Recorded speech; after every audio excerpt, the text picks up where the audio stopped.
Chapter 46-42. Not long after, Sun Jian and Tai Bai Jinxing returned. They didn't hide anything and told the Dipankara archaic Buddha about the Longevity Town situation, as well as the myriad golden lotus blossoms that Xiao Hua saw with his delirium Dharma eye. Hearing that Xiao Hua could see through the void, the Grand Mist ancestor's body trembled slightly, and he couldn't help opening his eyes. Daoist Rider Crane and Anyezi also opened their eyes. The three of them exchanged a glance, and the complicated expression in their eyes became even more complicated. Manjushri Bodhisattva came back and told him about the situation in the west. Immortal Emperor Gaochen seemed to have thought of something and was surprised to hear that there were only white clouds in the west. The Thunderbolt Immortal wasn't with Hong Meng ancestor and the others. Instead, he was sitting cross-legged on the Liao River opposite the Jiangchao Ridge. His gaze was sharp as lightning as he looked at the people on the Jiangchao Ridge. After listening to Sun Jian and Manjushri's words, he subconsciously looked down at the Liao River below him. He waved his hand and a streak of lightning turned into a fish and swam down the river. Unfortunately, it was only a short moment before the lightning was obstructed in the distance and couldn't float away in the slightest. Looking at the river water again, although it was still flowing slowly, the torrential momentum was long gone. Whether it was the river water or the fish, when they reached the place where the lightning was obstructed, they all stopped and slowly flowed back. Damn it, natural elemental energy. Seeing how the water flow was acting, Reverend Thunderbolt immediately thought of the natural elemental energy. He hastily released his divine sense to check the surroundings. Thankfully, the natural elemental energy within a radius of 500 li was still abundant. It was not obstructed by the restrictive array. When Thunderbolt Sage was inspecting, Xiao Hua and the rest had already returned. He looked at Immortal Emperor Gaochen and the rest before sitting cross-legged in the sky to the south of the Tidal River Temple. Celestial Being and Wen Chu naturally sat beside him. The golden-winged rock and Feng Wu sat on the north side. The golden-winged great rock's gaze was like lightning. He looked at everyone and explained the situation of the Sarira lights in the north. Then, he stared at the Dipankara archaic Buddha and coldly said, "Old man Dipankara, what else do you have to say? Apart from your Buddhist sect's Buddhist artifacts, which other item has Sarira light? How could it be so powerful? You must have fallen into the trap of the Mahavarokana revered Buddha, right?" Amitabha. The Dipankara archaic Buddha pressed his palms together and said, "How can the likes of you understand the intentions of the World Lord? Although the world is big, it can't compare to even 1% of the Venerable One's mercy." Master Xiao Lei. Immortal Emperor Go Chen calmly asked, "Where is the southwest of Longevity Town?" Immortal Emperor Gaochen lowered his head again after hearing Xiao Hua's explanation of the southern flaming clouds and his failure. The Grand Mist ancestor pondered for a moment, then said, "I have some doubts after hearing Dao Master Xiao's words, but I don't know if they are true or false. I hope Dao Master Xiao can correct me. Please speak, fellow Daoist primordial chaos." Hearing the Grand Mist ancestor's rare humility, Xiao Hua was a little surprised. He looked at the Grand Mist ancestor from head to toe and chuckled. The Grand Mist ancestor coughed and said, "First, I feel that this is a premeditated ambush, and it has been planned for a long time." Nonsense. The Lightning Daoist did not give face to the Grand Mist ancestor and said coldly, "Everyone knows this. Do I need you to tell me that?" "Hee, fellow Daoist Thunder, don't worry." The Grand Mist ancestor smiled faintly and said, "What I mean is, since this is something that has been planned for a long time, then this ambush has a purpose. This purpose is definitely the few forces that will participate in the sutra seeking extreme bliss. My sky-bearing palace and fortune gate. Coming to Longevity Town is definitely not something they would expect. Their target should be the Great Sage Hall, Immortal Palace, or Lightning Tune Temple." The Lightning Daoist snorted and said, "Is there even a need to say this?" The Grand Mist ancestor ignored the Lightning Daoist and said, "How many forces on the 3 continents can contend against the Great Sage Hall, Immortal Palace, and Lightning Tune Temple? Dragon Island? Fortune Gate? Sky-bearing Palace?" The Lightning Daoist was about to scold the Grand Mist ancestor for being shameless, but Xiao Hua stopped him in his heart. The Grand Mist ancestor continued, Since Tao Master Xiao and I are here, the Fortune Gate and Skybearing Palace should be eliminated. Then, there is only the Dragon Island. Damn it! Zhenfeng shouted angrily from afar. Grand Mist Ancestor, are you trying to slander us because our dragon race isn't here? I am the Eastern Sea Dragon Palace's 10th Prince Now, I am the 8th Division Heavenly Dragon. If you continue to spout nonsense, don't blame me for being impolite. If it's the Dragon Island, then who is the Dragon Island's target? How could the Grand Mist Ancestor care about Zhenfeng? He continued to analyze. Then it can only be the Great Sage Hall. Of course, if the other Great Sages of the Great Sage Hall are dissatisfied with the Great Sage Peng and Great Sage Hall, they will probably take action. However, I feel that if they want to deal with the Great Sage Hall, they should not target the Longevity Hall, but the road from the Great Sage Hall to the Longevity Town. There is no need for the Dragon Island to involve the Immortal Palace and Lightning Tune Temple. Then what does fellow Grand Mist Ancestor mean? After talking for so long, why can't I hear anything? Xiao Hua asked. I am only reminding you that there is a purpose to this ambush. Other than the 3 continent superpowers, what else is there? Are there other hidden forces? The Grand Mist Ancestor hinted. Xiao Hua's heart skipped a beat as he seemed to understand the Grand Mist Ancestor's meaning. The corner of his mouth curled up into a cold sneer as he asked in a low voice, Grand Mist Ancestor, can you say it clearly? Xingyue. The Grand Mist Ancestor looked provocatively at Xiao Hua as he said each word clearly. You deserve to die. Xiao Hua's heart was burning with anger.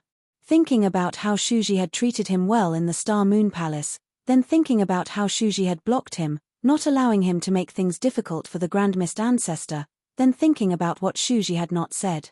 What he had done for the Grand Mist Ancestor in the past. Xiao Hua jumped up from the cloud and said loudly, since Daoist Grand Mist has said this, then this Xiao has no choice but to say it. Xingyue has belonged to my Fortune Gate ever since the Xingyue Palace appeared.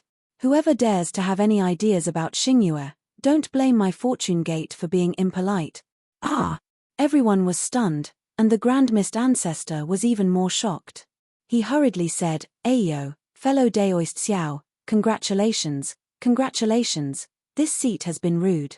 This seat was just discussing the matter as it is, but I didn't expect that the flood would rush to the Dragon King's temple, and we don't recognize each other anymore. It seems like this seat's deduction was wrong. At this point, the Grand Mist Ancestor asked curiously, that's right, fellow Daoist Xiao, this seat is a little presumptuous to ask, where is the original owner of Xingyue? Xiao Hua replied snappily, fellow Daoist need not worry about that. Their whereabouts have nothing to do with you. That's good, that's good. Although Xiao Hua did not answer directly, the Grand Mist Ancestor seemed to be relieved and smiled exceptionally brightly. Damn it, do you have anything else to say? The celestial being was also annoyed by the Grand Mist Ancestor's words and shouted loudly. Of course, the Grand Mist Ancestor's purpose was naturally to find out the whereabouts of Fairy Xingyue and Shuji. Secondly, it was the ownership of the star-plucking tower. In order to avoid suspicion, how could he not have other methods? He agreed and said, since Xingyue is not the owner, then it should be the other hidden forces in the 3 continent. Among these forces, the most famous one is also the most likely. Hehe, there is no need for this seat to say more. Immortal Emperor Go Chen must know. HMPH. Immortal Emperor Go Chen snorted coldly and did not say anything else. The Grand Mist Ancestor continued, other than some clues from the purpose, there are also some clues from the method used to set up the formation. This seat has not seen this formation before, but from the strange phenomenon that Daoist Xiao saw with my Dao Gate's divine ability, this formation should be divided into 4 different great formations according to the 4 directions of heaven and earth. Each great formation should have an array disk or array flag. In this world, to be able to set up 4 great formations of the same power at the same time. I'm afraid that only the 4 great clans of the hidden immortal continent can do so. Didn't the 4 great clans just get beaten to a pulp by the Fortune Gate at the Day and Day Cliff? The golden-winged Great Peng frowned and said, how could they have the strength to set up formations here? Xiao Hua smiled bitterly and said, you may not know, Sage Peng, But the 4 great clans gathered 900,000 disciples to confront my Fortune Gate at the Day and Day Cliff. My Fortune Gate killed more than 300,000 of them and captured more than 500,000 of them. It is not good for me to kill these 500,000 disciples, but it is also not good for me to keep them alive. In the end, I simply let them go. Soft-hearted. The golden-winged Great Peng didn't seem to regard Xiao Hua as an outsider. He blamed Xiao Hua and said, "If you had killed all of them back then, how could today's disaster have happened?" Amitabha. The Dipankara archaic Buddha, who had been silent all this while, stood up and clasped his palms together. Namo Great Compassionate Great Guanyin Bodhisattva, previously, this seat had been brooding over your attainment of karma. From the looks of it now, you truly deserved it. This seat apologizes to you. Ah. Amitabha. Xiao Hua could only stand up and clasped his palms together in a familiar manner. Dipankara archaic Buddha, seat of the world, you are too serious. It doesn't matter if I have attained karma or not, as long as I am merciful in my heart. If I wasn't forced into a corner, I wouldn't even be willing to kill those 300,000 disciples. Xiao Hua's words were naturally directed at the Go Chen immortal emperor. He didn't know if the Dipankara archaic Buddha was aware of this. However, he still said, "We Buddhists emphasize on being merciful. However, we Buddhists still have thunderous methods to subdue devils. For the sake of Buddhism's peace, we have no choice but to stain ourselves with blood." After the Dipankara archaic Buddha sat down, the golden-winged Great Peng suddenly realized something and shouted, "Oh, Dragon Master Xiao." This sage suddenly realized that you are not only the Dragon Master of the Dragon Island, but also the Thunder Master of the Immortal Palace. Now, you are even the Namo Great Compassionate Great Guanyin Bodhisattva. Oh, you are also good friends with my rock sage, the Star Moon Lord again. Oh my, you. Aren't you the #1 person of the 3 continents? Don't forget, Thunder Master Xiao is also good friends with my Immortal Palace's Literature Palace Lord. The Go Chen Immortal Emperor said with a faint tone, "From what I know, when the Namo Metriya Buddha attained karma, he also witnessed it on the Great Snow Mountain. Thank you for all your support." Chapter 46-43. At this moment, the Dipankara archaic Buddha World Lord also spoke. Since he's the Namo Great Merciful Vidyalaya Bodhisattva, he must have the world in his heart. I support such a person becoming the #1 expert of the 3 continent. The Mahavirokana World Lord also supports him. My sky-bearing palace also supports him. The primordial chaos ancestor hurriedly yelled. Xiao Hua waved his hand, "Everyone, you're wrong. Let's discuss how to break the restriction first. If it's really the setup of the 4 great families, this restriction is no small matter. I've studied the Tao of formations of Taoism in the past." The primordial chaos ancestor smiled. "If you want to break the formation, you must first know what kind of formation it is, what are the formation plates and flags used to set it up, and where is the formation core. Only when you have a clear understanding of the formation can you truly break it. According to Daoist primordial chaos, what kind of formation is this? What are the formation plates used to set it up? And where is the core of the formation?" Xiao Hua asked with a smile when they talked about the formation. The primordial chaos ancestor felt a little guilty and chuckled. This must be the defensive formation of the Confucian cultivators. That's not something I can know. Damn it. The heavenly being shouted, "After listening for so long, you're still spouting nonsense. Sai, does your disciple know what kind of nonsense you're spouting every day?" Damn it. The primordial chaos ancestor was a little embarrassed. He glanced at the heavenly being and cursed inwardly. There was a moment of silence on the Jiang Chao temple. Suddenly, a whirling breeze descended from the sky. Everyone looked up and saw that in the blue sky, the sun was high up in the sky. There seemed to be a circle of light that was visible to the naked eye, slowly sliding down. Xiao Hua was shocked. He hurriedly used his divine sense to scan the area, but nothing happened. Not even a spatial ripple appeared, let alone any fluctuations. However, this halo of light was like a heavy boulder in everyone's heart. No one knew what this light thread was used for. This kind of mystery was more frightening than any other method. "Your Majesty." The Dipankara archaic Buddha world lord retracted his gaze and looked at immortal Emperor Go-Chen. These 4 defensive formations. Have you seen them before? I haven't seen them before. Immortal Emperor Go-Chen calmly replied, moreover, I feel that these 4 formations are not the defensive formations of Confucian cultivators. Xiao Hua sneered, if it's not a defensive array, could it be my Dao sect's array? Could it be the Buddhism formation of the Buddhism sect? The golden-winged great rock looked at the Dipankara archaic Buddha world lord and probed. The Grand Mist ancestor rubbed his chin thoughtfully. It could also be the demonic beast race's demonic array. Amitabha, there's no need to guess anymore. The Dipankara archaic Buddha, the world exalt, said, I don't know what kind of formation this is. However, I seem to have some impression of the scattered Sarira lights mentioned by the Guanyin Bodhisattva. Oh, revered one of the world, please speak. Xiao Hua hastily asked. Unfortunately, the Dipankara archaic Buddha did not answer him directly. Instead, he looked at the immortal Emperor Go-Chen and asked, did you not notice anything, Your Majesty? Immortal Emperor Gao-Chen smiled, of course I know what I see. I'm sure you know what you see as well, right? Amitabha. Seeing how the Dipankara archaic Buddha world lord refused to speak, he could only say, since Your Majesty doesn't want to say, I'll just have to embarrass myself. According to my Thunder Monastery's records, before the Immortals and Buddhas joined forces to destroy the Tao, 5 flags appeared on the 3 great continents. They were known as the earlier Heaven 5 Elements flags.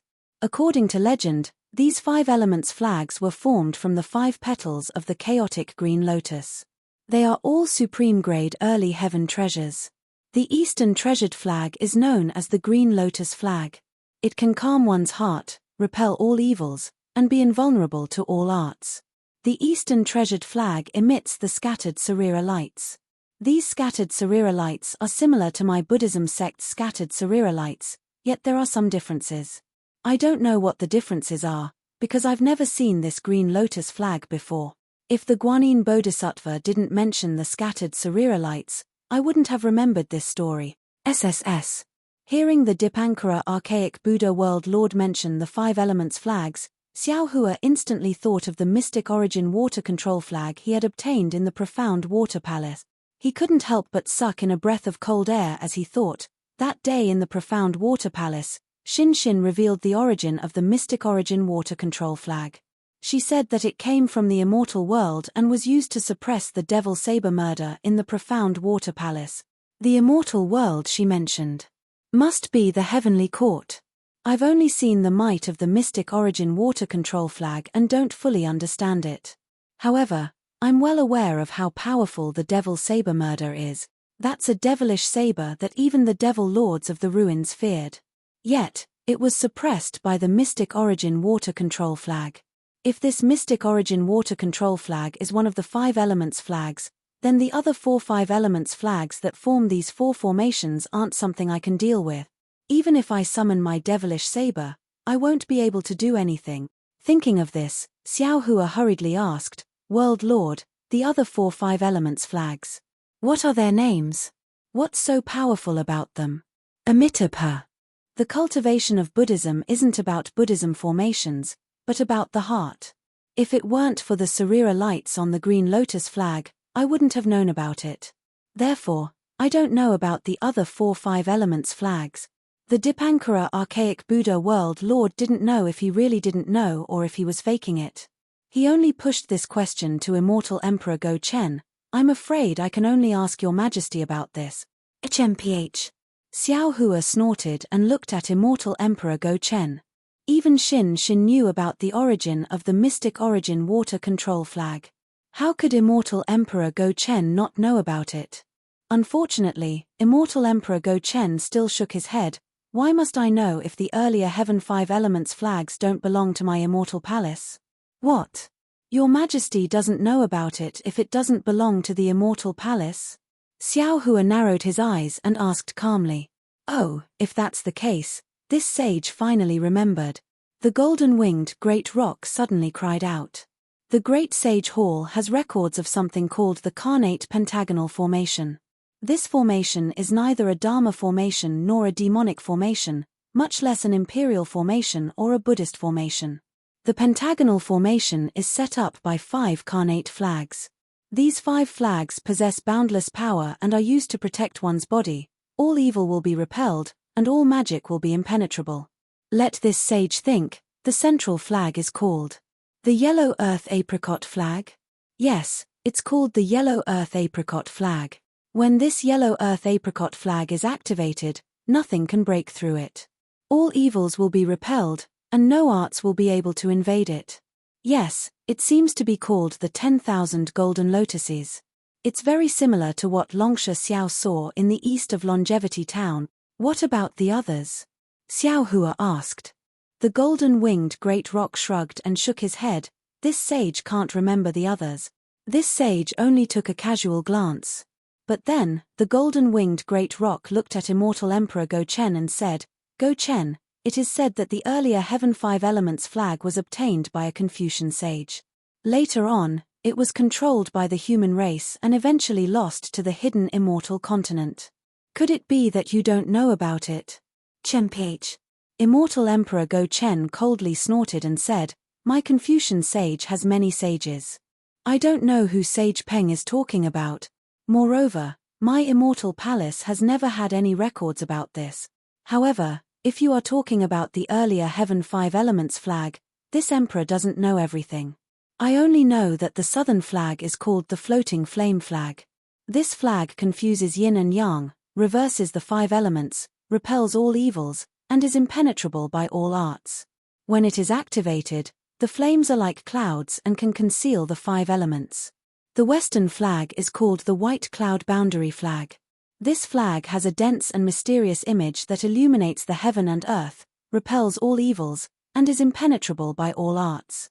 When it is activated, the clouds float and the heaven and earth change colors. As for the northern flag, this emperor doesn't know. Damn it, you are still being secretive even at this time. Xiao Hua was very disdainful of Go Chen's character and secretly cursed.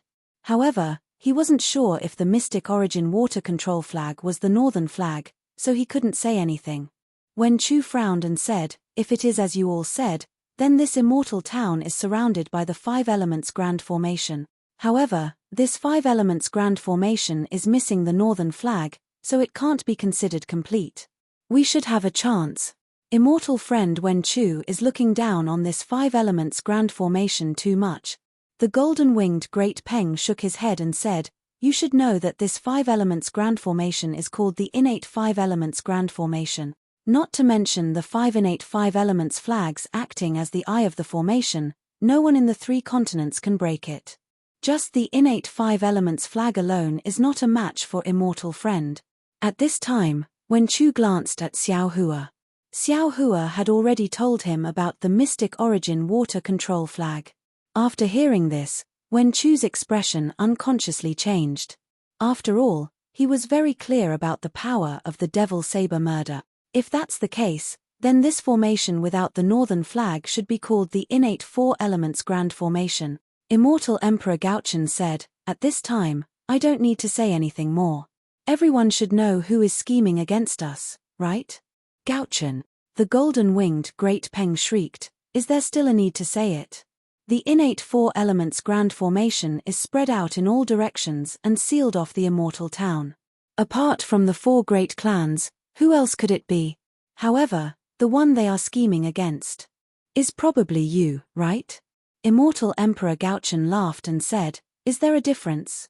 Could it be that Sage Peng is not inside the formation? This sage is naturally inside the formation. However, even if we are both inside the formation, we are different, right? The golden-winged Great Peng replied without hesitation, The 4 great clans are coveting the immortal palace's throne. This innate 5 elements grand formation is known as the number 1 defensive formation in the world. It is even more powerful than Daoist Xiao's capital star formation. The 4 great clans have trapped you here, so they must have already killed their way to the immortal palace. Damn it! Immortal Emperor Gaochen cursed inwardly when his thoughts were exposed by the golden-winged Great Peng.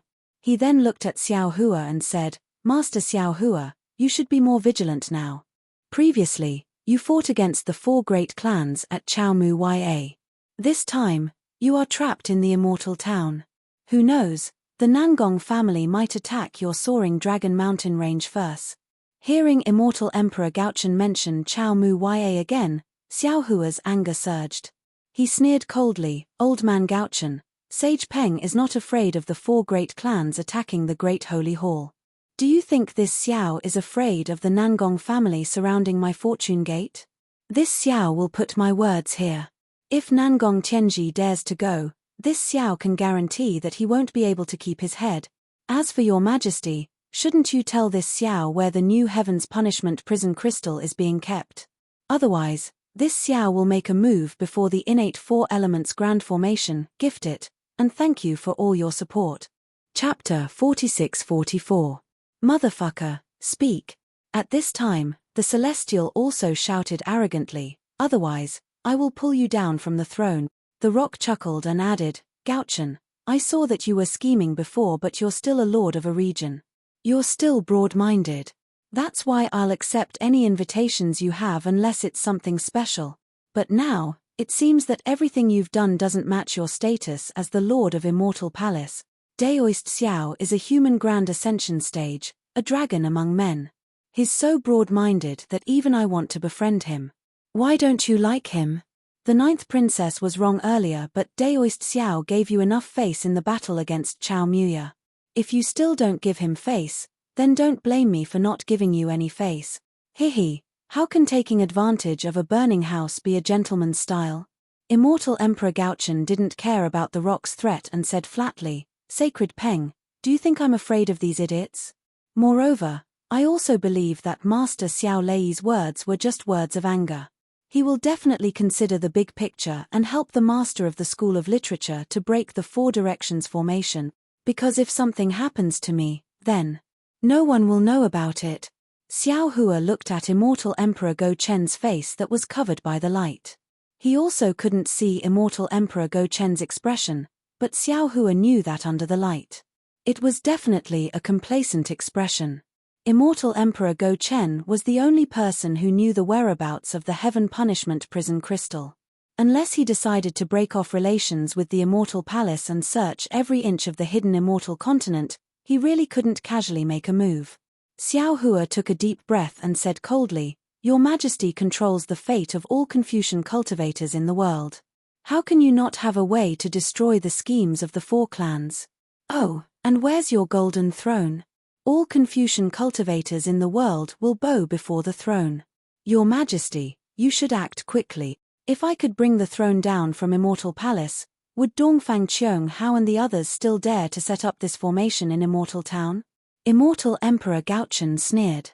"They only dare to use their brains when I leave Immortal Palace. His Majesty doesn't have a golden throne, but he still has the Emperor's sword." Xiao Hua's gaze fell on the Emperor's sword in front of Immortal Emperor Go Chen and said, "If the Emperor's sword doesn't come out, who would dare to use their techniques?" The meaning of Xiao Hua's words was very clear. Even if others wanted to break the seal now, they had to stop and wait for Immortal Emperor Go Chen's Son of Heaven's sword to attack before they dared to try. HMPH. Immortal Emperor Go Chen scowled. He knew that the 4 clans were targeting him, so how could he not use his strongest move? However, his plan to use Xiao Hua had failed. Instead, he had been forced here by Xiao Hua. It seemed that he had no choice but to take action. This made him feel very unhappy. "Ph, a lazy donkey has a lot of shit and pee on it." Xiao Hua also coldly snorted and secretly criticized in his heart, "At this time, you still want others to help you. You've really gone crazy from scheming all day long. If I were Dongfang Qiong Hao, I'm afraid I would also flip this guy over." Immortal Emperor Go Chen's body flew up and turned into 1,000 feet tall. He used his golden pupils and scanned the sky. Then, he raised the Emperor's sword. Buzz. With a clear hum, the space within 1,000 miles of Immortal Town began to tremble. Then, pillars of righteous energy appeared in the void. Unfortunately, these pillars of righteous energy only appeared for a moment before disappearing. The void inside the formation was blocked, so the Emperor's sword could only channel a small amount of righteous energy. Boom. Seeing that the righteous energy was no longer there, immortal Emperor Go Chen's body swayed. The sun and moon above his emperor's armor shined brightly. The dragon that represented the providence of Confucian cultivators stepped on the 5-colored clouds around immortal Emperor Go Chen and roared as it rushed into the emperor's sword. Whoosh! A light shadow and righteous energy gushed out from the emperor's sword. Amidst the cries of dragons and phoenixes, mountains and rivers, cities and countries, men plowing and women weaving, the myriad phenomena of the mortal world, and even the mountains and seas of books were all reflected in this warm sword light. This sword light seemed to be surging with a myriad of sword intents. It was an invincible royal aura that controlled the world. It fell towards the intersection of the golden lotus clouds and the Sarira's light. Boom! Under the emperor's sword, amidst the explosions, the clear eyes art, the 10,000 golden lotuses, and the Sarira's light that were invisible to the naked eye and divine sense were revealed. Outside of Xiao Hua's expectations, no matter if it was the golden lotuses or the Sarira, under the emperor's sword intent and sword light, there were no special changes. The boundless images fell into the clouds and the Sarira's light, like a clay ox entering the sea, and disappeared without a trace. The emperor's sword's body slashed into the gap between the clouds and the Sarira's light, but it also seemed to have fallen into a quagmire. It gradually slowed down, and in the end, it was actually suspended in the air. All kinds of strange images slightly trembled and then went back into the emperor's sword. Hiss! Sun Jian, on the side, took a deep breath and said, even the emperor's sword couldn't do anything. Who in this world can break this innate 4-cardinal formation? Previously, there was still a grand qi flowing. Now, the 4-cardinal formation seems to have been activated, and the grand qi pillar within the void has also been isolated. Xiao Hua said calmly, if I'm not mistaken, the heaven and earth essence qi of our Taoism will also be isolated. Our powers will be greatly reduced. Amitabha. The Dipankara archaic Buddha chanted and flew out. The bitter expression on his face became heavier, and he said, let me try. World Lord, your disciples are here to help. Namo Wisdom Manjushri Bodhisattva didn't dare to delay and quickly flew out as well. He stood behind the Dipankara archaic Buddha World Lord, and the other Buddhist protectors and arhats also flew out and stood behind the Manjushri Bodhisattva. Amitabha. The Dipankara archaic Buddha World Lord chanted again. His voice was filled with helplessness, desolation, fading away, and even death. The radiance behind the Dipankara archaic Buddha World Lord's head shone brightly. Within the radiance, the power of faith flowed like a river. However, just like when the emperor's sword was activated, the power of faith only flowed for a short while before it dried up. It can't be. Sun Jian was dumbfounded. As if he had seen a ghost, he yelled, the earlier heaven 4-cardinal formation can even stop the power of faith. Looking at Sun Jian's shocked expression, he no longer resembled the knowledgeable true Lord Qingyuan. While Sun Jian was still in shock, the radiance behind the Namo Wisdom Manjushri Bodhisattva and the other Buddha's heads shone brightly. The radiance was infused with the power of faith, transforming into Buddhist lights that rushed into the Dipankara archaic Buddha World Lord's radiance. Instantly, within 1,000 miles, Sanskrit chants resounded. Heavenly flowers rained down, and a heavenly maiden and a heavenly dragon appeared. However, just like before, the heavenly maiden and heavenly dragon's silhouettes appeared and disappeared immediately after. The heavenly flowers fell to the sky, but soon withered. The Sanskrit chants didn't stop, but they didn't have the same momentum as those on the stage. Namo Dipankara archaic Buddha. The Dipankara archaic Buddha World Lord chanted a Buddhist mantra, and a radiant illusory figure emerged from the radiance behind his head, landing within the slabs of light far away. Wherever the radiant illusory figure passed by, darkness would appear. Wisps of radiance would wither into heavenly flowers, and small chiliocosms would be annihilated one after another. The power of death and withering. Xiao Hua narrowed his eyes. He had already noticed something amiss from this Buddhist light. Oh, there's even the faint flow of time. I understand now. The Dipankara archaic Buddha World Lord not only represents the past, but also represents death. The Maitreya Buddha World Lord not only represents the future, but also represents rebirth. Only when I've comprehended the Tao of life and death, and when Chu has cultivated the chi of life, can Buddha body truly attain fruition. As for the Mahavairokkana World Lord, not only does he represent the present, but he also represents the boundary between life and death. Shouldn't the Mahavairokkana World Lord be in control of life and death? As for the pitiful Buddha body, he's only a future Buddha Lord. I'm afraid he'll never become a Buddha. While Xiao Hua was pondering, the Dipankara archaic Buddha World Lord's radiant illusory figure had already landed on the slabs of light. Under the radiant illusory figure, thousands of slabs of light flashed, and the radiant illusory figure also disappeared instantly. The space remained the same, and the scenery remained the same. It was even more traceless than a spring dream. While everyone was still in shock, Xiao Hua came to a realization. After all, his thunderous palm contained the Tao of life and death. If even the Tao of life and death couldn't do anything, how could the pure power of death and withering be effective? World Lord. Seeing the radiant illusory figure vanish without causing any ripples, Namo Wisdom Manjushri and the others' expressions changed. Just as they were about to speak, the Dipankara archaic Buddha World Lord chanted, Namo Amitabha. Then, he slowly returned to the sky above the river tide temple, sat down cross-legged, and remained silent. All the Buddhas were dejected. Other than Namo Wisdom Manjushri, who was still standing in midair, the others all sat down cross-legged and silently chanted Buddhist scriptures. Sigh, this is the only bad thing about Buddhism. Seeing this, Xiao Hua sighed inwardly. He looked at the sun that was about to reach his head, as if he wanted to see something. Currently, there wasn't much wind blowing in the blue sky. Previously, there were still some clouds, but they were all shattered by immortal Emperor Go-Chen's sword. The scattered clouds floated in the air, as if they were cotton. Suddenly, as if he had thought of something, Xiao Hua's expression changed drastically. He flew into midair and scanned the area with his divine sense. Then, he opened his illusion-breaking eye and shouted, Everyone, the area within 1,000 miles of the Longevity Town has been completely sealed. Not only is the noble chi and the worldly essence unable to flow, even the air that mortals breathe has been sealed. We don't need to breathe to survive. From now on, we don't need to breathe anymore. After speaking, Xiao Hua didn't wait for anyone's response. His figure flickered, and he landed at the edge of the Longevity Town. Then, he carefully scanned the area with his divine sense. Give it a recommendation vote, collect it, or tip it. Thank you for all your support. Chapter 46-45. 200 years later, the Longevity Town was no longer the same as when Xiao Hua had left.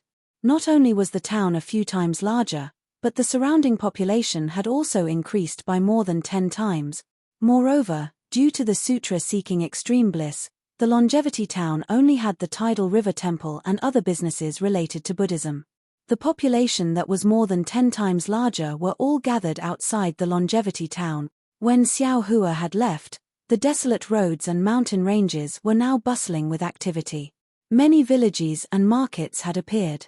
In fact, if it weren't for the restrictions of Buddhism and Confucianism, the Longevity Town would have become a county long ago. The Xiantian Four Cardinal Grand Formation sealed off the Longevity Town within 1,000 miles. Naturally, it also trapped these mortals within the formation. Without air, Xiao Hua and the other cultivators could survive. However, these mortals couldn't. Xiao Hua had to either break the Four Cardinal Grand Formation or take these mortals into the Shenhua continent. However, Xiao Hua was a little hesitant to take these mortals in front of the Dipankara archaic Buddha and immortal Emperor Go-Chen. He was afraid that these two exalted experts would see through his secret. Especially immortal Emperor Go-Chen. That guy had the clear heavenly mirror. Fortunately, the Xiantian Four Cardinal Grand Formation had just been activated. There was still plenty of air within the formation. Xiao Hua's divine sense swept through the area. The mortals around the Longevity Town were still living blissfully and didn't realize that death was approaching. Ignorance. How nice. Xiao Hua sighed and was about to move again. He already had a plan. In the end, he had to take these mortals into the Kunlun mirror even if he had to risk exposing his secret. Right at this moment, radiant colors flickered high up in the sky. Strands of multicolored lights were formed like raindrops. Then, these multicolored lights transformed into golden lotus clouds, Sarira lights, flaming clouds, and layers of clouds around the longevity town.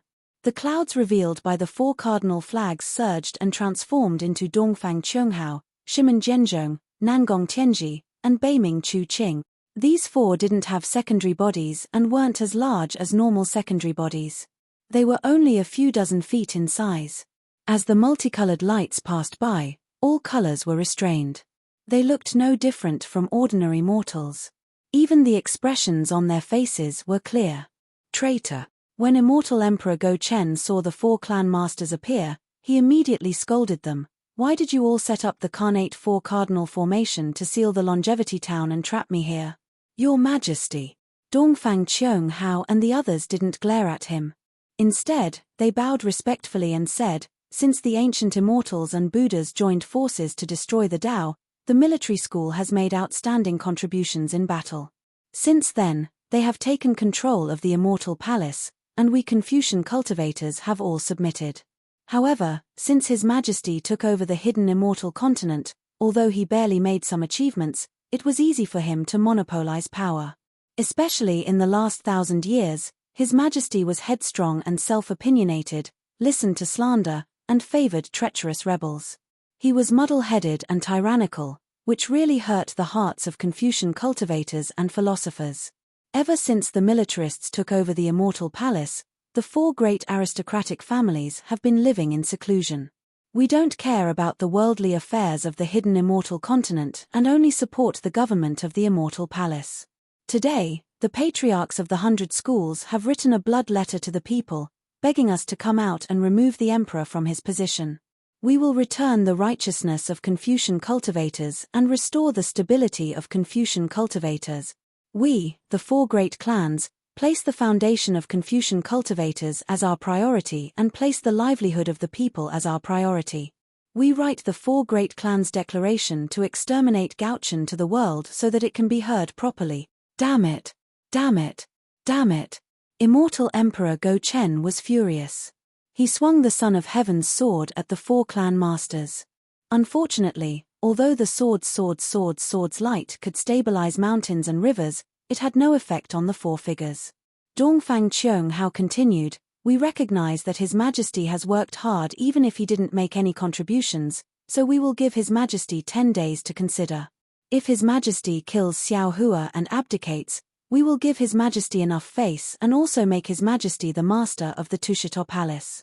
If His Majesty doesn't kill Xiao Hua and abdicate at dawn 10 days later, then we will write the 4 great clans' declaration to exterminate Gaochen and attack the immortal palace first, then destroy the fortune gate and cleanse the land of our Confucian cultivator. With that, Dongfang Qianghao raised his hand and took out a piece of paper. He read, the fake Sun clan of the Lin dynasty is not gentle in nature. Shichong Ziwei Chen, once a servant in plain clothes. Late in life, he disturbed the immortal palace.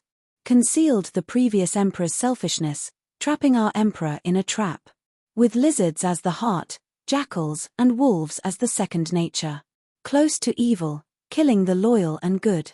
Killing the elder sister and brother, killing the emperor and killing the mother. Gods and men are jealous, heaven and earth cannot tolerate. Harboring evil intentions, coveting divine artifacts. The emperor's beloved daughter, secluded in another palace, the alliance of thieves, entrusted with heavy responsibilities. Minghu. Huazi Meng did not do anything, Zhu Shu who is dead. Swallow pecks the imperial grandson, knowing that the Han dynasty is coming to an end. Knowing the rapid decline of Xia Ting. Today's emperor is tainted, his virtue is not reported, and he is guilty of 10 crimes. First, he indulged the Daoist sect, appeased the Hongmeng, left Penglai, and did not destroy the Daoist sect. Second, he observed the rise of creation, did not engage in war, and lived with it. Third, he used the name of a Confucian cultivator to confer the title of the master of the Wansu Palace. He was even more shameless, using the name of Thunder Master to commit immoral acts. Fourth, he used the Daoist sect's weapon to kill the elites of the Confucian cultivators, disrupting the peace of the 4 aristocratic families. Fifth, for the emperor's lack of virtue, causing chaos in the 9 states, and billions of lives could not be pacified. Sixth, for the emperor's lack of virtue, he indulged the ninth princess in the mortal world, fell in love with the remnants of the Daoist sect, and caused chaos. Seventh, for the emperor's lack of virtue, he neglected the empress, and favored the flower medicine palace. Eighth, for the emperor's lack of virtue, he trusted close officials, causing chaos in the Tianji Hall. Ninth, for the emperor's lack of virtue, he was indecisive. Seeking scriptures in paradise seemed like a grand undertaking, but in reality, he was defeated, extremely shameless. 10th, for the emperor's lack of diligence, he allowed the Buddhist sect to invade and expand the hidden immortals. From then on, the hidden immortals were not the hidden immortals of the Confucian cultivators. The four aristocratic families' Confucian cultivators were the old officials, the emperor. He received the emperor's achievements, and the kindness of the emperor's court. Sun Wei's joy and sorrow were justified. How could Yuan Junshan's tears be in vain? He used anger to calm the world.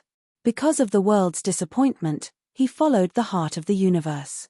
He raised the banner of righteousness to clear away the Avilders. The south connected to the 100 Yu, the north to the 3 rivers, the cavalry in groups, connected to the jade axis. The red millet of the hailing mausoleum, the accumulation of the warehouse is endless. The yellow banner of Jiangpu, how far away is the merit of restoring the country? The sound of the court moves, the north wind rises, the sword chi rushes, the south is peaceful. The mountain collapses with a whistle, the wind and clouds change color with a shout. With this to control the enemy, what enemy could not be destroyed? With this, what merit could not be subdued? The emperor's rank was either hiding immortals, or assisting the emperor's relatives, or being heavily entrusted with words, or receiving orders from the emperor. The words are still in the ear, loyalty will not forget the heart. A grain of earth is not dry, how can the 6 feet of solitude be supported?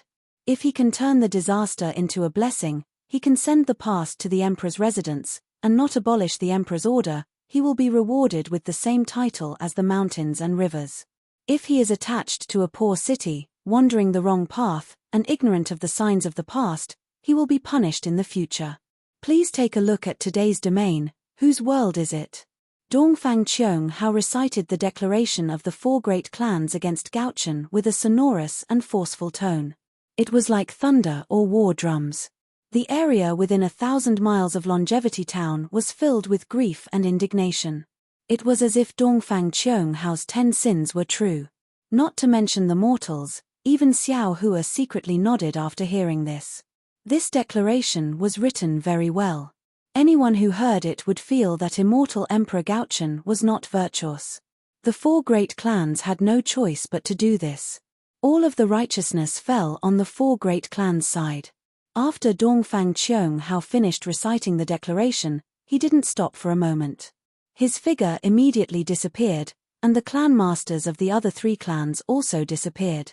After the 4 great clans were gone, immortal Emperor Gaochen and the others looked at each other with a bit of dismay. It was very clear that the 4 great clans were using the banner of cleaning up the immortal palace to force immortal Emperor Gaochen to abdicate. If it was before, immortal Emperor Gaochen wouldn't hesitate to order his troops to destroy the Fortune Gate in order to protect the immortal palace. However, at this time, the Fortune Gate's wings were fully formed. Not to mention the immortal palace, even the 4 great clans couldn't be seen in Xiao Hua's eyes. How could immortal Emperor Gaochen dare to send troops to kill the Fortune Dao Palace?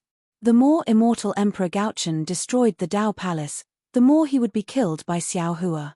In the end, he would still have to abdicate. Especially today, in Longevity Town, if Xiao Hua dared to say he was second, no one would dare to say they were first. Who had the qualifications and ability to destroy the Fortune Gate? Because of this, the 4 great clans gave up on the 5 energy origin law and directly targeted Xiao Hua and immortal Emperor Gaochen's position. This was a blatant display of their ambition.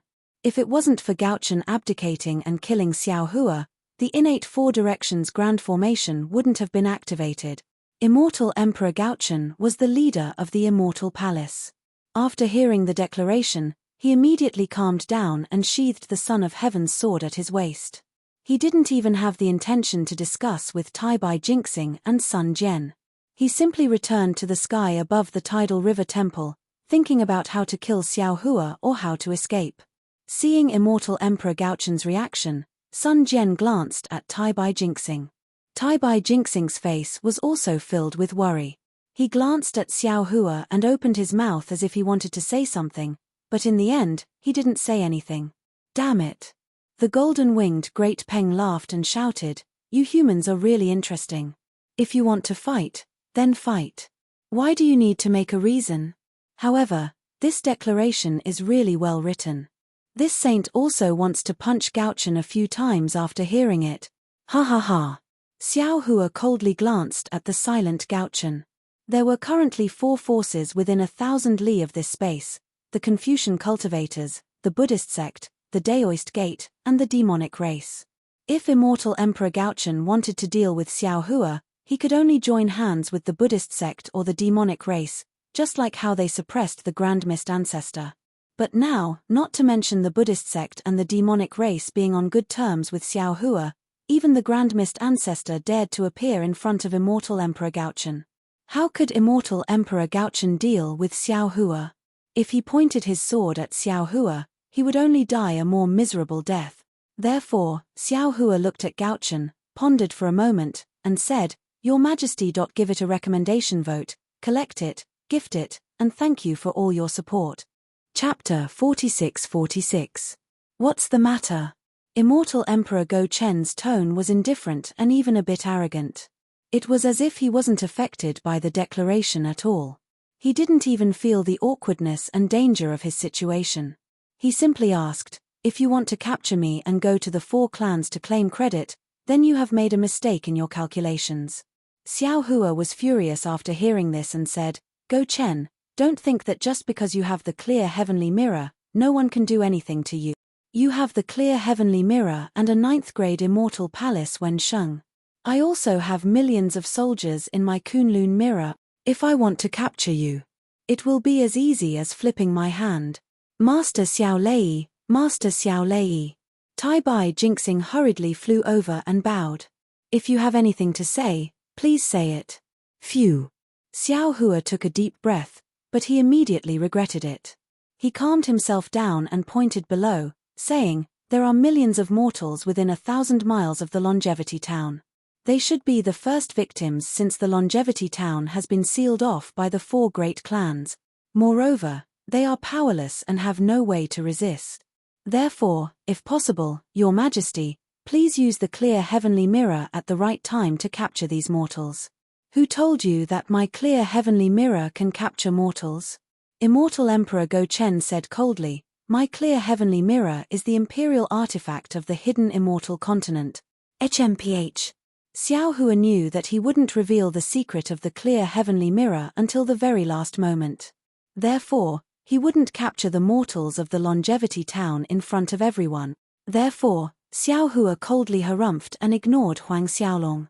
His figure flickered as he flew to the north and south, bringing all the Fortune Gate disciples into Shenhua continent. After all, the 40,000 disciples couldn't do anything in the innate 4 directions formation. They would only be fighting for air with the mortals of the Longevity Town. After everything was done, Xiao Hua waved his hand and called Wen Chu, Celestial Being, and the Thunderbolt Immortal to the front. He said, "Fellow Taoists, what do you think of the current situation?" Seeing that Xiao Hua had gathered his clones together, Feng Wu looked at the golden-winged rock and said, "Rock Sage, let's go take a look as well. Now that we're all on the same boat, let's help as much as we can." The golden-winged rock naturally didn't have any objections, and it flew over to Xiao Hua's side along with Feng Wu. At this moment, Wen Chu frowned and said, "We naturally have to break through the restrictions now, but all of our methods are useless in the face of this innate 4 corners formation. Perhaps only Reverend Yun's dragon item can do it. It's a pity that Reverend Yun did not come with us, as we are currently trapped in the 4 directions formation, and we can't contact him." Thunder Reverend said with a wry smile, "Otherwise, I think we would be able to work together. The innate 4-way great array is too strange." Xiao Hua shook his head slightly. Even that dragon artifact might not be able to succeed. Therefore, I'm afraid that we won't be able to break the formation by force. It's simple. The golden-winged rock smiled and said, "We can just capture Old Man Gauchen and hand him over to the four great families. As for what they said about first entering the immortal palace, then exterminating the Taoism sect, it's just an excuse. Now that the Fortune Gate is so powerful, the four great families might not have the energy to deal with the Fortune Gate. It's already good enough that they can deal with the military school in a short period of time. This is the four great families' original intention." Wen Chu smiled and said, "They want to borrow Master Xiao's hands to capture immortal Emperor Gauchen. In the future, they will use this as an excuse to join forces with the 100 schools of thought to exterminate the Taoism sect once again. The Dipankara archaic Buddha is determined not to interfere in this dispute." Xiao Hua raised his head and looked at the Buddhists who were reciting Buddhist scriptures with their eyes closed. He said, "I'm sure you've seen through the complexity of this matter. Of course. These old bald donkeys are cunning." The golden-winged rock sneered, "The four great families besieging the longevity town is due to the internal strife of the Confucian cultivators. Although the Taoism sect is involved, it has nothing to do with the Buddhism sect. They won't let out a single word. This has always been their style. When they have to bear the consequences, they will shrink back faster than anyone else.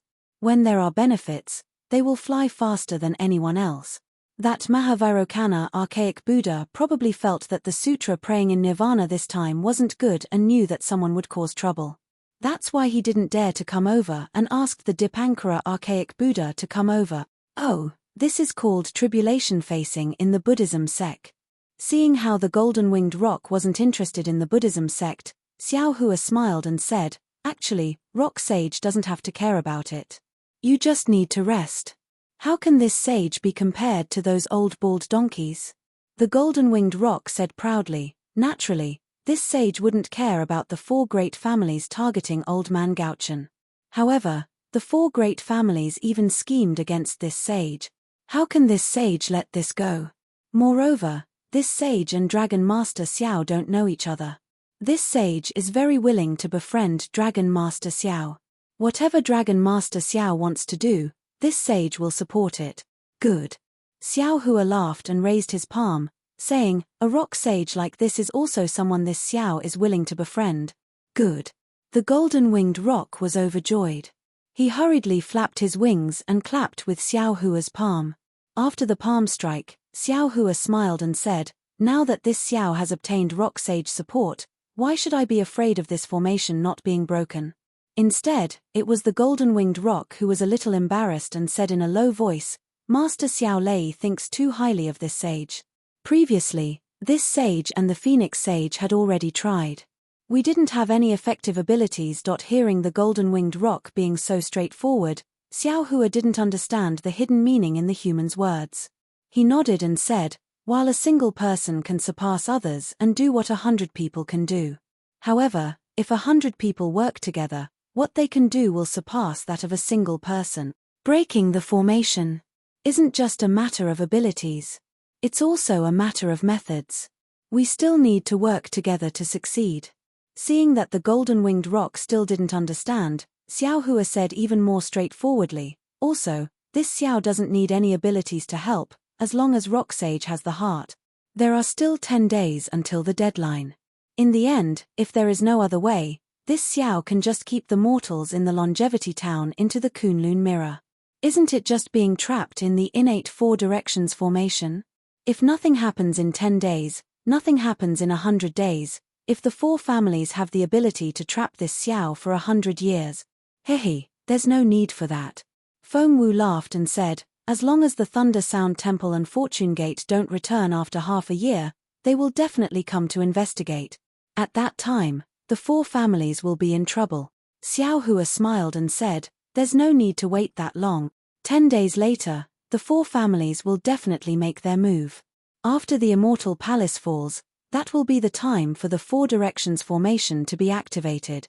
The ones who should be restless right now should be the Immortal Emperor, not us. Then why did fellow Daoist call us here?" The Celestial was confused when he heard this. "Naturally, I want fellow Taoists to look around and think of a way to break the formation," Xiao Hua explained. "Although this immortal Emperor Gauchen is a little sinister, he is still Xinshin's father. If he controls the immortal palace, it will be the most beneficial for our fortune gate. If the four families control the immortal palace, not to mention the huge war that will kill many people, just the grudge between the Fortune Gate and the Nangong family will make our Fortune Gate fight with the four families sooner or later. Although the Fortune Gate is strong, the Dao Gate is not. After a long war, our Dao Gate will be destroyed. A single branch is not spring, but 100 flowers blooming is spring. Good. This sage understands. The golden-winged Great Peng nodded and said, "This sage will go to the north to investigate and see if I can find any flaws." Seeing the golden-winged Great Peng leave in high spirits, Feng Wu and the others also cupped their hands and flew away. The clones understood that what Xiao Hua said was only a last resort. If they could break the seal and wipe out the four great clans, this was the best opportunity. The Four Directions formation surrounded the longevity town within 1,000 li. Xiao Hua's divine sense swept through and understood everything. The mountain range outside the town, the paddy fields, and the Liao River at the side of the Jiangchao Ridge were all clearly seen. In the following days, Xiao Hua did not dare to slack off.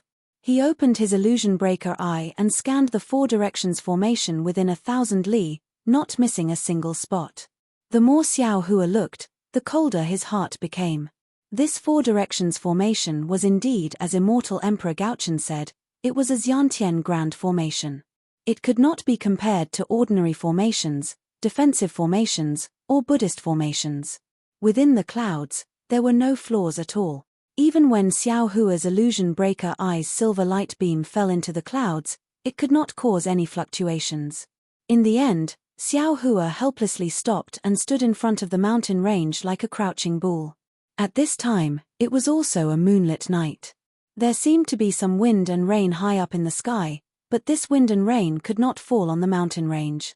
Xiao Hua looked at the place where Liu Yi and Yuan Ya had a barbecue several hundred years ago. After several hundred years of wind and rain, this mountain range had changed a bit. There were fewer rocks and more trees. Even the cries of beasts in the forest had increased. However, in Xiao Hua's ears, the cries of the beasts in the night were still sorrowful and helpless. Hearing this, Xiao Hua's heart was also uncomfortable. In the distance of the mountain range, there were a few small villages. At this time, it should be night time, but many of the houses in the village were lit. Clearly, in these few days, some people had discovered that something was wrong, and the people were a bit anxious. Sigh, the Black Wind Ridge is not too far from here. If this Four Directions formation was a bit bigger, perhaps it could enclose the Black Wind Ridge. Xiao Hua thought to himself. However, since this Four Directions formation can even seal the power of faith, the teleportation channel should not be able to be used. Even if the Black Wind Ridge is here, it should not be able to be used. Thinking of the Black Wind Ridge, Xiao Hua's heart suddenly moved. He looked at Liao Jiang again. At this time, Liao Jiang was like stagnant water. There was no water flowing in, and no water flowing out. Previously, Xiao Hua had already used his illusion breaker eye to see that it was also sealed by the Four Directions formation. Chapter 46-47. However, Xiao Hua thought to himself, that day when I fell into the eye of the sea in the West Sea, I escaped from the spatial vein in the Liao River. Although the Liao River has been sealed off by the innate Five Directions Great Formation, there might be some small spatial veins that can escape the seal of the Four Directions Great Formation. Moreover, I obtained the Yuzhou Cauldron in Liao River. I remember Sun Jian said that the places guarded by the 9 provinces' cauldrons are mostly connected to the 9 underworlds. Now that the 9 provinces' cauldrons are gone, maybe the Four Directions Great Formation has sealed the 9 underworlds. If I want to break this Four Directions Great Formation, I naturally have to explore Liao River. Thinking about this, Xiao Hua flew towards Liao River again, although he had already carefully explored the entire Liao River. Xiao Hua landed on Liao River and didn't explore again. Instead, he flew several hundred li away to find the place where he obtained the Yuzhou Cauldron. Unfortunately, when he arrived there, Xiao Hua's body couldn't fly anymore. When Xiao Hua entered the bottom of Liao River again, his divine sense swept over and looked regretfully at the place that was almost within reach. He smiled bitterly and said, Dongfang Qiong Hao is really good at scheming. This innate four directions great formation just happens to be where the Yuzhou cauldron is suppressing the netherworld energy. I can't even get half an inch closer. Xiao Hua had already used his illusion breaker eye to see where Liao River was. He knew that this place was also airtight. The water stopped flowing here and couldn't pass through at all. After thinking for a while, Xiao Hua patted his forehead and unwillingly opened his illusion breaker eye again. He looked at the place where the Yuzhou cauldron was. The southwest was where the white clouds and the flame clouds intersected. Xiao Hua's eyes were filled with clouds and he couldn't see any gaps at all. When Xiao Hua activated his illusion breaker eye, a silver-white beam of light roared and fell into the clouds. The clouds were still like cotton and didn't move at all. They didn't even rotate. Forget it. Xiao Hua knew that he had hit a wall again. He withdrew the beam of light from his illusion breaker eye and was about to leave. It was at this moment that Xiao Hua suddenly froze. His entire body trembled as he cried out in shock, "How? How is this possible?" Xiao Hua hurriedly closed his delirium eye and slowly moved to the side. After flying for another 30 meters, he stopped again and opened his delirium eye again. He saw a layer of silt in front of him. Xiao Hua's delirium eye actually saw a familiar blue jade necklace.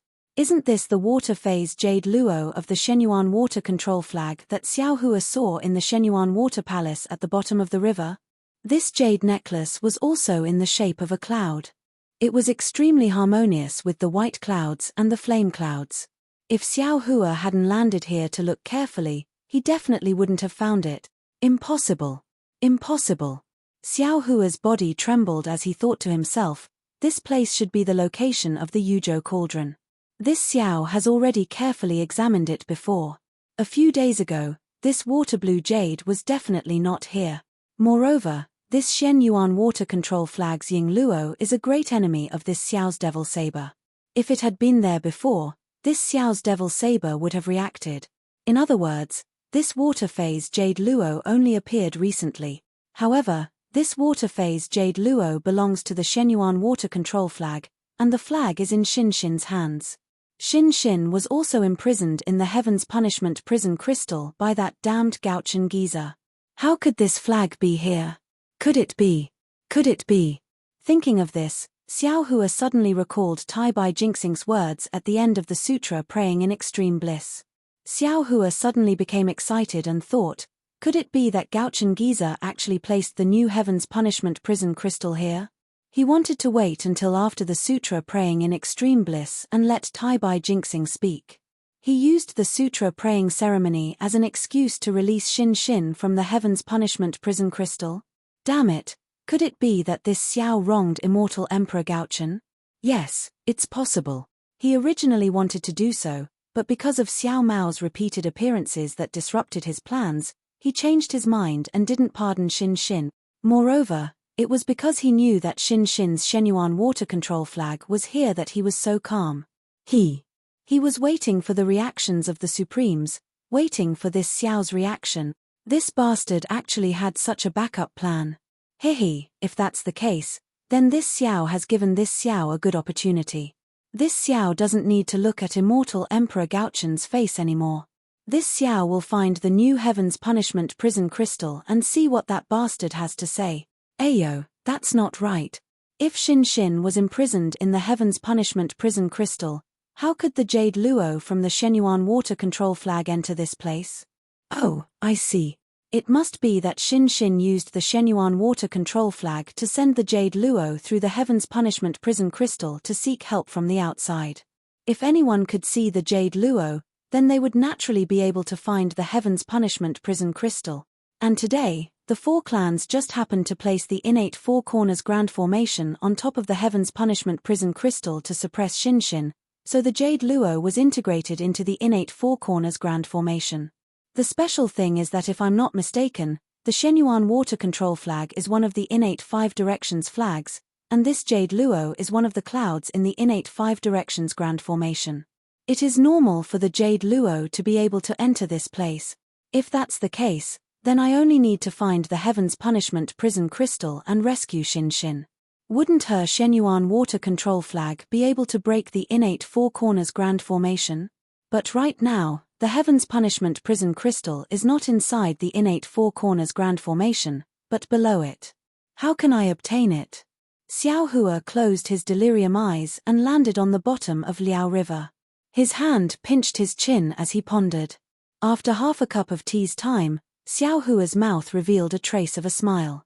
Subsequently, Xiao Hua called Tian Ren, Thunderbolt Immortal, and Wen Chu to the side and told them the cause of the matter. When the doppelgangers heard this, they were all overjoyed. Xiao Hua then said, "Fellow Taoists, I'll have to trouble you to confine the area within a dozen miles of this place. Don't let Gauchen Old Man and Dipankara Old Buddha see anything." "All right." Celestial Being, Thunderbolt Immortal, and Wen Chu knew what Xiao Hua wanted to do, so they didn't dare to be careless. They flew back for several miles and activated their divine abilities to seal the area around them. Xiao Hua scanned his surroundings with his divine sense. Seeing that he was absolutely safe, he slightly extended his left arm. Boom! Demonic energy rushed out from his arm, quickly covering his entire body. In a moment, a demonic god Xiao Hua appeared, and the demonic blade murder appeared from Xiao Hua's left arm. Seeing the devil saber sure appear, Xiao Hua didn't hesitate. With a shua sound, it fell on top of the innate four-way great array. However, the place where the demonic saber murder landed was precisely the few pieces of aquablue jade above the four directions great array. These aquablue jade were different from the flame clouds and white clouds that formed the great array. Although the clouds under the demonic saber murder were swallowed by the demonic saber murder, the surrounding clouds swarmed over, leaving no gap at all. However, the aquablue jade beads where the demonic saber murder landed actually revealed their shape in an instant, and then withered and disappeared like a flash in the pan. However, just a moment after the jade beads disappeared, woo-woo, an extremely large number of jade beads began to surge out crazily. These jade beads could be seen with the naked eye, and they pounced towards the demonic saber murder, and the demonic saber murder didn't need Xiao Hua to activate it at all. With a AOAO, demonic energy and demonic light were produced, violently pouncing towards the aquablue jade beads. Hundreds of thousands of years of suppression had already made the demonic saber murder and the Shenyuan water control flag become mortal enemies. When they met each other's aura, they immediately began to fight and kill. Although he knew that the Shenyuan water control flag wasn't afraid of the demonic saber murder, Xiao Hua still carefully controlled the demonic saber murder's demonic energy. But contrary to Xiao Hua's expectations, in just half a cup of tea's time, the aquablue jade beads suddenly flourished, gushing out more violently than a fountain. Within the gushing flow, Xin Xin's joyful mood was revealed. Xin Xin. Xiao Hua was also ecstatic, hastily putting away the demonic saber murder. The aquablue jade beads didn't disappear, but instead surged even more. In the time it took to smoke a cigarette, the aquablue jade beads covered an area of several li, forcibly pushing the flame clouds and the white clouds apart. Xiao Hua's figure fell into the jade beads. The jade beads didn't stop Xiao Hua, but instead dodged one after another, revealing a gap that was neither big nor small. Xiao Hua, with an excited mood, rushed into the gap, and saw that the jade beads had given birth to another paperweight that was several li in size. This paperweight was golden in color, and its surface was engraved with countless ancient inscriptions. These inscriptions emitted light and shadows, and countless Confucian cultivators' fortunes were like dragons swimming in this light and shadow. These dragons' movements seemed to have no order, but it was extremely mysterious. It tightly sealed the area under the paperweight, and it basically couldn't leak out any aura. Moreover, under these light and shadow, there were even more mountains, rivers, and plants falling down. Could it be that there were tens of thousands of these overlapping images? However, right now, outside of the paperweight, there were several layers of flame clouds and white clouds twisting around. The originally mysterious dragon's fortunes were forcibly blocked, and the seamless overlapping light and shadow also had a few flaws. The aquablue jade beads were rushing out from these flaws. Fellow Daoist Wantsu, Xiao Hua saw this paperweight and felt a thick imperial aura, as well as a mountainous power of order. Xiao Hua immediately understood that this was an item from Immortal Emperor Go Chen's Immortal Palace to suppress the Tian Fa prison crystal. He didn't hesitate and anxiously said in his mind, "Quickly come here." When Xiao Hua's heart was moved, Wen Chu's figure flashed and appeared next to Xiao Hua. After seeing the paperweight and the 3 clouds on the side of the paperweight, Wen Chu couldn't help but smile. "Congratulations, fellow Daois. This is the Jiji paperweight on the jade table in the Lingyun Palace.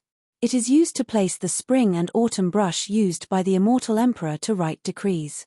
This old man heard from Sun Jian that it was the immortal emperor's favorite. Under this Jiji paperweight, it must be Xin Xin. Is there even a need to say it? Xiao Hua smiled and said, "The Shenyuan water control flag has appeared, so how could Xin Xin not be here?" Old man Gaochen was too cruel. He actually threw the Heaven's Punishment prison crystal here and even used some bullshit paperweight to suppress it. No wonder even the Celestial Empress couldn't find Xin Xin's aura. No wonder this guy isn't in a hurry. It seems like this is his backup plan. Chapter 46-48. Now that we've found Xin Xin's whereabouts, everything will be solved. Let that old man Gaochen just watch. While speaking, Wen Chu raised his hand and clapped. 5-colored true energy gushed out. For safety's sake, Wen Chu added 3-colored true energy into the 5-colored true energy. When the 5-colored true energy turned into a huge hand and slammed down, the fortune roared like a dragon and broke free from the paperweight, pouncing on Wen Chu. Under the attack of the fortune of Confucian cultivators, Wen Chu's huge hand showed signs of collapsing. "Ha ha." Xiao Hua smiled and said, "I've said it before. The fortune of Confucian cultivators is just a strand of Reverend Yun's qi. Although Reverend Yun is not here, I can still control it. Otherwise, wouldn't my title of Dragon Master be in vain?"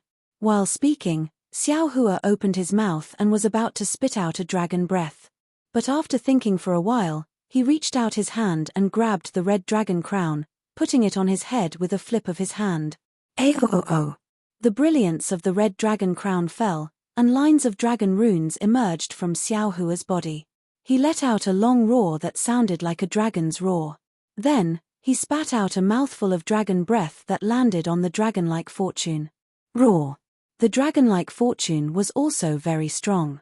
It roared and pounced on the dragon breath, and in just a moment, it was entangled with the dragon breath.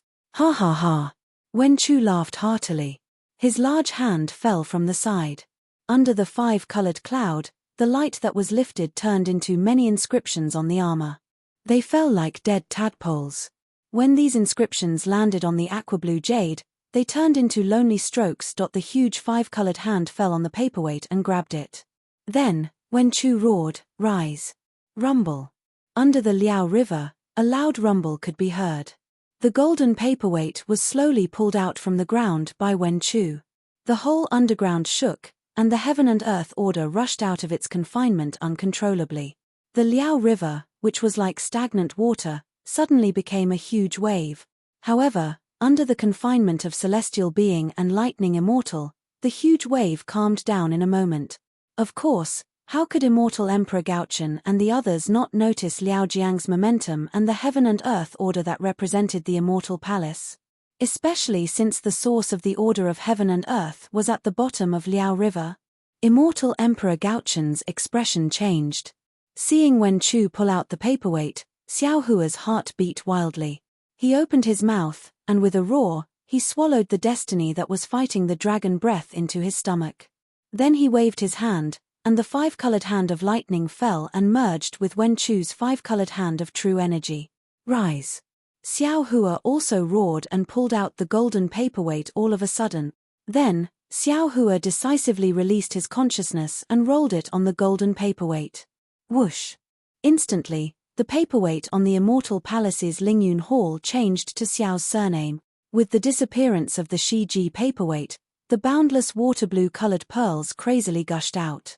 Xiao Hua's figure once again flashed and was about to rush in, wanting to find a new Heaven's Punishment prison crystal to imprison. At this time, a graceful figure flashed inside the pearls. With a smile on her face, Xin Xin appeared in front of Xiao Hua with tears in her eyes. For some unknown reason, seeing the smile on Xin Xin's face and the tears at the corner of her eyes, Xiao Hua's heart was filled with great joy. It was as if his previous actions of forcing the southern heavenly gate, fighting at the sunset cliff, And now being trapped at the longevity town, everything he had done had turned into fleeting clouds. It was as if nothing in this world could compare to a trace of a smile from this woman before him. For the sake of half a teardrop at the corner of her eye, he was willing to use all of his abilities to erase it. Shin Shin. Xiao Hua called out in a low voice. His right hand reached out and pulled Shin Shin into his embrace. Shin Shin clearly agreed and did not resist at all. It meekly threw itself into Xiao Hua's embrace and blissfully placed its face on Xiao Hua's chest. Its pair of hands also circled around Xiao Hua. On its left hand, there was a small flag. Wasn't that the Shenyuan water control flag? When the two of them met, their gazes only met for a moment. They only said 2 words and then each other's warmth. All words were powerless and pale at this moment. The pearls fluttered around the two of them. It was like Shin Shin's shy and happy mood, and it was also like Xiao Hua's peace of mind after embracing his lover. After half a cup of tea's time, Wen Chu coughed and said behind Shin Shin, "Fellow immortal Xiao." "Ah!" Shin Shin was shocked and hurriedly pushed Xiao Hua away. She struggled out of Xiao Hua's embrace with a red face and watery eyes. When Shin Shin saw Wen Chu's cultivation, she couldn't help but turn pale with fright. She hurriedly bowed and said, "Junior." "Sure." Xiao Hua raised his hand and stopped Shin Shin. He whispered, "No need to be polite with him. He's my good friend." Her hand took the opportunity to grab Shin Shin's slightly warm and soft hand. "Ah! Why are you also?" Shin Shin immediately realized Xiao Hua's strength was unfathomable. She cried out in shock and tried to pull her hand out of Xiao Hua's grasp. "Let's talk about it after we get out." Xiao Hua couldn't bear to let go of Shin Shin's hand. He firmly grasped Shin Shin's hand and explained, "Right now, we're trapped in the innate 4-way formation. Do we still need your Shenyuan water control flag to help us out?" "Oh." When Shin Shin first escaped, she thought everything in front of her was done by Xiao Hua to save her. When she heard Xiao Hua's words, she hurriedly looked up. With Shin Shin's cultivation, she naturally could not see the carnate 4 corners formation. However, as she waved the Shenyuan water control flag in her hand, the flaming clouds of the floating flame flag and the plain clouds of the white cloud-bound flag immediately appear. Shin Shin didn't say much and only asked, "How can I help you break the formation?" Xiao Hua naturally didn't know how to break the formation. He was afraid that Shin Shin's escape would attract the attention of the 4 great families and create some other variables. He only explained the situation of the innate 4-way formation. In the end, he said, "Since your Shenyuan water control flag is one of the innate 5-direction flags, this water-colored pearl can also be integrated into the innate 4-way formation. Then, it might be able to create a flaw in the innate 4-way formation." "I understand." Shin Shin heard clearly and said with a sweet smile, "Don't worry, Xiao Lang. I've already successfully refined the Shenyuan water control flag. Facing the 4 almost ownerless 4-way flags, creating a flaw is as easy as flipping my hand." "Shin Shin, you're awesome." Xiao Hua was overjoyed. Looking at Shin Shin's smiling face, he couldn't help but raise his hand and use his left thumb to stroke Shin Shin's dark eyebrows. Although this action wasn't as intimate as kissing, Shin Shin liked it very much. Her lips smiled like a crescent moon and she gently pulled her hand back. "Xiao Lang, watch how I cast the spell." "Okay." Xiao Hua smiled and nodded, but his figure was unwilling to leave Shin Shin even half a step. Shin Shin stole a glance at Wen Chu in the distance and fiercely glared at Xiao Hua a few times. However, seeing that Xiao Hua's face was as thick as a city wall and was unwilling to leave, Shin Shin was helpless. However, she felt even more sweetness in her heart. Shin Shin raised her hand. Without activating it, a faint 5-colored true qi gushed out from her arm and landed on the Shenyuan water control flag. When the Shenyuan water control flag received the true qi, it immediately flashed with a water blue color. As the flag fluttered, an endless amount of jade flew out and rushed towards Xiao Hua's head. There wasn't any sound, but as the jade flew past, the white clouds and flame clouds appeared like a tide and were squeezed to the sides. And in the middle of the jade, a gap of several tens of feet was created. "Awesome." Xiao Hua praised and quickly kissed Shin Shin's forehead. Although this kiss was like a dragonfly skimming the surface of the water, Xin Xin's face immediately turned crimson. Xiao Hua ignored Xin Xin's rolling eyes and hurriedly said, Xin Xin, when you break through the seal, listen to my explanation. I'm sure you know that this is the Liao River beside the longevity town. Today is the day when the sutra seeking of extreme bliss ends. I, Xiao Hua, and the Immortal Palace, Thunder Monastery, and Great Sage Hall are here to welcome Chuanzang's return. However, who would have thought that the four great families would lay down this early Heaven Four Cardinal formation, trapping the Immortal Emperor, the Dipankara Archaic Buddha, and the golden-winged Great Rock within. Hearing that the Immortal Emperor was here, a trace of panic appeared in Xin Xin's eyes. Seeing this, Xiao Hua didn't dare to explain further. However, he couldn't not explain and hurriedly said, Don't be afraid. I've already gone to the Immortal Palace to ask for your hand in marriage. The Immortal Emperor promised that as long as I can save you from the Heaven Punishment Prison Crystal, he would agree to my. Before Xiao Hua could finish speaking, Xin Xin was so embarrassed that his neck turned red. He hurriedly kicked Xiao Hua lightly, not allowing him to continue speaking. Xiao Hua had never treated Wen Chu as an outsider. He also didn't expect the calm and decisive Xin Xin to be so shy. He hurriedly stopped and said, all right. I won't say any more. I'm just letting you know about the current situation. Moreover, from the looks of it, you're also His Majesty's backup plan. However, I've already discovered it. Now, I'll make him suffer in silence. Yes, I understand. Xin Xin nodded. I'll activate the Profound Origin Water Control Flag. Darling Xiao, you can inform His Majesty and the others to come over. Once there's a passage, we'll be able to escape. All right. Xiao Hua smiled and nodded. Then, he said to Wen Chu, then, I'll have to trouble you, fellow immortal. Go and inform Immortal Emperor Gaochen, the golden-winged Great Rock, and the Dipankara Archaic Buddha. All right. Wen Chu smiled and left. How could he not understand Xiao Hua's intentions? If Xiao Hua wanted to inform them, why would he need to leave? Xiao Hua only needed to inform the Heavenly Being and the Thunderbolt Hermit, and they would be able to inform Immortal Emperor Gaochen when they removed the restrictions. Seeing Wen Chu leave, Xiao Hua said in a low voice, Xin Xin, it's all my fault. I didn't expect you to do so much for me. It's all right. Seeing that there was no one around, Xin Xin regained her calm and smiled. Aren't you here now? I'm very happy. Give it a recommendation vote, collect it, or tip it. Thank you for all your support. Chapter 46-49. Then, are you still going back to the Immortal Palace? Xiao Hua hurriedly asked. This was what he wanted to ask. A trace of desolation and helplessness appeared in Xin Xin's eyes. After thinking for a moment, he replied, Of course I don't want to. However, if there is no marriage agreement, no matchmaker, and no orders from my parents, I am really not suitable to stay by your side. After all, I'm still the 9th princess of the Immortal Palace. I can't let others laugh at me, and I can't embarrass His Majesty. All right. Hearing Xin Xin's first sentence, Xiao Hua felt relieved. He smiled and said, I won't make things difficult for you. That's great. As he spoke, Xin Xin's little finger scratched Xiao Hua's palm as he whispered, If there's no one around, you can do this. But when His Majesty comes later, you can't do it. I know. Xiao Hua's heart was bursting with joy. He held Xin Xin's soft hand a few times before letting go because Immortal Emperor Go Chen's clear gaze was sweeping over from afar. Your Majesty. Xin Xin didn't dare to be careless and quickly spoke after seeing Immortal Emperor Gaochen's figure.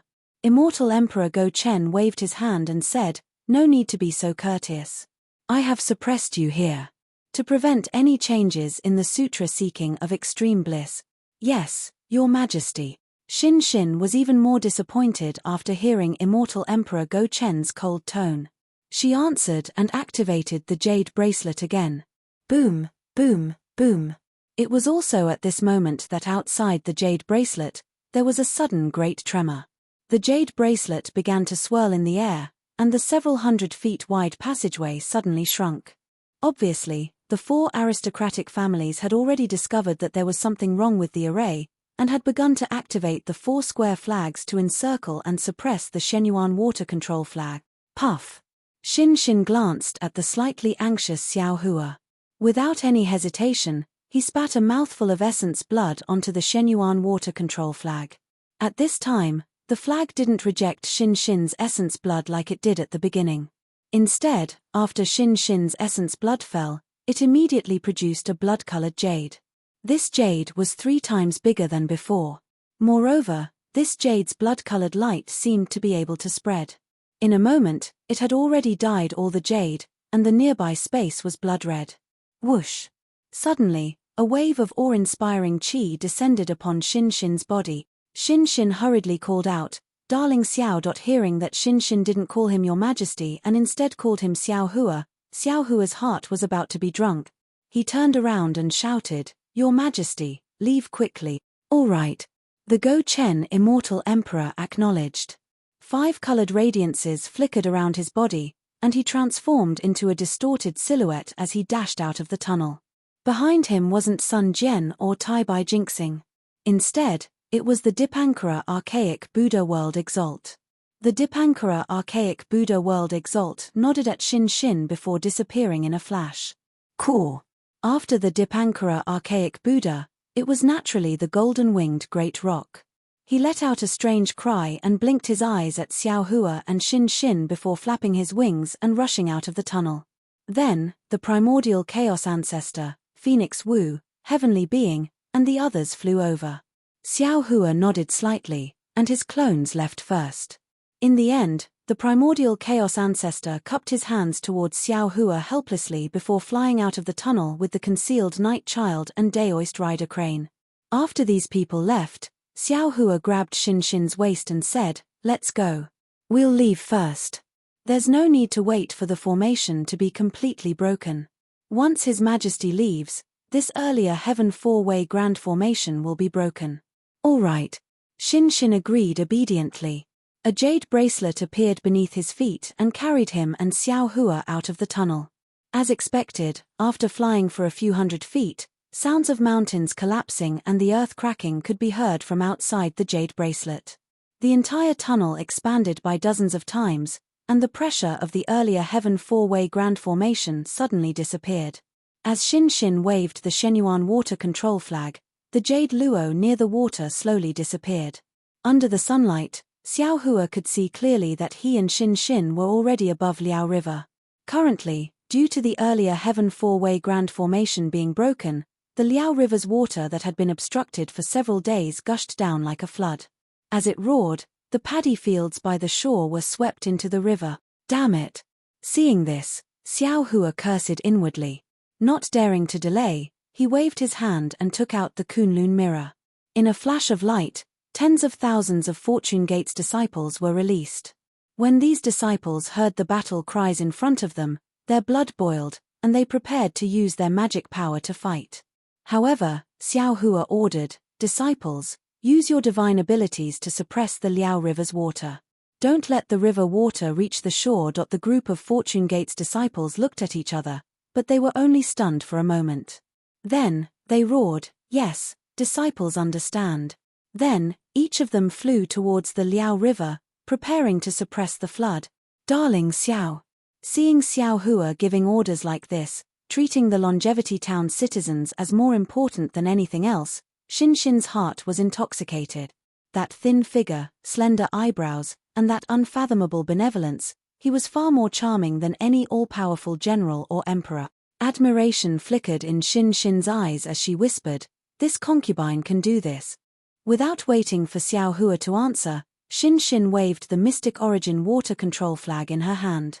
Hundreds of jade talismans fell into the Liao River, and the roaring water dragons immediately submitted, obediently flowing along the river. Although the river's water level was much higher than the shore, there was not a trace of water that exceeded the river's flow. "Good." Xiao Hua praised. His hand reached out again, wanting to hold Xin's hand. Xin was originally flying out with Xiao Hua's arm around her waist, but when she saw Xiao Hua take out the Kunlun mirror, she immediately dodged to the side. When she saw Xiao Hua's hand, her figure flickered again, and she winked at Xiao Hua with her left eye. Those quivering eyelashes and the bashfulness in her eyes seemed to tickle Xiao Hua's heart, making him reluctant to reject Xin's pleading. Xiao Hua could only withdraw his hand, and then he ordered the disciples, "All of you, line up and prepare for the battle." "Yes, sect master." The disciples were also the kind of people with sharp eyes. Seeing Xin Xin like this, how could they not know what was going on? They all shouted in unison, "Sect master." These 5 words were truly earth-shattering. Although Xin Xin did not know why Xiao Hua was called sect master, seeing Xiao Hua being so revered by the disciples, she was also happy. The corners of her mouth curved up, and it was like the mellow fragrance of sweet wine. Xiao Hua glared at these disciples, and then released his divine sense to look around. He saw that the current longevity town was no longer the longevity town before the extreme bliss scripture seeking bliss. Thousands of miles above longevity town, millions of disciples from aristocratic families had formed a battle team. This battle team was very similar to the 4 aristocratic families' disciples Xiao Hua saw in front of Chaomu Cliff, but it was also different. The strength of these disciples was clearly a level higher than the 900,000 disciples. Moreover, these 1 million disciples were divided into 2 layers. 30% of the disciples were in the inner layer, guarding the 4 directions, facing longevity town, and surrounding it like an iron bucket. Above these aristocratic family disciples, Dongfang Qiong Hao, Shimen Jianzhong, Nangong Tianji, and Beiming Chuqing's faces were heavy with helplessness and unwillingness. They each held a small flag in their hands, and the flags were covered in clouds, protecting 30% of the disciples. And outside of these disciples were another 70% of the disciples. These disciples wore heavy armor and were facing the outside. Their killing intent and majestic auras were like dragons, cruising around the edges of the battle squad. Boom! Boom! Boom! Just as Xiao Hua was looking around, in the sky to the left of the longevity town, there was a loud rumbling sound. Countless pillars of vast qi crashed into the town, and the sky was already wide open. Groups of immortal soldiers and immortal generals raised their banners high, stepping on the earth, fire, wind, and thunder as they descended. They even sealed off the 10,000 li radius around the longevity town. The sounds of battle and the rosy clouds had already blocked the sunlight that filled the sky. The piece of the Sutra of Bliss had already been torn to pieces. Under the mask of mercy, a bloody ferocity was revealed. Dongfang Qiong Hao. Immortal Emperor Go Chen was facing Dongfang Qiong Hao. He was 1,000 zhong tall now, and his sun and moon imperial robes were majestic. Lightning flashed as he spoke. His voice was like the punishment of the heavens. "I have always treated the 4 clans well. I even wanted to betroth my beloved princess to you 4 princes. I didn't expect you to have such evil intentions, setting up such an ambush in Longevity Town. If it wasn't for the heavens protecting me, I would have fallen into your trap." Gaochen. Dongfang Qiong Hao smiled coldly and said, "The winner is the king, the loser is the bandit. Since you're lucky that my innate 4 cardinal formation can't trap you, there's no need to waste time. Let's fight. Let's fight and see who wins. Haha, I am the son of the heavens, the ruler of the immortal palace. I have the fortune of the world on me, so how can you covet it?" Immortal Emperor Go Chen laughed and pointed around. "You've been surrounded by my solar temple, lunar temple, heavenly king temple, and light temple. How can you survive? If you abandon your weapons and surrender, you may still have a way out. If you stubbornly resist to the end, only death awaits you." Old Go Chen. Dongfang Qiong Hao was not moved at all. He said coldly, "History is always written by the victors. Fortune is always the reward of the victors. If you didn't steal the power of the immortal palace, how could you have the fortune of fortune on you? Don't worry. Once I kill you in the longevity town, it will be renamed as the Bandit Town, and the luck of Confucian cultivators will return to me." Wishful thinking. Immortal Emperor Go Chen sneered and took out his Son of Heaven's sword. "Since you don't know how to repent and cherish the chance I gave you, then let the wrath of the heavens descend and punish your rebellious path." Immortal Emperor Go Chen looked at Wen Chu in the distance and ordered, "Wen Chu Palace Master, can you help me kill these traitors?" Wen Chu's body flashed and landed on the other side of Dongfang Qiong Hao. His voice was like thunder. "How can I not obey your majesty's orders? Everyone has the right to kill these traitors. Give it a tip, And thank you for all your support. Chapter 4650. With that, Wen Chu raised his hand and the heaven and earth pagoda flew out. The pagoda emitted a thunderous roar and enveloped the area within 100 miles of Dongfang Cheonghao. Its unstoppable force slammed down towards Dongfang Cheonghao. Ha ha!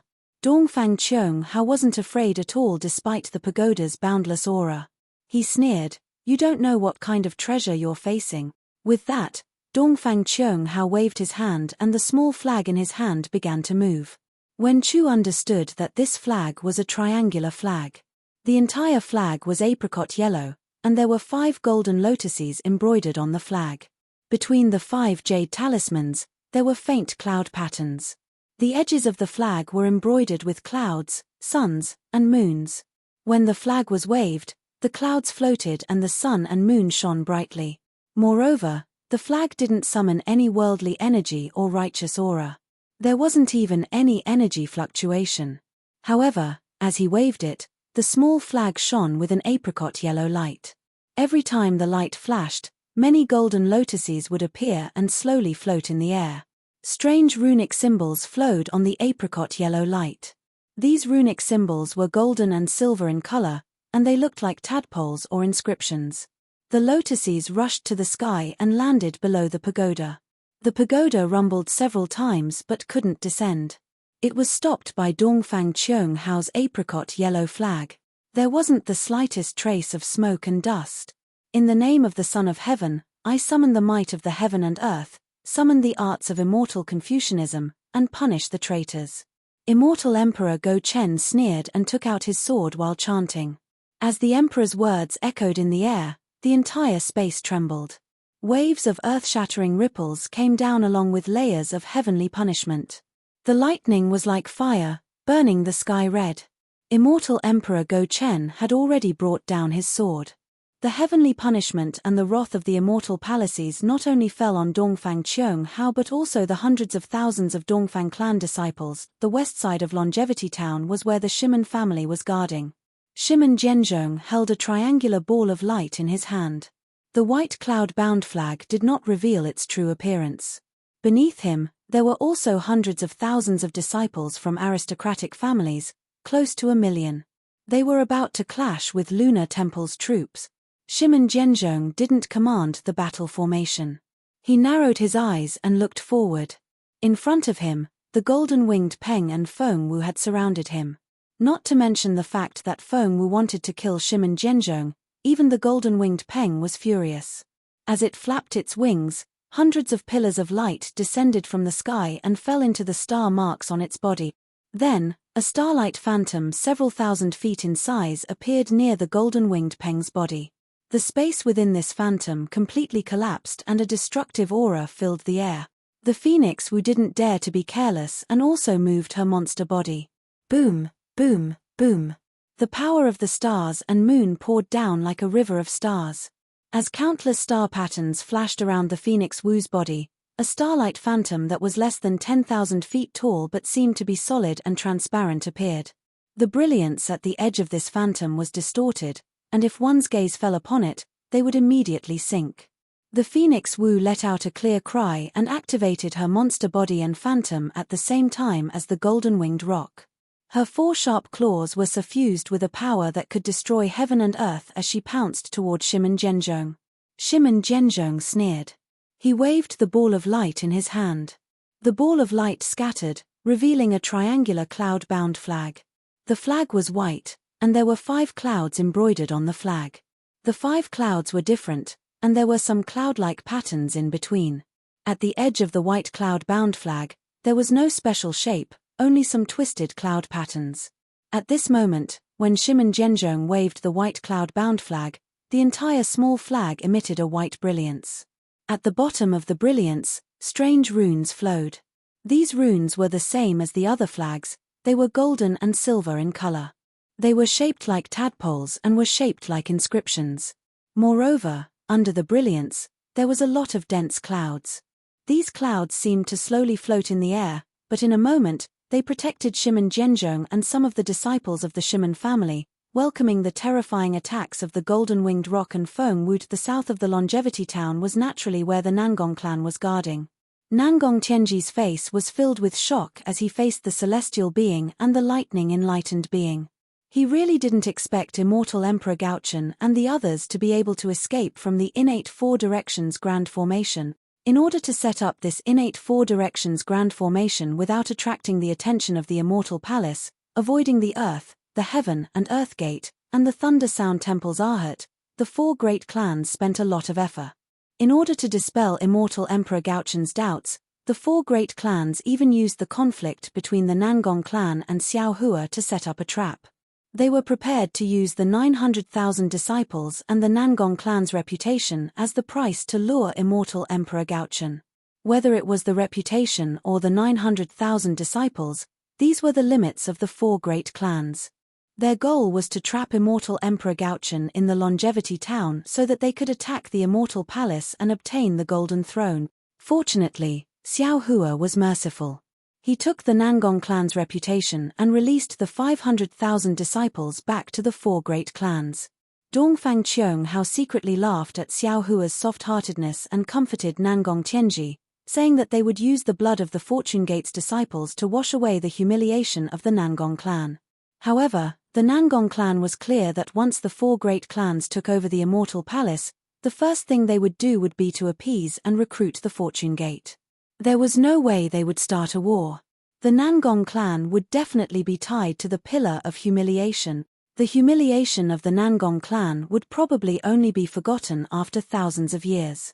Therefore, when he saw the celestial being and the lightning enlightened being attacking together, Nangong Tianji's eyes turned red. He didn't wait for the two of them to make a move and immediately waved the triangular ball of light in his hand. As the ball of light scattered, a triangular floating flame flag was revealed. This flag had 5 different colors, and there were 5 flames embroidered on the flag. Not only did each flame have a different color and shape, but they also divided the flag into 5 regions. These 5 regions intertwined with each other, and it looked like the chaotic space of the 5 elements. The 5 flaming swords also had some interconnected threads of fire. Strange runes were flashing on the swords. As Nangong Tianji waved the swords, the runes turned into tadpoles and swam on the flag. Layers of flame-shaped clouds rushed out rapidly and protected the disciples of the Nangong family and Nangong Tianji. Motherfucker! The celestial cursed as the clouds flew out. The layers of defenses were stronger than anything in the world, and the celestial raised his hand to summon the Deva's white bone. Rumbling sounds could be heard as the surrounding space began to collapse, and the magical laws of heaven and earth began to arrive.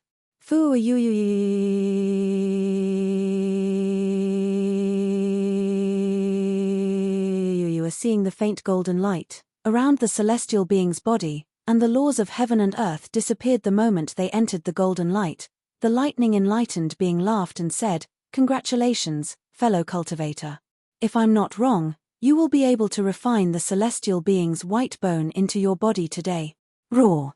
The celestial being roared towards the sky. Golden light shone from his body, and 3 heads and 6 arms slowly grew out. The 3 mouths shouted at the same time, "Whether or not I can succeed will depend on whether the celestial being floating flame flag of that old bastard Nangong can withstand my attack." After he finished speaking, the celestial being didn't hesitate. He waved his hands and feet and rushed towards the flaming clouds of the floating flame flag. Puff puff puff. A series of muffled sounds came as the celestial being activated his cultivation technique.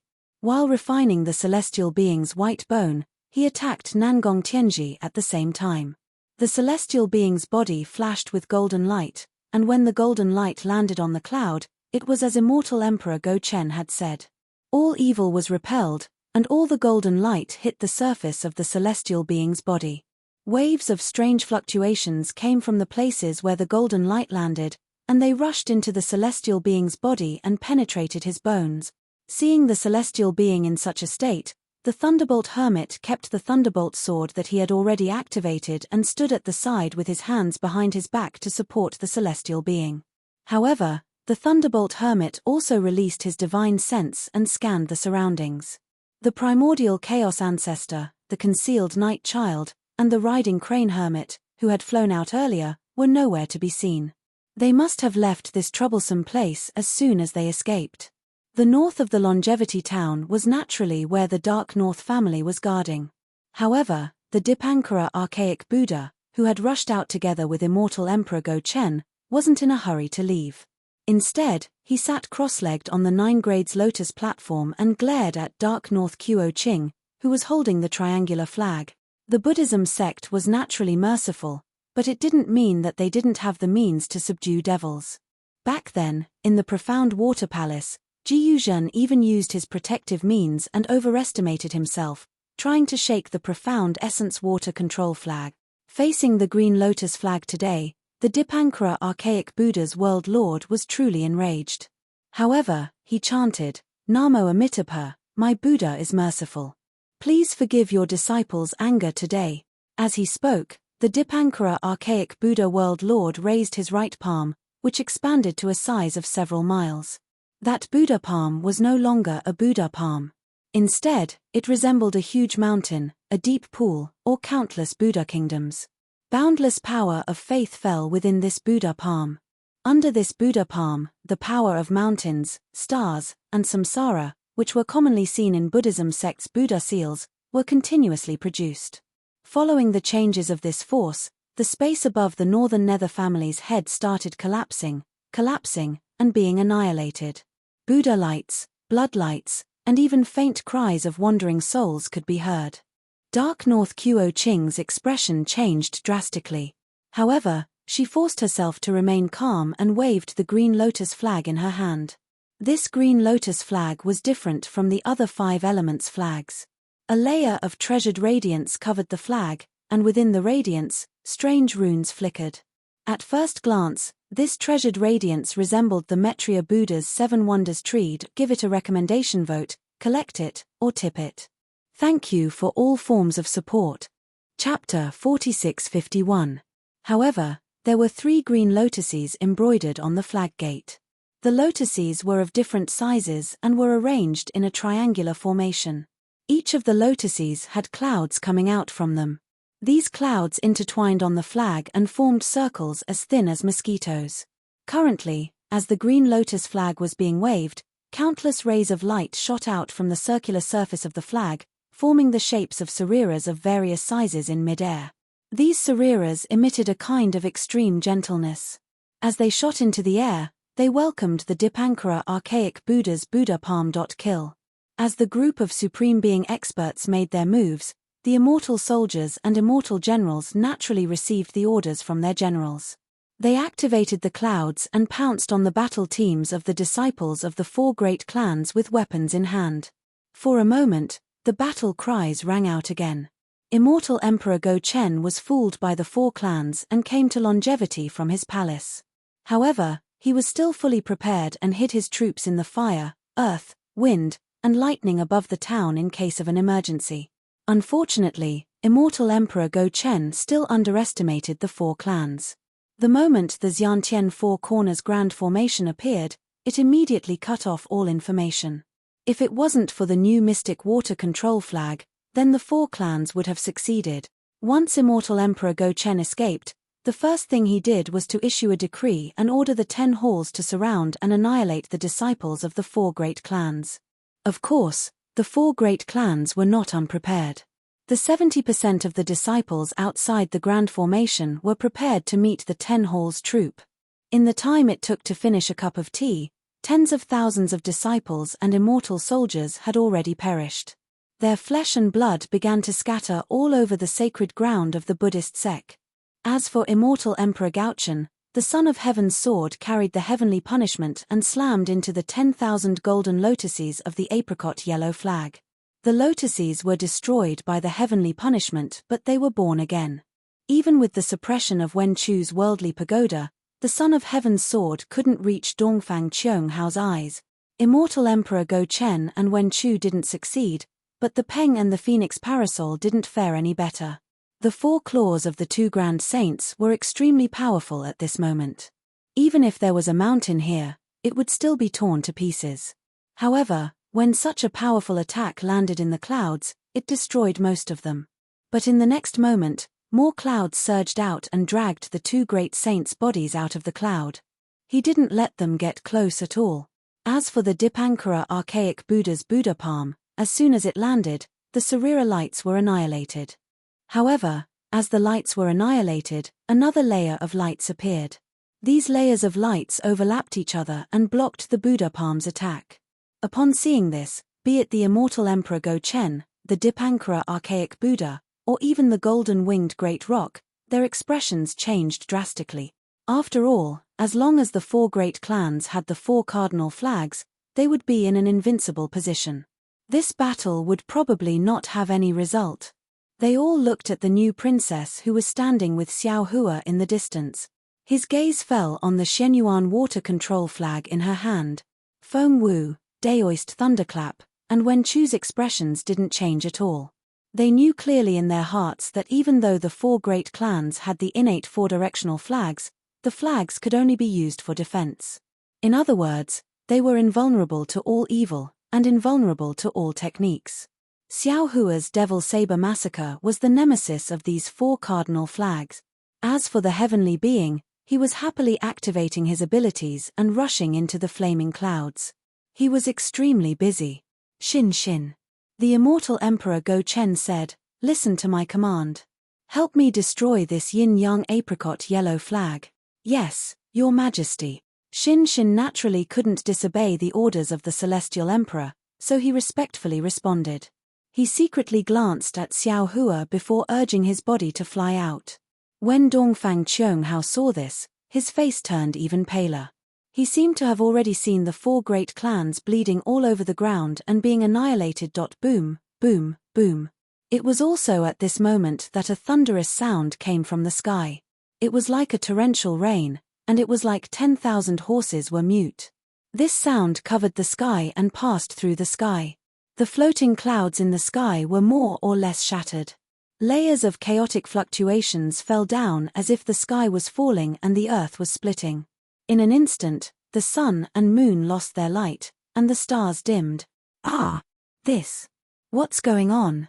All of the Supreme Being experts were dumbfounded. As the fluctuations descended, waves of fear and trepidation inexplicably arose in their hearts. A faint scent of blood and destruction drifted around their mouths and noses. However, this phenomenon disappeared in a flash. Before they could think about it, the sky above them shone brightly once again. Not only did the ripples disappear, even the sound disappeared. Everything was like the deafening battle cries. There was no change at all. That strange phenomenon was like a dream in an instant. Oh no! How could Xiao Hua not understand what had happened? He didn't hesitate at all. He didn't dare to conceal his cultivation anymore. He raised his hand and slapped his forehead. The immortal Emperor Go-Chen also pointed at his forehead. Golden light overflowed from his eyes, and waves of strange fluctuations slowly appeared in front of his eyes. As for the Dipankara archaic Buddha, the World Lord retracted his Buddha palm. Shadows appeared in his ears, and countless radiances appeared behind his head and fell into the shadows of his ears. Boom! Just when the Supreme Being experts were about to execute their abilities to calculate the karma, another massive chi pillar emerged from the earth, fire, wind, and lightning. A patrol inspector clad in bright armor descended from the sky. His figure was still distorted, and before he could solidify, a panicked voice resounded, "Your Majesty, Your Majesty, the Heaven's Secret Hall's G Prefecture has an urgent report." Before the inspector's voice could land, Kachacha, a thunderous rumble could be heard. From the direction of the soaring Dragon Mountain range, a Fortune Gate disciple with a cultivation of Grade 8 origin energy was flying over. That disciple's face was filled with panic as he hurriedly said, reporting to the Patriarch, "There is an urgent report from the Star-Picking Tower." Boom! Similarly, from the Thunder Monastery's direction, a pillar of Buddha light pierced through the sky.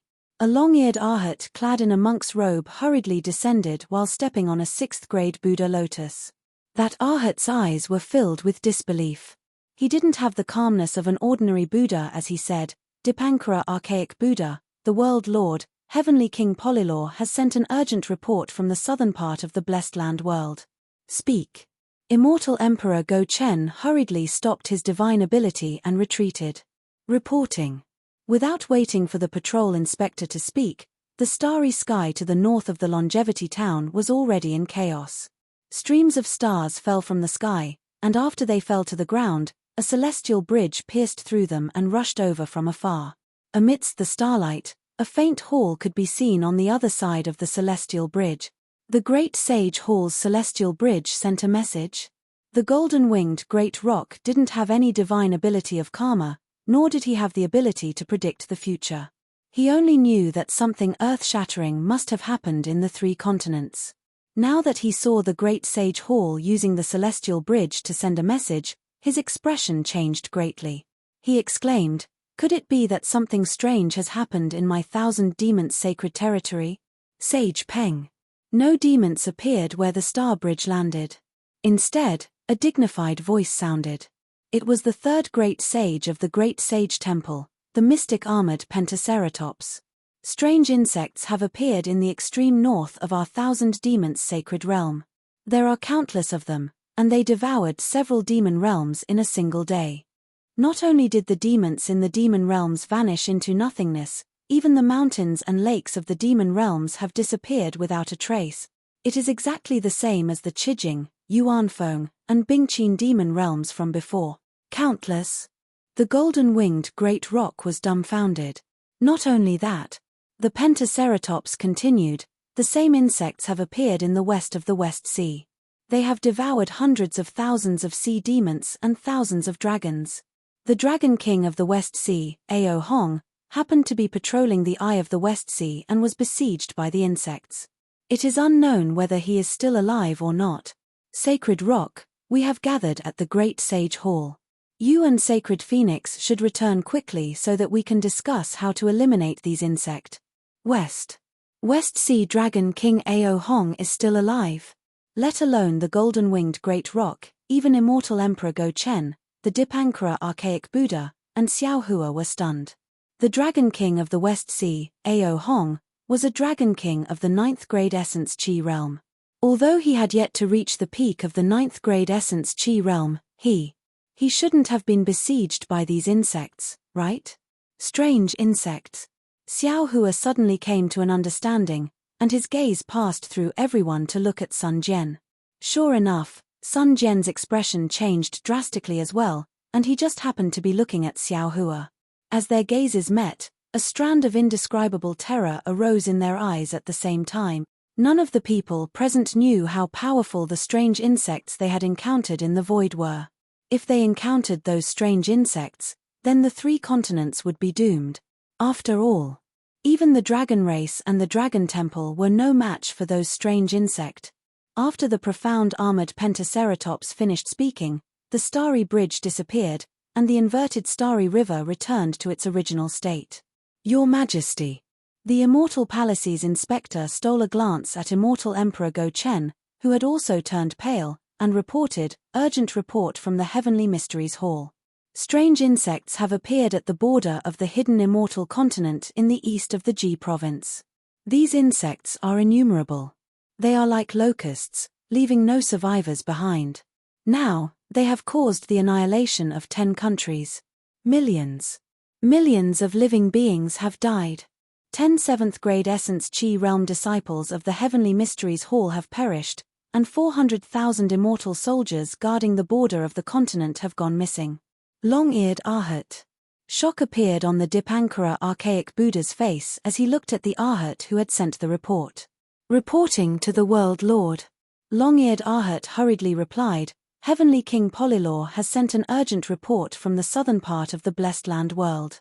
Strange insects have appeared at the border of the Blessed Land world. These insects are of different sizes. The small ones are less than a few inches, while the big ones are more than a few dozen feet. These insects devour everything, and they especially like things that contain the spiritual qi of heaven and earth. Some insects even devour Buddhist lights." Before the report was sent, more than 40 temples and 60,000 Buddhas had gone missing. Among them, 7 Arhats and 14 Vajras had gone missing. Chapter 4652. Hearing this, Xiao Hua couldn't help asking, "How many people have gone missing?" That long-eared Arhat originally had other numbers to say, but when he heard Xiao Hua's question, he took a deep breath and lamented, 40 temples.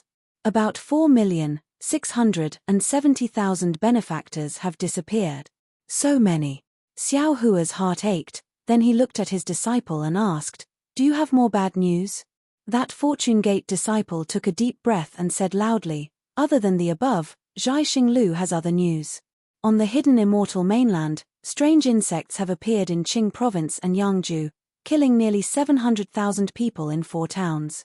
On the Whitebone mountain range in the western part of the Western Paradise, 400,000 people have gone missing, and the mountain range has been swallowed. If I'm not mistaken, it is also the doing of strange insects. On the eastern part of the Thousand Demons Sacred Territory, 800,000 demonic beast tribes have gone missing near the Chidi River, including 307 greater demonic beasts. On the eastern part of the Eastern Sea, 310,000 sea tribes have been killed by strange insects. Anything else?" Xiao Hua gritted his teeth. Yes. That disciple flipped his hand and took out a jade eye. He passed it to Xiao Hua and said, "Zhai Xinglu has lost more than a dozen disciples and sent back images of strange insect." Xiao Hua lifted his hand and made a grabbing motion. The jade eye instantly fell into his hand. Xiao Hua flipped his hand and placed it on his forehead, but at that moment, he hesitated for a moment. He closed his eyes slightly, calmed his mind, and put it down. As Xiao Hua had expected, there were more than a dozen images of strange insects in the jade eye. Some were big, some were small, and 2 of them were exactly the same as the ones he had seen in the void on the Dragon Island. Among these dozen strange insects, there were 3 that were bigger than the strange insects he had seen on the Dragon Island. Similarly, there were 7 or 8 strange insects that were smaller than the strange insects Xiao Hua had seen in the void. Moreover, the smallest strange insect, Xiao Hua, seemed to be slightly familiar. He pondered for a moment before coming to a realization. Wasn't it the myriad of black dots he saw in the spatial rift when he fell into the Western Sea all those years ago? At that time, the black dots were completely black, but he could still remember the shape of the black dots. Wasn't it similar to the smallest strange insect? Moreover, the black dots wriggled like maggots, and the black dots attacked like soul spikes. Xiao Hua's memories were still fresh in his mind. Even Xiao Hua, who had an innate divine restriction outside his Niwen palace that was impossible for ordinary people, was knocked unconscious by this strange insect's soul-piercing attack. Then, what about the other cultivators? If it were any other cultivator, even if they had reached the tribulation passing stage, without a special spirit treasure or even a heaven spirit treasure, they wouldn't be able to escape death. Xiao Hua's heart couldn't help but clench at the thought of the hundreds of millions of strange insect shadows. He took the jade eye ring off his forehead and looked at the disciples of the 4 great clans who had stopped fighting, as well as the immortal soldiers and immortal generals of the 10 halls of the immortal palaces. With sorrow in his eyes, he threw the jade eye ring to Sun Jian. Seeing the jade pupil slowly flying in the air, it didn't fall into immortal Emperor Go Chen's hand, but it fell into Sun Jian's. Others didn't understand, but Sun Jian's heart felt as if it had fallen into an ice cellar. After receiving the jade eye ring, light flashed in Sun Jian's eyes. After looking at it for a moment, his face turned pale, and he respectfully passed it to Immortal Emperor Go Chen. After Immortal Emperor Go Chen looked at it, he passed it to Tai Bai Jinxing. Tai Bai Jinxing didn't take a look at it, and instead, he passed it to Namo Great Wisdom Manjushri, who then passed it to Namo Dipankara Archaic Buddha. After all the supreme experts present finished looking at it, the jade eye ring returned to Xiao Hua's hand. Xiao Hua looked at the jade eye ring with a heavy gaze, and just as he was about to keep it, Immortal Emperor Go Chen shouted from afar, "Xin Xin, come and help me break this Wuji apricot yellow flag. Disciples of the immortal palaces, listen to my command, kill." Damn it. Xiao Hua was enraged. He pointed his finger, and a thunderbolt descended from the sky, striking towards Immortal Emperor Go Chen. Of course, this thunderbolt was only a warning. Immortal Emperor Go Chen wielded the Sun Moon Emperor armor to shatter this thunderbolt. "Master Xiao Lei, are you going to offend your superior?" Immortal Emperor Go Chen lost his face, and he couldn't help but feel angry. "Your Majesty." Xiao Hua looked at the 10 immortal palaces of the immortal palaces, and suppressed the anger in his heart, don't you see? The extraterrestrial enemies have already invaded the 3 continents and the 4 seas. If we don't work together to defend against them, I'm afraid the 3 continents and 4 seas will be destroyed. Ch, destroy the world. How is that possible? Immortal Emperor Go Chen sneered. Since the ancient times, our 3 continents have existed for who knows how long, and who knows how many extraterrestrial dangers we've encountered. I also never knew that the extraterrestrial enemies had the ability to destroy the world. Are the cultivators of our 3 continents made of mud? Immortal Emperor Go Chen looked at Dongfang Qiong Hao, and said, to resist the foreign invasion, we must first settle our internal affairs. Even if I want to defend against the foreign invasion, I must first eliminate the 4 great clans. Otherwise, how can I be at ease killing those strange insects? Princess Xin hurriedly said, reporting to your majesty, although I have already controlled the mystic water control flag, the innate 5-element flags are only good at defense, and cannot be used to attack. Moreover, I'm only at the lower 7th grade of origin energy. Even if I use the mystic water control flag, I can't break through the yin-yang apricot yellow flag, which is controlled by a 9th grade origin energy cultivator. Your Majesty, please understand. Haha, no matter, no matter. Immortal Emperor Go Chen laughed, as long as you can control the yin-yang apricot yellow flag's defense. Unfortunately, before Immortal Emperor Go Chen finished speaking, Xiao Hua also laughed loudly and said, haha, no matter, Xin, go and help His Majesty. Let them fight to the death. This Xiao will send a message to the Soaring Dragon mountain range, and my Fortune Gate's disciples will all go out to battle. Rather than dying in the mouths of those strange insects, why not exterminate the 4 great clans and the Immortal Palace, and this Xiao will be free in the Cloud Ascension Palace for a few days. Amitabha. The Namo Dipankara archaic Buddha chanted the Buddha's name and gave up on Beiming Cho Ching. He raised his hands and formed a Buddha seal with his palms. As the Buddha seal flickered, the radiance behind the Dipankara archaic Buddha's head shone brightly. Layers of Buddha radiance condensed into a stream and fell into the Buddha seal. Gradually, the space around the Buddha seal started distorting and collapsing strangely. Then, strings of golden tattoos gushed out like tadpoles. These golden tattoos transformed into a huge swastika character and slowly rotated in mid-air. Waves of cryptic fluctuations were emitted from the swastika character and rushed into the surrounding void. Seeing the Dipankara archaic Buddha's actions, Immortal Emperor Go Chen hesitated for a moment. Then, he raised his hand and took out the clear heavenly mirror. He opened his mouth, and a dragon-like Confucian fate entered the clear heavenly mirror. The entire clear heavenly mirror let out a rumbling sound and transformed into a huge door of light. Appear. Immortal Emperor Go Chen raised his hand again and slapped the crown on his head. Woo! Amidst the flickering lights, the impure 5-colored true chi rushed into the door of light like a pillar. Then, the entire door of light shone with multicolored radiance. Strange fluctuations were emitted from the void and rushed into the radiance with a roar. Then, scenes of light appeared within the radiance. Xiao Hua knew that the 2 supreme experts were using their abilities to divine the future. He also raised his hand and was about to release the Thunder Nebula. However, his heart skipped a beat, and he stopped. Looking at the trembling void and the intertwining fluctuations, he sighed. Then, he looked up at the sky again. The phenomenon just now wasn't created out of nothing. If there wasn't any danger of world destruction, why would there be such omens? As expected, after a while, the radiance within the clear heavenly mirror gradually faded, turning into black and white. The swastika symbol in front of the Dipankara archaic Buddha's eyes also slowly withered, turning into grayish-white. Immortal Emperor Go Chen's appearance was hidden behind the golden radiance of the crown, and no one could see it. However, the despair on the Dipankara archaic Buddha's face was obvious. Amitabha, for great families. The Dipankara archaic Buddha's Buddha lotus beneath the Dipankara archaic Buddha's feet was already emitting Buddha radiances. He then said, "The unprecedented calamity of our 3 continents is approaching. No matter if it's the human race, the demon race, or the dragon race, all living in the 3 continents must work together to resist the enemies outside. Today's matter.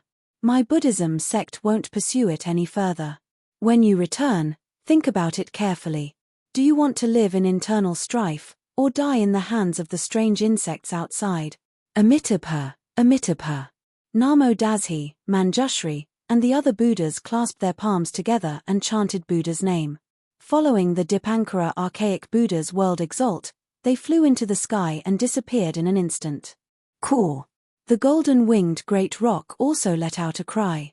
He flapped his wings and flew into the sky, shouting, "Old man Shimon, consider yourself lucky today. Before the calamity, I won't lower myself to your level.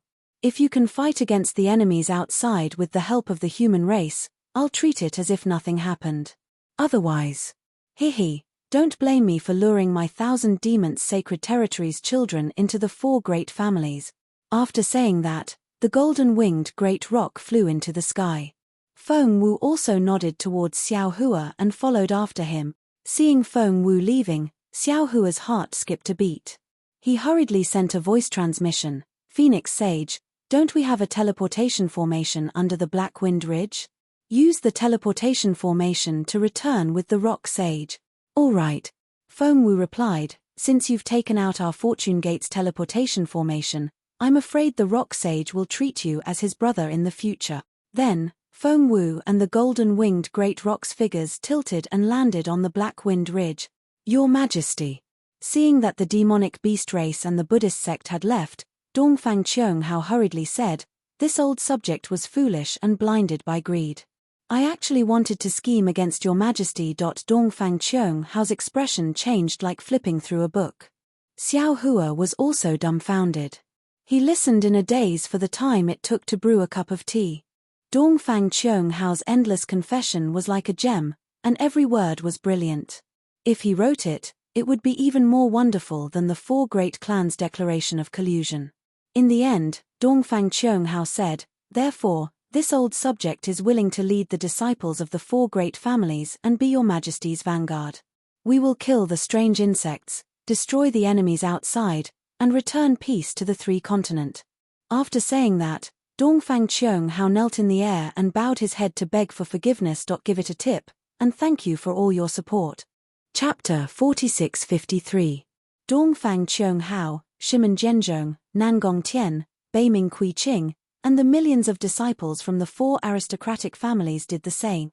Immortal Emperor Gaochen looked at the 4 aristocratic families that were still hidden by the innate 4 cardinal flags and hesitated for a moment. Then, he waved his hand and revealed the Emperor's sword and supreme heavenly mirror. He laughed and said, "Dongfang, Shimon, Nangong, and Beiming, please rise." The saint once said, "How can a man be infallible? A man who corrects his mistakes is a gentleman." The 4 aristocratic families haven't been to the Immortal Palace for a long time, and I haven't been to the hidden Immortal Palace for a long time. Therefore, it's not strange for there to be a gap between us. From now on, I will visit the 4 aristocratic families, and you will also visit the Immortal Palace. I'm sure we won't have any more grudges between us. Especially now that the calamity of the 3 continents is coming, you and I are the commanders of the human race.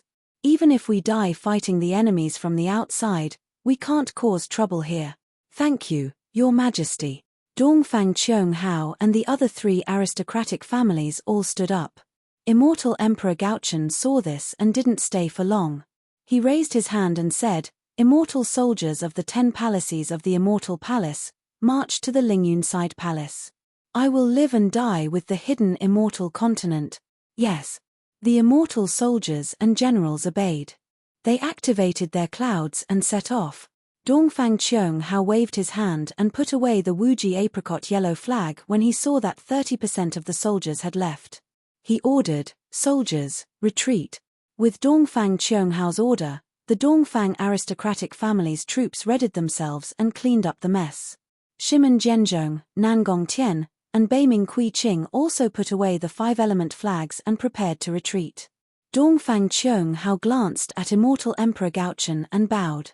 "Your Majesty, I'll return to the faction first and wait for your orders." "Good." Immortal Emperor Gaochen helped Dongfang Qianghao up and said with a smile, "Let's forget about our grudges today. I hope we can work together to eliminate the enemies from the outside. Under Your Majesty's wise leadership, The strange insects from the outside are nothing, Dongfang Qianghao said seriously. Haha, good, thank you for your auspicious words. Immortal Emperor Go Chen flew up and smiled. May my Confucian Legion succeed. Your Majesty. Seeing that Immortal Emperor Go Chen was about to leave, Xin Xin also moved. Xiao Hua hurriedly shouted, don't forget what you said at the Southern Heaven Gate. Immortal Emperor Go Chen stopped in mid-air and pondered for a moment before nodding. All right. Since Master Xiao Lei has rescued Xin Xin, I will agree to your marriage proposal. However, now that the calamity is upon us, we don't have the time to play matchmaker for you. Let's talk about this after we kill the strange insect. Moreover, if you want to marry the princess of the Immortal Palace, my most beloved daughter, if you can't take out a fortune worthy of my Xin Xin, don't even think about stealing Xin Xin away. Hearing Immortal Emperor Go Chen mention her marriage in front of so many people, Princess Xin Xin shyly lowered her head and hid in front of her chest. Xiao Hua was overjoyed when he heard this. Just as he was about to thank Immortal Emperor Go Chen, he rolled his eyes and pushed the boat with the current. Your Majesty, if that's the case, why don't we strike while the iron is hot? This humble servant will take out a gift worthy of the 9th princess. You only need to say one word, and this humble servant is willing to contribute to the eradication of the insects in the 9 regions. Oh! Immortal Emperor Go Chen was stunned. He smiled and said, so Master Xiao Lei already had a plan? I just don't know what kind of gift you have prepared. It's actually worthy of the princess of the Immortal Palace. The patriarchs of the 4 great clans are here. Xiao Hua smiled and said, let them be witnesses and see if this gift of mine is suitable. Boom! While speaking, Xiao Hua opened his mouth and the 9 regions' cauldrons flew out. The 9 regions' cauldrons landed in mid-air. Boom, boom, boom. Another 9 layers of vast energy pillars fell down. Under the 9 regions' cauldrons, 9 layers of fate energy swarmed out and turned into 9 dragons that danced around the cauldrons. 9 regions' cauldrons. Not only was Immortal Emperor Go Chen surprised, but Dongfang Qianghao and the others also turned pale with fright. They hurriedly said, this. How did the 9 regions' cauldrons end up in your hands? Don't worry, Your Majesty. Xiao Hua smiled and said, this Xiao is not a thief who stole the cauldrons. Your Majesty, please listen to this Xiao in detail. Then, Xiao Hua told the story of how he met the demon refining gourd at the Jade Pavilion conference and how he killed Kong Hongwu.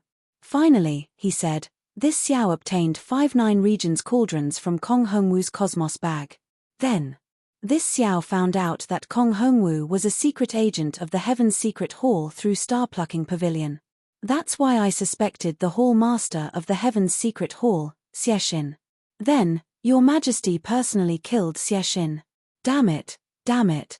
Immortal Emperor Go Chen finally understood. Dongfang Qianghao and the others also suddenly understood. Xiexin really deserves to die 10,000 times. Immortal Emperor Go Chen said fiercely, for his own selfish desires, he actually disregarded the fate of the Confucian cultivators and the survival of the human race. He wanted to steal the 9 regions' cauldrons for himself. If Master Xiao Lei didn't discover it in time, I'm afraid I would have fallen into his trap. Master Xiao Lei, your contribution is great. These 9 regions' cauldrons are absolutely worthy of Princess Xin Xin. However, Immortal Emperor Go Chen said with difficulty, this 9 regions great formation is easy to break, but to set it up again is extremely difficult. As far as I know, if it wasn't for 9 9th level origin energy experts with the same cultivation level and telepathy working at the same time, the 9 regions cauldrons wouldn't have been able to smoothly fall into the 9 regions of the hidden immortal continent. Your Majesty. Dongfang Qianghao hastily said from afar, this old servant suddenly remembered. Was it because the 9 regions great formation was broken that there was a gap between our 3 continents and the outside world? Was that why that strange insect could sneak into our hidden immortal continent? That's right, it's that damn Xiexin. Immortal Emperor Go Chen nodded vigorously. Xiao Hua said with confidence, Your Majesty, does the Immortal Palace have a way to set up the 9 regions great formation? If possible, please give it to this Xiao. This Xiao is willing to give this great gift to Your Majesty and protect Your Majesty's foundation for eternity. Good. Immortal Emperor Go Chen was also very happy. Since that's the case, this emperor allows it. As long as you set up the 9 regions great formation and eliminate the problem of the strange insect, this emperor will announce to the world that Xin Xin will marry into the Xiao sect. Thank you, Your Majesty. Xiao Hua shouted loudly as he looked at Xin Xin, who was trembling with excitement. Xin Xin. Immortal Emperor Go Chen waved his hand and a rainbow-colored jade crystal fell in front of her. He ordered, "This emperor orders you to teach the 9 regions great formation to Master Xiao Lei and assist him in setting up the formation to contain the hidden immortals." This son accepts the order. Thank you, Your Majesty. Xin Xin reached out her small hand. Her snow-white soft hand was now the color of a rose. She received the jade crystal and replied with a trembling voice. "Wen Chu Palace Master," Immortal Emperor Go Chen said again, "you have already helped Master Xiao Lei find Xin Xin. Can you follow this emperor back to the Lingyun Side Palace today?" This servant obeys the order. Wen Chu saw that Xiao Hua was happy and nodded. He accepted the order and flew up to the clouds with Immortal Emperor Go Chen, Sun Jian, and Taibai Jinxing before disappearing into the clouds. After the soldiers left, Dongfang Qianghao stared at Xiao Hua for a long time, then bowed and said, "Daoist Master Xiao, I always thought you were a scheming person, but this time in Longevity Town, I saw you achieve the Buddha fruit of Nanwu Merciful Guanyin Bodhisattva. This is really unexpected. Even though I look down on the Buddhist fruits, I especially admire the Buddhist fruit of the Merciful Guanyin Bodhisattva because the words Merciful Guanyin Bodhisattva can't be proven without a truly merciful heart and benevolence." Thinking about how enlightened being brought back more than 500,000 disciples from the 4 clans, I have nothing else to say. Today, if it wasn't for enlightened being forcing us to abdicate, His Majesty might not have let us go. If we fought, the insect problem wouldn't have been eliminated. Thus, I still have to thank enlightened being. You're welcome, you're welcome. Xiao Hua helped Dongfang Qianghao up with a smile and said, "I've always been muddle-headed in small matters. If I offended the 4 clans because of some small details, I hope fellow Immortal Dongfang and the 3 clans' patriarchs can forgive me." At this time, other than Nangong Tianji, who was organizing his troops in the distance, Shimen Jianzhong and Beiming Qiqing also flew over and cupped their fists. "Actually, after we return to our sects, we have a very high opinion of enlightened being. If it wasn't for His Majesty's plan, we wouldn't have fought. Forget it, forget it." At this time, Xiao Hua was too lazy to care about the truth of these people's words. He waved his hand and said, "The insect is already at our door. Fellow Taoists, please hurry and discuss how to kill it. I have seen this insect before, and it is extremely powerful. Moreover, according to my calculations, the insect that appeared before was only the tip of the iceberg. There are billions of them inside the spatial cracks, so you can't be careless.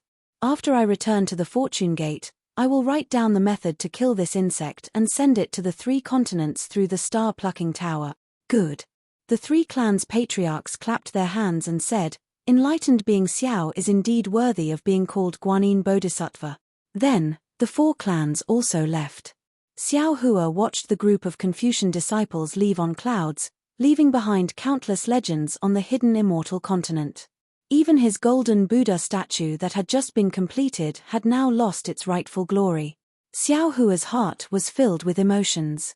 After the sutra-seeking extreme bliss ended, the Buddhist sect was supposed to be the main character, and Chunzeng was supposed to be the main character. However, the Fortune Gate of the Daoist sect appeared and he led a group to steal the Buddhist sect's glory. When the golden Buddha statue of Guanyin Bodhisattva transformed, the Buddhist sect's face was completely trampled on. Then, Chunzong created more problems and still wanted to seek sutras from the West. Then, the traitorous 6-eared macaque appeared, once again exposing the Buddhist sect's secret. And just as Immortal Emperor Gaochen sat on the mountain and watched the tigers fight, everyone fell into the ambush of the 4 clans.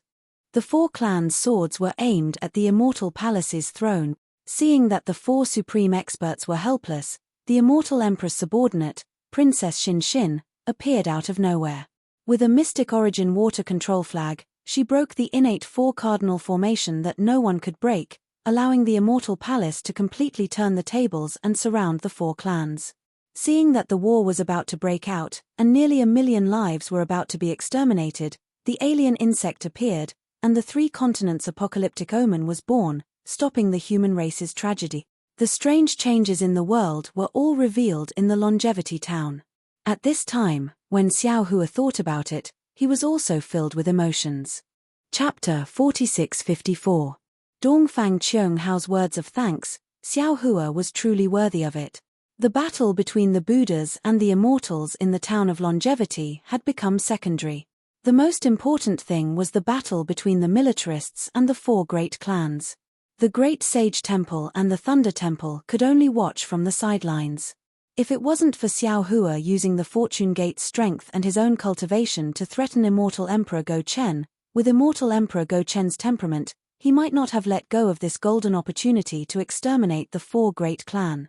Fortunately, with Xiao Hua's kindness and the rise of the Fortune Gate, there was a third party that Immortal Emperor Go Chen and the 4 great clans were wary of. Only then could they join forces to deal with the strange insect. Seeing that the monks of the Tidal River Temple had come out and were cleaning up the mess with lingering fear, Xiao Hua smiled and looked at the Guanyin Bodhisattva who was looking at the town of Longevity and the entire Yu province with benevolent eyes.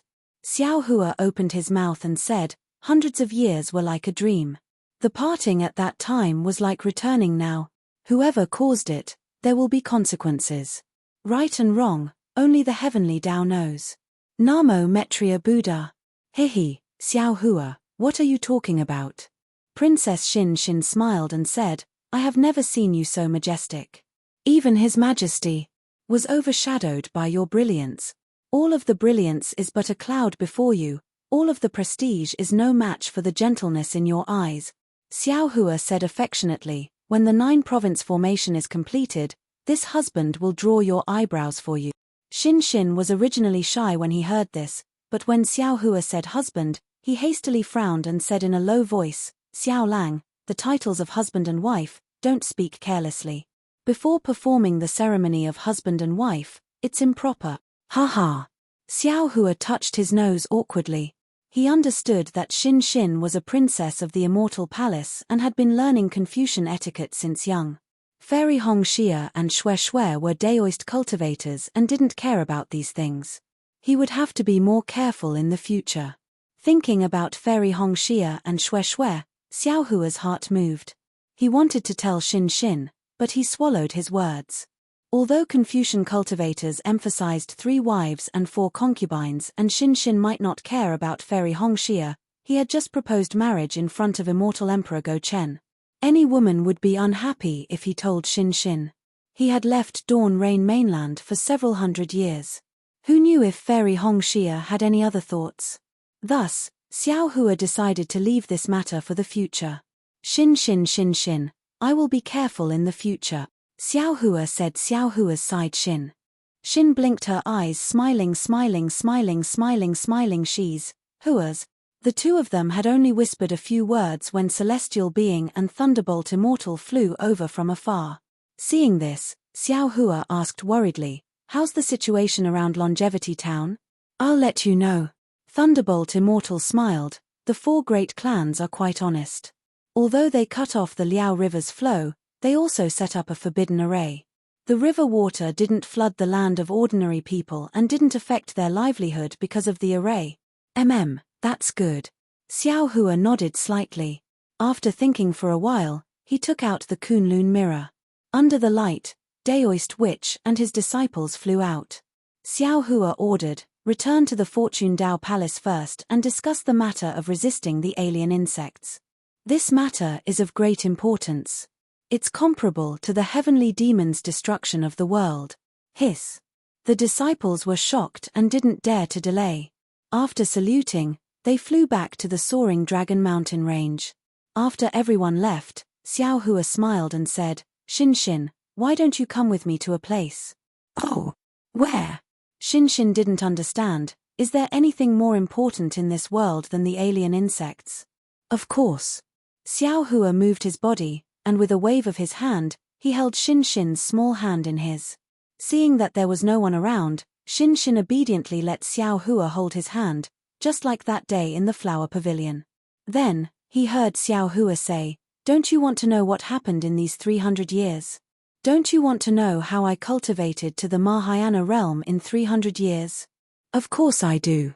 Shin narrowed her eyes and looked at the setting sun. The red clouds fell on Shin's face, making her look especially shy. Shin moaned, my memories are still stuck in the past. Everything now is like a dream. It's like 1,000, 10,000 dreams of yearning. Xiao Hua held Shin's hand and flew up into the sky.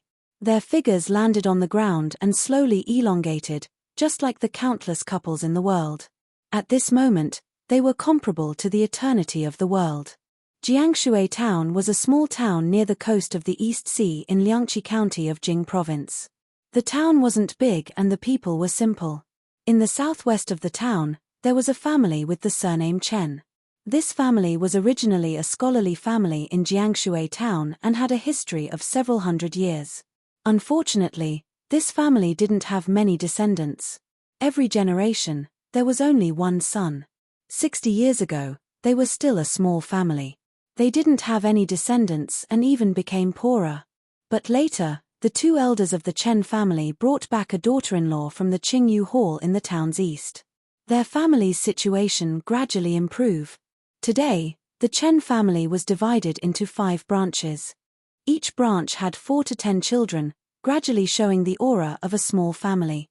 Although 5 of the Chen family's sons had been separated, during the holidays, all of the family members had to return to the old house to pay their respects to the elders in the family. The scholar Chen Ming's parents had naturally passed away. The only person who accompanied him was his old wife. Chen Ming was familiar with poetry and books, but his old wife didn't know how to read and didn't have a name. Ordinary neighbors and juniors all respectfully called her Chen family's granny. The Chen family's granny was very benevolent and loved her family.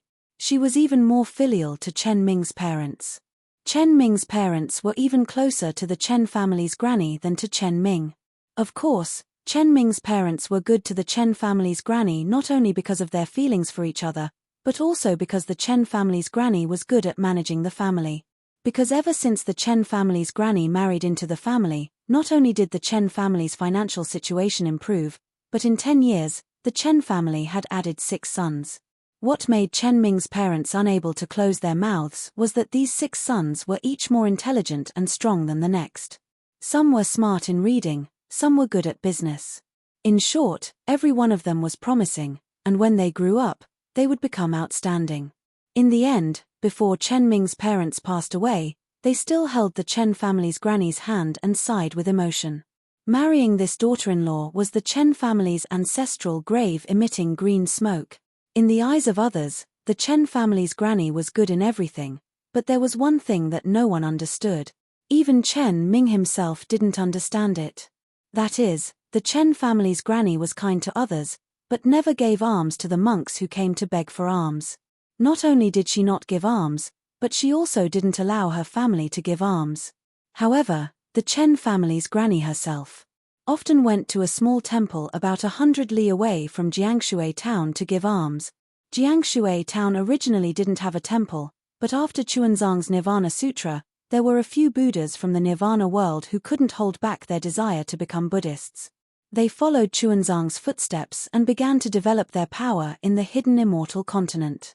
Jiangshui Town didn't have a temple, and the temple that the Chen family's granny went to was only one of the few small temples in Liangqi County. On this day, the sun was shining brightly.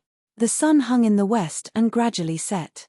In the Chen family's courtyard, under the shadow of a large Chinese parasol tree, the Chen family's granny was lying on a recliner with her eyes closed.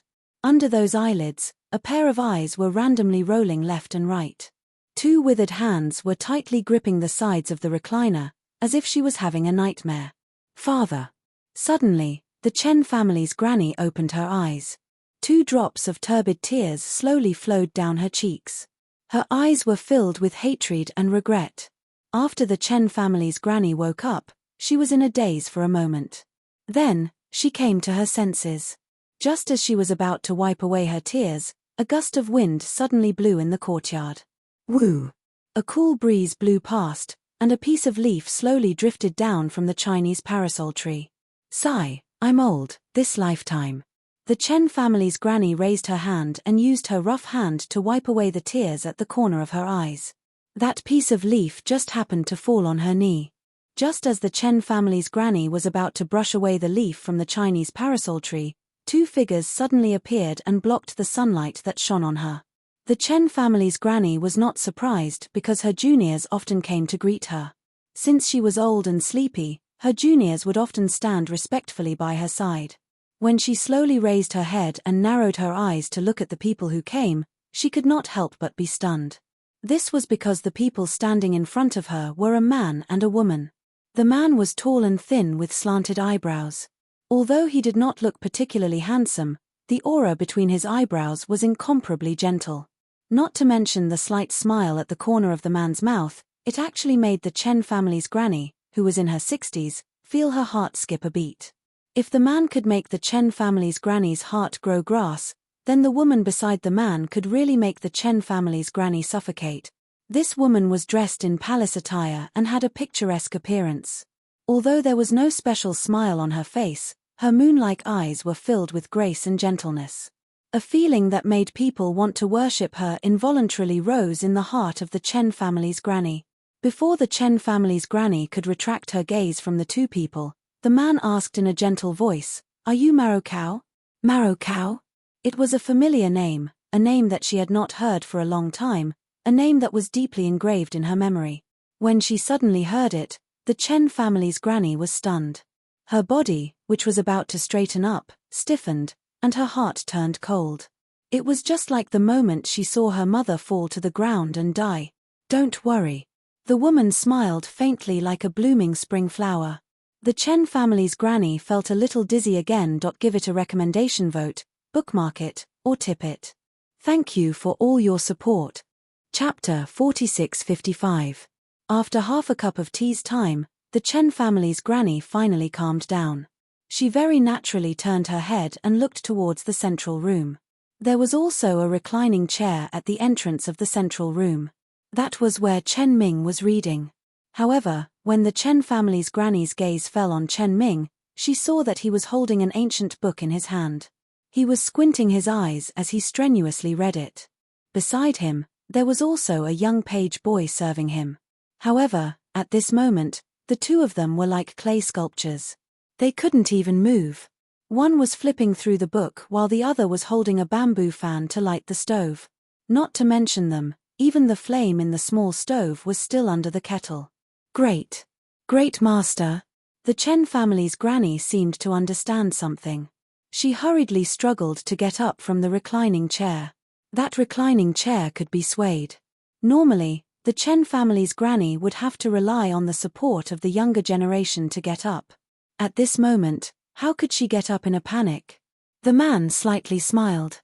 He stepped forward and carefully helped the Chen family's granny up.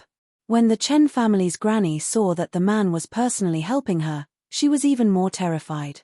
She hurriedly wanted to salute. The man waved his hand and said with a smile, "Don't be so polite. Although you are young, you are already senile. If you salute this old man will feel apologetic in his heart." The Chen family's granny felt a huge force stopping her. She simply stopped saluting and carefully asked, "Great master is looking for me. Is there a reason?" "En." The man nodded. "This old man's name is Xiao Hua. You can call me Daoist Xiao. This old man came here today to verify something with you." At this point, Xiao Hua paused for a moment. The smile on his face disappeared. He asked, "Presumably, you already know what it is." "Daoist Xiao?" The Chen family's granny was already old. She didn't hear Xiao Hua's last sentence clearly. Instead, she cried out in surprise, You are that Daoist Xiao?" Xiao Hua was stunned. He seemed to have thought of something. He glanced at Xin Xin and asked, "This old man doesn't know the Daoist Xiao you are talking about. Who is it?" "Daoist Xiao, I am talking about that immortal rice." The Chen family's granny's face was filled with excitement. She said, "Daoist Xiao's rice. Oh, I should say. It's the immortal rice bestowed by Daoist Master Xiao." Chen family's granny's words were a bit unclear, and even a bit incoherent. However, Xiao Hua heard it clearly. He rubbed his nose in embarrassment, nodded and said, You're right. I am that Daoist Xiao. Daoist Master Xiao, Daoist Master Xiao, you are truly a living bodhisattva. Granny Chen takes 2 steps forward, grabs Xiao Hua's Daoist robe and says, 30 years ago, our Jiangshui town met with a disaster. All of our rice withered. If not for Daoist Xiao's immortal seed, my children would have starved to death. You are the real Guanyin Bodhisattva who saves people from suffering. You are more merciful than Amitabha. After hearing the Chen family's granny say a few words, Xiao Hua's mood calmed down. He smiled and said, since you know this old man, then this matter will be easy to handle. Take a look and see if you know him. As he spoke, Xiao Hua waved his hand, and the imprisoned 6-eared macaque was pulled out. However, the 6-eared macaque had transformed into Zhen Kong's appearance. Ah! When Granny Chen saw the 6-eared macaque, she was shocked. Her eyes flashed with ruthlessness. However, in a moment, she hurriedly retreated, and in a hurry, her body fell backward. Xiao Hua did not need to raise his hand, as Xin Xin had already supported Granny Chen from the side. Granny Chen had just stabilized herself when she immediately turned her head and looked towards the direction of the central room. The hatred in her eyes disappeared, and instead, it was replaced by fear. Cow cow, don't be afraid. Xiao Hua said warmly, this beast has already been imprisoned by this old man. It can no longer harm others. Today, this old man came to tell you the truth and avenge your parent. Avenge? Avenge my parents? When Granny Chen heard this, her originally stooped figure began to tremble. Her slightly fearful eyes lit up again, and her lips trembled as she said, But my parents' revenge has already been avenged. Xiao Hua frowned slightly. After thinking for a moment, he pointed at the 6-eared macaque and said, do you think this is the real Zhen Kong or the fake Zhen Kong? This. Granny Chen hesitated for a moment, then looked at Xiao Hua and Xin Xin. She gritted her teeth and said, this is the fake Zhen Kong, but when Chuanzang asked you, why did you say it was the real Zhen Kong? Xiao Hua naturally knew that Granny Chen would say this, but he still asked the same question. No, Master Chuanzang did not ask me. Granny Chen seemed to remember the situation clearly. She replied, it was that big pig called Zhen Jie who asked me. Xiao Hua naturally did not care about this detail. He waved his hand and said, no matter who asked, this old man wants to ask you. You knew that this was not the real Zhen Kong, so why did you say he was the real Zhen Kong? Ha ha ha. At this point, Granny Chen seemed to have understood. She laughed loudly and said, Zhenren Xiao, you are an immortal. You don't know what this little girl was thinking. At that time, this little girl was just a child. I did not know who was good and who was bad. How could this little girl dare to speak blindly? Besides, the real Zhen Kong killed my parents, and I'm powerless to avenge them. This fake Zhen Kong killed the real Zhen Kong, and I can't even thank him enough. Why should I expose him? Ari, why is hatred so deep in your bones? Xiao Hua sighed. It's been almost 50 years, but you still haven't let it go. How can I let it go? I originally had a father and mother who loved me. Although my home was shabby, with my father and mother, I had everything. It was also that afternoon that I met that Zhen Kong. In the morning, my mother kindly went to deliver food to them, but instead, she was killed by them. My father merely asked them a few questions before he was killed by them. My entire life has changed because of this matter. How can I let it go? Granny Chen seemed to have buried this matter in her stomach her whole life. Today, she happily said it out loud. Tears fell from her eyes. Do you know? Daoist Xiao, I was still dreaming just now. In the dream, I was eating the small fish my mother fried, and that damned Zhen Kong rushed in and beat my mother to death with a stick. Although I can't remember mother's appearance, I still remember mother's blooded clothes very clearly. Even now, I can still dream of this nightmare. How can you let it go? Namo Metria Buddha. Xiao Hua chanted the name of Buddha and said, actually, what you saw was only the surface. Then, Xiao Hua told her the truth about Maro Cao's parents being controlled by the control bug. Finally, he said, actually, it was this 6-ear macaque who did this. He controlled your parents to harm Chuanzang. That Zhen Kong. He had no choice but to act in order to protect Chuanzang. I know. Out of Xiao Hua's expectation, Granny Chen replied without hesitation. When I was young, I didn't know. When I grew up, I understood. My parents must have been used by the fake Zhen Kong. That's why they were killed by the real Zhen Kong. It's good that you know. Xiao Hua nodded. The real Zhen Kong was sent by this old man to protect Chuanzang. But he was killed by this six-ear macaque. Now that the sutra-seeking extreme bliss is over, this bastard scheme has been exposed. This old man wants to kill him to avenge Zhen Kong. But he said that this old man doesn't have the right to kill him. In this world, the only one who has the right to decide whether he lives or dies is you. So, this old man brought him here. Should I kill Zhen Kong and let him go? Granny Chen was stunned. She stared at the six-ear macaque for a moment. The six-ear macaque's eyes didn't seem to be pleading. There wasn't even a trace of emotion. Granny Chen raised her head and looked at Xiao Hua. Of course I should let him go. Why should I kill him? He helped me take revenge for my parents. Ah! Xiao Hua was surprised. When he knew that the six-ear macaque was looking for Maro Cow, he already knew what the six-ear macaque meant. The six-ear macaque thought that Maro Cow didn't know that it was the six-ear macaque who used the control bug to control her parents. So, Maro Cow thought that the six-ear macaque was the one who helped her avenge her parents. But what Xiao Hua didn't understand was that Maro Cow already knew that the six-ear macaque was the one who killed her parents. Why would he let the six-ear macaque go? Sigh, Zhenren Xiao. Granny Chen sighed. Don't you think it's strange? Why is it that I know that this six-ear macaque used my parents to kill them, but I still feel grateful to him and don't want him to die? Indeed. Xiao Hua nodded and rubbed his nose. Granny Chen raised her head and looked in the direction of the East Sea. She said in a low voice, "This place is not far from where I lived when I was young. But I never went back. Although the Qingyu Hall that Master Chuanzang sent me to was very good, and I had good food and drink, and I even lived a good life in the Chen family. But all of this, it can't be compared to that broken house by the sea. Because I don't have parents in this world, even if I go back, I won't be able to see them. So I'm afraid that if I go back." Seeing that Granny Chen was reminiscing, Xiao Hua smiled bitterly. But he didn't interrupt her. After all, a tragic childhood had already affected this old woman's whole life.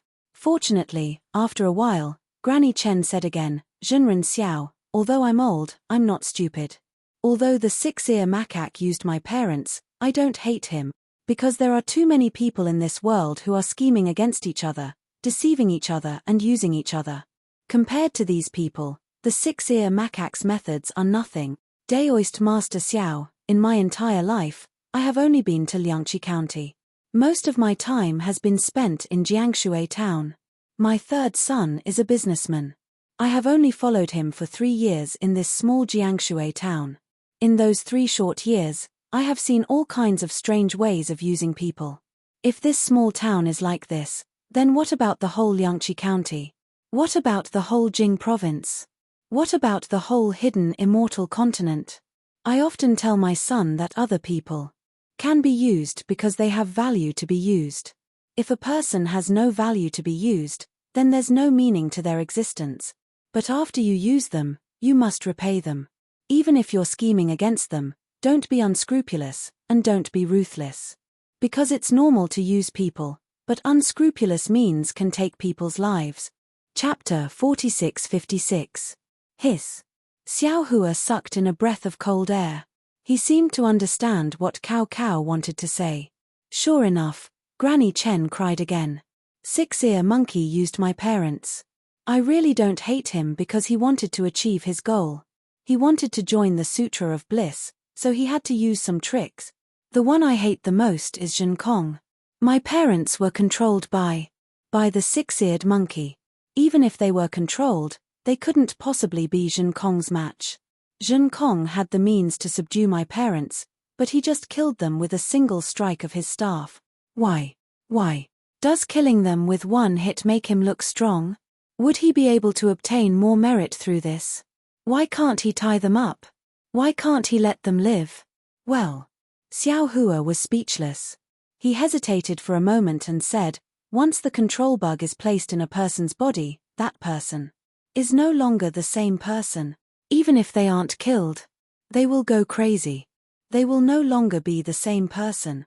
I'd rather see a crazy father and mother than a senseless father and mother, Granny Chen shouted hysterically. As long as I can see them, I'll be at ease. My sky won't fall. Sigh, why is hatred so deep? Xiao Hua actually understood Cao Cao's heart. He sighed. The hatred from decades ago made an old woman so stubborn. Actually, Xiao Hua. Xin Xin, who had been silent all this while, finally spoke up. You're also confused because of the situation. Aren't you also because of hatred? Aren't you also stubborn because of hatred? Boom. Xiao Hua felt as if he had been struck by lightning. He was stunned on the spot and muttered to himself in a low voice, that's right. Because of hatred, Liao Cao couldn't tell who the real culprit was. She wholeheartedly wanted to avenge her parents, so she identified the six-eared macaque as Zhen Kong. Isn't that the same for me? I wanted to take revenge for Yuan Tongtian, so I didn't ask for the reason. Why did I insist on killing Six-Ear Monkey? Actually, thinking about it now, Liao Cao's words were not without reason. If Zhen Kong used a different method to imprison Liao Cao's parents, then looked for Manjushri Bodhisattva and Tai Bai Jinxing, there might be a way to save Liao Cao's parents. Of course, it would be very troublesome to find these two people. With Yuan Tongtian's personality, he would never lower his head to ask for help. He would only use the simplest method. But the price of Yuan Tongtian's saving effort was the loss of his parents' lives. Then what about this Xiao now? It is easy to kill the six-eared macaque, but the six-eared macaque is still alive, and it is the reincarnation of Ananda. Do I have a more troublesome way? Is this a troublesome method that I don't want to provoke? Xiao Hua glanced at the six-eared macaque lying on the ground and sighed. Sigh, as expected of Mahavairokkana's first disciple, and also the first in wisdom. You didn't even beg for mercy, nor did you let the Dipankara archaic Buddha World Lord or the Mahavairokkana World Lord plead for mercy. You only brought me to meet an old man of the secular world, which put me in a dilemma. Xiao Hua frowned, as if he couldn't make a decision. Xin Xin didn't say anything and only accompanied him. After a while, Xiao Hua took out the Kunlun mirror. A pillar of light flashed, and Chunzong appeared in midair. Great master. Chen family's granny was crying emotionally. However, when she saw Chunzong, she couldn't help but stop. She looked at Chunzong's appearance with teary eyes, which didn't change much. Lady Tan Yu. Chunzong looked at Chen family's granny in confusion, not knowing what had happened. This is Liao Cao. Xin Xin reminded, you have left the East Sea for almost 50 years. She is also old. Liao Cao. Chunzong immediately understood and looked at Chen family's granny with a sigh. Chen family's granny couldn't hold it in anymore. She threw herself at Chunzong's knees as if she was a child who saw her parents. She cried, Great Master. Liao Cao. Chunzong didn't hesitate. He stroked Chen family's granny's snow-white hair and asked gently, How have you been all these years? Good. Chen family's granny was sobbing, but she still nodded vigorously, as if she was afraid that Chunzong would be worried. Chen PH. Seeing Chunzong's tears and Chen family's granny crying, Xiao Hua glared at Six-Eared Macaque and lifted his hand to remove the shackles on Six-Eared Macaque. He said coldly, Liao Cao, no matter what, this is her business. I didn't say that I would let you go. Yes, Bodhisattva. Six-Eared Macaque said respectfully, I understand. Actually, I invited Bodhisattva here to let you know. Bodhisattva, it's not wrong to let Fire Ape protect Master Chunzong, but to let him participate in the sutra seeking extreme bliss is really inappropriate. I don't know if Bodhisattva is aware that the Fire Ape has protected Master for 200 years. It has killed 2,078 Dao sect cultivators and as many as 4,601 demons. Bodhisattva, that's almost 10,000 lives. If Master Chunzong had not advised Fire Ape again and again to be merciful, he would not have cared about the lives of the human race. His magic wand has never spared anyone's life. Bodhisattva, tell me. What's the use of bringing the bloody Mahayana Sanzang to the Zhongxian continent? Xiao Hua narrowed his eyes. He really did not know what six-eared macaque was talking about. But when he thought about Yuan Tongqian's arrogant personality, he knew that six-eared macaque would not dare to lie to him. After all, Yuan Tongqian was a demon. In the eyes of the demons, the lives of the human race were not precious. Of course, those Taoist cultivators and demons who were tricked by Yuan Tongqian also had ulterior motives. Some of them even deserved it. Xiao Hua had personally killed one of them in the snowy mountains. But when Xiao Hua heard that so many humans and demons were killed by Yuan Tongqian, he could not help but feel a little shocked. Also, Bodhisattva, do you know why Fire Ape was imprisoned in Flaming Forest Swamp? Do you know why he went to Mount Million Meng to look for me? Six-eared macaque asked. When six-eared macaque mentioned Flaming Forest Swamp, Xiao Hua's expression changed again. He hesitated for a moment, then nodded. Tell me. I don't want to talk about the specific reason. After all, Fire Ape is dead. If I talk about it after he's dead, it'll be like I'm trying to absolve myself. Six-eared macaque answered. I can only say that Fire Ape killed tens of thousands of Shui family disciples for some reason. That's why he was imprisoned under the lava. Shui family fell because of this. Shui family? Xiao Hua's heart skipped a beat. He thought of Shui again. As for why Fire Ape came to Mount Million Meng to look for me, the reason is even simpler. Six-eared macaque sneered. He wanted to ask me for a secret technique to refine the Million Blood Orb. The Million Blood Orb. I don't need to tell you. I'm sure Bodhisattva already knows that it's refined with the blood essence of 10,000, 100,000, or even 1,000,000 living beings. Say no more. Xiao Hua said coldly. That's all in the past. Ever since Yuan Tongqian came to the three continents, he has turned over a new leaf. Turned over a new leaf? Six-eared macaque sneered again. Bodhisattva, I don't know where Fire Ape learned those skills from. If I'm not mistaken, it must be Bodhisattva who taught him. It's because he learned those skills that he stopped using unscrupulous means to cultivate. It's also because Bodhisattva asked him to protect Master Chunzong. That's why he stopped killing people. If he really turned over a new leaf, he wouldn't have killed people on the path to seeking scripture. Then, Six-Ears Macaque looked at Chun Tong and said, As for your disciple, besides the time I committed a crime in Million Meng Mountains and the time I killed the Fire Ape, I've never killed anyone in the past 1,000 years. Bodhisattva, I'm the one who's turning over a new leaf, right? You don't have to talk about others. You're also unscrupulous. Xiao Hua said coldly. Why did you kill Master Hua Qin in Mount Million Meng? Was it because of the rejuvenation pill? Didn't you also kill people for your own cultivation? The one you killed was a highly respected master craftsman in Mount Million Meng. Yes, I don't deny it. Six-eared macaque nodded. However, the rejuvenation pill wasn't my main goal. I'm good at listening, and I can see the truth. So, I know that some things can be done, and some things can't be done. As for the master craftsman that Bodhisattva mentioned, do you know how many soul beasts he had killed in order to craft artifacts? You're saying? Xiao Hua narrowed his eyes. You know that after killing Master Hua Qin, you'll be able to come to the Western Paradise? Yes. Six-eared macaque answered without hesitation. Then, do you know if I'll kill you this time? Xiao Hua asked. Looking at the murderous intent on Xiao Hua's face, Six-eared macaque answered honestly, I don't know anything about Bodhisattva, just like the Mahavairokkana revered Buddha, Dipankara archaic Buddha, and Maitreya Buddha. Six-eared macaque hesitated for a moment. Then, he narrowed his eyes and said, However, I do know that Bodhisattva has the power to kill me, but that's just power. Bodhisattva isn't heaven and earth. Bodhisattva doesn't have the right to punish me. Bodhisattva killed me based on his own preferences. Xiao Hua had already decided to kill him. That day in Longevity Town, even when facing the Dipankara archaic Buddha, Xiao Hua did not hesitate to capture Six-eared macaque, the victorious devil-slaying Buddha.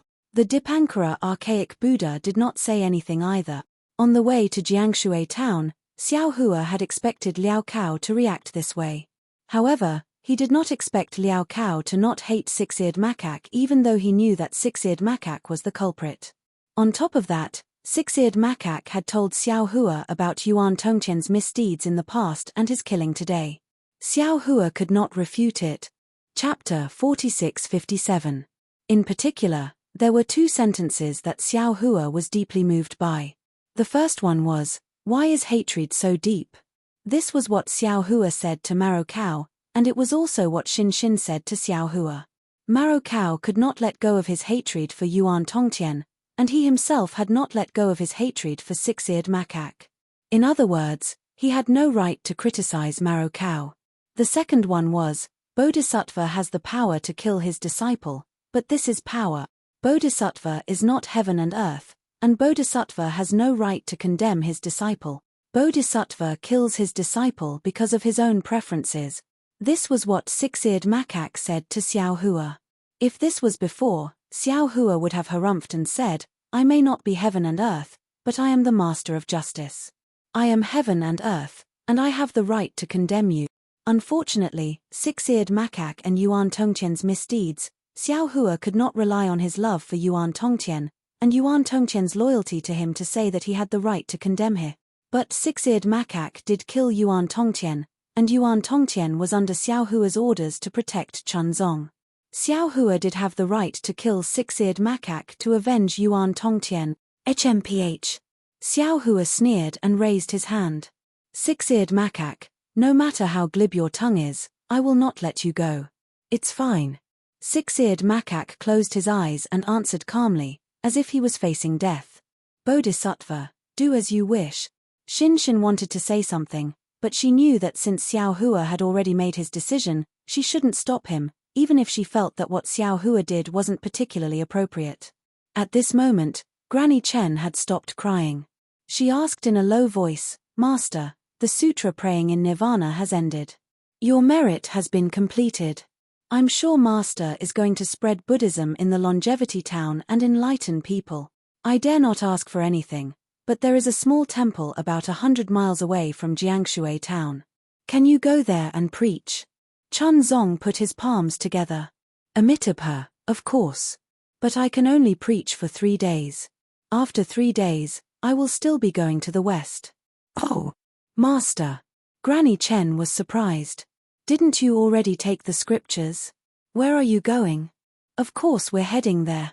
Chunzong smiled but did not answer. Then, Granny Chen asked again, "Who will protect the great master?" This. Chunjie opened his mouth and said with a wry smile, "We still need the Buddha to send a fated person." Xiao Hua's heart skipped a beat when he heard that. At the same time, Xin whispered, "Xiao Hua, it's easy to kill Six-Eared Macaque, but Six-Eared Macaque is still alive, and it's the reincarnation of Ananda. Why can't Xiao Hua think of a more troublesome way to make him atone for his sins? For example, escorting Chuanzang to the west to seek scriptures? Can it be considered as continuing Zhengkong's legacy and continuing to protect Chuanzang? If that's the case, then it's naturally good, but…" Xiao Hua nodded, but then he gritted his teeth and said, "This is really letting this fellow off too easily. Actually, it might not be cheap." Xin smiled and said, "The path of seeking sutras is very dangerous, and the future is unknown. In my opinion, it is much more troublesome than death." Zhengkong. Xiao Hua thought for a while, then shouted, "Since that's the case, this old man will let you live in this life. However, from now on, not only must you protect Chuanzang well, you cannot return to the Pure Land if you don't go to the west to seek sutras. Also, the grudge between you and Yuan Tongqian in this life has already ended. If there is a next life, there must be a cause and effect. Are you willing?" Amitabha, this disciple is willing. Six-Eared Macaque heard Xiao Hua call him Zhengkong, and he understood what Xiao Hua meant. When Xiao Hua finished speaking, he didn't feel any joy or sorrow. He put his palms together and said, "This disciple is willing to use my strength to protect Master Chuanzang and seek sutras in the West. Of course, this disciple also hopes that when he sees Zhengkong again, he will no longer be the bloodthirsty Zhengkong. This is not something for you to think about. You just have to be yourself." Xiao Hua replied calmly, "Many thanks, great merciful Guanyin Bodhisattva." Hearing Xiao Hua let Six-Eared Macaque go, Chuanzang was delighted. It wasn't that he liked Six-Eared Macaque or Zhenkong, but he didn't want Xiao Hua to break the rule of killing, and he didn't want to see any living thing die. Forget it. Xiao Hua helped Chuanzang up and said, Chuanzang, this old man will wait for you here for 3 days. When you finish your preaching, I will send you back to Longevity Town, and you can continue to seek sutras in the West. Amitabha. Chuanzang laughed. Even the Bodhisattva is obsessed. As long as there are people who seek sutras, and have the heart to seek sutras, there is no Longevity Town. He, indeed, indeed. Xiao Hua patted his forehead and laughed. This old man is dizzy from Zhenkong. This disciple doesn't dare. Six-Eared Macaque hurriedly replied. Xiao Hua raised his hand and took out the Kunlun mirror. As it shook, Jinjie also came out. When the Chen family's granny saw the big pig appear again, she couldn't help but tear up. Granny? Who are they? At this time, a lively and cute girl ran out from the central room. Seeing that Jinjie and Zhenkong didn't know fear, she asked in surprise. Ah, Shuang. The Chen family's granny was shocked. She hurriedly looked over and saw that the people who were imprisoned just now were all moving, as if everything they saw was just a dream. However, at this time, Chuanzang, Jinjie, and Zhenkong were still beside the Chen family's granny. Xiao Hua and Xin had already disappeared. This disciple respectfully sends off Guanyin Bodhisattva. Chuanzang and the others saw this and hurriedly put their palms together and bowed to the sky. The Chen family's granny also hurriedly kowtowed. Whoosh. 3 scattered lights fell from the sky and landed in front of Chuanzang, Jinjie, and Zhenkong. The 3 of them looked over and saw that it was the 3 shaman puppets. Xiao Hua's voice came from the sky. This item is bestowed to the 3 of you. It can save you from a life or death disaster. When this item breaks, this old man will know and will appear in time. However, it is better to be safe than sorry. There is nothing absolute in this world. You all still have to rely on yourselves. Thank you, Bodhisattva. Chuanzang was really happy. Just as he was about to thank Xiao Hua, 2 emerald green pills fell in front of the Chen family's granny. Xiao Hua's voice came again. Cao, Yuan Tongtian caused your family to be destroyed. This old man will compensate for him. This is a Taoist pill. Although it is ordinary, it is extraordinary to ordinary people. You and your husband will each have one. After consuming it, it can extend your life by 100 years. Thank you, great Guanyin Bodhisattva. The Chen family's granny was very happy. She took the pills and kowtowed again. In the sky, Xiao Hua and Xin had already flown far away. Xin looked at Xiao Hua with her beautiful eyes and smiled. Xiao Hua, I didn't expect that the stingy you would have a generous time. Not only did you spare the 6-eared macaque's life, you also gave Cao 2 pills. Those 2 pills are really nothing. If it was possible, this old man wanted to give her 2 rejuvenation pills.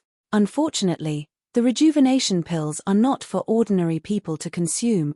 Xiao Hua shook his head. Of course, even the rejuvenation pills are nothing compared to the happiness Cao lost. That's right, happiness is priceless. Xin seemed to have thought of something and said sadly, especially the happiness of being at the knees of father and mother. However, in just a moment, Xin realized that her words were inappropriate. She quickly forced a smile and said, But, Xiao Hua, you can let go of your hatred. You are really the great Guanyin Bodhisattva. Sometimes, you have to let go even if you don't want to. Even if you don't want to let go. Xiao Hua was about to explain when he suddenly stopped in midair. He looked into the distance and said coldly, Since you're here, why don't you show yourself? Who? Xin was shocked. A green light flashed in her hand and she was about to take out the Shenyuan water control flag. Amitabha. A faint Buddhist chant came and a Buddhist light appeared in the sky not far away. This Buddhist light was like a lotus and a Buddha Lord stepped out from the lotus. However, this Buddha Lord was a little strange. Half of his golden body was shining like the sun while the other half was extremely dry and dark. Moreover, the light behind the Buddha Lord's head was half bright and half dark. Great! Mahavirokana, venerable of the world. Although Xiao Hua had never seen Mahavairokkana Venerable of the World, when he saw the Buddha Lord's aura, Xiao Hua already understood. He couldn't help but cry out in surprise, "You! What happened to you?" Amitabha, fate is tribulation and tribulation is karma. Mahavairokkana Venerable of the World's expression didn't change. He put his palms together and said, "I made a mistake, so I naturally have to face tribulation." Hiss. Xiao Hua took a breath and seemed to understand something. Not only did he not feel happy, but his heart sank. He took a breath and said in surprise, "Venerable of the World, the real and fake chastity has such a big impact." Namo Great Merciful Guanyin Bodhisattva is indeed the most famous bodhisattva in our Buddhism sect. Mahavairokkana Venerable of the World didn't answer Xiao Hua's question. Instead, he praised, although Bodhisattva used her physical body to prove the Buddhist fruit of our Buddhism sect, in the matter of the real and fake chastity, she didn't cause karma because of selfishness. She was merciful and showed the Buddha's heart, not stained by dust on the mirror platform. She is 100 times better than me. Amitabha. Xiao Hua was even more shocked. A layer of cold sweat actually appeared on his back. He put his palms together and glanced at Shin Shin. His eyes were full of gratification. Then, he looked at Mahavairokkana Venerable of the World and said, as Venerable of the World said, "This matter. No need to say it, no need to mention it." Mahavairokkana Venerable of the World smiled and said, "There will be a time when the truth comes to light. At that time, all karma will be known." Amitabha, disciple understands. Since Xiao Hua was the Namo Great Merciful Guanyin Bodhisattva, he naturally had to meet Mahavairokkana Venerable of the World as a disciple. Chapter 1250. Mu Ran was dumbfounded. Could he say that he was innocent? But Yun Luofeng did not give Mu Ran the chance to speak. She shrugged and continued, "What you're doing is a little inhumane. Mu Ran only wanted to kill you. He didn't actually kill you. I think it's better for you to make peace." Yun Luofeng spoke with sincerity. No one could see any lies on her face. Make peace? Dream on. How could I give him a chance to kill me? Zhuo Wen gritted his teeth. Mu Ran, you wanted to kill me. Even if the elders of the college stop me, I must kill you today. Yun Luofeng laughed. Her laughter was exceptionally clear in the quiet penal court. I was just joking just now, but... She paused, her eyes turning slightly. You also know that if someone wants to kill you, you have to strike first and not give them any chance to make a move. Why is it that when it comes to others, it changes? Zhuo Wen's expression abruptly changed. Only now did he realize that Yun Luofeng had set a trap for him. Yun Luofeng. He roared and rushed towards Yun Luofeng again. Murderous intent surged from his body as if he wanted to kill the girl with one blow. Wang Yizhi appeared out of nowhere. His venomous eyes stared at Yun Luofeng, who was suffering from Zhuo Wen's attack. There was a cold light in the corners of his eyes. Yun Luofeng, you killed my nephew. If I don't avenge him, I am not a man. Yun Luofeng looked coldly at Zhuo Wen, who was closing in on her. Her expression did not change. Her beautiful face still had an evil smile. Stop. Boom. In an instant, an angry roar suddenly sounded. It was like a drumstick hitting Zhuo Wen's chest. In an instant, his body was thrown into the air. Fresh blood flowed out of his mouth. He raised his terrified eyes and looked at the group of elders who were striding in from outside the door. His face turned from pale white to astonishment, and his eyes were filled with deep astonishment. Elder Su Kong, Elder Ling Hai. You. Why are you here? Zhuo Wen didn't know what was going on when he saw these people charging at him furiously. His mind buzzed, and he didn't understand how he had offended these elders. Ling Hai dashed forward and kicked Zhuo Wen, who had just crawled up, into the air. His face was very ugly and his anger was overflowing. Zhuo Wen, how dare you? Who allowed you to set up a private punishment in the steward's hall?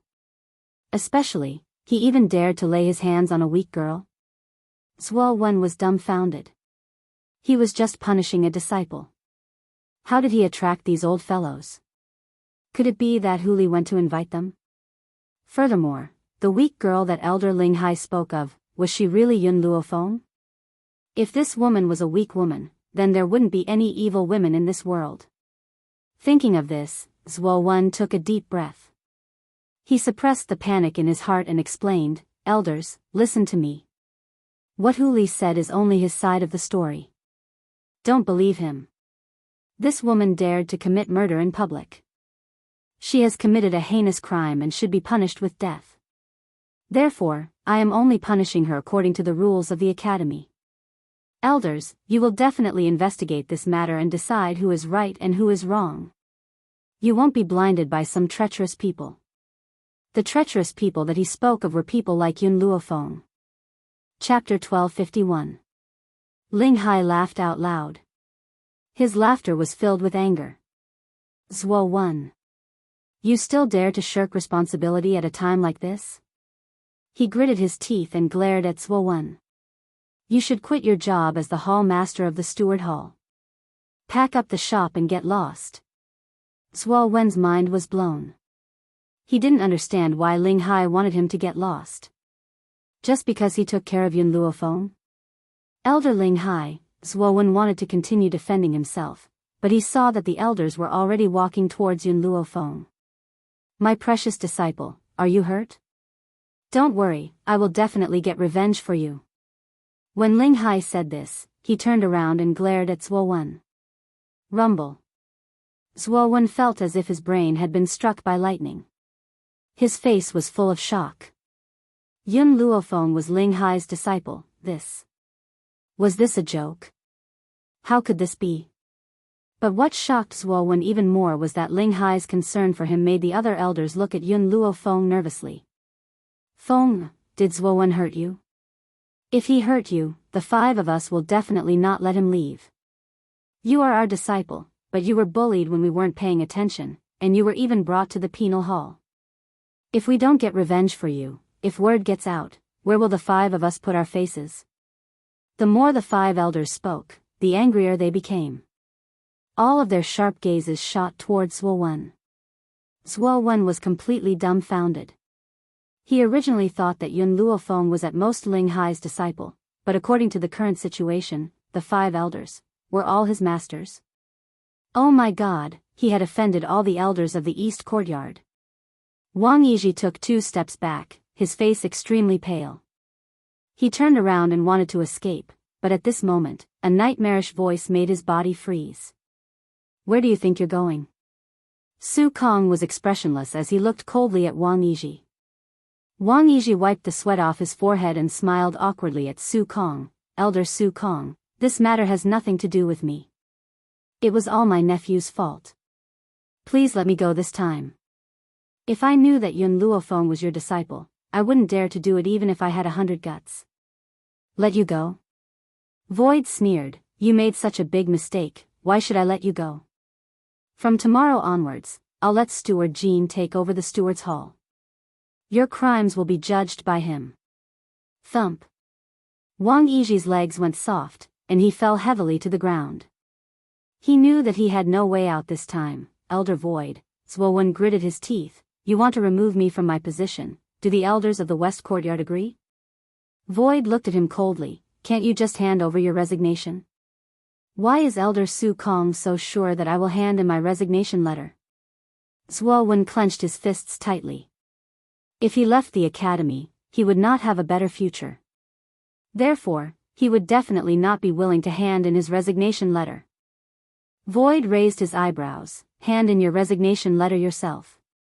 Or, from tomorrow onwards, the world will know that you died of a heart attack. 2 paths, choose for yourself." Zhuo Wen's body swayed a few times, and finally fell to the ground. His face was extremely pale, and his eyes were filled with despair as he stared deeply at the elders in front of him. Ling Hai rubbed his nose. For the first time, he realized that Void was so black-bellied. If Zhuo Wen wanted to live, he could only hand in his resignation letter. Otherwise, he wouldn't mind killing him. Chapter 1252. Tomorrow, I will hand in my resignation. After saying these words, Zuowen felt all the strength in his body disappear and he lay on the ground weakly. Why didn't you do this earlier? Shui Ying's beautiful eyes swept past Zuowen's body and landed on Yun Luofeng. She smiled and said, Yun girl, we will take care of this matter. You have also suffered a lot of shock. Go back and have a good rest. Yun Luofeng nodded. She took one last look at the elders, turned around and walked out. To be honest, the reason why Yun Luofeng came to the penal hall was because she had the ability to protect herself. However, the appearance of the elders still touched her heart. Hu Li stood at the door. He had arrived late but he had seen everything that had just happened. Hence, when he saw Yun Luofeng walking towards his door, he laughed involuntarily. Yun Luofeng, I didn't think that you would be the disciple of the Academy's elders. No wonder you dare to be so arrogant. Yun Luofeng stopped in her tracks. Even without the masters, no one can stop me from killing someone if I want to. Isn't the purpose of a person's life to seek revenge? How could she suppress herself? Hu Li smiled. I realized that I am becoming more and more interested in you. Perhaps I won't be too bored following you for the next 10 years. In the beginning, Hu Li felt sad that he had sold himself for 10 years. But now, he realized that if he stayed by Yun Luofeng's side, his days in the future would be very exciting. At this moment, the elders of the West Courtyard were investigating the murderer because of Yamingqi's incident. When they came back to their senses, the steward's hall had already changed owners. They wanted to settle the score later but everything was already a foregone conclusion. They could only swallow their anger. Zuowen of the steward's hall was personally trained by Yao Shu. Now that he was chased out of the academy and Steward Jean was promoted, how could he not be angry?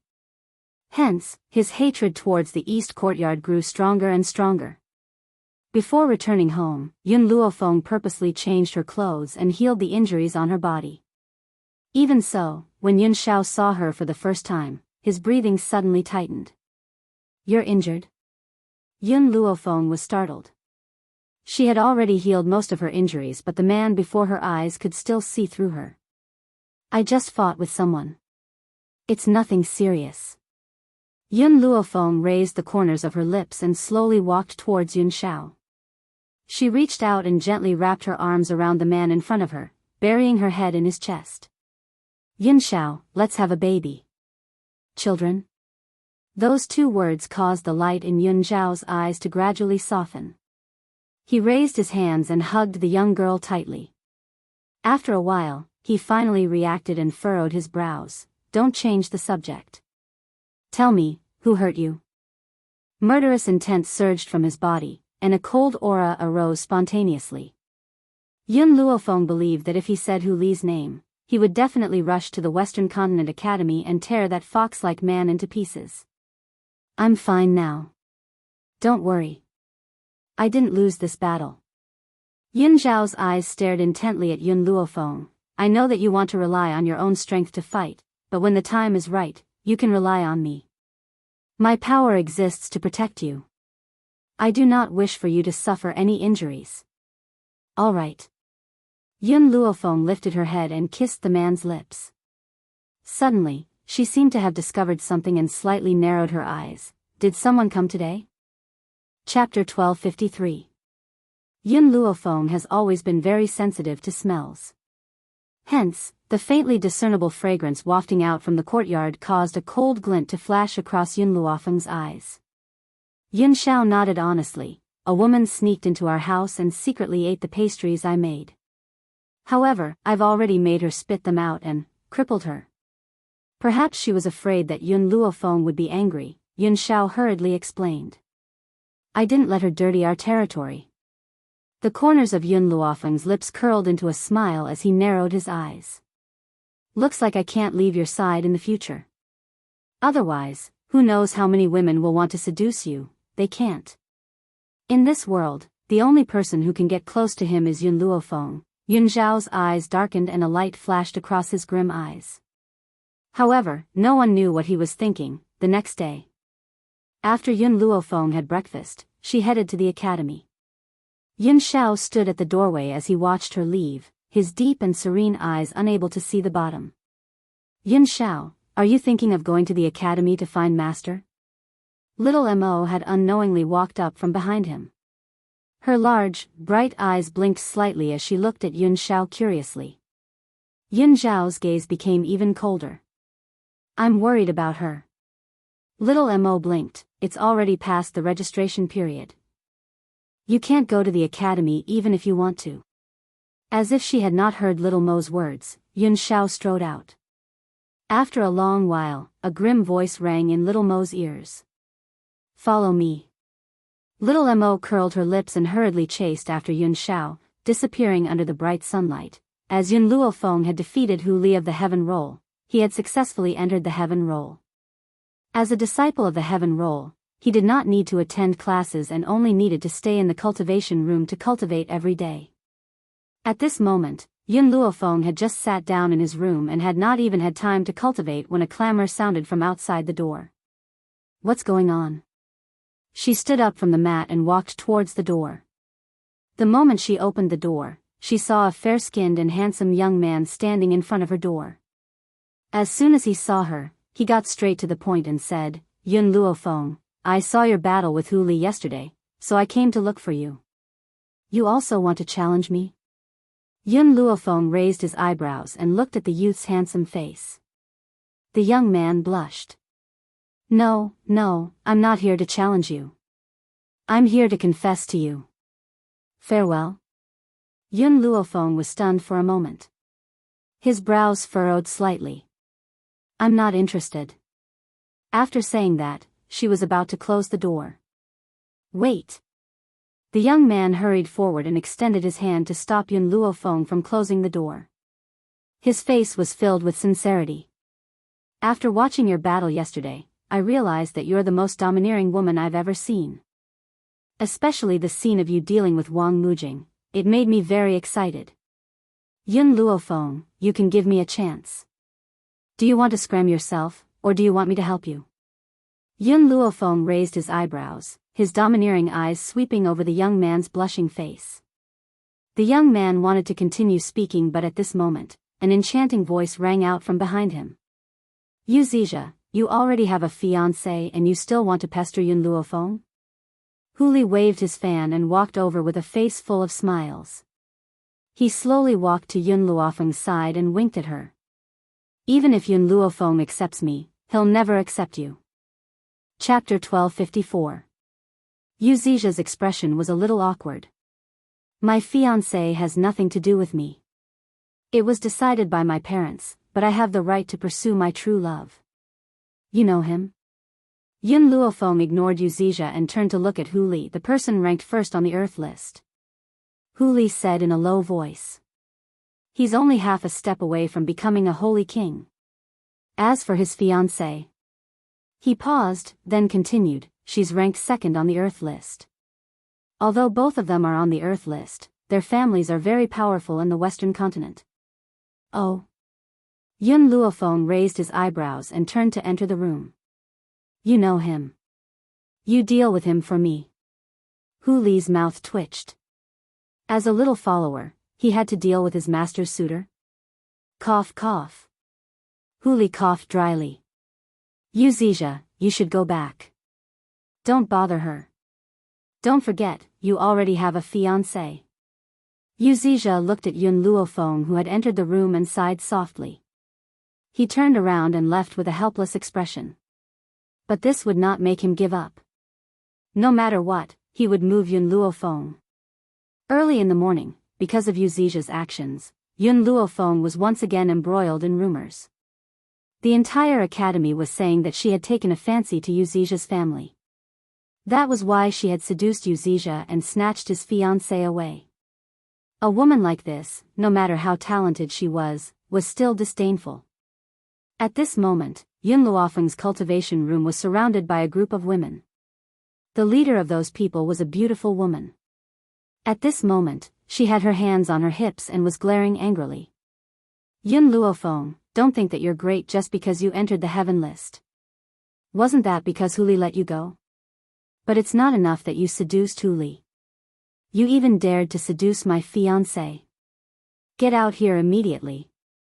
That's right. In her eyes, the person who had lost that battle might not have been Hu Li. If Hu Li had not let her go, she might have been beaten to the ground. Scram! The door to the room was blown open by a gust of wind, and a force shot out from within. Even though he quickly used his sleeves to block it, he was still pushed back a few steps by this force. The anger in her chest became even more intense. Yun Luofeng, isn't it enough that you have Hu Li? Why don't you let my fiancé go as well? I know, Hu Li's family can't compare to my fiancé's, so you want to capture these two men in your hands. How can there be such a cheap woman like you in this world? Bang! The door was opened once again, and a girl in snow-white clothes strode out. For some reason, the moment the woman saw the white-robed girl, she felt her breathing tighten, as if a rock was pressing down on her body. You Zija's fiancé? The young girl lifted her chin slightly, looking down at the group of people in front of her. Her eyes were filled with arrogance, and her deep black eyes were filled with dominance. Go back and tell Zija not to bother me. People like him. I don't like them. The woman's expression changed drastically. If she said that she didn't like her fiancé, wouldn't that be insulting her? Yun Luofeng, who do you think you are? Is the heaven list that amazing? Let me tell you, as long as I want to enter the heaven list, I can beat you down at any time. You actually dare to look down on my fiancé. Chapter 1255. Senior sister Zhui Yun is right. Senior brother Yu is already outstanding enough. How dare you look down on him? He's the only one who looks down on you. You have no right to be picky. Is it reasonable for you to seduce someone else's fiancé? The group of women behind Zhui Yun spoke up one after another. They all glared angrily at Yun Luofeng. Clearly, in their eyes, Yun Luofeng was an unforgivable evil. Zhui Yun. Yu Zija, who had rushed over after hearing the news, saw Zhui Yun standing in front of Yun Luofeng. His expression changed drastically. He hurried forward and said angrily, "What are you doing here? This has nothing to do with Miss Yun. I'm the one who has taken a fancy to her." Zhui Yun's eyes reddened when she saw Yu Zija's protection of Yun Luofeng. She felt so wrong that tears were about to fall. What's so good about this woman? Why are you protecting her? Shut up. Yu Zija raised his hand and slapped Zhui Yun harshly. Zhui Yun was stunned by this slap. She raised her head in disbelief and stared at Yu Zija. As if she hadn't expected that he would ruthlessly slap her because of Yun Luofeng. You hit me? Zhui Yun touched her flushed face as tears fell from her eyes. Yu Zija did not look at Zhui Yun. He turned to look at Yun Luofeng. Miss Yun, this is my fault. I apologize to you. I never thought that Zhui Yun would cause trouble for you. Believe me, this will not happen again. Yun Luofeng's lips curled. A dangerous arc flashed across her narrowed eyes. Next time? Do you think there will be a next time? Yun Luofeng looked at Yu Zija and asked, Yu Zija, I don't believe that you will fall in love with me because of my battle with Hu Li. Tell me, what is your motive? Yu Zija's expression froze. A trace of panic surfaced in his eyes, but he quickly suppressed it. He smiled and said, Miss Yun, what are you talking about?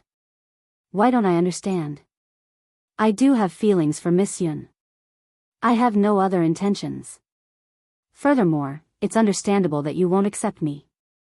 However, I have confidence in myself. Mother. Just as Yu Zija was about to continue expressing his feelings, a soft voice came from behind him. When Yun Luofeng heard this voice, her body suddenly stiffened. She raised her head, and when her dark eyes saw the two people, one big and one small, slowly walking over, the coldness on her face gradually dissipated. The man's black robe fluttered in the wind. He was cold and murderous, and his handsome face was expressionless as if he had facial paralysis. Just by standing in front of this man, one would be instantly crushed by his powerful aura. However, everyone's gaze slowly landed on the little boy beside the man, who looked like he was carved out of jade. The little boy looked to be about 5 or 6 years old. He was exceptionally cute, and his big, bright eyes were like stars, shining with a dazzling light. When he saw Yun Luofeng, a brilliant smile broke out on his face. He opened his arms wide and rushed into Yun Luofeng's embrace. This time, Yun Xiao did not stop him. His gaze was fixated on the young girl's peerlessly beautiful face from beginning to end as his figure was reflected in his black pupils. Mother? This little boy was addressing Yun Luofeng as mother. Mother, you left father and me at home. Father and I are very lonely, so we came to find you. Xiao Mo's eyes flickered a few times. She looked at the stiff-faced Yuzija with a smile that did not reach her eyes. Who is this fellow? Is he another fly that has been circling around you? Chapter 1256. Aside from Yun Xiao, all the other men around Yun Luofeng were like flies to little Mo. Why are you here? Yun Luofeng held little Mo in his arms as he looked at Yun Xiao. His lips curled into a smile. Little Mo wanted to follow you, so I brought him here. Little Mo rolled his eyes in his heart when he heard Yun Xiao's words. Yun Xiao was obviously the one who wanted to find Yun Luofeng, yet she had pushed him out. However, little Mo did not expose Yun Luofeng.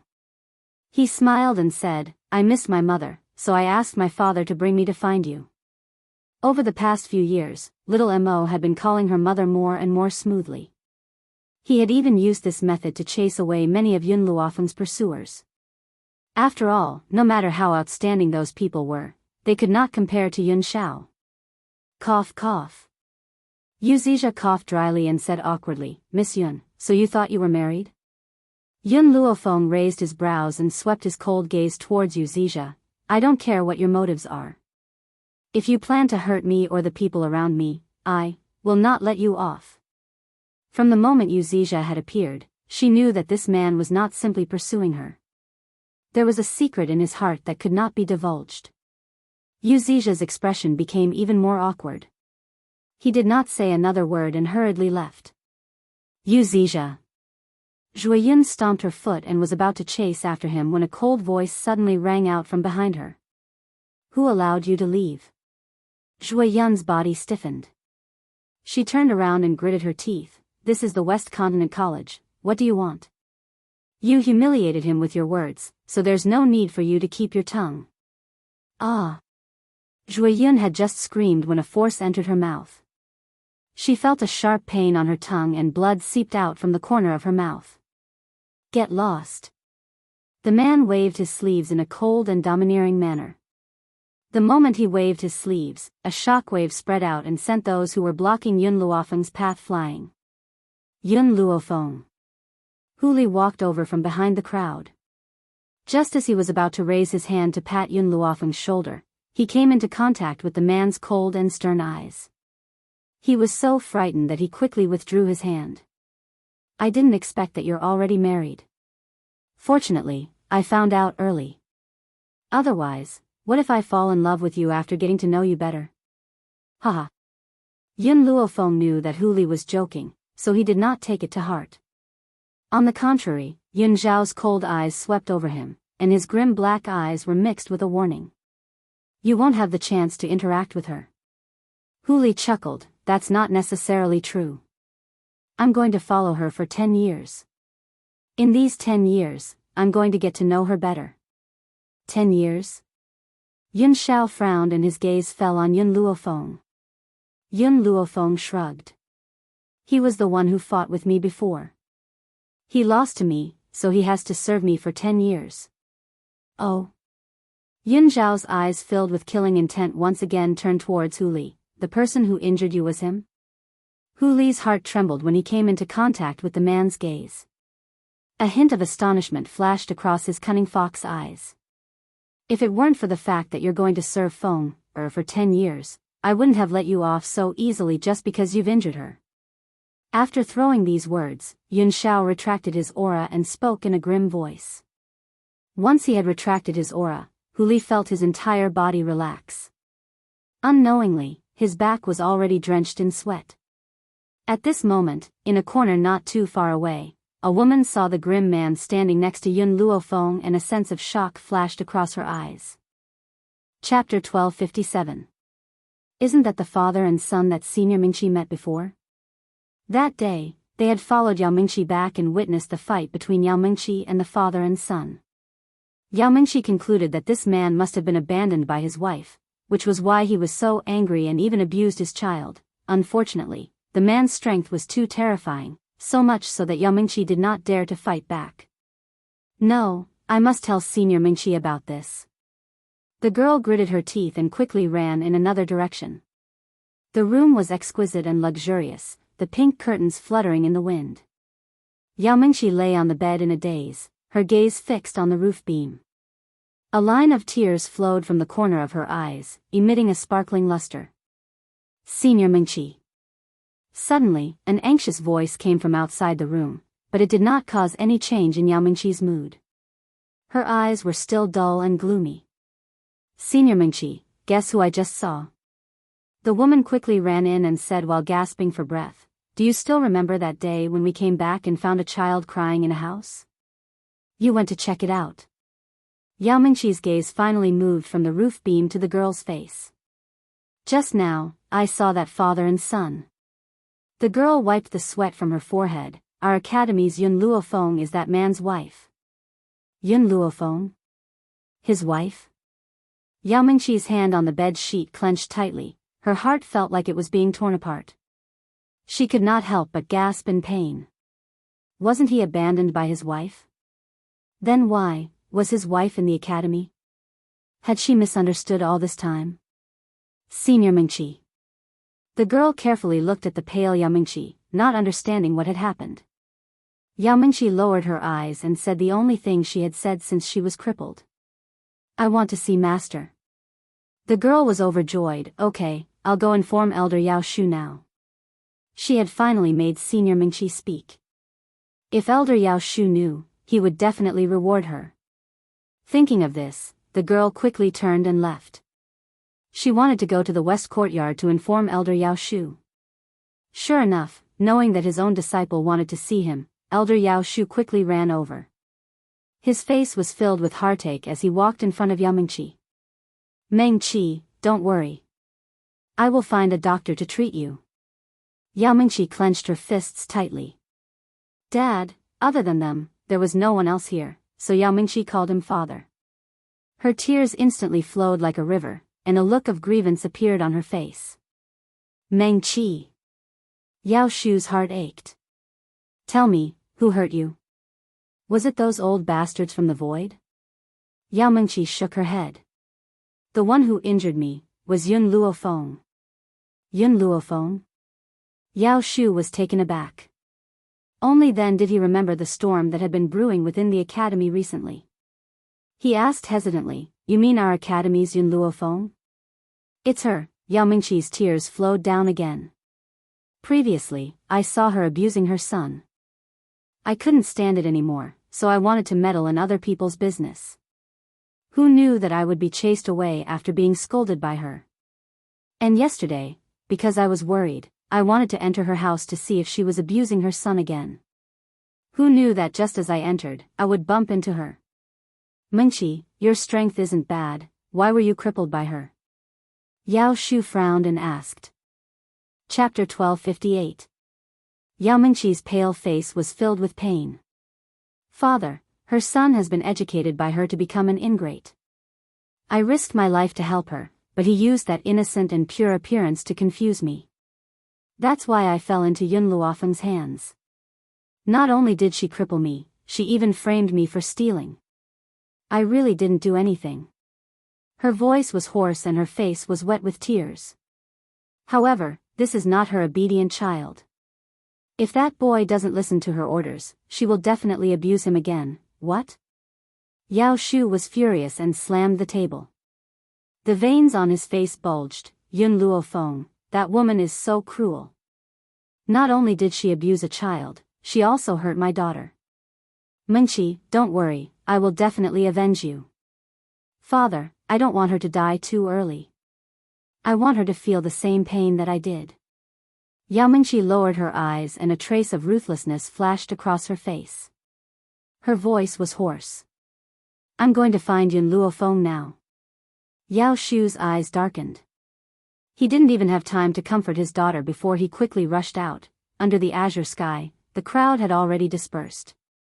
Yun Luofeng was just about to bring Yun Xiao into his room when an anxious voice called out from behind. "Miss Yun." And Zihao stumbled over. His footsteps were anxious and his voice sounded like he was about to cry. "My young mistress is missing. Era Lei is missing." Xiao Mo's reaction was even more intense than Yun Luofeng's. "Quick, let's go find her." Yun Luofeng glanced at Xiao Mo and then at Zihao. "Tell me, what happened?" And Zihao's expression changed. "Just now, Miss wanted to go out to play so I brought her." Who knew that in the blink of an eye, Miss would disappear? If I'm not wrong, the people there must have found Miss and kidnapped her. "Miss Yun, please save my Mississippi.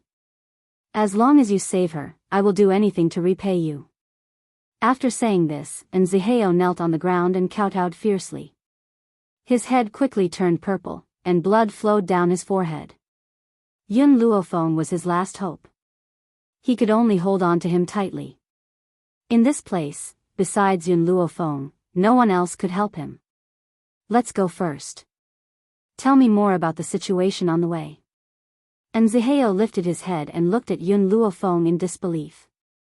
According to his understanding of Yun Luofeng, this young girl had always stayed out of everything. Her willingness to help was simply beyond his expectations. After Yun Luofeng and the rest left, Yao Shu rushed to her cultivation room. However, she was told that Yun Luofeng and the rest had already left the academy. Instantly, he flew into a rage and issued an order to chase after Yun Luofeng even if he was 1,000 miles away. "Miss Yun, my family's young miss was adopted by the patriarch and madam, but the patriarch and madam passed away very quickly. Now, the ones in charge of the Ji family are her uncle and aunt. Her aunt is what we often call a bad woman. That bad woman seized all of the Ji family's assets, and even the dowry that madam brought to the Ji family fell into her hands." Along the way, Zihao explained the situation to Yun Luofeng. His expression was anxious and his eyes were full of worry. That bad woman saw that Miss was cute and wanted to sell Miss to someone as a concubine. "But my Miss is only 6 years old. To make her a concubine, isn't that forcing her to her death? So I ran away with the young Miss. In the end, that bad woman was so angry that she sent assassins to kill us." Chapter 1259. Since she has given up on making Ji Fei a concubine and wants to kill her instead, why is she still trying to capture her? Yun Luofeng glanced at Zihao and asked. Zihao shook his head. "I'm not sure either. She's angry that Miss didn't listen to her, and she thinks that even if Miss marries over, it will still cause trouble for her. She plans to go all out and kill Miss. I don't understand why she wants to capture Miss. Are you sure that it was the Ji family who captured her and not Ji Fei who got lost?" Yun Luofeng continued to ask. Zihao shook his head with certainty. "It's the Ji family. It must be someone from the Ji family. After I lost the young Miss, I asked around. They saw the young Miss being carried away by someone cute. In addition, I picked up a Ji family token on the road. From this, I concluded that it must be someone from the Ji family. On this mainland, everyone was in danger. No one would meddle in other people's business. Even if they saw a little girl being kidnapped in public, no one would stand up and say anything. Otherwise, if they angered those people, they would definitely suffer." Zihao's expression became more and more anxious. He could imagine how terrified Miss must have been when she had been taken away. "It's all my fault." Zihao slapped his head fiercely. "I didn't look after Miss well. Otherwise, Miss wouldn't have been taken away. There's no point in saying so much. The most important thing now is to find Ji Fei." Yun Luofeng's eyes darkened as a cold light flashed across them. Zihao pursed his lips and said, "Miss Yun, I came to find you with the intention of trying my luck. I had originally thought that you would reject me like before, so why did you choose to help us this time?" Yun Luofeng stopped in her tracks. She turned her back to Zihao and looked at the sky in front of her. "Yesterday, when I stood next to Hu Li, I was buried under the rubble. But I heard everything that happened in the arena. And Zihao was stunned and looked at Yun Luofeng in surprise. Back then, he had thought that Yun Luofeng had died in the arena, and he had already sunk into grief. But now, he had heard Wang Mujing's smug laughter. New hatred and old hatred had caused him to momentarily lose all reason, and he had gone to find Wang Mujing and fight him to the death. Was that why she was willing to help them? And Zihao's actions were not very big, but don't forget, he was no match for Wang Mujing. If it weren't for the fact that Yun Luofeng was still alive, and Zihao would definitely have died under the attacks of Wang Mujing and the others. For a moment, and Zihao had mixed feelings. He also understood how foolish his actions of pestering Yun Luofeng in the past were. This woman would never take pity on them just because of their begging. It was very easy to get her help. As long as they treated her sincerely, she would repay them 100-fold. Thank you. And Zihao thanked sincerely. You don't have to thank me now. You can thank me after I rescue Ji Fei. After Yun Luofeng finished speaking, his figure flashed, and he quickly appeared 100 meters away. And Zihao suppressed the gratitude in his heart and hurriedly chased after her. Ji family. In the courtyard of Gaoting, a beautiful woman was sitting in a pavilion, elegantly sipping tea. At this moment, a guard walked in from outside the courtyard. He was carrying a sack on his shoulder. Inside the sack, there was a constant whimpering sound. Chapter 1260. Thud. The guard threw the sack on the ground and joined his fists. Madam, I've brought her back. Very good. The beautiful woman slowly turned around and walked to the side of the sack. She lifted her foot and kicked the man who was struggling inside the sack. Her lips curled into a sinister smile. Why don't you keep running? Why don't you keep running? Men, untie this sack. This lady wants to have a good look at this little slut. Just as she spoke, a guard immediately stepped forward and took the sack. A little head poked out from the sack. Her large, bright eyes were filled with stubbornness as she stared fixedly at the people in front of her. Little slut, you dare to glare at me? The beautiful woman laughed icily and lifted the little Lolita from the ground. Her lips curled into a disdainful smile. I've said this before, even if you want to run away, no matter how far you run, I will still be able to hunt you down. I've already given up on you, you little slut. I never thought that someone would be willing to pay a high price to buy you. You've been freeloading in the Ji family for so many years, it's time for you to earn something for me. She had originally intended to sell Ji Fei to an old man, but who would have thought that Ji Fei would fight back with all her might and even escape with Zihao's help. As for her, how could she let the master know what she had done? Hence, she had informed the master that Ji Fei had eloped with the guard. Ji Fei was only 6 years old, how could the master believe her words? She had sent men to look for Ji Fei, but how could she allow them to find her? Hence, she had sent assassins. If someone had not come to the Ji family and offered to buy Ji Fei, she would not have given up on killing her. Sob, sob. Ji Fei's mouth was covered with a piece of cloth and she could only whimper. She glared fiercely at the beautiful woman, unwilling to be outdone. You still dare to glare at me? The madam's eyes turned cold as she lifted Ji Fei's clothes and said, Ji Fei, I'm warning you. If the master asks, you will tell him that you've eloped with Zihao. If you dare to say a word, Zihao's life will be forfeit because of your mistake. The little Lolita's body stiffened and she clenched her fists tightly. Her eyes were filled with flames of anger. The beautiful woman had grasped her weak point. Brother Zihao was the only family she had left in this world. She would not allow anyone to hurt him. Men, untie her so that the clan leader doesn't discover anything. The beautiful woman coldly snorted and ordered expressionlessly. 2 guards stepped forward and cut the ropes on the little Loli's body. Then, they removed the cloth from her mouth. The little Loli was finally able to breathe, and the first thing she said was to curse. Who is freeloading in your Ji family? My parents are the former patriarch and madam of the Ji family. They left me a lot of money. You guys took that money and still dare to say that I am a freeloader. The real freeloaders are you guys. The little Loli bit her lips tightly. This Ji family was single-handedly founded by her parents. On the contrary, her uncle and auntie relied on her parents to live. If it weren't for her parents, they would definitely be living precarious lives. However, in the end, they occupied his parents' property, and still dared to insult him as a freeloader? Your parents? The beautiful woman sneered. Even though your surname is G, do you have the blood of the G family in your body? You're just a daughter that your parents picked up. Since they can't get pregnant, logically speaking, the G family should be managed by their biological brother.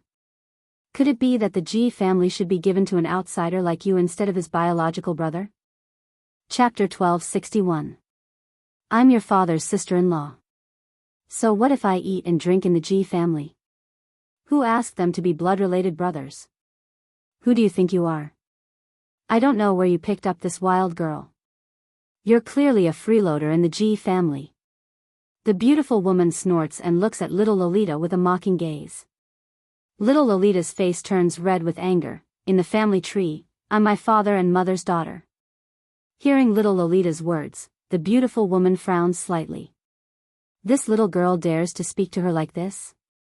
In the past, in the G family, other than the matter of making her a concubine, little Lolita would never dare to go west if she told her to, let alone fight for her own interests.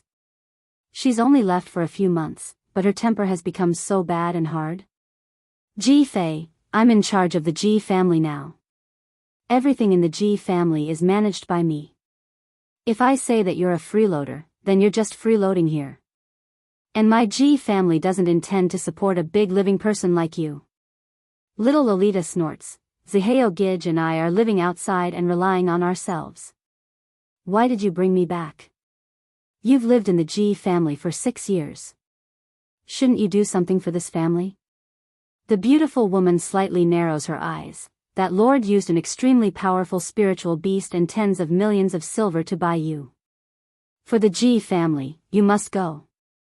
Little Lolita's body trembles slightly. 6 years? My father and mother have only died for a year. You actually said that you've raised me for 6 years? I've seen shameless people, but I've never seen anyone in this world shameless to this extent. The beautiful woman sneers. That's because your father and mother were too stupid. They helped others raise their daughter. And they don't care about it. I don't want the G family to suffer. In these 6 years, which of your food and clothing wasn't paid for by the G family? You apprenticed to a master and learned martial arts because of my G family.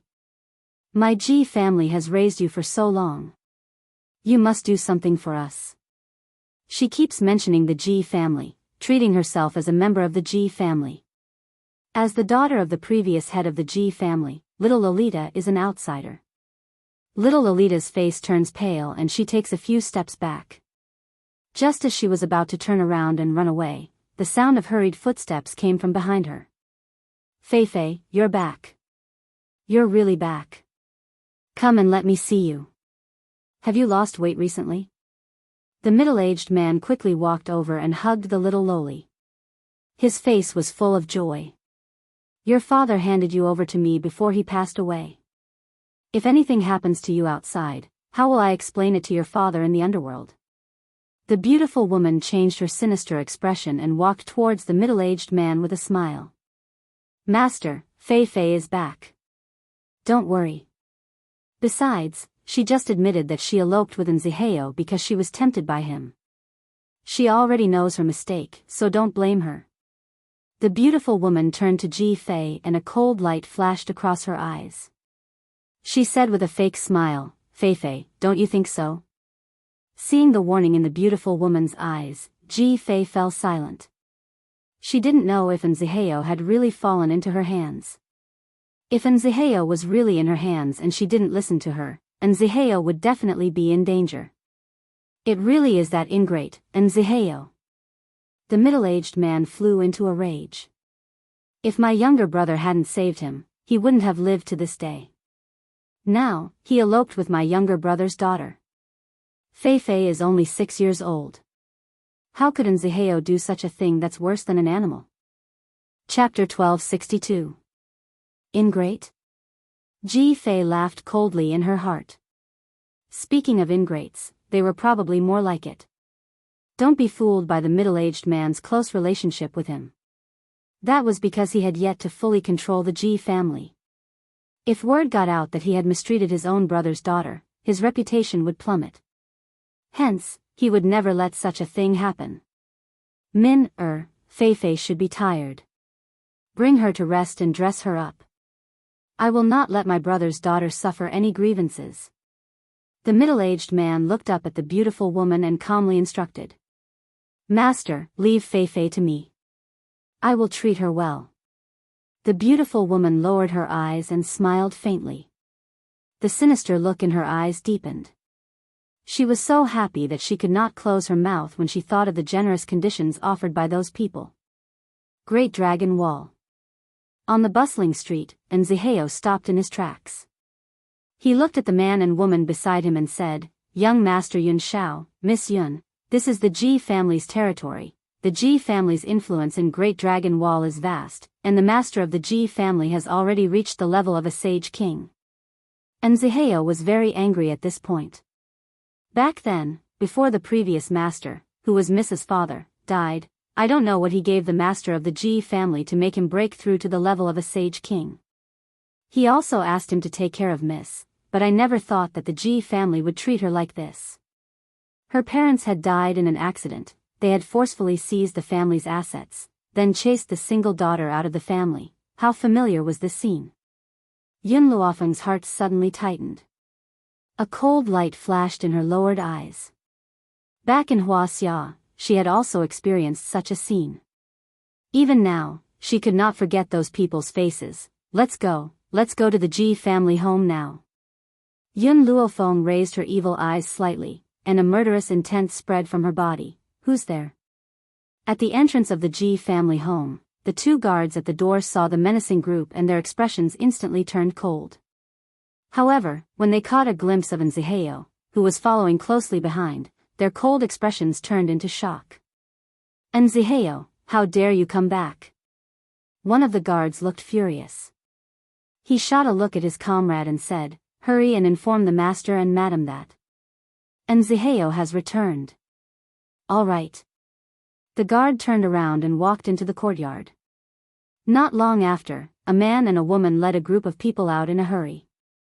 The man had a dignified expression on his face, and his eyes were like torches.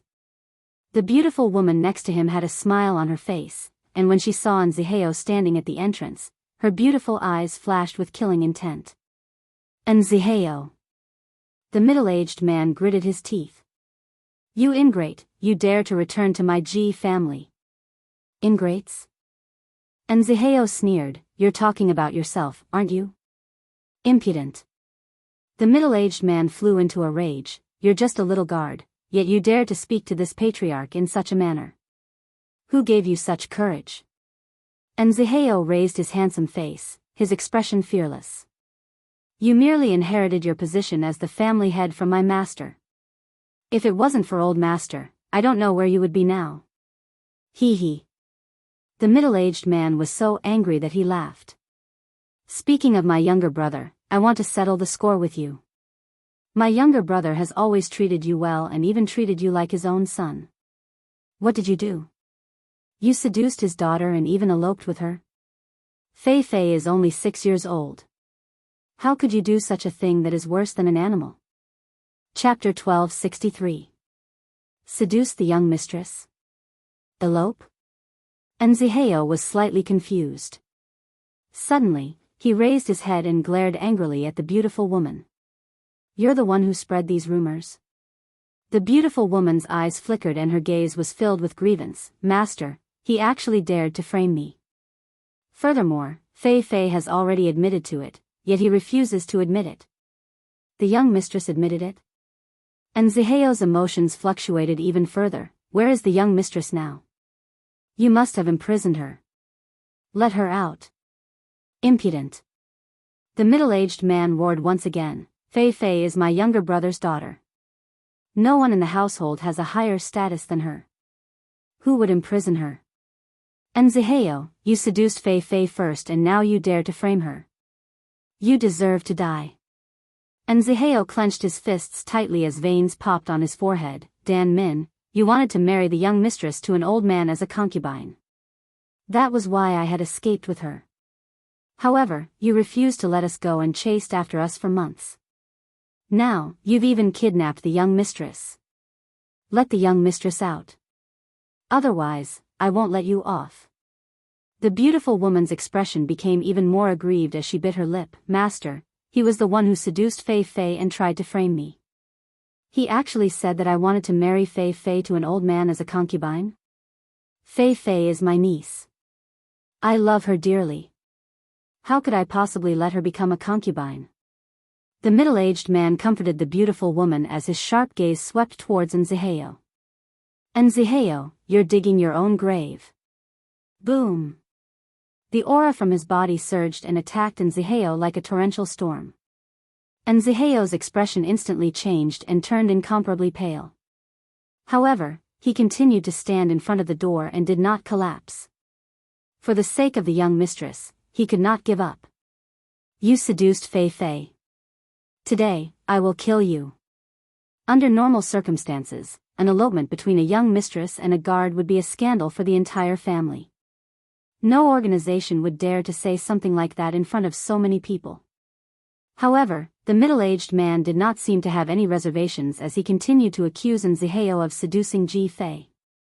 If word of this got out, Ji Fei's reputation would certainly hit rock bottom. Because he wasn't Ji Fei's father and didn't really care about Ji Fei, he didn't care about her at all. Suddenly, an even more powerful pressure came from the front, causing him to take a few steps back. He spat out a mouthful of blood and looked at the black-robed man in shock. Sir. The middle-aged man took a deep breath. He could feel Yun Zhao's powerful strength, so much so that he did not dare to act blindly without thinking. This matter concerns our Ji family. I want to teach this guard who seduced my niece a lesson. I hope your excellency will not be a busybody. Yun Zhao did not seem to hear his words. Her slender fingers gently tidied Yun Luofeng's silky hair as the corners of her lips curled into a shallow angle. The wind is too strong. Your hair is a mess. Let me tidy it up for you. Yun Luofeng raised her eyebrows and allowed the man to tidy up her hair. An evil light flashed in the corner of her eyes and she laughed silently. Seeing that he was ignored by Yun Zhao, the middle-aged man's expression became even uglier. He clenched his fists tightly and said, Sir. Yun Zhao frowned and said in a cold voice, He's too long-winded. And then? Can I kill him? His words were very simple. It was as if killing someone was as easy as eating and drinking to him. There was no challenge at all. Up to you. Yun Luofeng stretched lazily. Her evil cold eyes swept towards the middle-aged man and noticed that his face had turned ashen. It was obvious that he was extremely angry. Chapter 1264. Nziheo, Yun Zhao and I will take care of this. Bring Ji Fei here. Yun Luofeng slowly walked towards the middle-aged man. The evil light in his slightly narrowed eyes deepened as he spoke expressionlessly. All right. Nziheo nodded in agreement. He glanced at Yun Luofeng and walked past the middle-aged man into the Ji household. The man beside Yun Luofeng was too powerful. These people from the Ji family were certainly no match for him. Guards, capture these people. The middle-aged man waved his hand and ordered coldly. In an instant, the guards pulled out their weapons and attacked Yun Luofeng and the girl from all directions. Finish them in one round. Yun Luofeng yawned and said lazily. All right. Yun Zhao lowered her head to look at the girl and smiled dotingly. When she raised her head, her expression turned cold and murderous intent surged from her body.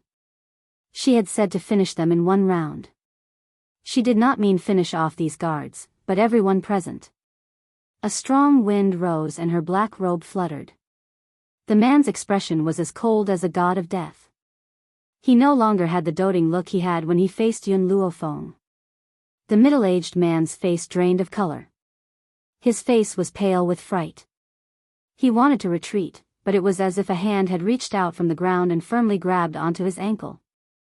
Master, save me.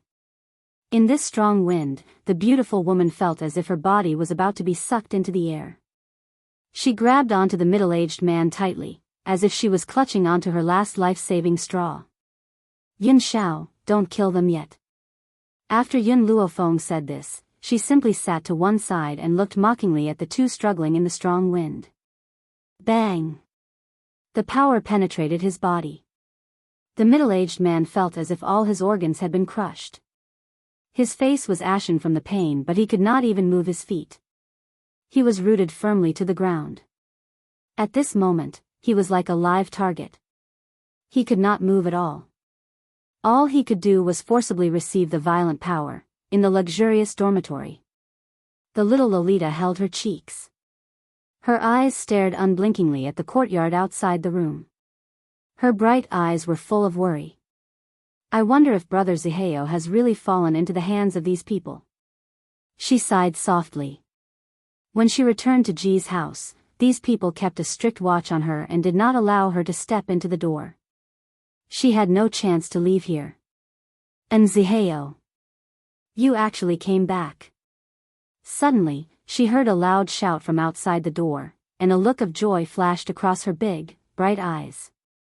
Brother Zihao? She quickly jumped off the stool and ran to the door. Unfortunately, the door was locked with a metal chain.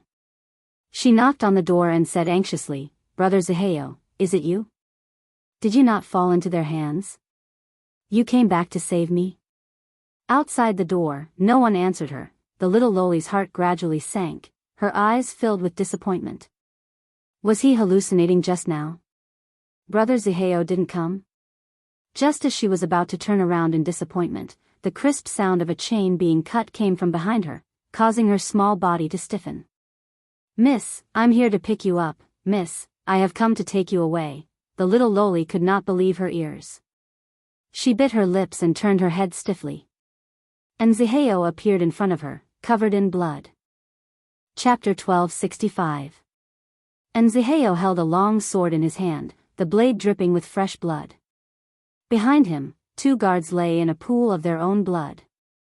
Brother Zihao, the little Loli's face changed from disbelief to surprise. Her mouth twitched as tears almost rolled down her cheeks. She cried out and pounced towards Zihao, fiercely crashing into his arms. Brother Zihao, they want to sell me to someone else. I'm so scared, sob.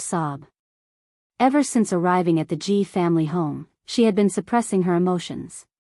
It was only when she saw Zihao that her tears burst out. No matter how mature little Lolita was, she was still just a 6-year-old child. How could she not be afraid? And Zihao hugged little Lolita's body tightly. He gently lowered his eyes to hide the heartache in his eyes. I've said it before, no matter where you are, I will come and find you. He slowly released little Lolita in his arms and squatted down. His resolute gaze met her tear-filled eyes. Miss, I will always be your guard. A guard's duty was to protect Mrs. safety. So, he would never abandon her for the rest of his life. Little Lolita wiped the tears from the corners of her eyes. Her adorable face lit up with a smile. Brother Zihao, how did you get here? Why did those two let you in? Miss, I'm not the only one here. Miss Yun is here too, Yun Luofeng? Little Lolita was stunned.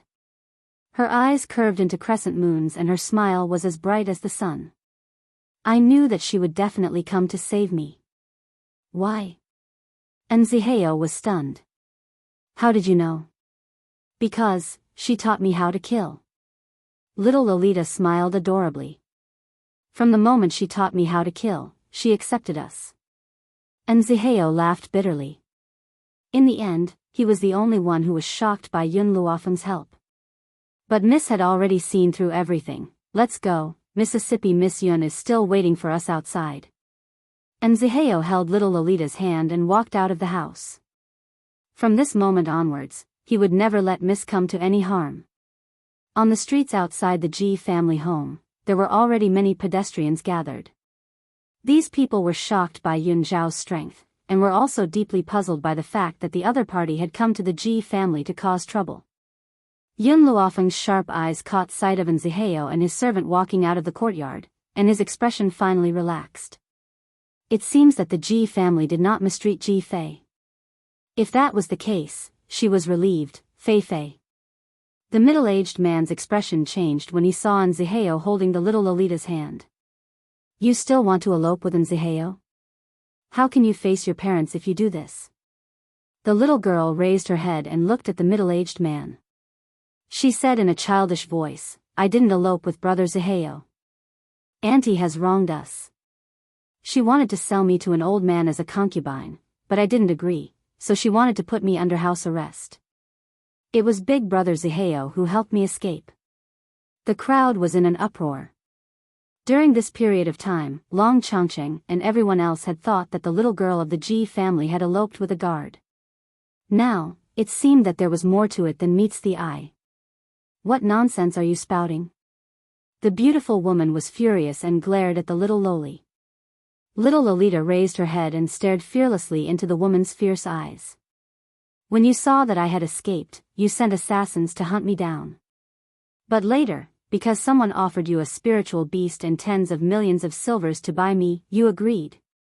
You also gave up on hunting me down and brought me back to the Ji family. Chapter 1266. The beautiful woman's body began to tremble violently. She could already see the looks of ridicule in the eyes of the crowd. Damned girl, if you continue to spout nonsense, I'll tear your mouth apart. The little Loli scoffed, just now, you used brother Nziheo's life to threaten me and force me to admit to this matter. If I didn't agree, you would make a move on brother Nziheo.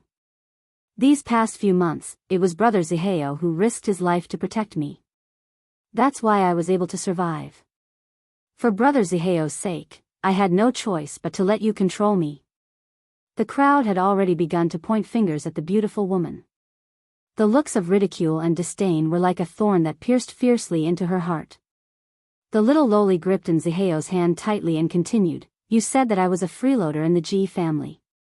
The Ji family had raised me for 6 years, so I should contribute to the Ji family. Ji Fei. The beautiful woman wanted to stop the little Loli. However, the little Loli could not even bear to look at her and continued to narrate her crimes. The Ji family was established by my parents. I'm their adopted daughter and their only daughter. Yet you think that I'm just an outsider. You're the people closest to my parents. You even said that you deserve everything in the Ji family. I'm just a freeloader who stayed in the Ji family. The crowd on the street could no longer bear to watch. Voices of criticism swarmed towards the beautiful woman like a tidal wave. This madam of the Ji family actually dares to say such things. TSK, you really don't know a person's face. I thought that she had treated Ji Fei very well.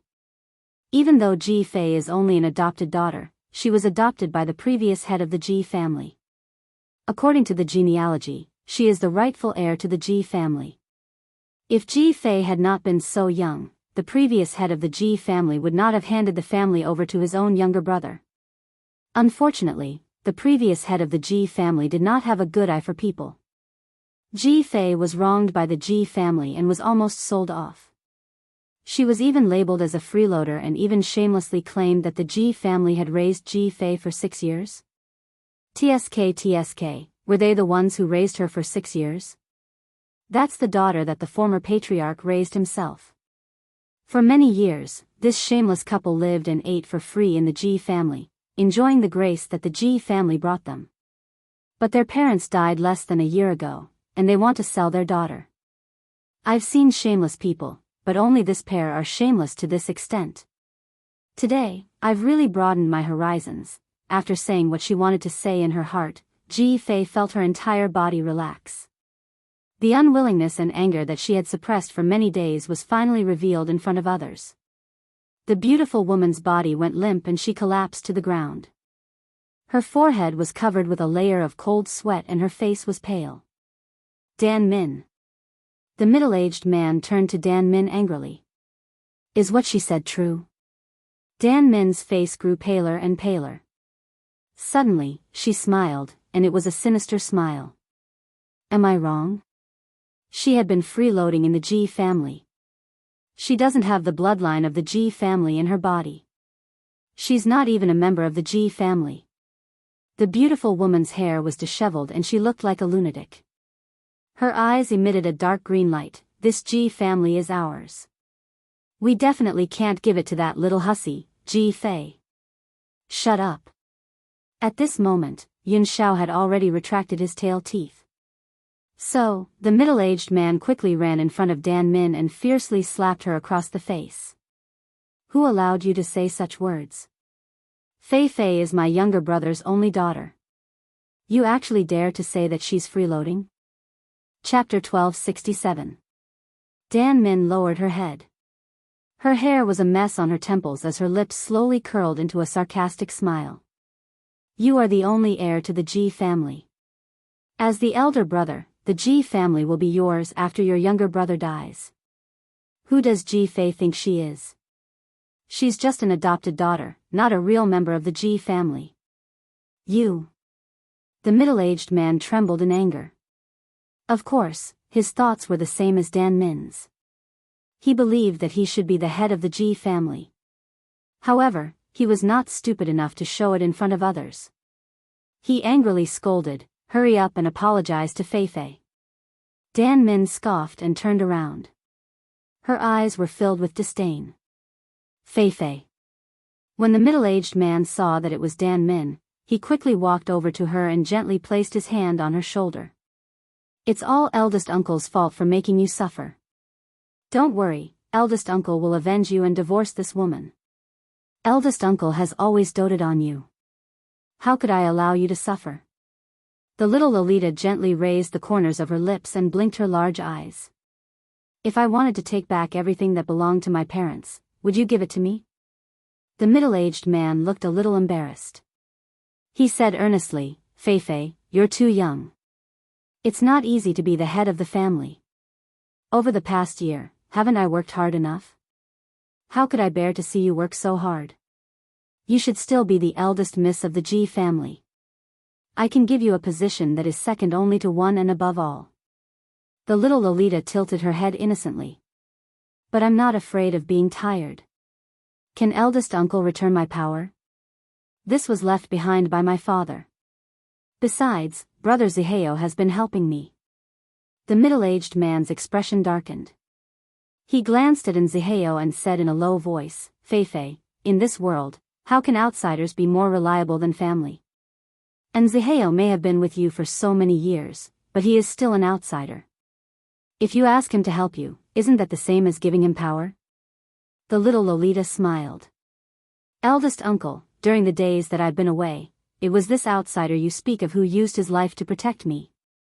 Even when he went to work as a laborer, he never let me suffer from hunger. In comparison, you so-called relatives have always schemed against me, and even slapped my father's family and refused to give me anything.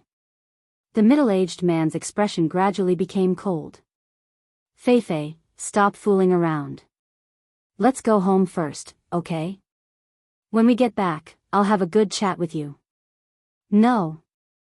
The little Loli pushed away the middle-aged man's hand, raised her head, and said word by word, I only want Ji's family. Yun Luofeng was right. A kind person would be bullied, and a kind horse would be ridden. If she wanted to never be bullied again, she had to become stronger. Fei Fei. The middle-aged man's expression was somewhat ugly. This Ji family was handed over to me by your father. I have to be responsible for the Ji family. If I put the Ji family in your hands, what if you completely destroy the Ji family? How am I going to see your father?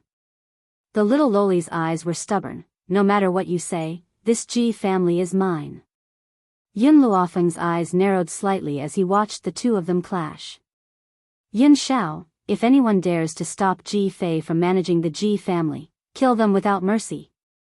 When he heard the words kill without mercy, the middle-aged man's body trembled violently. He gritted his teeth and looked at Yun Luofeng. Aren't you meddling too much? Are you going to meddle in other people's family affairs? Chapter 1268. Yun Xiao. Yun Luofeng raised his eyebrows and called out. Yun Xiao stepped forward. His cold and murderous aura rose once again and surged towards the middle-aged man. Ji Fei, how do you want to punish them? Yun Luofeng turned to look at Ji Fei and asked. Ji Fei bit her lip. Big Aunt treated me like that, I won't let her live. As for Big Uncle, even though he's a bit greedy, he's never hurt me. I want to chase him out of the Ji family. Ji Fei, you've shown mercy. Yun Luofeng looked at Ji Fei, he's greedy for power. Will he be satisfied after you take away the Ji family? Ji Fei lowered her head. She knew that Yun Luofeng was right. If Big Uncle was not satisfied with his power being taken away, he would definitely come back for her. Yun Shao, cripple him, Yun Luofeng said slowly. I don't want to cause any more trouble. Okay. As soon as the man finished speaking, the middle-aged man didn't even have time to beg for mercy before he felt a force hit his dantian. Pfft. He spat out a mouthful of blood, took 2 steps back and collapsed. Ji Fei's father gave you your power. I'm taking it back on his behalf. Yun Luofeng glanced at the middle-aged man and slowly walked towards Ji Fei. If you don't want to kill him, for your own safety, you must cripple his power. Little Loli nodded, I understand. She had not planned to kill Big Uncle because of her father. She had forgotten that a narrow-minded person like Big Uncle would definitely seek revenge on her. Ji Fei, Yun Luofeng lowered his eyes and continued, in this world, don't trust anyone besides Nziheo. Even if that person is your family. Little Loli pursed her lips and stared at the young girl in front of her with misty eyes. Will you stay? No, I have to return to the academy. Yun Luofeng shook his head. Wait. Just as she finished speaking, Xiao Mo's small body walked over from behind. He looked at little Loli with a smile. We saved you just now, shouldn't you repay us? Ji Fei blinked her eyes. My ability is relatively weak, and there are very few things I can do. However, as long as I can do it, I will definitely help you. Little Mo smiled mysteriously, you will definitely be able to do what I want you to do. In fact, in this world, only you can do it, Ji Family Hall. The little Loli asked everyone to leave before looking at the boy standing in front of her with a puzzled expression. Just cry. Little Mo took out a porcelain bottle from his lapel and handed it to the little girl. Little Loli was confused. She didn't understand what little Mo was trying to do. Little Mo frowned and said impatiently, I want your tears. It's not a loss for you to give me a few. Even though little Loli didn't know what little Mo wanted her to do, she still did as she was told. She blinked and a teardrop fell from the corner of her eye into the porcelain bottle. As if recalling the grievances she had suffered over the past year, the little Loli cried louder and louder, her tears flowing down like a torrential rain. After a while, the entire porcelain bottle was filled with her tears. That's enough. Little Mo put the porcelain bottle away and his delicate face lit up with a smile. Master, we have the ingredient. Next, we need a few other medicinal ingredients. These ingredients aren't very valuable and the medicine shop will definitely have them. If that's the case, let's go. Chapter 1269. Yun Luofeng then turned and walked out of the Great Hall. Miss, you stay here, I'll send them off. Nziheo returned to his senses and quickly chased after her. Perhaps sensing his pursuit, Yun Luofeng stopped in her tracks, turned her back to Nziheo and said, I know you must be curious about Ji Fei's true identity but I won't tell you. Knowing this won't do you any good. You only need to protect her for the rest of your life and that's enough. Nziheo was not stupid. Ji Fei's tears could be used as medicine, how could she be an ordinary child? I understand. Nziheo did not pursue the matter any further and nodded solemnly, for the rest of my life, I, Nziheo, will use my life to protect Mrs. Safety. Even if I die in battle for her, I will use my soul to continue to protect her. Even if I have to ascend to the heavens or descend to the underworld, nothing can stop my determination. Yun Luofeng's lips curled into a smile and she did not say anything else. Her gaze turned towards the sky in front of her. Yun Shao, Xiao Mo, let's go. Yun Shao silently followed behind Yun Luofeng. Her cold black eyes stared at the young girl's figure, and the coldness on her handsome face gradually disappeared. At this moment, Yun Luofeng, who was rushing back, was completely unaware of the storm that awaited her upon her return to the academy. In the west courtyard, Yao Shu, who was listening to his subordinate's report, was suddenly pulled back by an angry shout. He frowned and a fierce light flashed across his eyes.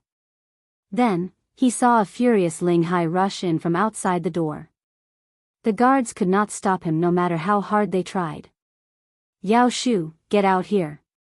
Ling Hai rushed in front of Yao Shu, and without saying a word, he started to attack him. With a loud bang, Yao Shu dodged to the side and a large hole was punched in the wall behind him by Ling Hai's fist. Ling Hai's fingers cracked as he clenched them. Yao Shu, you expelled Yun Luofeng from the academy? You even sent people to kill her? Yao Shu laughed coldly and his face was filled with ridicule. Yun Luofeng is extremely cruel. First, she abused her own son. Then, because my disciple stopped her, she crippled my disciple's limbs. I will definitely settle this debt with her. Ling Hai laughed out loud. Yun Luofeng has a son. Are you kidding me? How could she have a son? Wasn't it because our East Courtyard changed the hall master of the duty hall, so you held a grudge and made up a reason to attack Yun Luofeng? Ling Hai, if you don't believe me, you can go ask around. Who in the entire academy doesn't know that Yun Luofeng has a son? What I don't understand is, why are you so angry because of Yun Luofeng's matter?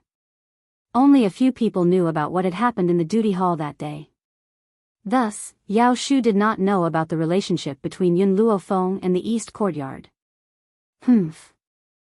Ling Hai coldly snorted, Yun Luofeng is my disciple, do you think I shouldn't care about her? Let me tell you, if you want to expel Yun Luofeng from the academy, there's no way. Our East Courtyard will never agree to this. Yun Luofeng is your disciple? Yao Shu narrowed his eyes, a dangerous glint flashing across his eyes. So, Yun Luofeng's actions that day were approved by the East Courtyard? Bullshit. Ling Hai directly scolded, who wants to attack your disciple? It was obviously you who framed her. This matter, wait for the dean to return. I will definitely seek justice for Yun Luofeng. Chapter 1270. Director? The director has been gone for so many years, do you think he will come back? Yao Shu slowly stood up, the murderous intent in his eyes intensified. Furthermore, Yun Luofeng did it, my disciple said it herself, she never lies. Ling Hai fiercely flung his sleeves, even if it was really my disciple who did it, it must be your disciple who did something infuriating. Don't try to push the blame away. As long as I am here, no one can chase my disciple away. After saying this, Ling Hai once again glared at Yao Shu fiercely, turned around and left angrily.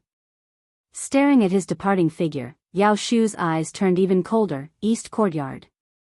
Looks like Meng Qi's injury has something to do with the East Courtyard. Do you really think you can protect Yun Luofeng? What a joke, the person I want to kill, will never live to see tomorrow. Wuhui Mainland. Ji family.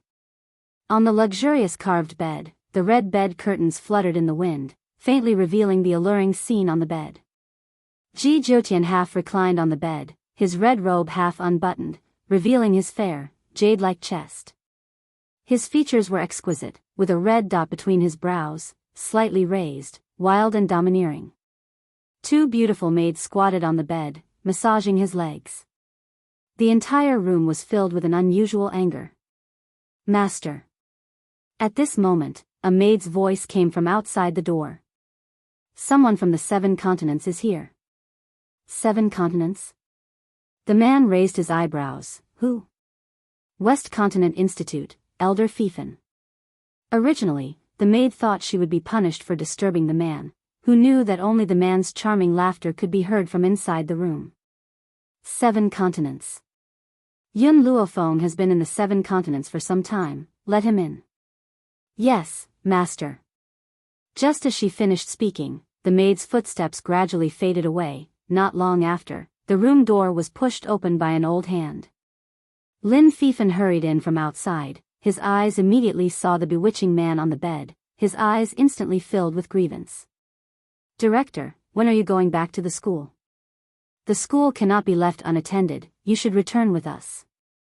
The man's smiling eyes were like a sharp sword that shot towards Lin Fifan. He picked up a grape by the side with his fingernails and gently squeezed it until it burst. A cold light flashed across his slightly narrowed eyes. If the Western Continent Academy needs me to go back and take charge, then what are you elders for?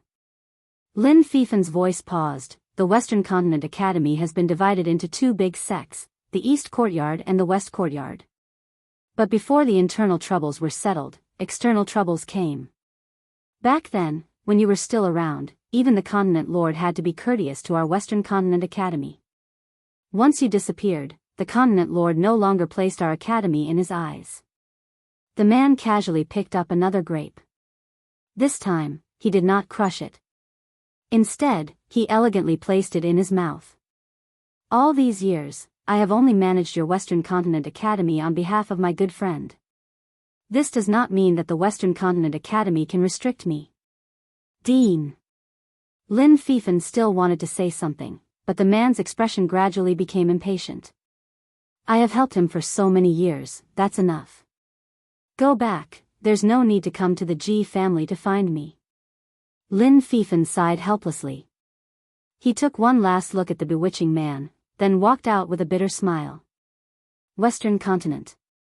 Ji Jotian gently placed a finger on his lips, his smile extremely bewitching. I should indeed make a trip to the Western Continent, but not to the Western Continent Academy. Chapter 1271. The maid gathered her courage and asked, Master is planning to find Miss Yun? That's right. Ji Jotian laughed maniacally. I haven't seen that girl in a long time, I really miss her. After a while, I'll go find her. Thinking of Yun Luofeng, Ji Jotian's smile deepened and the corners of his lips involuntarily rose, but... Ji Jotian frowned. The Ji family spatial tunnel leads to the West Continent Academy. I really don't want to see those old things. But this is the only way I can reach the 7 continents faster. West Continent Academy. At the entrance, Yun Zhao's arm was wrapped around Yun Luofeng's waist. Just as she was about to enter, she was stopped by 2 people. Yun Luofeng, you're no longer a disciple of the West Continent Academy. You have no right to take another step into the West Continent Academy. A guard blocked in front of Yun Luofeng and said expressionlessly. The other guard saw Yun Luofeng appear and immediately turned to run back to the academy. He was going to inform Yao Shu. Yun Luofeng looked at the guard who stopped her and gently patted Yun Zhao's hand, indicating for him not to make a move. Who gave the order to chase me out of the West Continent Academy? She raised her brows and looked coldly at the guard in front of her. The guard replied coldly, It's Elder Yao Shu's order. You injured Elder Yao Shu's disciple and still dare to return to the academy, you really don't know the immensity of heaven and earth. Yao Shu's disciple. Yun Luofeng did not understand and did not know what had happened. Yun Luofeng. Suddenly, an anxious voice sounded from the front. Yun Luofeng looked up and saw Hu Li quickly rushing out of the courtyard. Yun Luofeng, hurry and leave this place. Hu Li's expression was very anxious and she kept looking back as if she was afraid that someone would chase after them. Yun Luofeng became even more confused. Hu Li, what exactly happened? She had only left for half a month. What exactly had happened in the academy?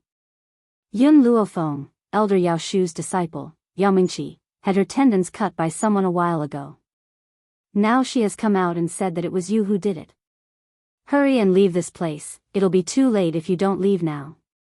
Yun Luofeng was silent. She thought for a moment, but she still couldn't figure out who this Yao Mingqi was. Yao Mingqi?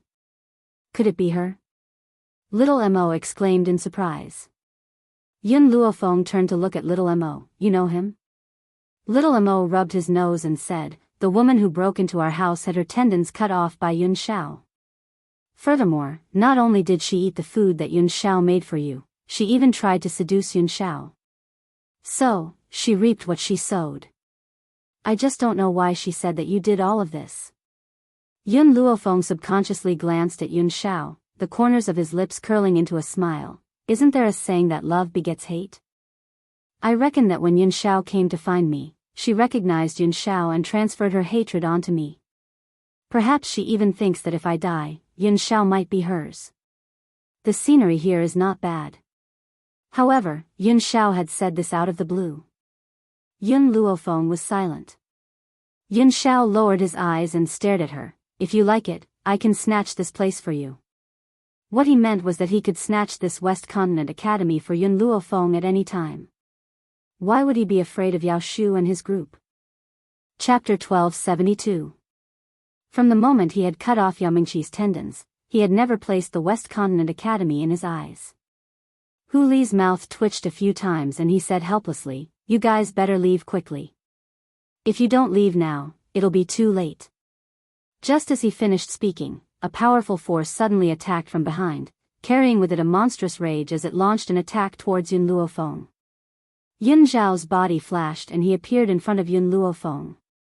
He raised his palm gently and without any unnecessary movements, he clenched his fist. At the same time, energy surged out from his body and with a bang, he pushed the incoming person back. Yao Shu's expression was extremely serious as he stared coldly at Yun Shao. "Who are you?" "The person I'm looking for is Yun Luofeng." "Unrelated people, get out of my way." Yun Zhao's face was expressionless as he stared coldly at Yao Shu. His black robe fluttered without any wind and his aura was austere. "Yun Luofeng." Yao Shu's gaze moved away from Yun Shao and landed on Yun Luofeng's face. He gritted his teeth. "It's you, you hurt my disciple. Today, since you've returned to the West Continent Academy, I'll cripple your powers and make you kneel in front of my disciple for 3 months. I'll let you have a taste of the pain she endured." Yao Shu's eyes filled with rage as he thought of his daughter who was lying on the bed. He wanted nothing more than to tear Yun Luofeng into 1,000 pieces. "Your disciple." A hoarse voice came from the side. The man's expression was as cold and emotionless as usual. "I hurt her." Boom. Yao Shu's anger surged again as he stared coldly at Yun Shao. "That's impossible. My disciple said that the person who hurt her was Yun Luofeng. That must be Yun Luofeng. Yun Luofeng couldn't defeat my disciple, so he used this kid as bait to deceive my disciple. My disciple is kind and didn't guard against a child at all. That's why she fell into their trap."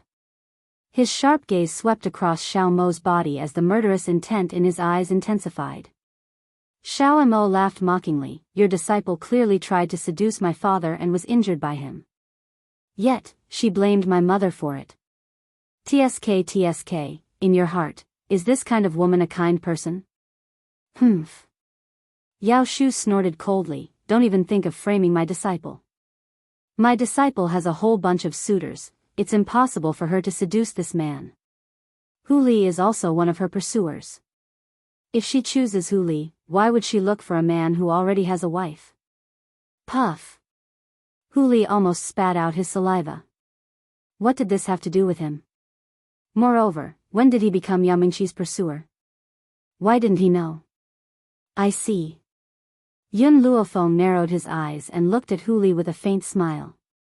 "So you are Yao Mingqi's pursuer?" Cough cough. Hu Li coughed twice and shrugged. "It has nothing to do with me. I've never liked a woman like Yao Mingqi. Even if she came knocking on my door, I wouldn't accept her." Hu Li. Seeing that someone dared to humiliate his daughter, Yao Shu flew into a rage. "What did you say? Do you dare to repeat what you just said? Am I not clear enough? Even if Yao Mingqi came to me, I wouldn't like her." Hu Li might as well give up. At most, he would leave West Continent College with Yun Luofeng. He felt that following beside Yun Luofeng was better than staying in this kind of place. Moreover, West Continent College's East Dean elders were all Yun Luofeng's masters. If they could rush over, Yun Luofeng might not be in danger. "Good, it seems like you don't want to mingle in West Continent College anymore. Since that's the case, from today onwards, you are no longer a disciple of our college." Yao Shu's eyes flashed coldly as he gritted his teeth. Chapter 1273. Elder Yao Shu, I'm afraid this isn't too good. When the other elders of the West Academy saw Yao Shu's action, they quickly advised, Hu Li is a disciple on the heaven list. If you expel him, our academy will lose 2 geniuses at once. So what? I said I would expel him, so he must be expelled. I won't let off anyone who insults my disciple. In this life, he owed Yao Mingqi too much. And because of his negligence, his daughter had suffered such harm. So how could he allow these people who had harmed her to get away scot-free? Didn't you say you wanted to speak up for Yun Luofeng? Then there's no need for you to stay. In any case, my Western Continent Academy doesn't lack you. Haha. A cold laugh pierced through the sky, landing in everyone's ears. I really don't know when it was your turn to make decisions in the Western Continent Academy. Su Kong and the others walked over from behind, their expressions filled with fury. Only when they saw that Yun Luofeng was safe and sound did they sigh in relief. Shuang bitterly smiled. She had originally thought that after taking in a female disciple, she would have much more leisure time. Who would have thought that Yun Luofeng would cause more trouble than anyone else? In the time she had taken her in, she had caused quite a bit of commotion in the academy. But so what? Who told her to be their disciple? Could it be that she had to just watch as these bastards bullied her? You really want to stop me from getting revenge for my disciple? Yao Shu's eyes sank. This Yun Luofeng has committed a monstrous crime. First, he abused his own son, and then he harmed Meng Qi, who wanted to protect the weak. He even framed Meng Qi for stealing. How can I endure this? In any case, no matter who comes today, Yun Luofeng must die. Yao Shu's aura once more exploded out, surging into the sky. Under this heavy aura, some of the guards couldn't even breathe. Shuang quickly walked over to Yun Luofeng, a warm smile on her face. Fenger, don't be afraid. Our masters will protect you. Tell us what exactly happened, and we'll definitely get justice for you. Yun Luofeng did not speak, but little Mo could not help but speak up. It was Yao Mingqi who wanted to seduce my father. She was also injured by my father, and my parents did not beat me up. It was she who took a fancy to my father and took the opportunity to strike up a conversation. Who knew that my father would ignore her, so she took the opportunity to sneak into my house. With just a few words, he had explained everything clearly. Surprise flashed across Shui Ying's eyes. What surprised her was that Yun Luofeng really had a son. What followed was a bellyful of anger. His cold eyes turned towards Yao Shu. Your disciple is so daring that he even dares to seduce my disciple's husband? Did she really lack men that much? If she's really a man, there are so many students in the academy who would definitely be willing to have sex with her. Usually, Shuang was very gentle, and even Su Kong and the others rarely saw her angry. But now, she was clearly unable to control her anger, and her words were very poisonous. Shuang! Yao Shu raged. You humiliated Meng Qi? Shuang sneered, it was she who did such a shameless thing. How can you blame others for humiliating her? Ha ha ha. Yao Shu was so angry that he started laughing. Good elder of the East Institution. It seems that you really want to protect Yun Luofeng to the end. If that's the case, then we can only decide victory or defeat in one battle. The West Institution and the East Institution had fought openly and secretly for so many years, but they had never shed all pretense of cordiality. But now, for Yun Luofeng, the elders of the two institutions stood on opposite sides. Chapter 1274. It would be a lie to say that he wasn't touched. Yun Luofeng had his own goals when he first came to the academy. He didn't really treat them as his masters. But these elders had always treated him as a disciple. A warm current flowed through his heart. Yun Luofeng's lips curled into a devilish smile and his black eyes glowed.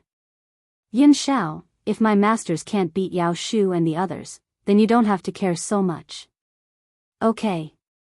Yun Shao hugged Yun Luofeng's body gently and looked at Yao Shu and the others coldly. The entire entrance of the academy instantly became tense. All the disciples of the academy hid far away, deeply afraid that the battle between the two sides would affect them. Huli walked in front of Yun Luofeng and smiled. I didn't think that Yao Mingqi's injury was really because of you guys. Yun Luofeng glanced at him. Your heart aches? Immediately, Hu Li fell silent. He looked at Yun Luofeng resentfully. I have nothing to do with Yao Mingqi. Why should I feel sorry for her? On the contrary, she thinks that I like her and keeps pestering me. I've explained it many times, but she still thinks that I love her deeply. Hu Li was helpless. Suddenly, he thought of something and couldn't help but laugh. Oh right, I heard from Yao Mingqi not long ago that she saw a man abusing his child. I didn't expect that she was talking about your husband. Yun Luofeng raised his eyebrows and gestured for him to continue. Yao Mingqi said that this child is very pitiful and your husband is also pitiful. On the contrary, you abandoned your husband and child for an evil woman. Unforgivable. It's because you abandoned your husband that he became so cold and heartless.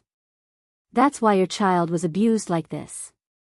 TSK, I really don't know how she saw this. Yun Zhao's dark eyes stared at Yun Luofeng.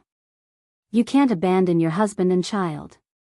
He thought about it and added, I've already become yours. You can't pull up your pants and deny it. Ever since the old man said that he would not recognize anyone if he pulled up his pants, Yun Zhao often said this. She smiled helplessly. After a while, we'll go back and get married. Okay. A smile gradually surfaced in Yun Zhao's eyes. Feng, I'll let you marry in style. A grand wedding? In Yun Luofeng's mind, the scene of Yun Zhao delivering the betrothal gift surfaced. Just the proposal alone was already so sensational. Just how glorious would the grand marriage that Yun Zhao spoke of be? Just as the two of them were stuck together like glue, Yao Shu had already taken the initiative to attack Su Kong and the others. Once they reached this level, it would be very difficult for others to intervene in the battle. Therefore, the Academy's disciples could only see a few figures fighting in the void, but they were unable to determine their strength.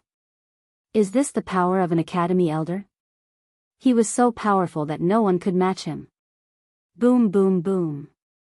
In the void, countless streams of energy spread out, causing the entire sky to turn gray. It was as if a layer of dust had covered the originally azure sky, elder. Just as the two sides were locked in a fierce battle, a panicked voice rushed over.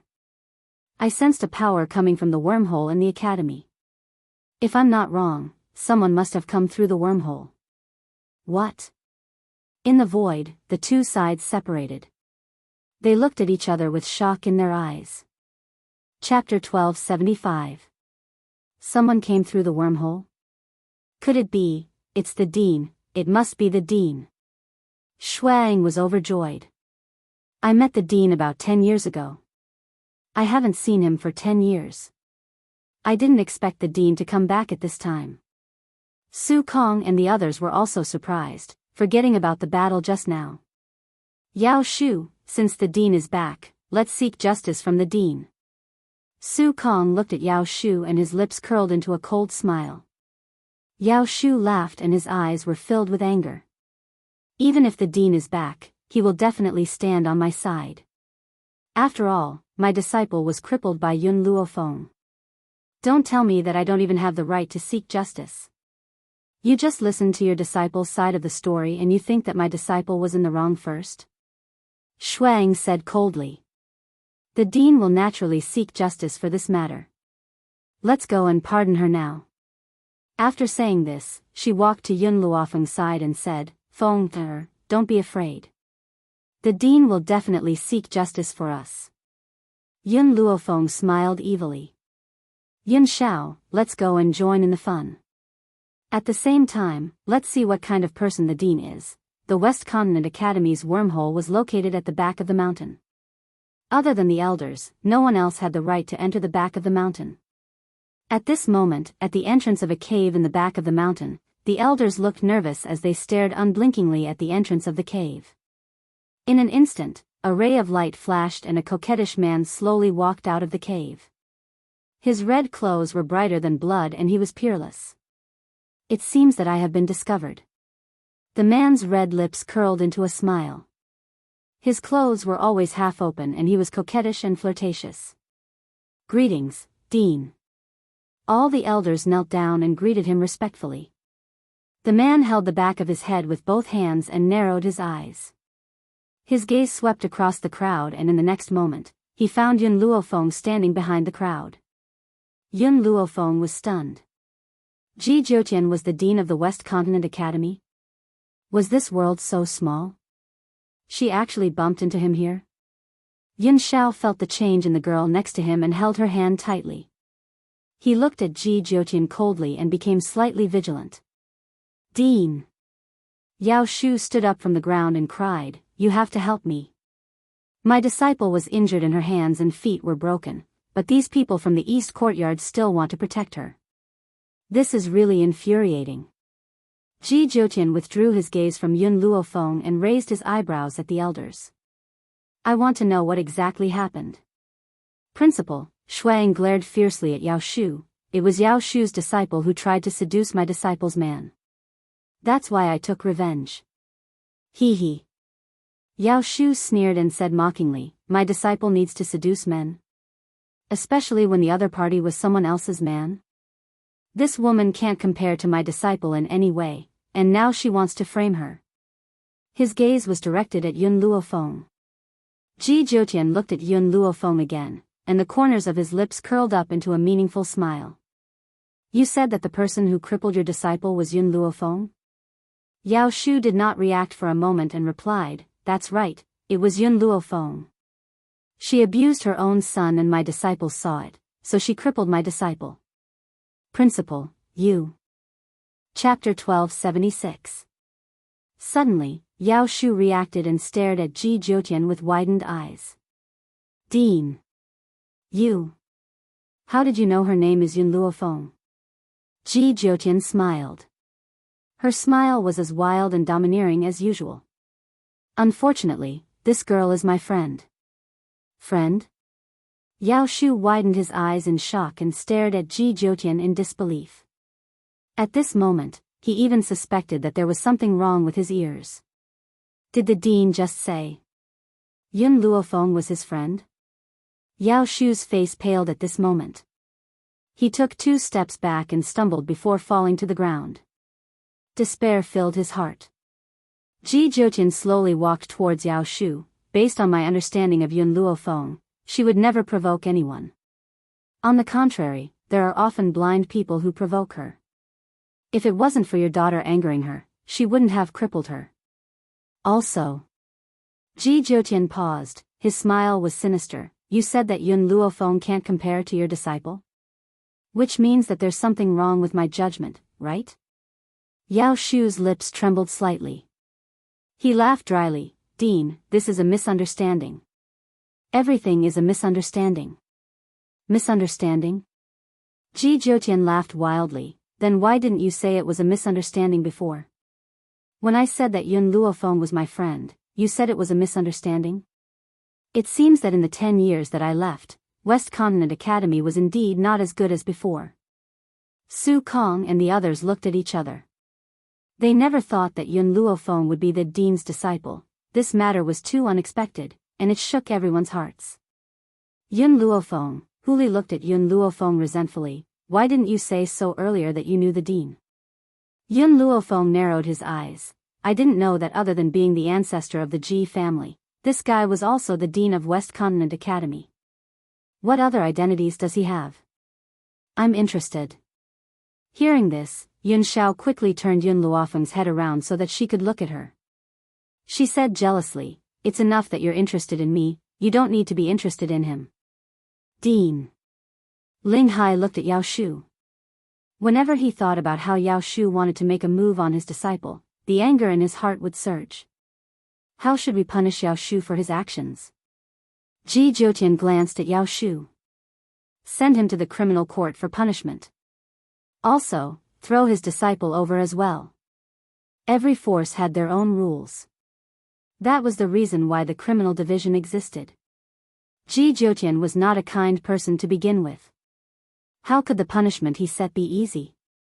Therefore, the moment Yao Shu is sent to the Hall of Crime, his life will be worse than death. Yao Shu knew this as well. His legs turned to jelly and he collapsed to the ground. His expression changed from one of high spirits to one of despair. Ji Jiutian walked toward Yun Luofeng. A smile appeared on his beautiful face, and a ray of light flashed in his long and narrow eyes. Long time no see. His lips curled into a light smile. After greeting them, he turned his gaze towards Yun Shao. Of these two men, one was cold and expressionless, while the other was flirtatious and elegant. A light breeze lifted their robes. The two of them stood side by side, but they were not inferior to each other. Ji Jiutian. Ji Jiutian slowly said his name. Yun Luofeng's man. This was Yun Zhao's self-introduction. He did not say his name. Instead, he said that he was Yun Luofeng's man. Chapter 1277. You're very strong. Ji Jiutian smiled. His smile was wild, and his eyes were filled with arrogance as if he did not care about the world. I wonder if I can fight with you? All right. Yun Shao slowly released the young girl in his arms and shot a cold and grim gaze towards Ji Jiutian as he spoke expressionlessly.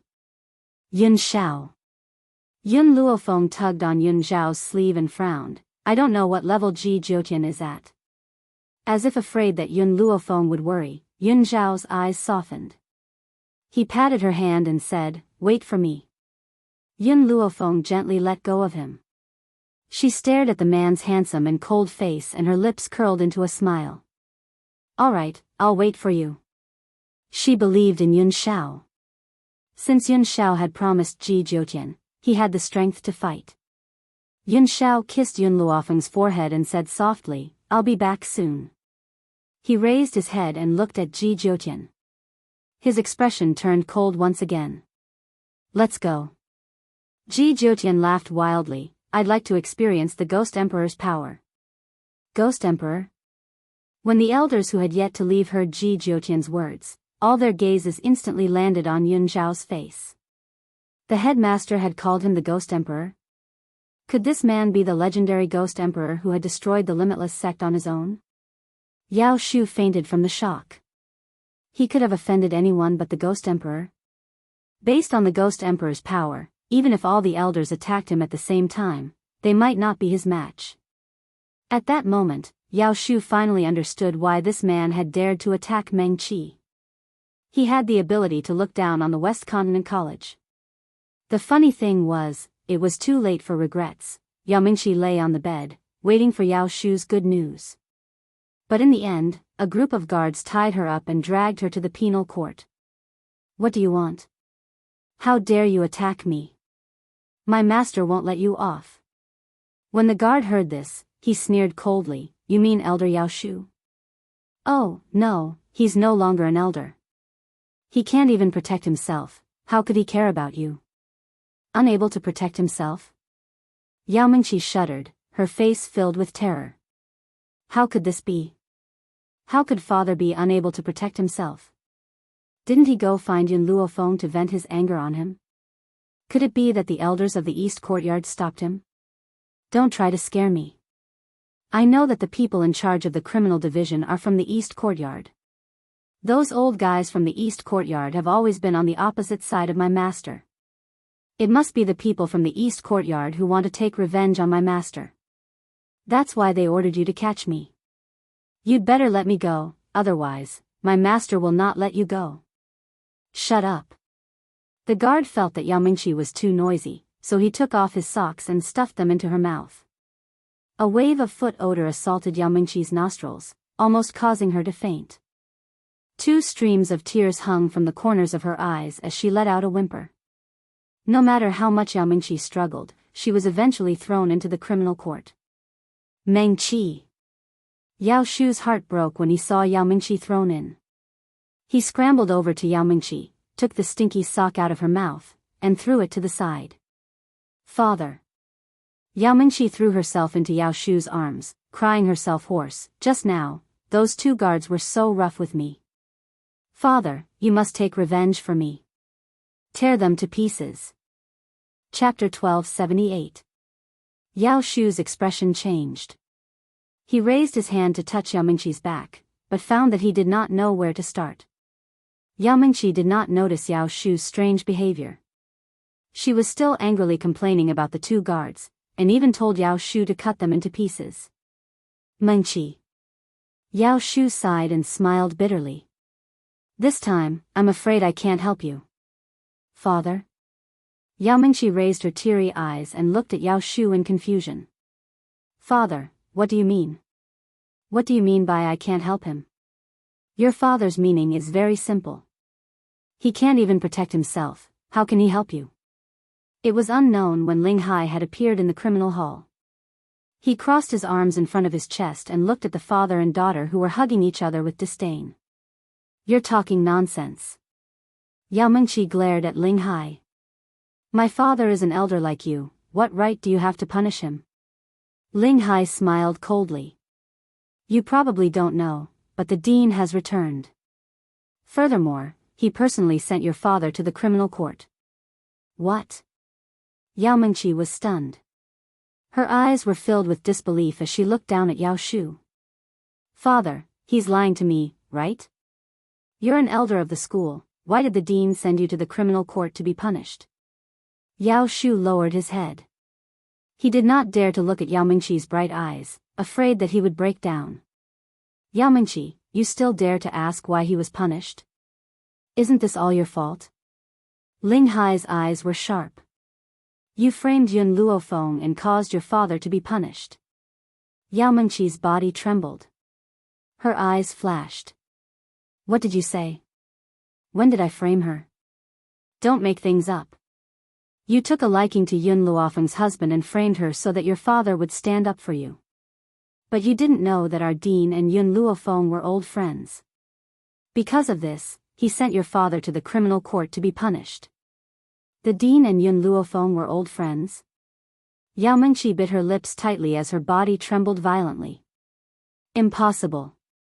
She didn't believe any of this. Absolutely not. Also.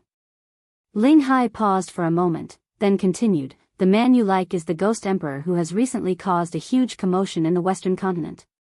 Boom. This last piece of news once again blew up Yao Mengqi's mind. Her mind was a complete mess, and she was completely unable to walk out from this kind of shock. That cold-faced man was the rumored Ghost Emperor. It was said that the Ghost Emperor wore a mask all year round, so no one knew what he looked like. Even he had guessed that the Ghost Emperor was so ugly that he didn't dare to show his face, which was why he used a mask. However, she never expected that the legendary Ghost Emperor would be so handsome. Yao Mengqi bit her lips tighter and tighter, blood dripping from her lips. She wanted to digest this information in her heart, but her mind was filled with the man's incomparably handsome face. Ling Hai, I will definitely take revenge on you for injuring me today. Furthermore, there are so many people in the Western continent who want to kill the Ghost Emperor. If I were to spread word of this, the Western Continent Academy would also be implicated. At that time, you will probably suffer the wrath of all the strong cultivators in the mainland. Yao Shu's eyes were fierce. His voice carried a hint of threat. Of course, if you let me go, I might keep this matter to myself forever. Chapter 1279. Ling Hai sneered, the dean has given his orders. Once you enter the criminal court, there is no need for you to leave. Tell me, how are you going to spread this news? Moreover, if I let you leave, I'm afraid the academy will truly be in danger. Boom. This news caused Yao Shu's body to tremble. He suddenly got up from the ground and charged at Ling Hai like a madman. I don't believe it, I don't believe that the dean would be so cruel. I have served the school for so many years. No, I want to see the dean. Let me see the dean. Get lost. Ling Hai roared in anger and violently pushed Yao Shu's body with his palm. He patted his clothes and sneered, Yao Shu, you and your daughter reap what you sow. If you hadn't targeted my disciple first, you wouldn't have ended up like this. Court Master Jean, the dean has ordered that these two cannot be left alive. With that, Ling Hai waved his sleeves, turned around and left. Father. Yao Mengqi looked hopelessly at Yao Shu, tears streaming down her cheeks. You must have a way to save me, I don't want to die. Yao Shu laughed bitterly. He couldn't even protect himself, how could he save Yao Mengqi? Mengqi, it was father who harmed you and father who couldn't protect you. I have offended the dean, only death awaits me. Hearing Yao Shu's words, Yao Mingqi's face filled with despair. At this moment, she finally understood the meaning of regret. After Yun Luofeng left the school, she asked Hu Li to buy her medicinal ingredients. Fortunately, the Western continent had an abundance of medicinal ingredients. In a short while, Hu Li had brought the ingredients she needed. Once she had the ingredients, she went to the kitchen to brew the medicine. She then poured the little Loli's tears into the medicine pot. In an instant, a fragrant scent wafted into her nose, making her feel refreshed. Master, after you finish this bowl of medicine, your hand will recover. Little Mo stood beside Yun Luofeng and blinked her eyes as she spoke. Without hesitation, Yun Luofeng poured the medicine into the bowl and drank it in one gulp. As the medicine entered her body, she tried moving her right hand. Her originally immobile right hand could finally move freely. Her hand had completely recovered. I haven't exercised my right hand for a long time, so it's a little stiff. Little Mo, I'm going to practice. Remember to call me when Yun Shao comes back. All right. Little Mo nodded. I will inform you when Yun Shao returns. Hearing this, Yun Luofeng walked into the backyard without saying anything. However, Yun Shao only returned when night fell. When Yun Luofeng saw Yun Shao, he asked, "How is it? Who won between you and Ji Jiutian?" In the face of Yun Luofeng's question, Yun Shao replied honestly, "It was a draw." A draw? Is Ji Jiutian so powerful? Yun Luofeng narrowed his eyes as a glint flashed across his eyes. Master, Ji Jiutian is an old demon who has lived for so many years. How can he not be strong? Little Mo appeared out of nowhere and curled his lips. His childish face was filled with speechlessness. That was true. Compared to Yun Shao, Ji Jiutian had already lived for far too long. Otherwise, the Ji family would not have treated him as their ancestor and he would not have become the academy's principal. Master, when you see Ji Jiutian tomorrow, don't forget to ask for the fruit of the soul. Little Mo's eyes darted around. Yun Luofeng came to the West Continent Academy for the fruit of the soul. Now that he had a relationship with Ji Jiutian, how could he not make use of it? Fruit of the soul? Yun Shao was silent for a moment before he took out a red fruit from his lapel. Are you talking about this? Chapter 1280. That's right, this is the fruit of the soul. Yun Luofeng took the scarlet fruit from Yun Shao and asked in confusion, "Why do you have the fruit of the soul?" Ji Jiutian threw it to me before he left. Although Yun Shao regarded Ji Jiutian as a rival in love, he would not hide what he had done. Hence, he told Yun Luofeng the truth. Hearing this, Yun Luofeng's heart clenched. She put the fruit of the soul away and a smile appeared on her beautiful face. I will thank him properly the next time I see him. Yun Zhao's gaze fell on the young girl. You came to the West Continent Academy for the fruit of the soul? Yun Luofeng nodded. Xiao Bai is injured, she needs the fruit of the soul to recover. Then why didn't you tell me? Yun Shao took 2 steps closer to Yun Luofeng. As long as you say the word, I can snatch as many fruits of the soul as you want. Yun Luofeng shook her head. Yun Shao, the elders of the East Academy have treated me well and have given their all for me. I don't intend to fall out with them, so I didn't tell you anything. Just as she finished speaking, the man's arms suddenly reached out and pulled her into his embrace. He kissed the young girl's lips fiercely. Don't look. Xiao Mo hurriedly covered her eyes. Master, Yun Shao, you can kiss slowly. I won't disturb you. A cunning glint flashed across his eyes. He quickly walked out of the room and closed the door. Yun Luofeng was out of breath from Yun Zhao's kiss. After a long while, the man finally moved his lips away. She also took this opportunity to take a few deep breaths. Yun Zhao's finger gently stroked the young girl's lips. In the future, don't hide anything from me. Meeting the man's deep black eyes, Yun Luofeng nodded gently. All right. No matter what you want, I can take it for you. Yun Shao lowered his head and said with a determined expression, even if you want the entire world. As long as Yun Luofeng asked, so what if he took the entire world? If he could exchange it with a smile from her, the world was nothing. Yun Luofeng narrowed her eyes. She took 2 steps forward and pressed Yun Zhao's body tightly against the wall. She raised her head and kissed the man's lips forcefully. Yun Zhao, tonight, I'll be on top. Outside the courtyard, the night breeze blew gently. The man in red stood on the branch, his gaze fixed on the brightly lit courtyard. His long and narrow eyes flashed with an almost undetectable light. Master. 2 beautiful maids landed behind the red-robed man and said respectfully. Yao Shu and his daughter have been dealt with? The red-robed man's voice was domineering and arrogant. A rose-like smile blossomed on his bewitching face. His smile was beautiful, but it was also sharp and unapproachable. Reporting to Master, Yao Shu wanted to escape with Yao Mingqi. This subordinate has already killed him. The maid lowered her head and respectfully replied. All right, let's go. After disappearing for 10 years, I should let those people in the Western continent know that I'm still alive. Ji Jiutian flicked his sleeves and turned around. His red robes were like the scorching sun, exceptionally eye-catching in the dark night. The maids did not even dare to lift their heads. However, from the corner of their eyes, they could see the bruises on that beautiful face. Master was injured? The Ghost Emperor's power had already grown to such an extent that even their master had been injured by him? Chapter 1281. Western Continent. Inside the Continent Lord's mansion. A middle-aged man with a dignified expression sat upright on a chair at the head of the table.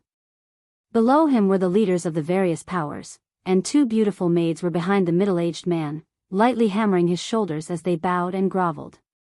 Continent Lord, this Western Continent Academy is looking down on us too much. We've sent people to look for them a few times, asking them to join our ranks, but they've always rejected us. That's right, the Western Continent Academy is too arrogant, completely looking down on everyone. Do they think that Ji Jiutian is still in the academy? Without Ji Jiutian, how can the Western Continent Academy be so arrogant? Everyone looked at each other, denouncing the Western Continent Academy. In their eyes, Ji Jiutian had already disappeared for more than 10 years, which meant that he had given up on the Western Continent Academy. The current Western Continent Academy had long since fallen to the middle of the river, and was no different from them. If that was the case, what qualifications did the Western Continent Academy have to be arrogant? The middle-aged man slightly lowered his brows. It was obvious that he was very dissatisfied with the actions of the Western Continent Academy. A ruthless light flashed past his eyes, and he said coldly, if the Western Continent Academy does not join us to encircle and annihilate the Ghost Emperor, then there is no need for the Western Continent Academy to exist. Continent Lord is wise. Everyone was overjoyed. They had long since disliked the Western Continent Academy. They really didn't know where these people got their arrogance from, to dare to look down on them. Now, with a single sentence from the Continent Lord, it meant that the Western Continent Academy, it would disappear in the long flow of history. Continent Lord, I suggest that we bring our troops to attack the Western Continent Academy now. An old man stood up and said angrily, it's good to let the people of the Western Continent understand how foolish it is to disobey the orders of the Continent Lord's mansion. The Continent Lord's mansion was the highest authority in the entire continent. The 7 continents had 7 countries, and the one who ruled over these 7 countries was the Continent Lord's mansion. It was no different from the dynasties of the other continents. Let's go. It was Unknown who waved his hand, but the others also stood up. Their voices of condemnation spread throughout the night sky of the entire Western Continent Prefecture. Everyone raised their fists, wishing that they could annihilate the Western Continent Academy and the Ghost Emperor at the same time. At that moment, a chuckle pierced through the air and reverberated in everyone's ears like thunder. Who? The Continent Lord's face suddenly darkened. His sharp gaze shot forward, and a murderous intent spread from his eyes. Under the night sky, the red robe was like blood, as if it had dyed the entire night red. The man was like an extremely seductive flower, beautiful yet dangerous, full of sharpness. After seeing the domineering face of the man, the expressions of the people from the Continent Lord's mansion changed from anger to shock, and finally turned pale. I've only disappeared for 10 years, but you're already looking down on me? It seems like you want to taste the price of blood from more than 10 years ago again. The night breeze blew, lifting the man's blood-red robe. His eyes were smiling, and the corners of his lips curled up into an arrogant and unruly smile. If it was said that Yun Shao was a god of death, then he was undoubtedly a devil god. Even if it was just a smile, it would send chills down one's spine, leaving one so nervous that one would find it hard to breathe. You. Why are you back? The Continent Lord's lips trembled. He looked at the domineering man standing under the night sky like a red rose in fear. Involuntarily, a chill rose in his heart, and his body gradually trembled. Chapter 1282. More than 10 years ago, they had tried to kill Ji Jiutian just like how they had surrounded the Ghost Emperor today. They would never forget that day when blood dyed the entire Western continent red. Corpses were everywhere, and countless ghostly wails and wolf howls resounded in the Western continent for half a month. It could be seen how many vengeful souls had died in his hands. That day, the setting sun was as red as blood, and the man's red clothes were very bright. He was like a god of death that had walked out of hell. The sword in his hand was like a scythe that harvested lives, easily taking away a bright red life. Originally, the Western continent's forces were not as backward as they were now. Back then, the Western continent was one of the best among the 7 continents. It was because of that battle that the former Continent Lord had died at the hands of this man. Countless experts had been annihilated, causing the current Western continent to fall behind to such an extent. Everything was caused by this man. Ji Jiutian's domineering eyes gradually swept towards the Continent Lord. The smile on his beautiful face was filled with contempt. His eyes were as if he was looking at an ant, disdainful. Compared to the previous Continent Lord, you are really far inferior. At least when he saw me, his legs wouldn't tremble and he wouldn't even be able to sit steadily. Gulp. The Continent Lord swallowed hard and said with a trembling voice, Ji Jiutian, I remember that more than 10 years ago, you were also injured quite badly.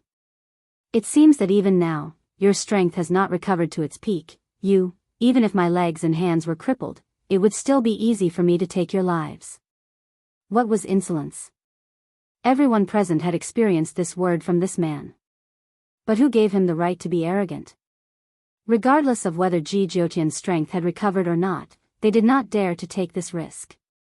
The scene from more than 10 years ago had brought too much shock to their hearts. So much so that even now, it still made them feel fear.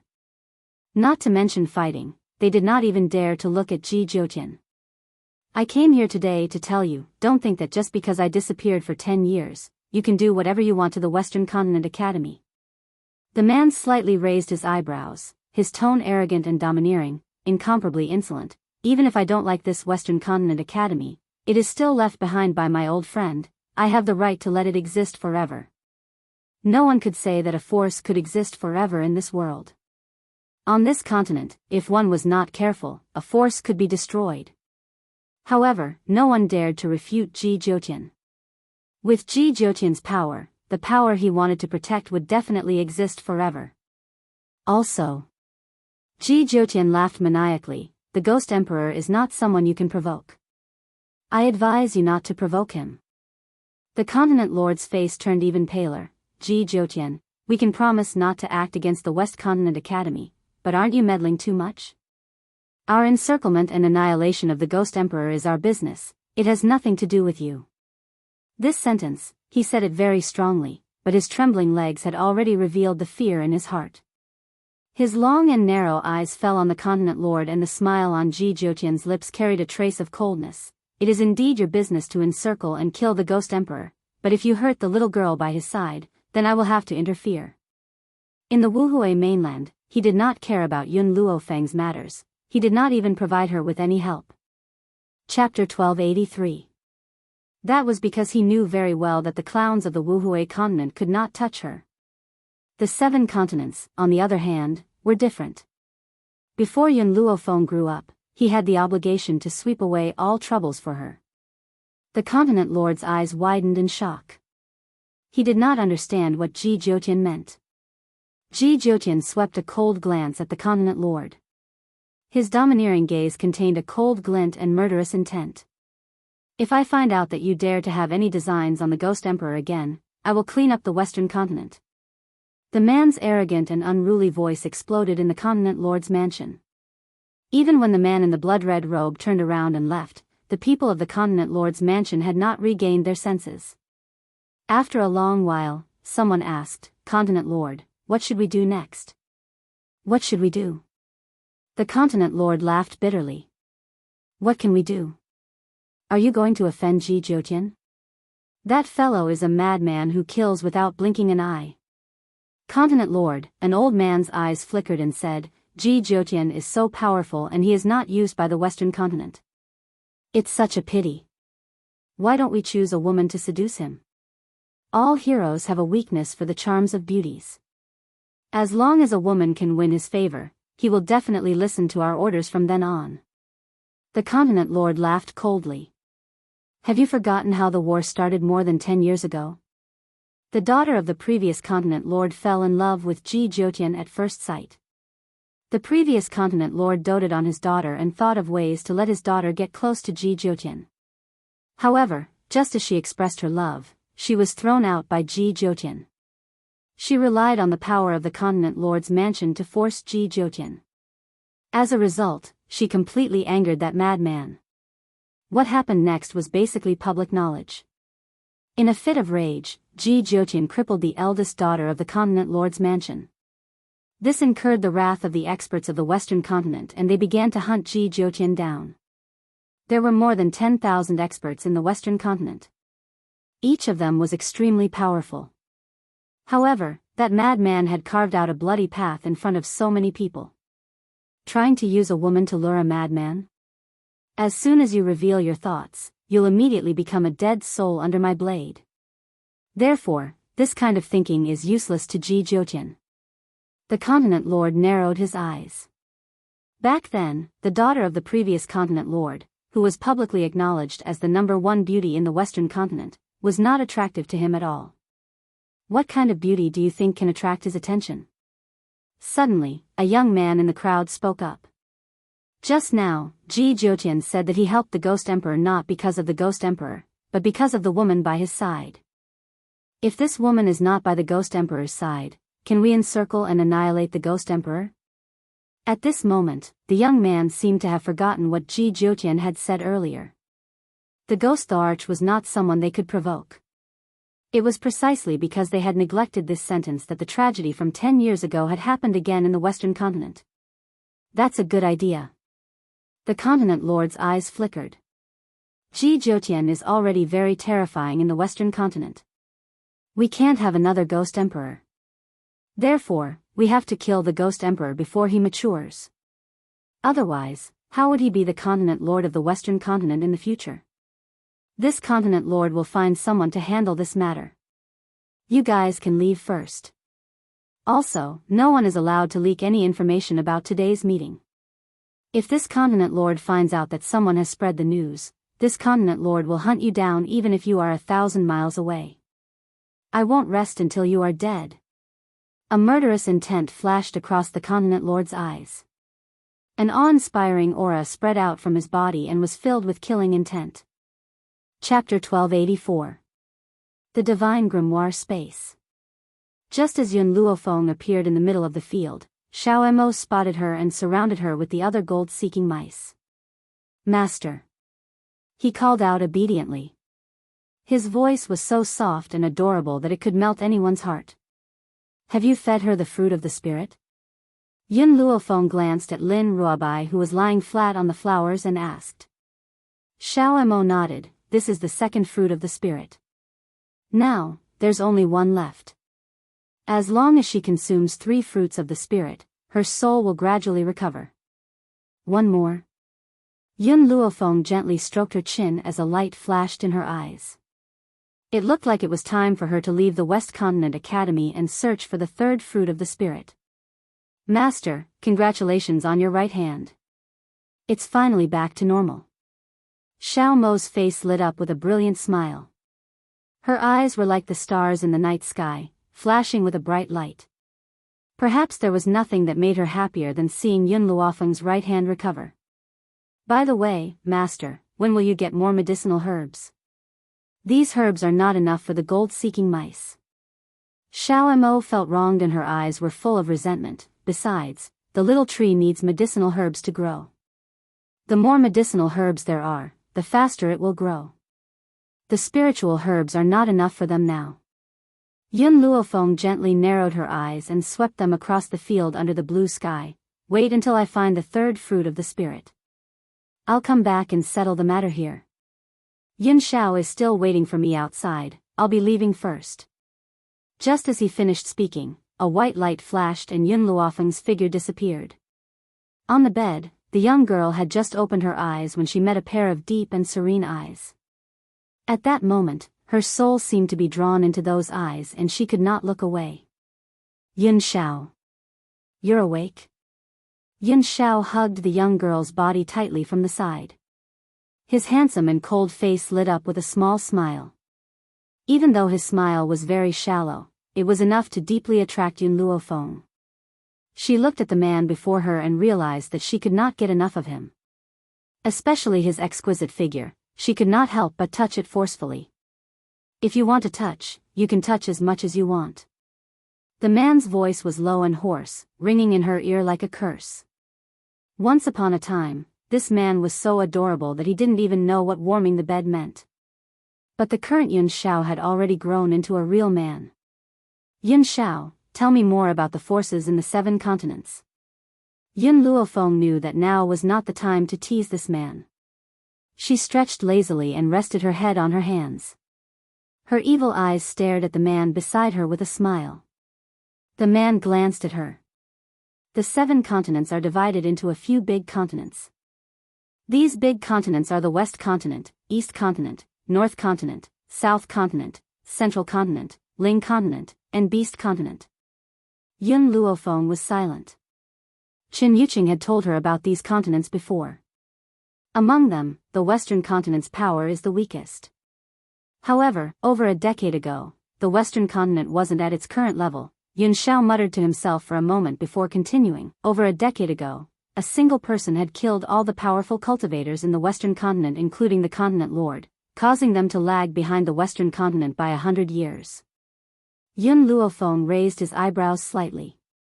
Who is that person? Ji Jiutian. Ji Jiutian? Yun Luofeng was a little shocked. Ji Jiutian had single-handedly challenged all the cultivators in the Western Continent. Does he actually have this kind of power? Chapter 1285. Yun Xiao, who is stronger between you and Ji Jiutian? Yun Luofeng asked after a moment of silence. Last night. Yun Xiao paused for a moment and said, he and I didn't use our true abilities, we only fought with our bare hands. So, I'm not clear about his strength. Hand-to-hand combat? The corner of Yun Luofeng's mouth twitched. No matter how strong Ji Jiutian was, he chose to fight Yun Xiao hand-to-hand. Wasn't this equivalent to admitting defeat? Yun Xiao had stayed in the forest of no return for 7 years and he had long tempered a body of strength. If Ji Jiutian didn't use his spiritual energy, he wouldn't be his match. As for last night, when Yun Xiao claimed that the two of them fought to a draw, it was most likely because he could not figure out Ji Jiutian's strength, so he said that, Yun Xiao, do you know who Ji Jiutian is? Not only is he the ancestor of the Ji clan, he is also the dean of the West Continent Academy, then he is definitely not just in his 20s. Yun Zhao's fingers lightly stroked Yun Luofeng's beautiful hair. He and Bai Su are the same kind of people. However, he is also different from Bai Su. Bai Su will harm you, but he won't. Logically speaking, he should have treated Ji Jiutian as a love rival after seeing how special Ji Jiutian was to Yun Luofeng. However, he didn't do so. Instead, he put in a good word for him in front of Yun Luofeng. Yun Luofeng held Yun Zhao's hand tightly. Yun Xiao, you don't oppose Ji Jiutian? Why are you speaking up for him? Yun Xiao lowered his eyelids. Hence, Yun Luofeng was unable to clearly see what kind of emotions existed in those deep and serene eyes. He can protect you. Yun Xiao, Feng, if I'm by your side, protecting you is my responsibility. Even if I have to risk my life, I won't let you encounter any danger. Yun Xiao slightly raised her eyes, her slender fingers gently stroking the young girl's fine black hair. If there comes a day when I'm no longer around, then I hope that there will be someone else by your side to protect you. I don't want you to be in any danger, and I don't want you to die on this continent. The man's voice was very firm, so firm that Yun Luofeng's heart suddenly tightened. If I'm still alive, then protecting you for the rest of your life is my responsibility. If I'm gone, I naturally hope that someone can protect you on my behalf. That person was Ji Jiutian. As a man, if he wasn't by his wife's side and let another man protect her instead, he would definitely lose his dignity as a man. But to Yun Xiao, a man's dignity couldn't compare to hers. For her, he could put down his identity as a ghost emperor and give up all his pride. He was willing to serve by her side and take care of everything for her. In that case, was there anything he couldn't do? As long as she was alive, it was better than anything. Yun Xiao. Yun Luofeng suppressed the trembling in his heart and fiercely pressed his lips against Yun Xiao's. The words that escaped her lips were still trembling. In this life, only you are allowed to exist by my side. If you're gone, then I'll go to the ends of the earth. I will definitely find you. The girl's voice was extremely domineering. If you dare to leave me behind and go to hell, then I'll kill my way to hell and drag you out. Don't even think of leaving my side. Even the yellow springs of hell cannot stop me. No matter where you go, I will kill my way there and drag you out. If heaven obstructs me, I will defy it. If God obstructs me, I will kill God. If anyone obstructs me, I will turn this world upside down. Yun Xiao tightly hugged the girl's body and deepened the kiss. After a long time, he finally released his lips and stared at the girl in his arms with a resolute and serious gaze. Chapter 1286. You don't need to pull me. Even if I have to go to the 18th level of hell, I will crawl out myself to see you. After saying this, he kissed the girl's lips once again. The sheets on their bodies slowly fell to the ground.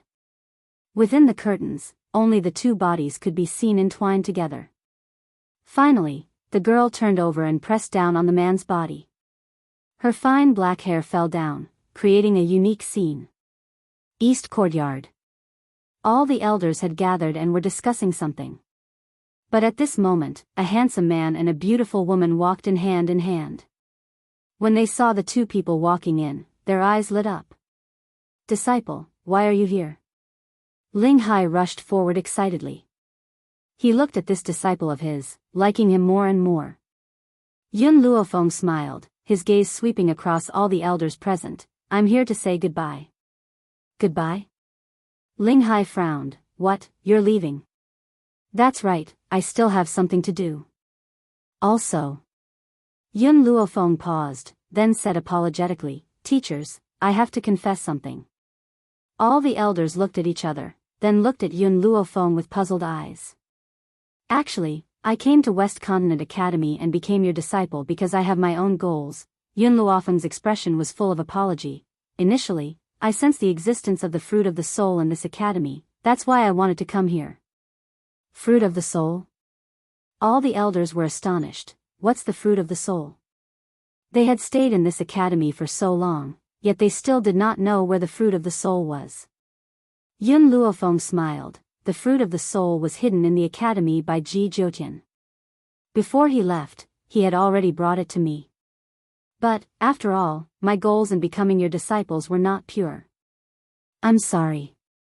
These people really treated her as a disciple. For her, they did not hesitate to fall out with the West Continent elders. No matter what, she had to make things clear.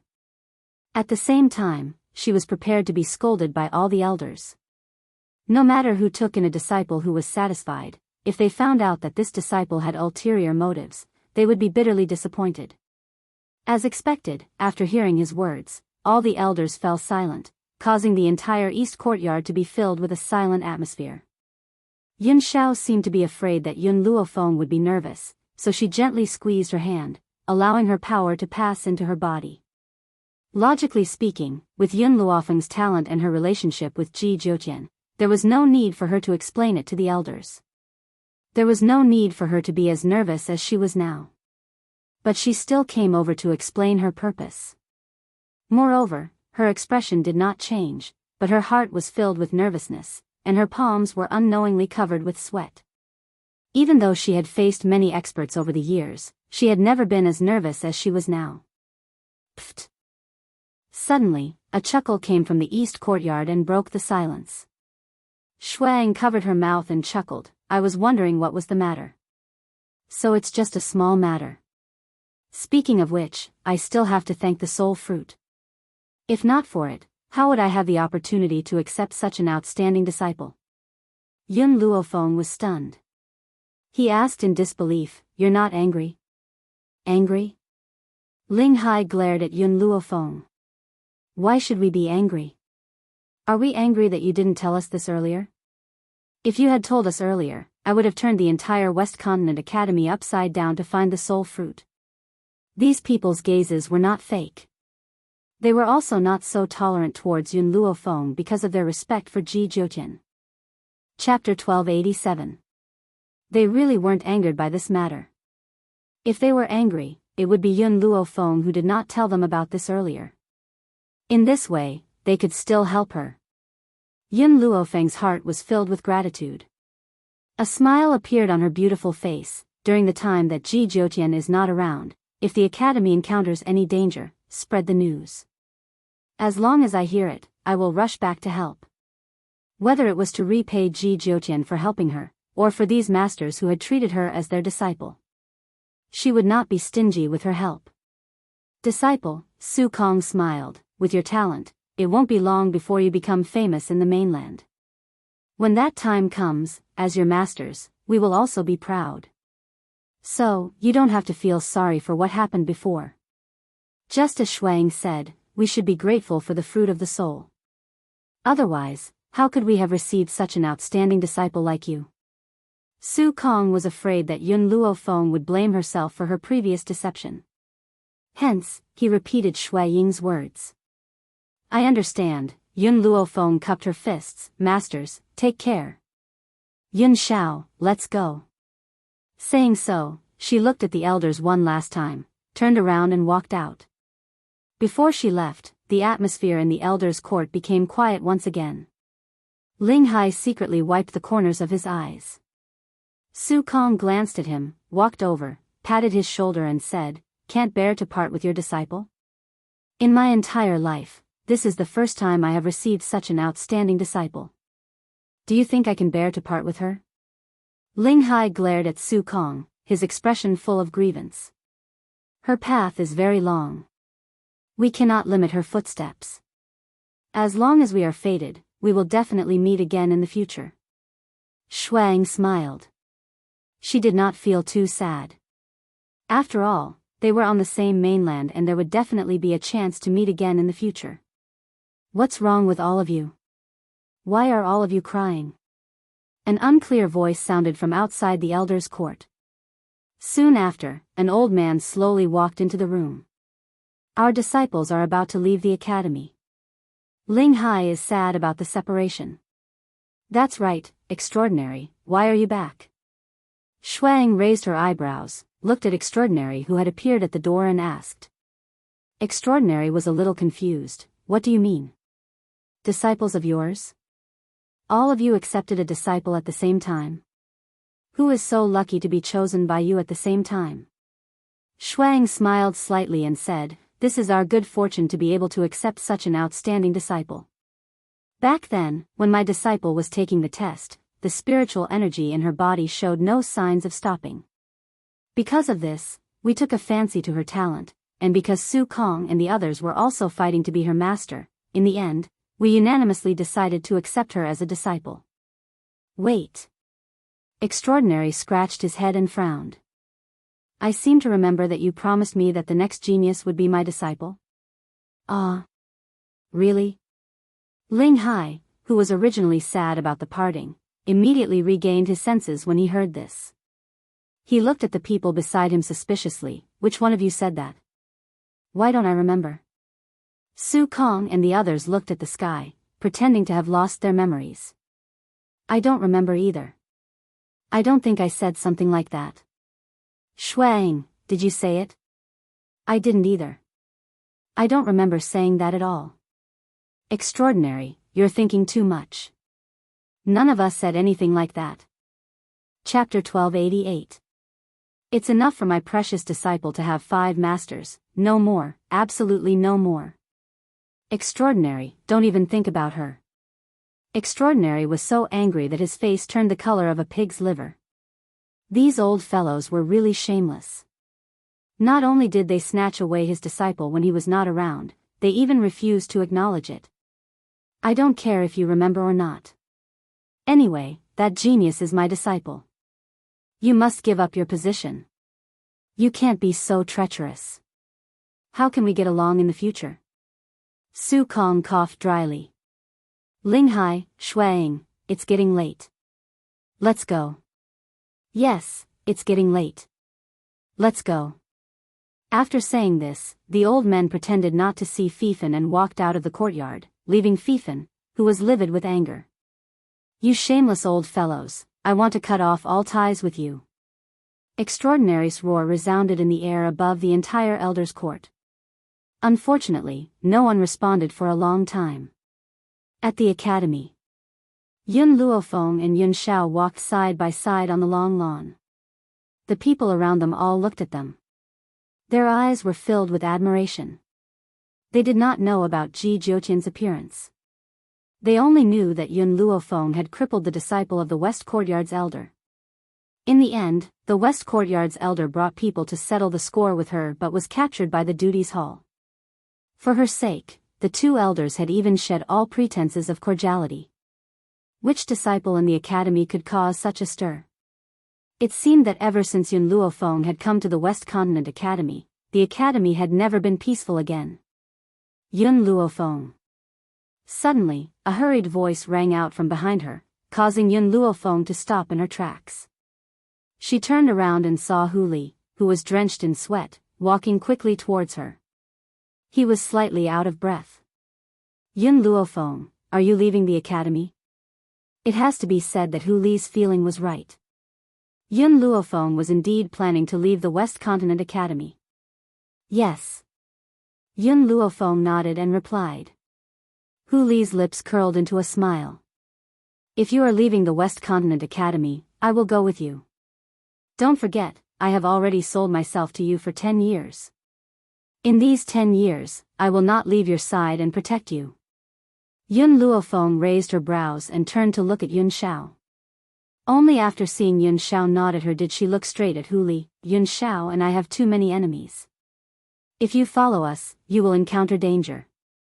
Are you sure you want to follow me from now on? Actually, I was just telling you about the wager that day. I didn't really want you to pledge your loyalty to me. Hu Li's smile was enchanting and charming. I've never taken back what I've promised. What's more, I'm someone who has walked through the edge of a knife. Why would I be afraid of danger? If you're sure you're not afraid of the danger, I can let you follow me. I'm not afraid. Hu Li's eyes were full of flirtatiousness. Yun Luofeng, where do you plan to go next? Yun Luofeng and Yun Xiao looked at each other before looking at Hu Li. There's no definite place to go. We'll take it one step at a time. Their goal was the soul fruit. She would go wherever there was a soul fruit.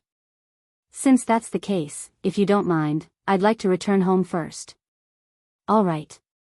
Yun Luofeng was silent for a moment. Then I will follow you back. You're leaving now? That's right, where's your son? Hu Li did not seem to notice that Xiao Mo was following behind Yun Luofeng and asked in surprise. Chapter 1289. Of course, Yun Luofeng would not tell him that little Mo had already gone to the divine grimoire space. So, she said, he went to his wife's place. Indeed, Xiaobai was lying in the divine grimoire space. Now that little Mo was waiting for her, did that not mean that he had gone to his wife's place? Master, in the divine grimoire space, Little Mo heard Yun Luofeng's words and shouted rather plaintively, Xiao Bai and I are innocent. Why did you come here to put us together? Yun Luofeng lowered his eyes and smiled faintly. When I first met Yun Xiao, you often talked about dual cultivation in my ear. Little Mo was speechless. All right, just pretend that he had not said anything. Can't I keep quiet? In any case, I will never marry. Oh no, I will never marry Lin Ruobai. What kind of world is this? Yun Luofeng, who was about to continue teasing Little Mo, heard Hu Li wail. Even a little brat like your son has a wife. I am still single. I can only spend the rest of my life with Miss Five Fingers.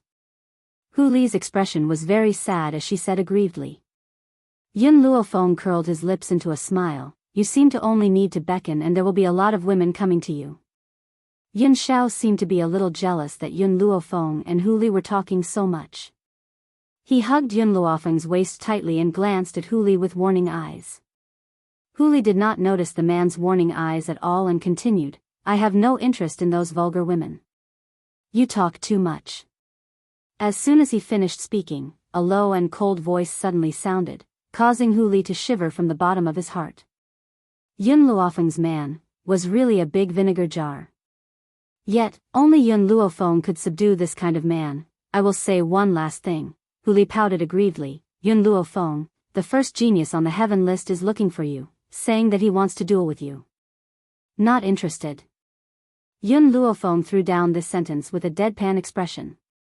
As if already knowing her choice, Hu Li smiled. The first person on the heaven list is a real lunatic. As long as she took a fancy to someone, she would keep pestering you until you fought her. In any case, everyone in the academy would take a detour when they saw her. However, they were obviously thinking too much. That madman was only willing to fight with those who were strong. You'd better not let her see it. Otherwise, she'll definitely torture you to battle with her. The genius ranked first on the heaven list was considered a legend in the Western Continent Academy. She had broken through to become a saint ruler in her early 20s, and her outstanding talent had caused all the elders in the academy to fight for her. However, the arrogant her refused to acknowledge any elder as her master. In her life, only fighting was the most carefree thing. At that moment, Yun Luofeng still didn't know that in the near future, she would finally meet the number one genius on the heaven roll. Moreover, he occupied a very important position in her life. Some people, from strangers to acquaintances, and then to acquaintances, only needed a process. This process was war. At this time, Yun Luofeng didn't know that after getting to know her, that genius had sacrificed more than his entire life. Furthermore, it was life. If she dares to come. The man's voice was low. She can try. Hu Li's mouth twitched. How could she forget about this man? With this man beside Yun Luofeng, she probably would not be able to get close to Yun Luofeng. Let's go. Yun Luofeng shrugged, turned around and said. Chapter 1290. At the entrance of the courtyard.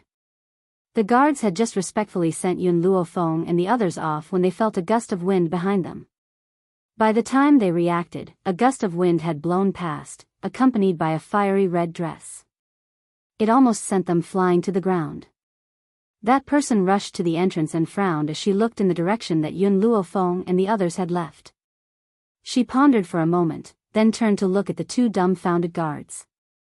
Have you seen Yun Luofeng? The woman's red dress was brighter than blood. She raised her chin and looked down from above. When the two guards saw who it was, they swallowed hard, and their legs trembled. She has already left. Whoosh. As soon as she finished speaking, the fiery red dress had already disappeared. There was only the sound of a gentle breeze at the entrance of the courtyard. This sound indicated that what they had just seen was not a dream. Why? Why is she looking for Yun Luofeng? One of the guards felt his heart tremble violently. Could it be that this crazy woman is looking for someone to challenge again? I feel that whoever she fancies will be very miserable. A look of sympathy appeared in the other guard's eyes. Whoever this crazy woman fancies will be hunted down by her. She is like a grasshopper, sticking to you and refusing to let go, until you are willing to fight with her. Of course, you cannot defeat her. If you can defeat her, then from then on, she will endlessly chase after you and endlessly challenge you. This lunatic, the reason why her strength had improved so quickly was definitely related to her tenacious and shameless character. She remembered that when she had just entered the academy, she had started to challenge disciples on the Earth list and climbed up the Sky list step by step. Originally, when she first challenged the former number 1 on the Sky list, she had been defeated. She had lost terribly and had to recuperate for half a year to recover from her injuries. However, her injuries had just healed, so she continued to challenge again. She was defeated again and again, but the more she fought, the braver she became. In the end, her ability finally surpassed the former number 1 on the Sky list and replaced her. It was also after that time that everyone in the academy was terrified of her. In this academy, she was completely isolated and had no friends or confidants. On top of that, she had an arrogant personality and never paid attention to those who were weaker than her. However, ever since she climbed to the top of the heaven leaderboard, she never challenged anyone again. The biggest reason was that those people were too weak, so she did not take them seriously. Now, the person who made her regain her confidence in challenging was Yun Luofeng. If she did not fight with Yun Luofeng, she would not rest. Tell me, can anyone afford to provoke such a lunatic? Should we tell the elders about this? The two guards glanced at each other. In the end, they still went to report this matter to the elders to prevent Yun Luofeng from being entangled by this madman. When Hu Li stopped at the city gate of Luohua City, Yun Luofeng and Yun Xiao also stopped. She looked at the somewhat uneasy Hu Li and raised her eyebrows slightly. "You're not going in?" A hint of struggle flashed in Hu Li's eyes. "My family is a medical family, but I'm not interested in medicine. 3 years ago, my father wanted to force me to learn medicine. I was unwilling and he planned to force me. In a fit of anger, I left the family and haven't returned for 3 years.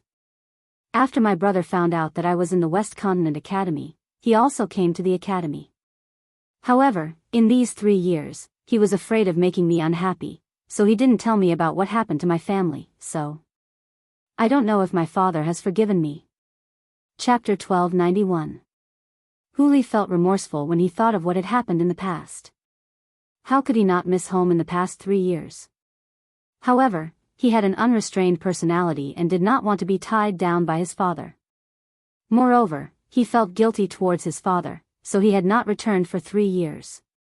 Now that he was at his doorstep, he did not know how to step in. Yun Luofeng patted Hu Li's shoulder. "Since you're back, let's go take a look."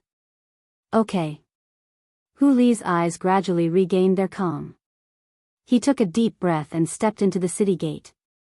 He did not know if it was an illusion, but he felt that when the people on the street saw him, their eyes first flashed with shock, then immediately filled with sympathy. Hu Li's heart skipped a beat and he quickened his pace to rush back to his family. After not returning for 3 years, his family had already changed a lot. The courtyard was no longer the bustling city it used to be. The 2 stone lions by the door had also been taken away and the steps were covered with red cloth. It was festive yet unfamiliar. Then, when Hu Li raised his head, he found that the once ordinary Hu characters had also become inlaid with gold. Everything was completely different from when he had left. Hu Li took a deep breath and calmed the anxiety in his heart. He walked forward and gently knocked on the door. Not long after, the door was opened and a sneaky little boy stuck his head out. "You. Hu Tao, why are you at my house?" Hu Li's pair of fox-like eyes widened in shock as he stared at the little boy who had appeared at the door. Hu Tao was the son of his second uncle's family. Second uncle and his father had never been on good terms, so why was his second uncle at the Hu family's house? Bang! Hu Tao was also stunned when he saw Hu Li. With a loud bang, he smashed the door hard and refused to let Hu Li in. At this moment, Hu Li recalled the looks he had seen from the people on the street and his handsome face instantly darkened. "Hu Tao, open the door." "This is my house, I'm not opening it." Hu Tao's proud voice came from inside the door. Bang! Hu Li lifted his leg and kicked the door open. With just one kick, he sent the door flying. Hu Tao's small face turned pale. perhaps because he was frightened by Hu Li's actions.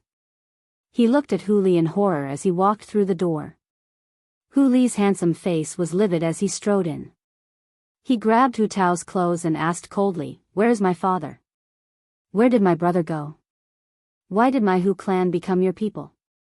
Some time ago, Hu Lin had already returned to the Hu family. That was why Hu Li had asked him where his big brother was. "Let me go." Hu Tao struggled hard in Hu Li's hands. "Some time ago, when your father was treating someone, he caused the person to die. He paid a large sum of money to someone else and even borrowed a lot of money from my father. He used this house to pay off his debts." Hu Tao was young, but every word that came out of his mouth was sharp. "Hu Li, you ran away from home and haven't returned for 3 years. What right do you have to question me? You piece of trash," hit him. Bang! Hu Li raised his hand and flung Hu Tao to the ground. He clenched his fists so tightly that his knuckles cracked and the veins on his forehead bulged. "Tell me, where is my father now?" Hu Tao burst into tears. "He's in the slums in the west of the city." "Boo-hoo, you bullied me. I'm going to tell my dad and ask him to kill your whole family. If you say one more word, I'll strangle you to death right now." Sure enough, Hu Tao fell silent when he heard Hu Li's threat. His eyes turned red and he did not dare to say another word. He did not even dare to cry out loud. Chapter 1292. Hu Li turned around with a pale face. He looked at Yun Luofeng and said, "I'm going to settle some personal matters. Wait for me here. Let's go together." Yun Luofeng glanced at Hu Li and said, "Okay." Hu Li nodded and strode out of the courtyard, quickly looking in the direction of the slums. The Hu family used to be a famous family here, especially Hu Li's father, who was known as a famous doctor of his generation. There were countless people who had been cured by him. Therefore, Hu Li only needed to ask and he would be able to get the most accurate direction of his father. At this moment, in a house in the slums, an old man walked out with the help of a man. The old man's hair was white, his face was old, and his face was full of wrinkles, like a chrysanthemum. If Yun Luofeng was here, he would definitely recognize that the person supporting the old man was Hu Lin, whom he had defeated in his first challenge. "Big brother, you've finally come out." The middle-aged man sneered at the old man, his lips curling into a sarcastic arc. "When are you going to pay me back for what you owe me? Hu Youwu, don't think that I don't know that you deliberately framed my father. Back then, in order to fight for the power of the Hu family, you schemed to drive my father out of the family. My father no longer fought for a single cent and came out to establish his own family. Now that you saw that his medical skills were excellent and he had some authority in Luohua City, you harbored hatred in your heart and schemed again, causing my father to have an accident when he was treating a patient so that he could borrow money from you." Hu Lin gritted his teeth in anger and glared fiercely at Hu Youwu. Hu Youwu sneered, his lips curling into a sarcastic smile. "It's your father's medical skills that were not good enough and he killed someone. What does that have to do with me? His medical skills were originally half-baked and useless. He can't be compared to me. You." Hu Lin clenched his fists tightly. "My brother is now very famous. When he comes back, he will definitely avenge my father. When that time comes, you will definitely die miserably." "Ha ha ha." Hu Youwu laughed out loud. "Are you talking about that Hu Li who ran away from home for 3 years? TSK, if she was really doing so well in the academy, how could she not have returned for 3 years? From what I can see, he is clearly doing too badly, yet you still dare to brag that he has broken through to the Saint King realm? And he even entered the heaven roll? What a joke. Even my, Hu Youwu's, son doesn't have this ability. What right does Hu Li have to enter the heaven roll?" Hu Li's current strength was that of a Saint King. Although he was no longer considered a low-level existence in the continent, he was not so strong that he could not be stronger. Of course, the prerequisite was to ignore his age. After all, Hu Li was already a Saint King at the age of 25. In the entire Western continent, perhaps only those people from the Western Continent Academy had such strength. More importantly, there was probably no one who did not know what the Western Continent Academy's Heaven list represented. Once he entered the heavenly ranking, he would definitely attract the attention of the elders in the academy, and would even be taken in as a disciple by those elders. At that time, wouldn't it be equivalent to the power of the Western Continent Academy being used by him? If Hu Li had really reached the heaven list, he would not have dared to do so. Unfortunately, Hu Li had been missing for 3 years. If he had really made a name for himself, wouldn't he have come back to show off? How could he not return for 3 years? This was also the reason why Hu Youwu did not take Hu Li seriously. Who did you say has been missing for 3 years? Just as Hu Youwu was mocking him, a gloomy voice came from behind him. Chapter 1293. Hu Lin's body shook. He raised his head and looked at Hu Li, who was slowly walking towards him. His heart filled with joy and he hurriedly exclaimed, "Second brother, you're back?" Yun Luofeng, why are you here as well?" That day, after his battle with Yun Luofeng, Hu Lin had rushed back to Luohua City due to an urgent matter. He had not even gone to watch their subsequent battle. Now that he thought about it, he had left in such a hurry probably because of this unforeseen event. Because of this, he could not understand why Yun Luofeng would stand together with Hu Li. I'll tell you about this later. Hu Li raised the corners of his lips and an enchanting smile appeared on his handsome face. However, his fox-like eyes were still filled with gloominess and murderous intent. "I was the one who told you to get lost. It's better if you get lost yourself." Hu Youwu's eyes sank and he sneered, "I'm only here to collect the debt, not to settle it with you. Similarly, I'm not such a heartless person. On account of your reunion as father and son today, I'll give you 1 more day. If you don't repay the debt by tomorrow, don't blame me for disregarding our brotherhood. Let's go." He fiercely flung his sleeves and led the group of people towards the back. "Father." Hu Li stared at the old man in front of him. He could not believe his eyes and his eyes began to sting. In 3 years, his father, who had been in the prime of his life, had become unbearably old and had 1 foot in the grave. However, he was not even 50 years old. One could imagine what kind of life he had led during this period of time. "You unfilial son, who allowed you to come back?" The old man's elderly face sank as he fiercely hit his walking stick and berated him sternly. "Father, how did you become like this?" Hu Li trembled as she reached out to touch her father's head of white hair. In the end, she weakly put her hand down. "Brother, why didn't you tell me about these things?" The family had undergone such a great change yet he had never known about it. He had been living a carefree life in the academy. Hu Lin looked at the old man next to him and said, "It was father who didn't want me to tell you. He felt that it wasn't easy for you to have the life you have now and didn't want these things to disturb you. That's why I didn't tell you." "Stop." The old man stomped his walking stick again and turned around. His old body seemed a little weak. "There's no need to talk about these things anymore. Bring your friend in and have a seat." The moment the old man turned around, he secretly lifted his sleeve and wiped a tear from the corner of his eye. "Second brother, why is Yun Luofeng here?" Hu Lin frowned. Clearly, he was still unhappy that Yun Luofeng had defeated him. Hu Li was speechless. "I lost to her and pledged my loyalty to her for 10 years. This time, I left the academy with her and came back to visit my father." Hu Lin was shocked, but he also understood that this wasn't the time to talk about such things.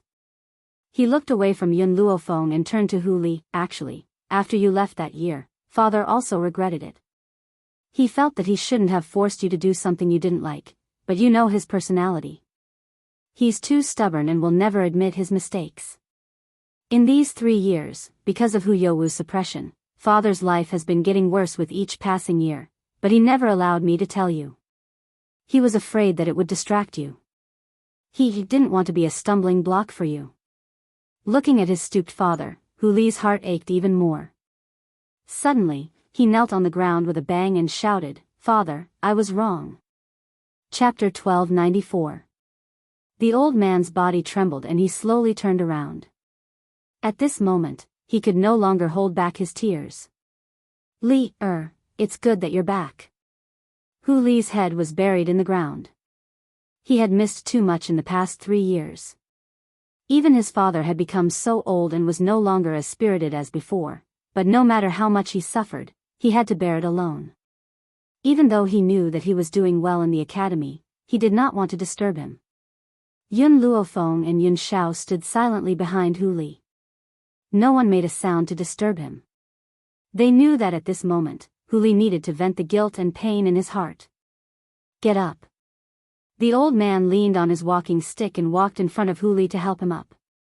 The father and son put aside their previous enmity and cried in each other's arms. Li, are these two your friends? The old man wiped the tears from the corner of his eyes and looked at Yun Luofeng and Yun Xiao. Hu Li nodded. Her name is Yun Luofeng. She comes from the Western Continent Academy like me and is the disciple of the Academy's 5 elders. As for this young master, he is Yun Luofeng's father, Yun Xiao. I lost to Yun Luofeng in a battle and will serve her for 10 years. This time, I left the Western Continent Academy to embark on another journey with her. The old man's eyes showed gratitude. Actually, I already knew that Hu Li does not like to be too restrained. He is unrestrained and loves freedom. The Western Continent Academy is only a place for him to stay.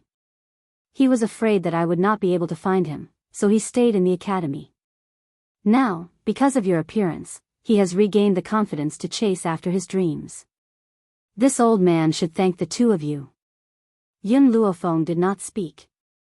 Her eyes swept over the old man's leg and she asked in a low voice, Is there a problem with your leg?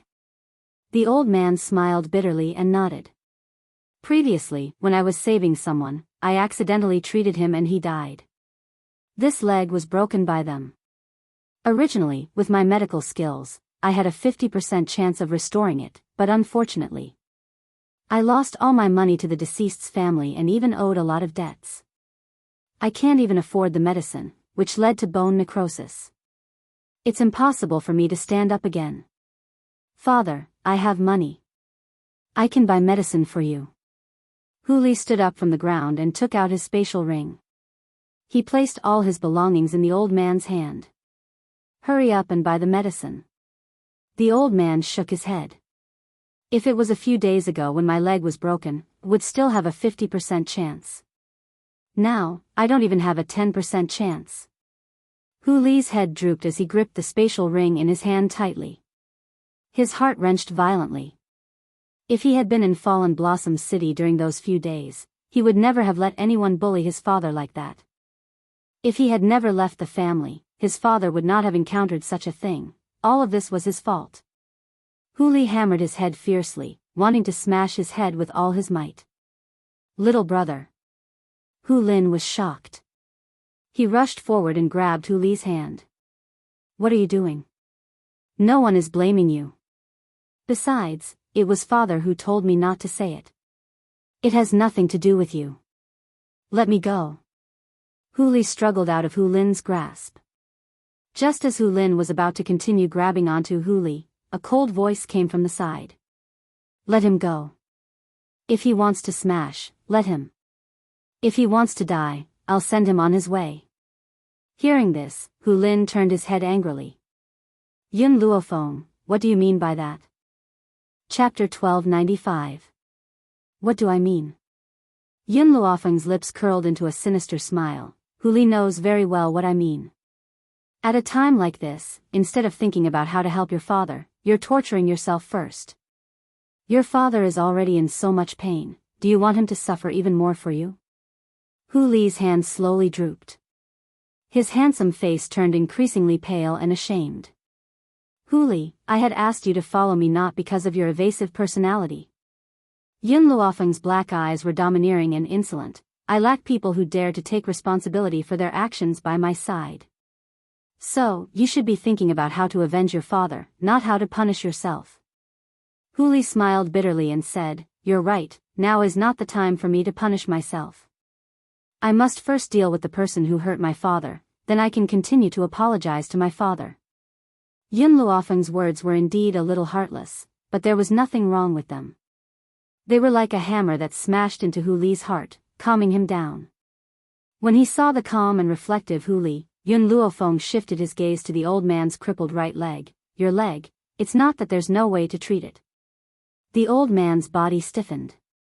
After a long pause, he shook his head. I'm a doctor myself. I know the injury to my leg very well, there's no way to treat it. If I say that you can be saved, then you can be saved. Yun Luofeng raised his brows. Hu Li, go buy some medicinal herbs for me. All right. Hu Li had unconditional trust in Yun Luofeng. Since he said that his father could be saved, then there must be a way. After a while, Yun Luofeng wrote down the medicinal herbs he needed on a piece of paper and handed it to Hu Li. After receiving the prescription, Hu Li quickly rushed towards the medicine shop in Luohua City. There was a commotion in the medicine shop. Hu Li had just rushed over when he bumped into someone he did not want to see. That person was also shocked when he saw Hu Li. He then laughed icily. Hu Li, my father had just said that you've returned, but I did not believe him. I never thought that you would really return. Could it be that you can no longer stay in the West Continent Academy? So you've returned to Luohua City? Hu Li's expression turned cold. Get lost. Have you grown a temper after staying outside for so long? When you were in Luohua City, you didn't dare to talk to me like this. The young man hugged the woman with both hands and walked over with his belly protruding. His face was pale and his steps were unsteady. It was obvious that he had overindulged in his lust. Even if I can't survive in the Western Continent Academy, I can still kill you with one hand. Hu Li snorted. 3 years ago, I didn't do anything to you because my father didn't allow me to. Later on, I even dared to resist his orders. Could it be that I still don't dare to touch you now? Shockingly, the young man before him was Hu Youwu's eldest son, Hu Tao's elder brother. This fellow had always been against him in Luohua City, but his father did not allow him to stir up trouble outside. Hence, no matter how many times he was provoked, he gritted his teeth and endured it. Now that his father had been harmed so miserably, how could he continue to endure? Hu Li, your father killed someone, and his reputation has already been ruined. You still dare to go out? Aren't you afraid that the family of the deceased will come looking for you? While talking to Hu Li, the young man could not help but reach out and pinch the buttocks of the woman beside him. The woman cried out in pain and looked at the young man shyly. Young master, you're hurting me.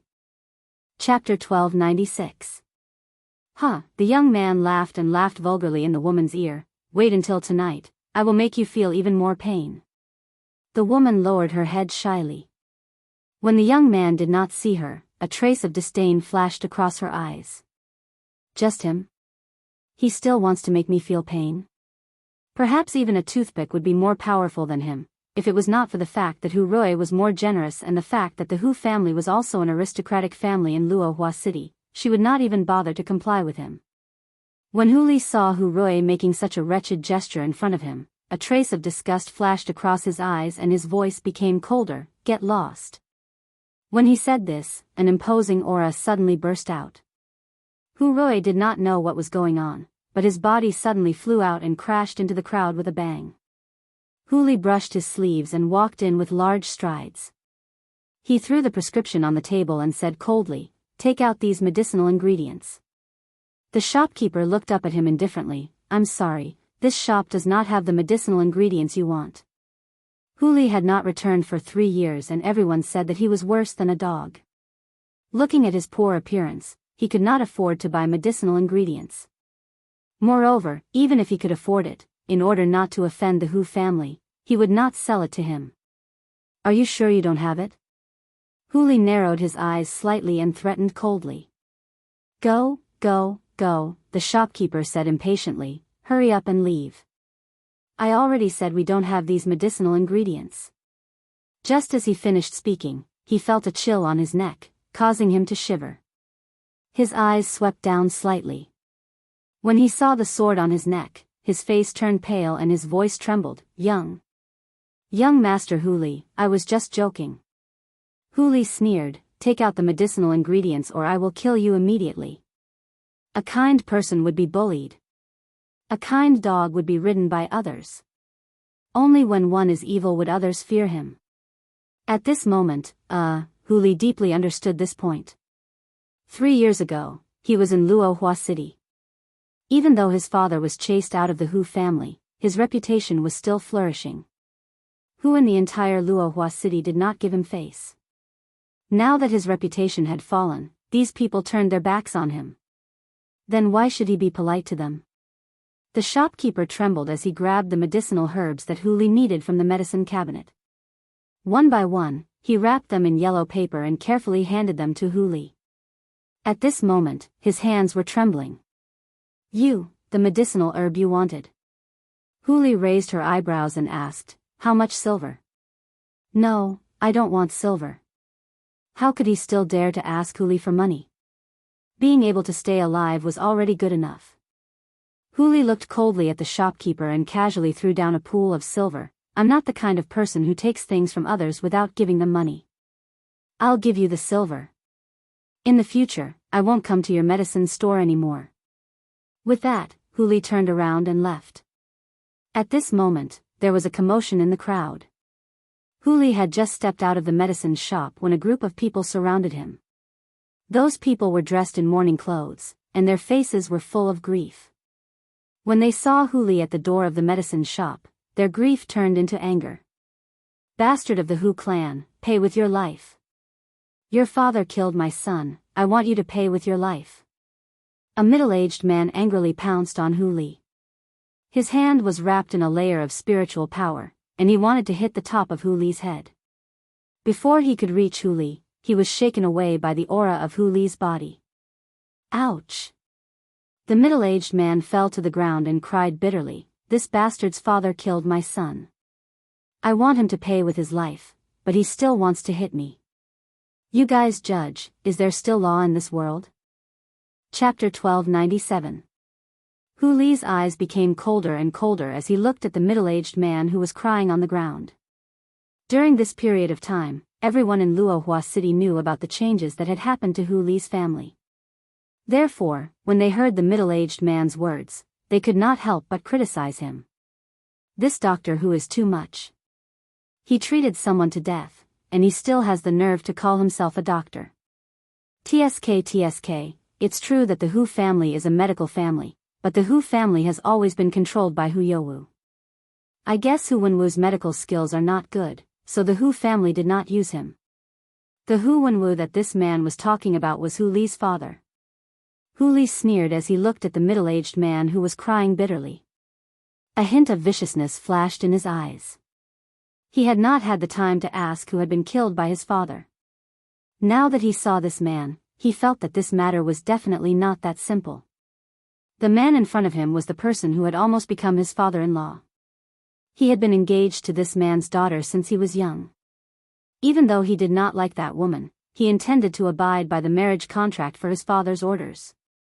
However, this woman had slept with another man and was even pregnant with a child. She actually wanted him to be the scapegoat. In a fit of anger, he returned the marriage and denied that the child was his. In the end, the child's biological father stood up and acknowledged the child. In desperation, the woman could only marry the child's biological father. Unfortunately, the child's biological father did not cherish her after he got her. He often punched and kicked her and used violence. Originally, the woman wanted to go back to the family to complain, but the man used the child to threaten her. She could only swallow all the bitter consequences. It was not until the woman committed suicide in despair that the matter was revealed. This also caused the crying man in front of him to hate him to the bone. He believed that his daughter's tragic ending was caused by him. Therefore, Huli was very suspicious that this farce of a doctor dying was deliberately set up by this man. "Huli, you brat, you have to pay with your life for my son's death." The middle-aged man stood up again and angrily pounced on Huli. This time, Huli did not resist and was grabbed by the collar. He lowered his eyes and spoke sinisterly into the middle-aged man's ear. "If you don't want people to know, then don't do it. If I find out that you and Hu Youwu plotted against my father, then I'll make sure your two families turn into hell." The middle-aged man's body trembled as panic flashed across his eyes. It was also at this moment that Huli had already left his hand. Dressed in a peach blossom robe, she quickly floated forward and disappeared from his sight. The man swallowed hard and his face darkened. He secretly gritted his teeth and cursed in his heart, "Huli, you little bastard, you want to go against me? You're still too inexperienced. You killed my daughter, so I won't let you off." Even though the middle-aged man had killed the murderer who had abused his daughter, he still believed that Huli was at fault in this matter. He looked coldly in the direction where Huli had disappeared. After pondering for a while, he walked towards the Hu family, Hu residence. Hu Youwu sat in the main hall, sipping his tea. At this time, a servant came to report that Ouyang Qianran had come to pay a visit. "Let him in." Hu Youwu was slightly startled and said. The servant acknowledged the order and retreated. After a while, a middle-aged man in mourning clothes walked in from outside the courtyard. When Ouyang Qianran saw the mourning clothes, he waved his hand and said, "Ouyang Qianran, why did you come dressed like this?" Chapter 1298. Why did you come dressed like this? Hu Youwu frowned and asked in disdain. Ouyang Qianran chuckled and walked in front of Hu Youwu. "Master Hu, I came dressed like this because I went to surround Huli." "Oh right, Master Hu, when are we going to attack Huli and his son?" "Ouyang Qianran, do you hate Huli and his son that much?" Hu Youwu's eyes flickered as he asked with a smile. A vicious light flashed across Ouyang Qianran's eyes when he heard this. "How can I not hate them? If it wasn't for Huli, my daughter would not have died. I will never forget this enmity for the rest of my life." The smile on Hu Youwu's face deepened. "The person who caused your daughter's death was not Huli. You seem to have forgotten this." Ouyang Qianran immediately became agitated when he heard this. How could it not be him? He was the one who caused my daughter's death. If he had been willing to marry my daughter back then, my daughter would not have married that bastard. He is the main culprit behind my daughter's death. I will never forgive him. At this moment, Ouyang Qianran seemed to have forgotten that it was his daughter who had colluded with someone else and became pregnant with a child. Yet, Huli had to take the blame. If his daughter had not been too debauched, how would she have ended up like this? Based on Huli's personality, it was even more impossible for him to help raise someone else's child. However, Ouyang Qianran had never thought about his daughter's mistakes and pushed all the blame onto Huli. If Huli had not rejected the marriage, his daughter would not have died so tragically. "Oh right, how did your son go?" A light flashed across Huli's eyes. "In my opinion, he should be killed to prevent any news from leaking out." Ouyang Qianran's face stiffened and he laughed dryly. "Master Hu, although I have more sons, they are all my flesh and blood. How could I bear to kill him? Furthermore, I have already sent him away. No news will leak out. Don't worry. How can a woman's benevolence achieve great things?" Hu Youwu sneered and looked at Ouyang Qianran with disdain. "Hu family head, I've come here with another request." Ouyang Qianran's eyes flashed. "Even though I've already squeezed Hu Wenwu dry of his wealth, I'm still not satisfied. I want Huli to fall into my hands and then bury him with my daughter." "Is it because he doesn't want to marry my daughter? Then I'll let them be the husband and wife underground." Just as Hu Youwu was about to speak, a commotion came from outside the courtyard. His face darkened and he shouted sternly, "Who is it?" "Gigi." A mouse squeaked and a white figure quickly flew into the distance, disappearing from his line of sight. When he saw the gold-seeking rat in the distance, Hu Youwu's heart finally calmed down. So it's the gold-seeking rat. This spirit beast doesn't pose any threat, so there's no need to fear it. Spirit beasts could only speak the human language when they reached the venerable spirit beast level. A low-level creature like the gold-seeking rat would never be able to become a venerable spiritualist. Why would he need to care about them? "Master Hu, my suggestion just now." Ouyang Qianran hesitated for a moment before he continued to ask. "I agree to your suggestion." Ouyang Qianran stood up and said calmly, "I only want to defeat this father and son trio. As for how to deal with Huli, it's up to you." He did not take Huli seriously at all. His words had already determined his fate. Chapter 1299. Just as he had said, if Hu Li was really doing well, how could he not have returned for 3 years? It must be because he did not make a name for himself that he did not have the face to return. As for Hu Lin's claim that he had entered the Academy's Heavens list, that was the biggest joke in the world. How could he, Hu Li, enter the Heavens list? Hu Lin must have made it up so that his brother would not be too disgraced. Ouyang Qianran, remember to hide your son well. If I find out that your son ruined my plan, I will definitely kill your entire family.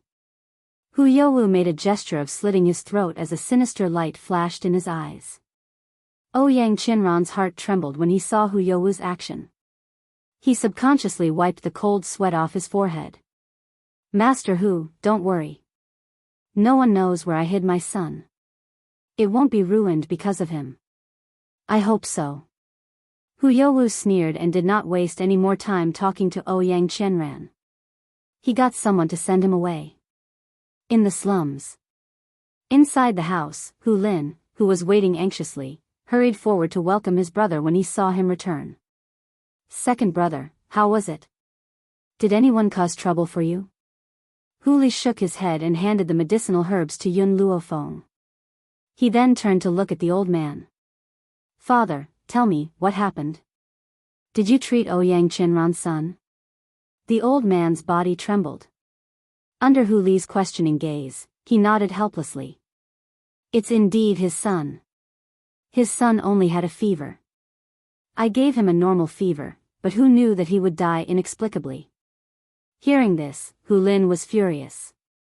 It must have been Hu Youwu's doing. He framed father. When Ouyang Qianran's son died, he came looking for me and said that he wanted to lend me money. Father was helpless and could only lend him money. Hu Li did not answer Hu Lin's question. He looked straight at the old man. Why did you treat Ouyang Qianran's son? The old man smiled bitterly. A doctor is benevolent. As a doctor, how can I refuse a patient? But I never thought that this would happen. Father, don't you think that they are not working together? The more Hu Li thought about it, the more likely it was. There must be some conspiracy behind the two of them getting together. That's impossible. No matter what, Ouyang Qianran wouldn't use his own son's life to exact revenge on us. The old man shook his head. His son is already dead. This can't be done by him.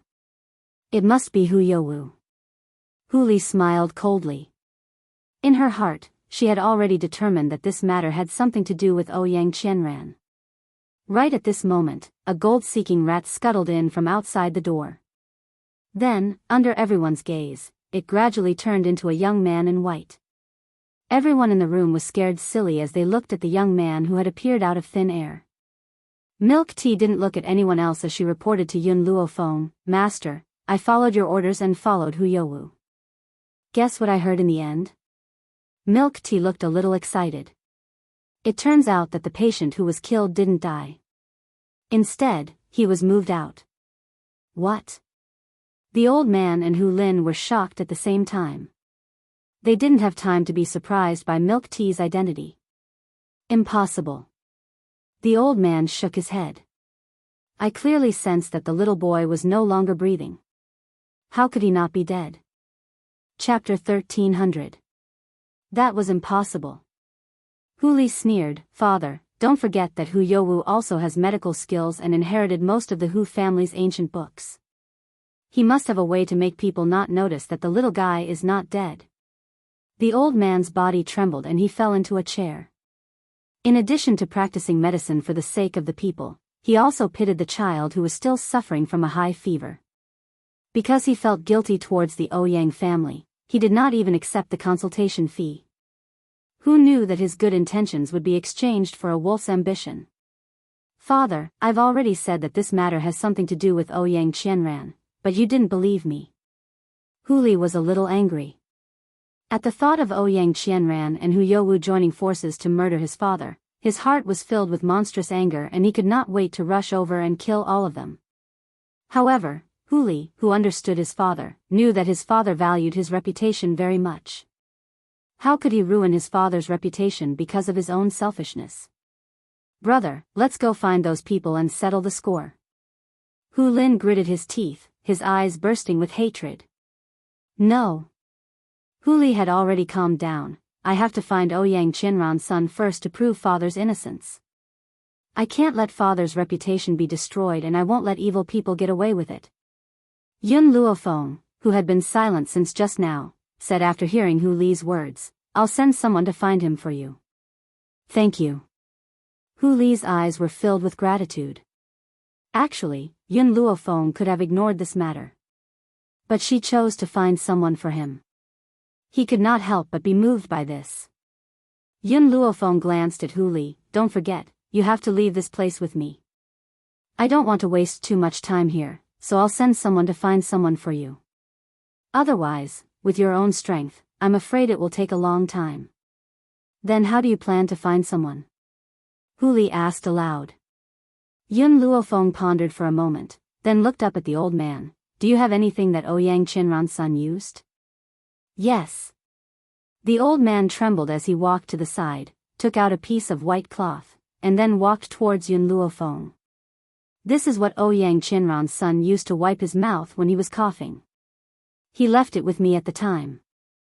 I don't know if it's useful. Yes, as long as it's something he used, it's useful. Yun Luofeng took the white cloth and handed it to the milk tea. Remember this smell, then go find Ouyang Qinran's son.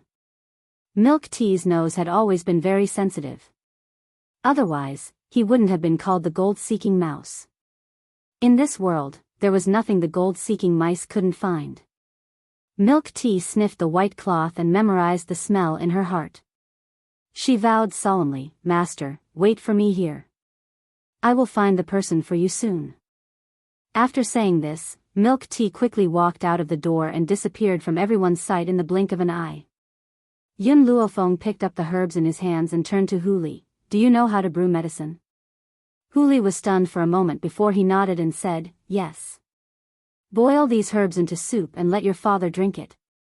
Then, apply the medicinal dregs on his leg. In less than 3 days, he will recover. Hu Li was stunned. He looked at Yun Luofeng in disbelief and asked in a doubtful voice, You're saying that these herbs can cure my father's leg? He knew his father's medical skills better than anyone else, but an illness that even his father could not cure, could Yun Luofeng do it? If you believe me, then do it. If you don't believe me, then pretend that I didn't say anything. Yun Luofeng raised an eyebrow and said calmly. Chapter 1301. Hu Li looked at Yun Luofeng hesitantly, but in the end, he still accepted the medicinal ingredients. He turned his head and looked at the old man standing in front of him, saying, Father, wait here for me for a moment. I'll go brew the medicine. He then turned around and left. You too. The old man's gaze fell upon Yun Luofeng and Hu Li. If you don't mind, you can rest here tonight.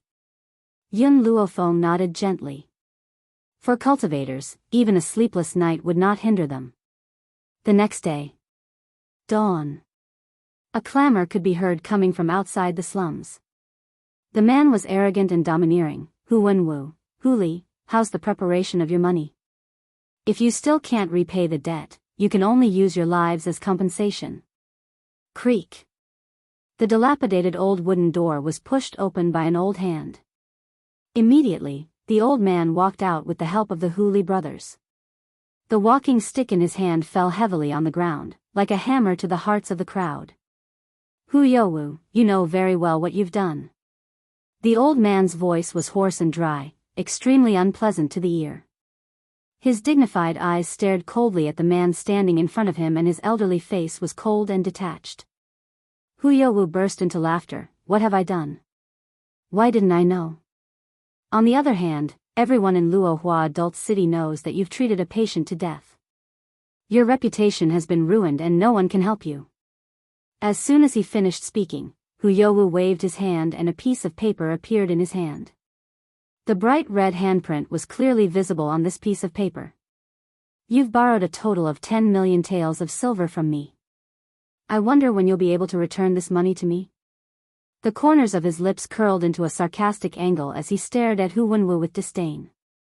Hu Wenwu, when you were chased out of the Hu family, you should have kept your place and lived a peaceful life.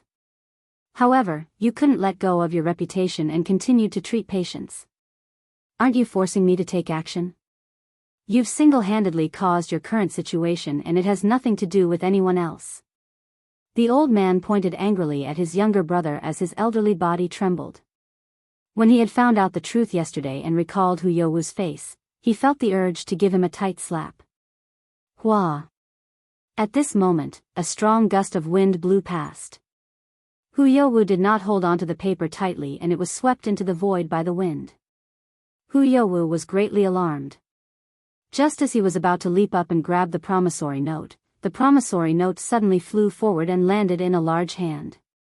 The man's black robe fluttered in the wind, and his face was cold and expressionless. His black eyes were incomparably deep, so dark that it was impossible to see through his inner emotions. After snatching the IOU, the man handed it to the white-clothed girl beside him. Then, the white-clothed girl raised her hand and tore it. The promissory note immediately turned into pieces in her hand and fluttered down.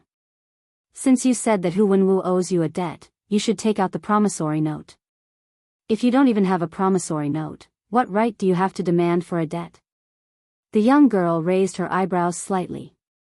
Her demonic black eyes stared at the pale Hu Youwu as she asked casually. At that moment, there were already many people on the street. When they heard Yun Luofeng's words, they were instantly dumbfounded. IOU? Didn't she just tear it apart? She actually dared to ask for an IOU? Could she not be so shameless? Hu Youwu gritted his teeth. Miss, do you think that I won't be able to do anything to this father and son trio just because you've torn up my promissory note? When the time comes, I'll stick the promissory note together and... Chapter 1302. Oh. The girl raised her eyebrows, and the smile in her eyes deepened. Is that so? How about this? Whoosh! In the air, the pieces of paper that had just fallen suddenly burst into flames. Under the flames, the lone note was burned to ashes. Hu Youwu felt as if he had been punched in the heart, causing his anger to rise spontaneously. He glared at Yun Luofeng with eyes full of murderous intent. Miss, you better not meddle in other people's business. Otherwise, don't blame me for being impolite. Yun Luofeng's body leaned lazily on the man's body. He looked relaxed and content, and his smile was extremely beautiful. I'm sorry, I'm really going to meddle in this matter. It's a fact that Hu Wenwu owes me money. Everyone in Luohua City can testify. Hu Youwu's eyes darkened, and he said coldly, he won't go back on his word. Yun Luofeng's lips curled up. Then I'd like to ask, how did he owe you money? Humph, that goes without saying. It's because he treated a patient to death that caused the patient to demand compensation. He had no choice but to borrow money from me. Seeing that he's my elder brother, I lent him 10 million taels of silver. Hu Youwu snorted. He can forget about reneging on this debt. If... Yun Luofeng narrowed his eyes. The patient he treated didn't die? The patient didn't die? The crowd was in an uproar. They looked at Yun Luofeng as if they were looking at an idiot. Even Hu Wenwu himself had concluded that the child of the Ouyang family couldn't be saved. Then how could he not die? At this moment, no one realized that after Yun Luofeng finished speaking, a flash of panic flashed in Hu Youwu's eyes. He suppressed the nervousness in his heart and took a deep breath. What nonsense are you talking about? He's clearly dead. Hu Wenwu can prove it himself. Could it be that you want to say that the Ouyang family deliberately blackmailed you? With this, he had already cleared his name. Even if the matter failed in the end, it was Ouyang Chinran's problem. It had nothing to do with him. It's about time. Yun Luofeng's gaze drifted to a place not far away. He should be back. Early this morning, Milk Tea had used her soul to inform him that she had found the young master of the Ouyang clan. She was currently rushing over and was about to enter Luohua City. Huli, Yun Luofeng turned towards Huli, bring Ouyang Qian Ran to me. Next, I'm going to show everyone a good show. Huli understood what Bai Yun Luofeng wanted to do. He nodded and quickly headed towards the east side of the street. Not long after, Ouyang Qianran was carried in his hands, and he strode over. "Hu Li, you little bastard, your father killed my son, and you still dare to attack me? You will definitely die a horrible death." "Shut up." Hu Li punched Ouyang Qianran in the eye. In an instant, one of his eyes turned jet black. He glared angrily at Hu Li as if he wanted to dismember him. When she arrived in front of Yun Luofeng, Hu Li threw him to the ground. A cold light flashed in her pair of fox eyes, her face expressionless. "Ouyang Qianran?" Yun Luofeng stood on his tiptoes and stroked his chin with his fingers. He looked down at him with a smile. "I wonder if you'd like to watch a good show." Ouyang Qianran crawled up from the ground angrily. "Who do you think you are? How dare you speak to me like that?" Hu Li's eyes turned cold. Just as he was about to attack Ouyang Qianran again, a black figure had already flashed in front of him like a gust of wind. The figure raised its leg and sent him flying with a kick. Chapter 1303. In that instant, Ouyang Qianran's body flew tens of meters away. Under everyone's gaze, he landed heavily on the ground. Everyone was stunned, they stared in shock at the cold and handsome man and could not help but gulp. Although the Ouyang family was not as powerful as the Hu family, Ouyang Qianran was not weak. However, this man did not use much strength to kick him so far away. Especially, Ouyang Qianran had suffered serious injuries from this kick. He spat out blood and almost spat out all his organs. "He's almost here." Yun Luofeng raised the corners of his lips, his evil eyes filled with a cold light. "Ouyang Qianran, I wonder if you still want to see your youngest son." Ouyang Qianran's body trembled, his face instantly turning pale. "What do you mean? I don't understand." "It's okay if you don't understand now. You'll understand soon enough." Just as Ouyang Qianran was still confused, the young man's voice suddenly rang out from behind him. "Master, I found the person you wanted me to find." Hearing this clear voice, everyone on the street turned to look at the young man. The young man's figure was thin and his white robe covered his thin body. His handsome and fair face was still young and inexperienced, but his bright smile made his entire body look like it was filled with sunshine. But what caught everyone's attention was the little fatty in the young man's hand. The little fatty's mouth was dripping with saliva and he looked stupid. When he saw Ouyang Qianran lying on the ground, he burst into tears. "Father." Ouyang Qianran's expression completely changed. His eyes were filled with fear and his body could not help but tremble violently.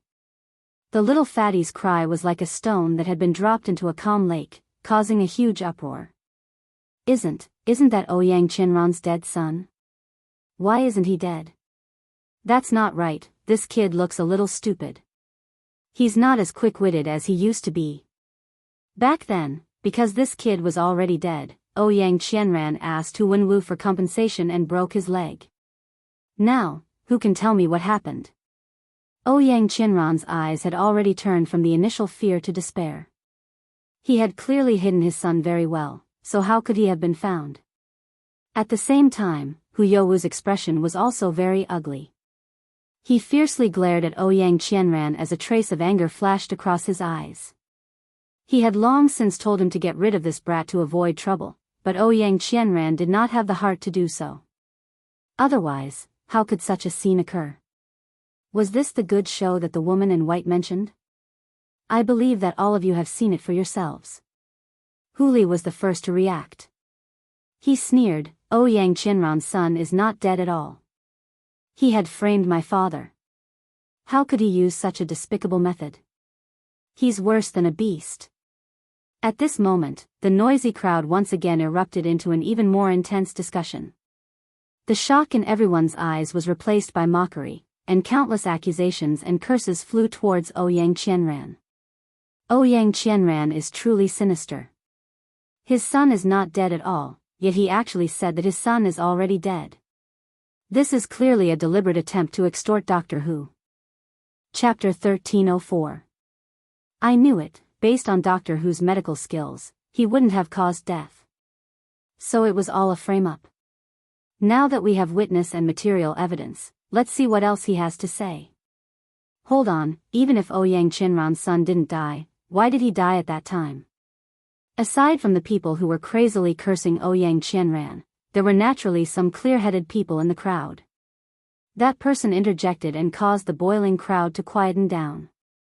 Yun Luofeng's lips curled into a faint smile. There's a type of pill that can cause a person to appear to be in a state of suspended animation. However, this pill also has side effects, and that is, after taking this pill, the person will become mentally retarded. You're talking nonsense.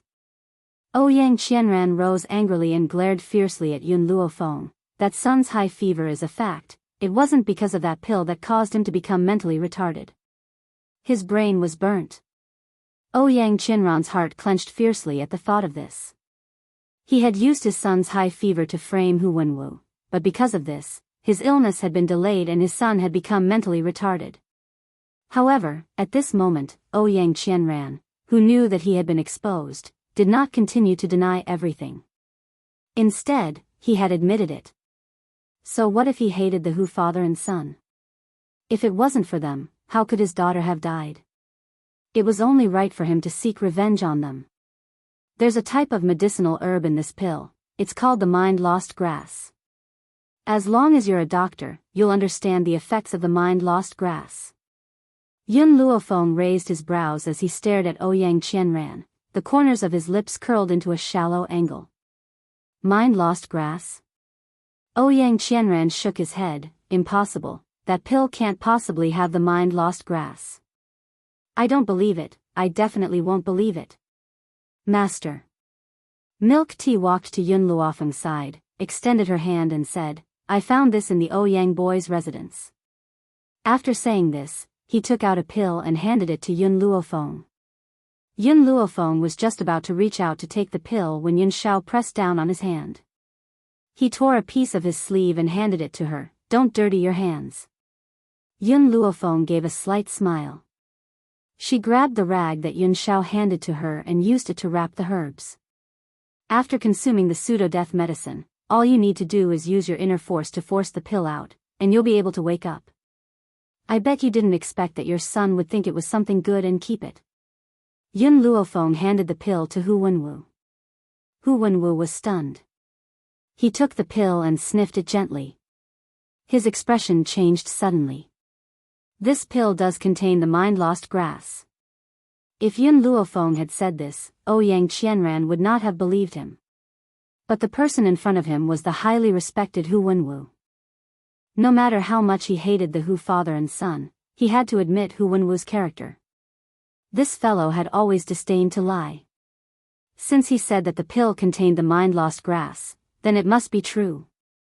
Thinking of this, Ouyang Qianran felt his heart tremble, and his mind went blank. My son's stupidity is my fault? No. Hu Youwu was also the cause of all this. Ouyang Qianran clenched his fists tightly and gritted his teeth as he spat out this word. Before he could finish speaking, a flying knife pierced Ouyang Qianran's throat, causing his body to tremble and his eyes to widen in disbelief. Chapter 1305. You old bastard. Hu Youwu rushed in front of Ouyang Qianran and fiercely kicked his body to the ground. He then pulled out the throwing knife from his neck. You actually dared to frame my elder brother. This is truly unforgivable. Today, I will kill you to avenge my elder brother. Stop. Hu Li's expression changed greatly. Ouyang Qianran was the only person who could accuse Hu Youwu, but now, he had been killed by Hu Youwu in front of him. Hu Youwu, stop right now. Hu Li quickly rushed in front of Hu Youwu and raised his hand. Just as Hu Youwu was about to make another move, he quickly snatched Ouyang Qianran over. Unfortunately, Ouyang Qianran was already dead. Hu Youwu, what are you doing? Hu Li's heart was filled with anger as he stared coldly at Hu Youwu.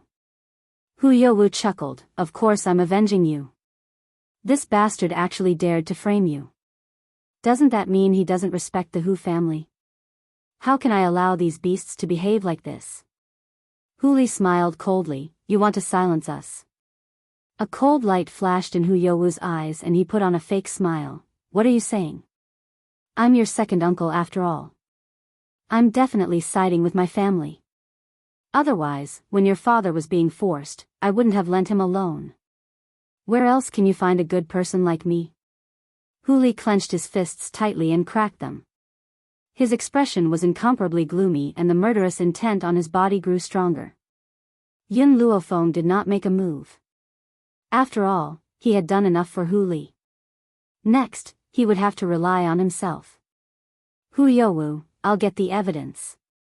Hu Li scoffed, you can get lost now. A dog that bites Lu Dongbin, you don't know how to appreciate my kindness. Hu Youwu sneered and waved his hand, let's go.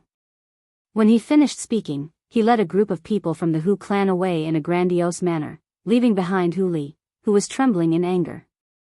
Actually, when Hu Youwu had tried to assassinate Ouyang Qianran, Yun Luofeng and Yun Shao could have stopped him. However, they had not done so. So what if they had stopped him? As long as Hu Youwu did not admit to it, there would be no evidence to prove that Ouyang Qianran had been ordered by him. Therefore, in the end, Yun Luofeng and Yun Shao didn't move. Of course, they had another more important reason. There seemed to be a familiar aura on Hu Youwu. Yun Shao, do you feel it? Yun Luofeng's eyes darkened as he asked. Yun Zhao's expression was cold and indifferent as his deep voice slowly rang out, Bai Su. That's right. Hu Youwu did have Bai Su's aura on him. In other words, Bai Su had interacted with him before. Yesterday, when Xiao Bai went to the Hu residence, she didn't notice Bai Su's presence. We only noticed Hu Youwu's aura today, which means that they met last night. As he grew stronger, his sense of smell became more and more obvious. For experts, judging a person did not depend on their appearance, but on their aura. This was also the reason why disguising techniques could not fool experts. It looks like we need to stay here for a while. Yun Shao raised her hand to protect Yun Luofeng in her embrace. Her lowered eyes were filled with warmth.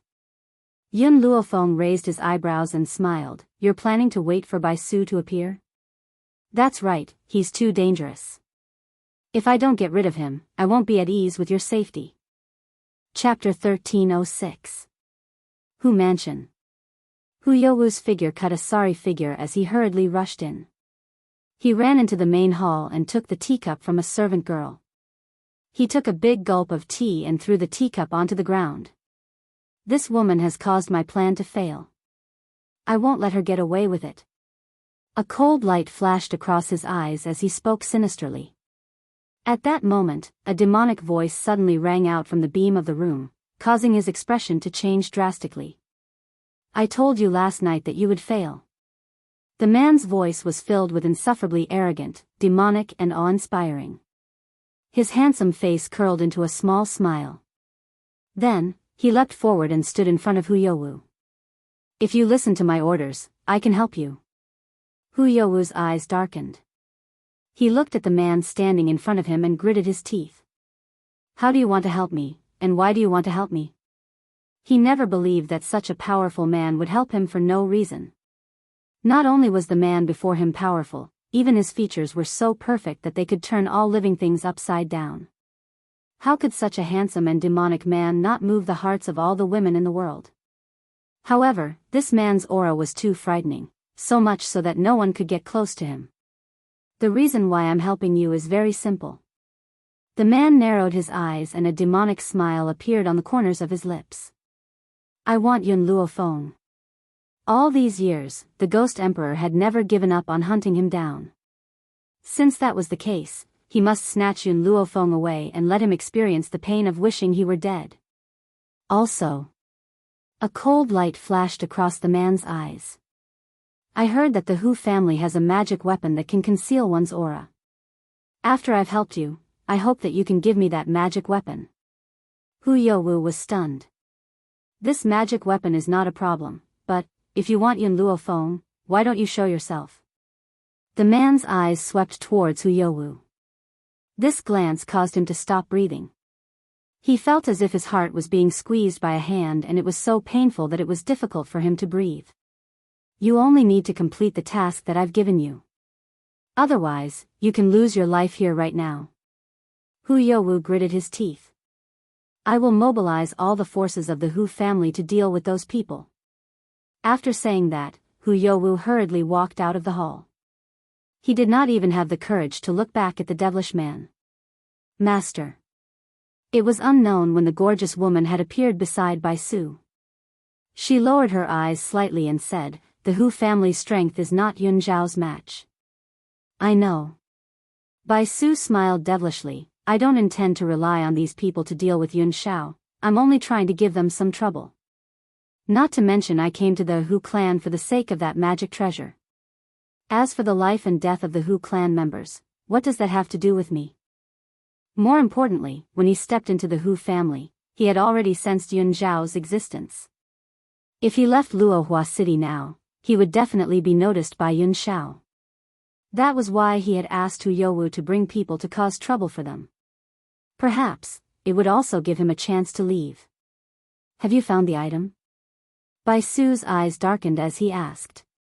The gorgeous woman nodded. "Master, this jade pendant is what you need."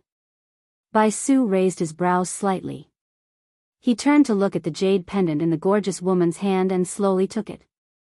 At that moment, his body shrank with a bang. The large silver robe that covered his small body did not seem to fit him at all. Chapter 1307.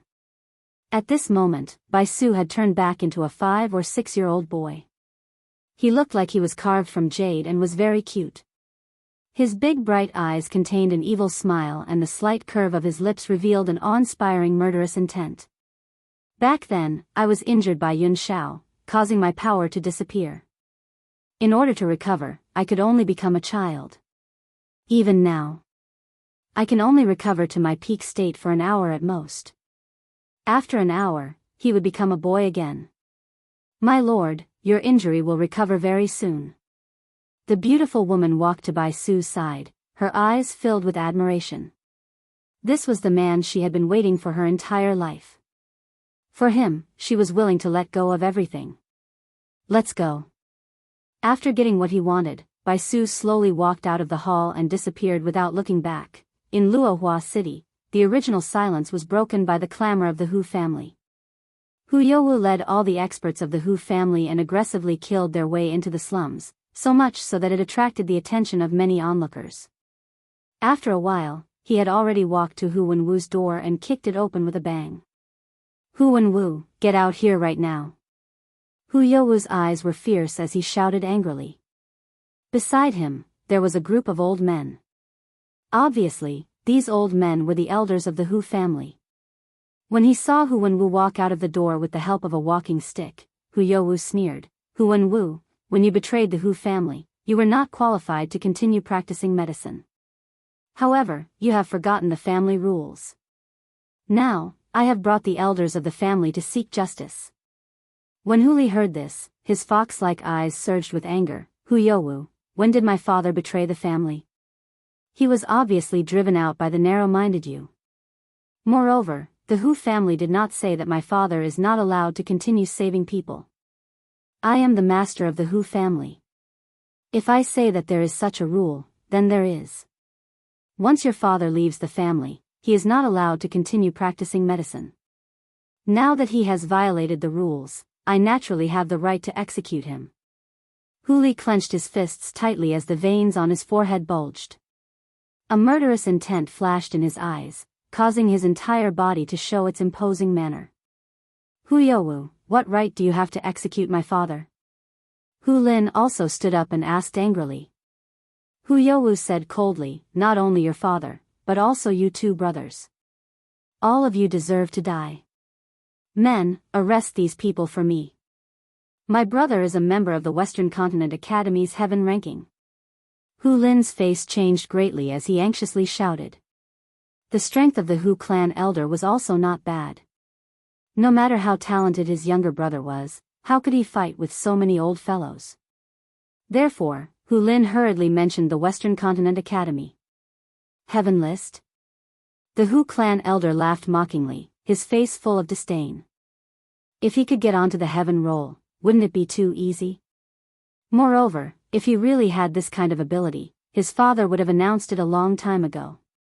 Why would he be silently bullied? Hu Lin, do you take our Hu family for fools? Who would believe your words? Hu Lin's face turned pale as he glared fiercely at the people surrounding them. Hu Li, suddenly, a demonic voice rang out from behind him. When Hu Li turned his head to look, he saw the young girl with her arms crossed over her chest, leaning lazily against the door railing. The corners of her lips curled into a smile as she stared at Hu Li with a smile. If you need help, let me know. Chapter 1308. Hu Li laughed arrogantly. I alone am enough to deal with these people. Oh right, where is Sir Yun Shao? Yun Luofeng paused and said, he has something to do and has gone out for a while. Hu Li, finish this quickly. All right. Hu Li faced the enemy in front of him. The anger in his eyes gradually faded and his fox-like eyes were filled with confidence. Hu Li, let's see if you can still say such arrogant words after this. Hu Youwu laughed out loud and commanded everyone to charge at Hu Li. Yun Luofeng did not look at the battle before her. Her gaze was fixed on the azure sky in front of her and a sense of worry appeared in her black eyes. Yun Shao, no matter what, you must return safely. At the city gate. Bai Su looked at the city gate in front of him and a light flashed in his demonic eyes. Jin Yu, we will be able to leave soon. Hu Li alone might not be able to stop the Hu family, so Yun Luofeng would definitely stay behind to help them. Based on Yun Zhao's personality, how could he be at ease leaving Yun Luofeng alone? Therefore, he would stay by Yun Luofeng's side to accompany her at times like this. As for what Bai Su had said to Hu Youwu previously, they were all half-truths. He knew that the Hu family's power would not be able to shake Zhu Yunshao. Hence, he did not stay in Luohua City for long. To avoid being discovered by that man. Now that his injuries had not recovered, he had to walk around Yunshao. Once he recovered to his peak strength, it would be time for him to fight Yunshao to the death. But just as Bai Su was about to step out of the city gates, a black-robed man appeared in his line of sight. A light breeze blew and his black robes fluttered, accentuating the man's grim features. His deep black eyes were filled with murderous intent. Bai Su stopped in his tracks. As their eyes met, a dense aura surged from both of them, causing the surrounding wind to blow and dust to fill the air. Yun Shao. An evil light flashed in Bai Su's eyes as he stared coldly at the man standing in front of him. You didn't stay by Yun Luofeng's side? The man's voice was as cold and hoarse as ever, but it contained his confidence in the young girl. Those people are no match for her. He believed in Yun Luofeng. Even if Yun Luofeng had not broken through to Holy King, she believed that those people would not be able to touch her. Bai Su smiled. Yun Shao, looks like I've underestimated all of you. Unfortunately, do you think that you can stop me with your strength? If I want to leave, no one can stop me. Yun Shao stared at Bai Su expressionlessly. You want to rely on this woman beside you to bring you away? All these years, the reason why Bai Su had been able to escape time and time again was because of this woman beside him. Otherwise, Bai Su would have already died in his hands. Master. Jin Yu's face darkened slightly with vigilance. Don't worry. I will take you away even if I have to risk my life. Hua. As soon as he finished speaking, the man at the city gate suddenly moved. His speed was so fast that he floated like a gust of black wind. In the blink of an eye, he was already in front of Jin Yu. Boom! Before Jin Yu could react, she was hit by a force. Her body flew out and fell to the ground, spitting out a mouthful of blood. Master, let's go. Jin Yu shouted anxiously. Her beautiful eyes were filled with eagerness. Yun Shao, Bai Su laughed icily. Don't you think it's a little ungentlemanly for you to attack a woman? Chapter 1309. Yun Shao retracted his hand and his handsome face remained expressionless. His voice was low and hoarse and his eyes were extremely cold. If I let you escape, you will hurt Feng. Anyone who hurts Feng will be my enemy. Grace? That kind of thing was never something he could have. He only cared about Yun Luofeng in this life. Suddenly, The aura from Yun Zhao's body surged out and instantly attacked the peerless beauty on the ground. Under this aura, Jin Yu could not move at all. Her beautiful eyes flashed with panic and her face turned pale. Bang! A white robe swept across and blocked in front of Jin Yu. She used all her strength to block the attack. Under this attack, Bai Su took 2 steps back. A trace of blood flowed from the corner of his mouth as he looked up at Yun Xiao. The wide silver robe fluttered slightly, swaying in front of Jin Yu's eyes, causing her heart to tremble fiercely. She was only the Lord's maid. It was her honor to serve the Lord, but the Lord protected her. My Lord, don't worry about me. With your current strength, you can't defeat the Ghost Emperor. Leave quickly. Shut up. Bai Su wiped the blood from the corner of his lips, then he lowered his eyes and roared. Shortly after, he raised his head and looked at the Ghost Emperor with a cold smile. Ghost Emperor, even if I, Bai Su, have to sacrifice 1,000 years of my life, I won't let you stay with Yun Luofeng so easily. Yun Zhao's cold eyes stared deeply at Bai Su. He walked towards Bai Su expressionlessly and a murderous aura burst from his body. Bai Su fiercely bit his finger, causing fresh red blood to seep out from his finger. His smile was filled with an evil aura and an insufferably arrogant aura. Yun Xiao, you've been following me for so many years. You should have discovered my identity by now. He looked at Yun Xiao who was walking towards him and continued, in fact, I'm not the young master of the Bai family. I'm the one who founded the Bai family. Everyone in the Roaring Dragon mainland knew that the young master of the Bai family had great authority in the Bai family. Even the master of the Bai family was extremely obedient to him. However, everyone thought that it was because of his extraordinary talent that everyone in the Bai family obeyed him. However, they had no idea that the young master of the Bai family was the one who founded the Bai family. Yun Xiao stopped. Even though he already knew everything, it was a completely different feeling from hearing it from Bai Su's own mouth. I've lived for too long, so long that I don't even know how long I've lived. Originally, I was not from the Roaring Dragon continent. It was an accident that caused me to fall into the Roaring Dragon continent and my strength was severely damaged. In order to live a peaceful life in the Roaring Dragon continent, I founded the Bai family.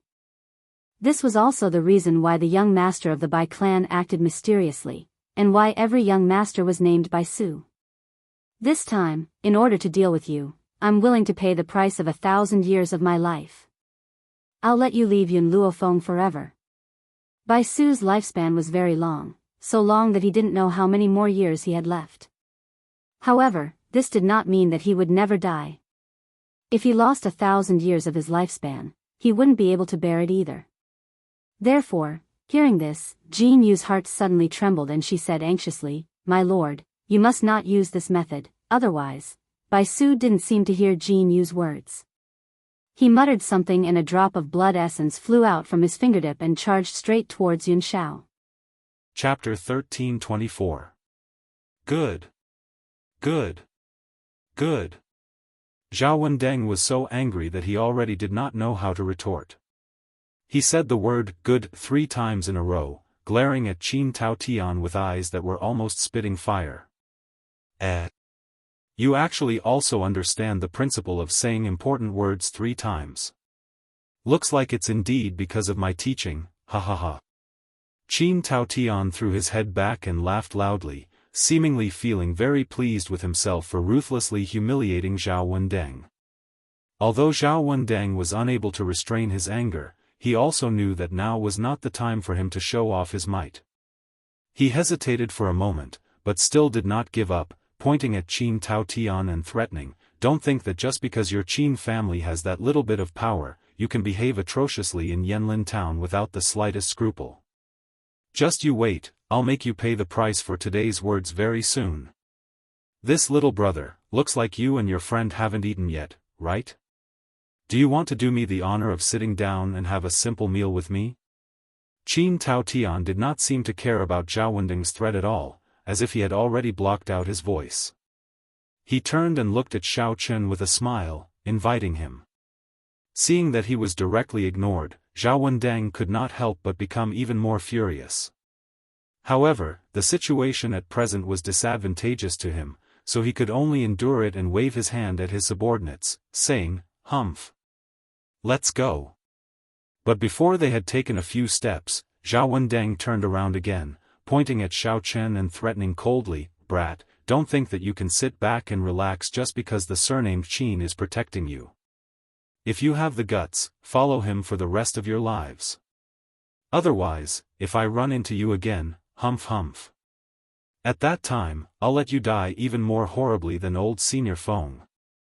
No matter how Zhao Wendeng hooted, Qin Tao Tian still turned a blind eye to him. With a kind smile on his face, he made an inviting gesture towards Xiao Chen and Hong Zhu, indicating for the two to go up to the second floor to chat. Xiao Chen also did not pay any attention to Zhao Wendeng. Although he still did not know what Qin Taotian's objective was, after thinking about it, he still cupped his hands towards him, then led Hong Zhu up the stairs, chatting cheerfully and wittily on his own as he went up the stairs. "Qin Tao Tian. You'll regret your decision today. And that stinking brat, don't let me see you again." Zhao Wendeng had never been given the cold shoulder like this before. He immediately felt extremely embarrassed and cursed angrily at Qin Tao Tian and Xiao Chen's backs. Outside the hotel, more and more onlookers were attracted by Zhao Wendeng's scolding. Many of them had been bullied by Zhao Wendeng before. Now that they saw him cursing like a shrew on the street, but no one paid any attention to him, like a jumping clown, they couldn't help but be secretly delighted. Zhao Wendeng cursed a few times. Seeing that there were more and more people around, he finally realized that something was wrong. He snorted heavily, turned around, and left. His few silent subordinates hurriedly followed behind him. The scene changed to the second floor. Under Qin Taotian's lead, they arrived at a private room on the second floor and took their seats. Then, Qin Taotian instructed the lady boss to bring up another table of good wine and dishes. In fact, Qin Taotian and the others had already eaten a meal. This table had been specially prepared to entertain Xiao Chen and Hong Zhu, making them appear rather generous. "It is truly an honor to meet the two of you. I am Qin Taotian of Swallow Forest Town's Qin family." After everyone took their seats, Qin Taotian first introduced himself, then opened his mouth and asked with a chuckle, "Young heroes, looking at your travel-worn appearances, it must be your first time coming to Swallow Forest Town, right? May I know the reason for your visit this time? Is it convenient for you to introduce yourselves first?" Xiao Chen cupped his fists and said, "Hello, Brother Qin. I am called Xiao Chang. The person beside me is a junior sister from the same sect. Her surname is Hong, and she is also my wife. The two of us have come here this time mainly to search for our lost senior and junior brothers." Although Qin Taotian had helped him out of trouble, Xiao Chen did not speak the truth because he was still unclear of his character and background. Moreover, he had specially used an alias when mentioning the two of them. Hearing Xiao Chen refer to her as his wife, Hong Zhu could not help but blush slightly. She was a little excited in her heart. Although she understood that Xiao Chen was only saying this to prevent her from being coveted, who knew if it might turn out to be true as he spoke? Looks like she had to grasp this opportunity well. "Little brother Xiao Chen, let's see if you can escape from elder sister's palm this time." In order to conceal her little thoughts, Hong Zhu opened her mouth and asked, "May I ask Brother Qin, just who is that young Master Zhao just now? Why is he so overbearing? You guys are indeed from out of town. You don't even know Zhao Wendeng. Actually, he..." Qin Taotian smiled faintly. He was just about to continue speaking when he heard someone knock on the door. Then, a waiter came in with wine and dishes. Qin Taotian paused.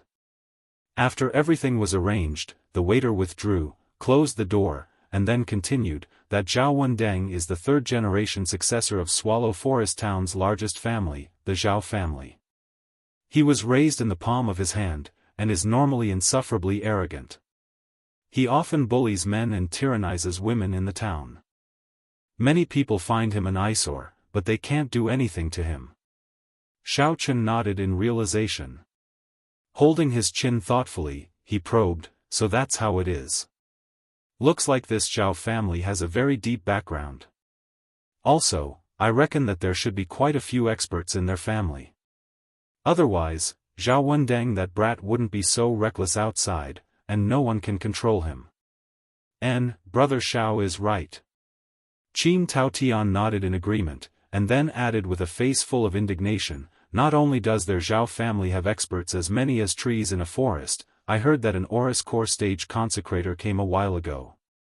This time, the Zhao family is even more lawless in Swallow Forest Town. They don't put other families in their eyes at all. When mentioning the Zhao family's consecrator, Qin Taotian's eyes still revealed a trace of reverence. His voice also unconsciously became a little softer. Oh, Oris core stage. Xiao Chen had a non-committal look on his face. It was just a Oris core stage, was it that awesome? If it was Xiao Chen who had just entered the Qi refinement stage, he might feel that this strength was as high as a mountain and could not be defeated. However, he was now at the peak of the 6th level of the profound ascension stage. A mere Oris core stage, he didn't even feel the slightest bit of emotion. Hongzhu, on the other hand, frowned slightly. Her concept of cultivators was still stuck at the level of the inner martial arts world. She only knew the difference between Demon General, Demon King, and Demon Venerable.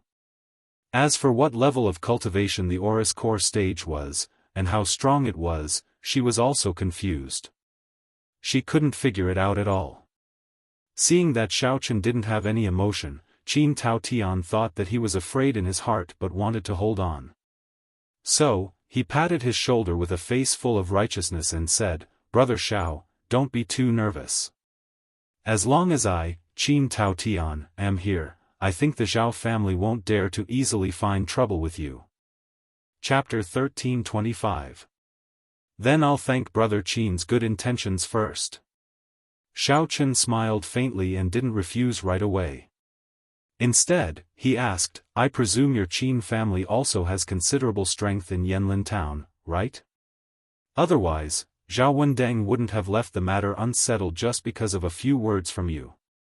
Now that he knew the Zhao family only had one golden core expert holding the fort, Xiao Chen didn't care about that family anymore. He also wanted to find out how much weight the Qin family had. It's all right. Although our Qin family doesn't have the Zhao family's impressive tributes, even if we were to go up against the Zhao family, we wouldn't be afraid at all. Qin Taotian patted his chest confidently and said, "Because my grandfather is already a Foundation Establishment Great Circle expert, and there are faint signs of a breakthrough recently.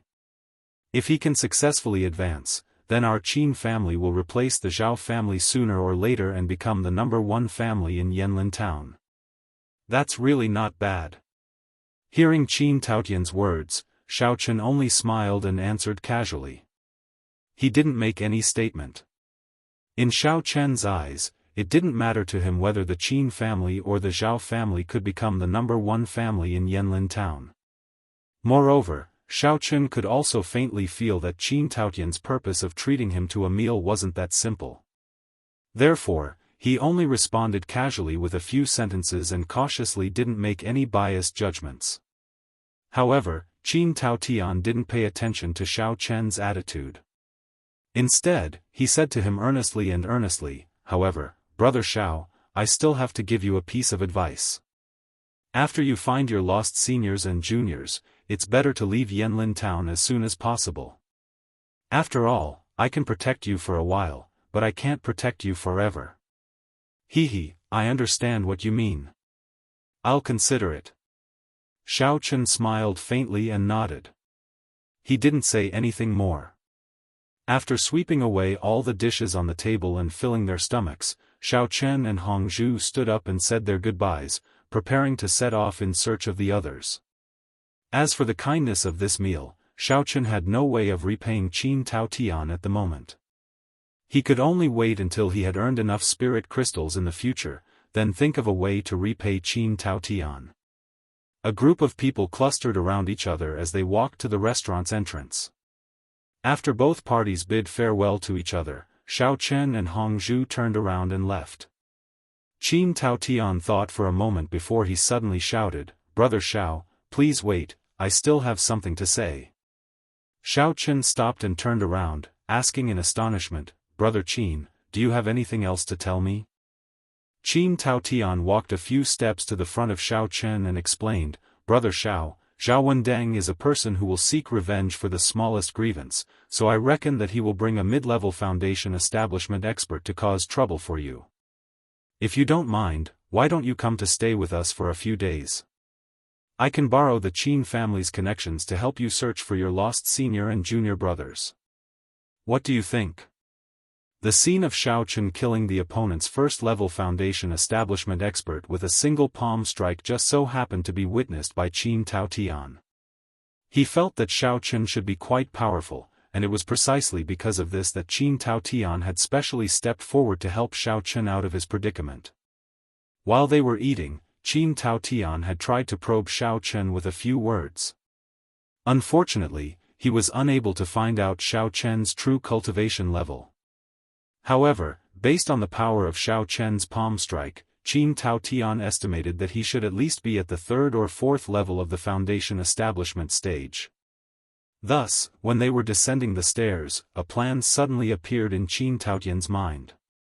This was why he had rashly asked Xiao Chen and Hong Zhu to stay. Many thanks for Brother Qin's good intentions.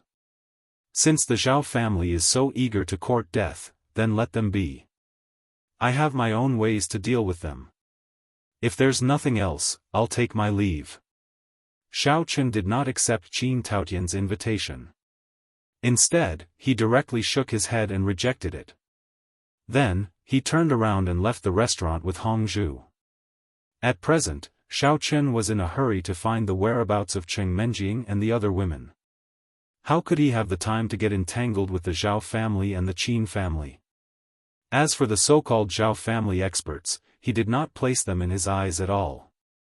Furthermore, when Qin Taotian had mentioned searching together, Xiao Chen did not believe that a family in such a small town could have many connections that would be sufficient to help him find a place that even his divine sense could not cover. Qin Taotian had completely believed that Xiao Chen would agree immediately. He never imagined that this fellow would actually choose to reject his invitation. He was immediately stunned on the spot. However, he did not become angry because of this. Instead, he rubbed his chin and looked meaningfully at the backs of Xiao Chen and Hong Zhu as they left. Just now, when he mentioned the mid-level foundation establishment experts, this Xiao Chang seemed to have a very disdainful expression.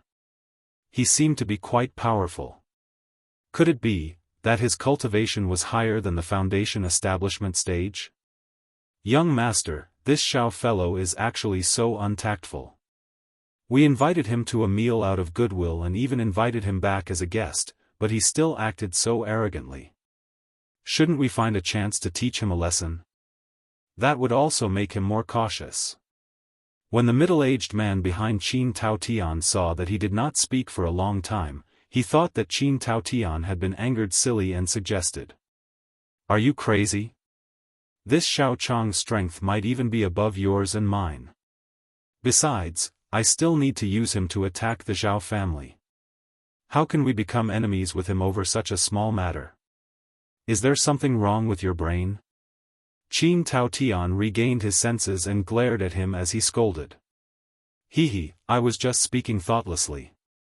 Please be magnanimous and don't take offense. Then, what do you think we should do next?" The middle-aged man jumped in fright and hurriedly said with a smile. Qin Taotian pondered for a moment and immediately made a decision.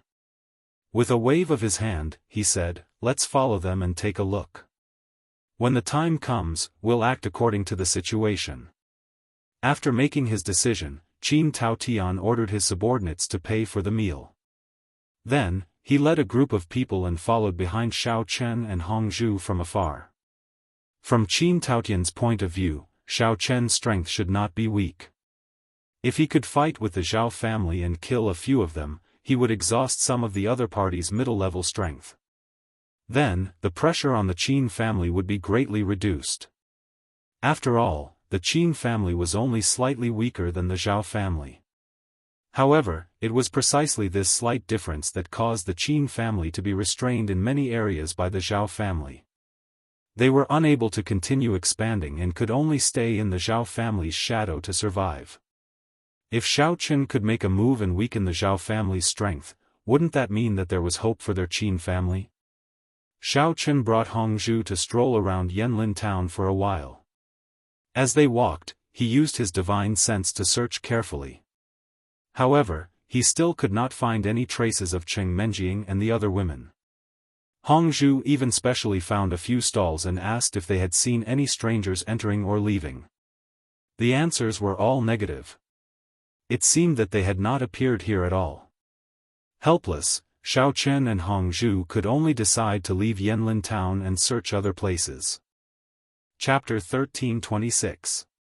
Qin Taotian's group, who were following behind Xiao Chen, was at a loss when they saw Xiao Chen and Hongzhu walking towards the outskirts. Qin Taotian pondered for a moment, then instructed his subordinates to report back to the Qin family. Then, he and the middle-aged man continued to follow Xiao Chen from afar. Qin Taotian had his own calculations. If Xiao Chang and the Zhao family clashed in the outskirts, then they would definitely unleash their full strength and fight. At this time, two situations would occur. One was that Xiao Chang was indeed, as he had said, very strong and had exhausted most of the other party's energy. Then, when the time came, he could step forward and harvest the remaining shrimp soldiers and crab generals, reaping the benefits when the sandpiper and clam fight. On the other hand, if Xiao Chen was defeated, then he would observe exactly what level he was at. Then, he would consider whether he should help him and block the Zhao clan's attack, doing this guy a favor and saving his life. At the same time, he could rope him in for his own use. Very quickly, Xiao Chen and Hongzhu left Swallow Forest town, heading towards the outskirts. After walking for a short distance, Hongzhu suddenly thought of something, and asked, "Right, little brother Xiao Chen, I felt that black-robed old man seemed to be quite powerful. His cultivation was quite a bit higher than mine, but in the end, he was actually sent flying by a single palm strike from you. What level are you at now?" "Well, with your current level of knowledge, it will be very difficult for me to explain it to you in a short time." For a moment, Xiao Chen did not know how to explain the division of cultivators to Hongzhu, so he could only give a vague answer. "What's so hard to explain?" "If you can't explain it in a short time, then you'll have to spend more time." Hongzhu coquettishly rolled her eyes at Xiao Chen and teased, "In any case, the two of us will be staying together for a very long time. We need to find something to do so we won't feel bored, don't you think so?" In short, you just need to understand one thing, and that is that I am much more awesome than that Yanlin town's clan." Xiao Chen rubbed his nose and gave a simple answer. It was not that Xiao Chen did not have the patience to explain things to Hongzhu, it was just that his spiritual sense had already sensed that there were two groups of people following him, so he did not want to waste any more time on this matter. Of the two groups, one was Qin Taotian and a middle-aged man. They seemed to have eaten together earlier. The other group only had one person. However, that person's cultivation was clearly higher. That was because Qin Taotian and the others did not notice that person's existence. Originally, when Xiao Chen left Swallow Forest town, he planned on using flying swords instead of walking. However, when he considered that there were still people following behind him, he also restrained this thought, thinking that he should first keep a low profile for a while, so as to avoid letting others see through his cultivation. Besides, after coming to the immortal cultivation world, Xiao Chen had not seen anyone flying on a flying sword. He did not intend to recklessly take risks just for the sake of transportation, so it was better not to expose himself for the time being. TCH, acting all mysterious. We've already seen each other naked, so what's there to hide? Hongzhu thought that Xiao Chen was deliberately refusing to tell her and pursed her lips in dissatisfaction. That's a job requirement, there's no helping it. Xiao Chen's forehead was filled with black lines. This Hongzhu was really too unrestrained. What kind of girl would casually mention this matter? Carefully sensing the distance of the people following behind him, Xiaochen gradually quickened his pace, walking deeper and deeper into the plains, getting further and further away from Swallow Forest Town. TCH, what job requirement? Why do I feel like you seem to be enjoying it? Hongzhu chuckled, then changed the topic and asked, also, what's the deal with those Foundation Establishment and Golden Core cultivators? You seem to understand the division of ranks in the immortal cultivation world very well. Little brother Xiaochen, why are you suddenly walking so fast? It's not like I'm going to eat you. We're being followed. Let's not chat for now. I'll find a chance to tell you what you asked. Xiaochen continued to quicken his pace, wanting to shake off the two groups of people behind him. After all, the less trouble, the better. He also could not be bothered to get tangled up with these two weak chicken clans. It can't be. Why don't I see anyone behind me? Hongzhu was startled when he heard this. He subconsciously turned his head to look behind him, but did not discover the slightest thing. After looking around for a while, not hearing Xiaochen's reply, Hongzhu turned his head back to look, but discovered that Xiaochen had already walked several zhang away. He could not help but stomp his feet in anger, scolding in a tender voice, "Damn Xiaochen, stinky Xiaochen, you little scoundrel, can't you wait for me? Is there money in front waiting for you to pick up or what?" Really infuriating. Scolding was scolding, but Hongzhu still quickened his pace to catch up. If he got separated from Xiaochen, then he would be in big trouble. The two groups of people following far behind Xiaochen were also extremely depressed at this moment.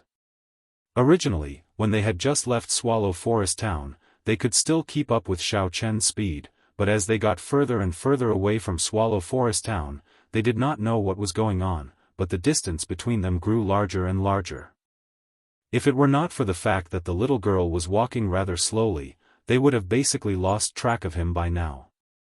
Qin Taotian was leading his subordinates to chase after Xiaochen with all his might. Suddenly, he heard a sound. A red silhouette suddenly flashed past the bushes beside him, heading towards Xiaochen's direction as fast as lightning. F***CK. What's going on? Qin Taotian immediately jumped in fright, clutching his chest with lingering fear as he watched the red figure gradually disappear from his line of sight. Just now, Qin Taotian had not sensed the existence of that person at all. At this moment, he could not help but secretly rejoice in his heart. Fortunately, that fellow had not come for him, otherwise he might have already died by now. Eldest young master, that person should be an expert sent by the Zhao family. Based on his speed just now, I reckon that his cultivation is already at the great circle of the Foundation establishment stage. It seems that Xiao Chang will have to suffer this time. The middle-aged man squinted his eyes as he looked into the distance, making a cautious judgment. Just now, when the red figure flashed by, he had already sensed the other party's strength. However, since that person did not attack Qin Taotian, he did not make any moves to stop him and instead allowed him to leave. Oh. I don't think so. I've always felt that the brat Xiao Chang is a little strange. Furthermore, from his and that girl's attire, they don't seem to be people from our Swallow Forest Town. Perhaps. F***CK, where is he? While he was analyzing, Qin Taotian raised his head and discovered that Xiao Chang had practically disappeared without a trace. Hurry up, let's quickly chase after him. Without waiting for the middle-aged man to reply, Qin Taotian hurriedly waved his hand. While urging his movement technique to quickly chase after Xiao Chang, he also added, "Look, how fast that brat is running. What I said just now is not important, we just need to quickly catch up and see how he deals with that fellow. Then, we will know exactly what kind of background he has." Chapter 1327. In fact, Xiao Chen's walking speed was not very fast. He was just moving forward at a normal pace, but because of his strength at the peak of the 6th level of the Profound Ascension stage, Every step he took was equivalent to several steps of a low-level cultivator, sometimes even dozens of steps. Therefore, the distance between him and his pursuers was gradually widening. As he walked, Xiao Chen suddenly felt that his surroundings had become a little quiet. Looking back, he found that Hongzhu was chasing after him with puffed cheeks and panting heavily, but she was unwilling to call out to him. Xiao Chen could not help but shake his head and smile. He stopped and waited for Hongzhu to catch up to him. Reaching out, he directly picked her up and continued to walk at the same pace as before. Humph. At least you still have a little conscience. Hongzhu pouted and knocked on Xiao Chen's chest, as he habitually began to tease him. Little brother Xiao Chen, since you like to walk so much, you might as well become my mount. In the future, if big sister goes out, how about I ride you? Being held in Xiao Chen's arms and smelling Xiao Chen's strong arms and masculine scent, Hongzhu's heart palpitated. The unhappiness of being left behind by Xiao Chen gradually faded away, and what followed was an inexplicable sense of excitement. Ride me, as a means of transportation. Hearing Hongzhu's slightly ambiguous words, Xiao Chen almost choked. His body subconsciously trembled, not knowing how to answer, so he simply pretended that he did not hear it and picked up Hongzhu as he quickened his pace. Little brother Xiao Chen, are we still being followed? Do you know who it is? Seeing that his teasing had failed, Hongzhu also put away his playful thoughts and asked in a low voice with a slightly solemn expression.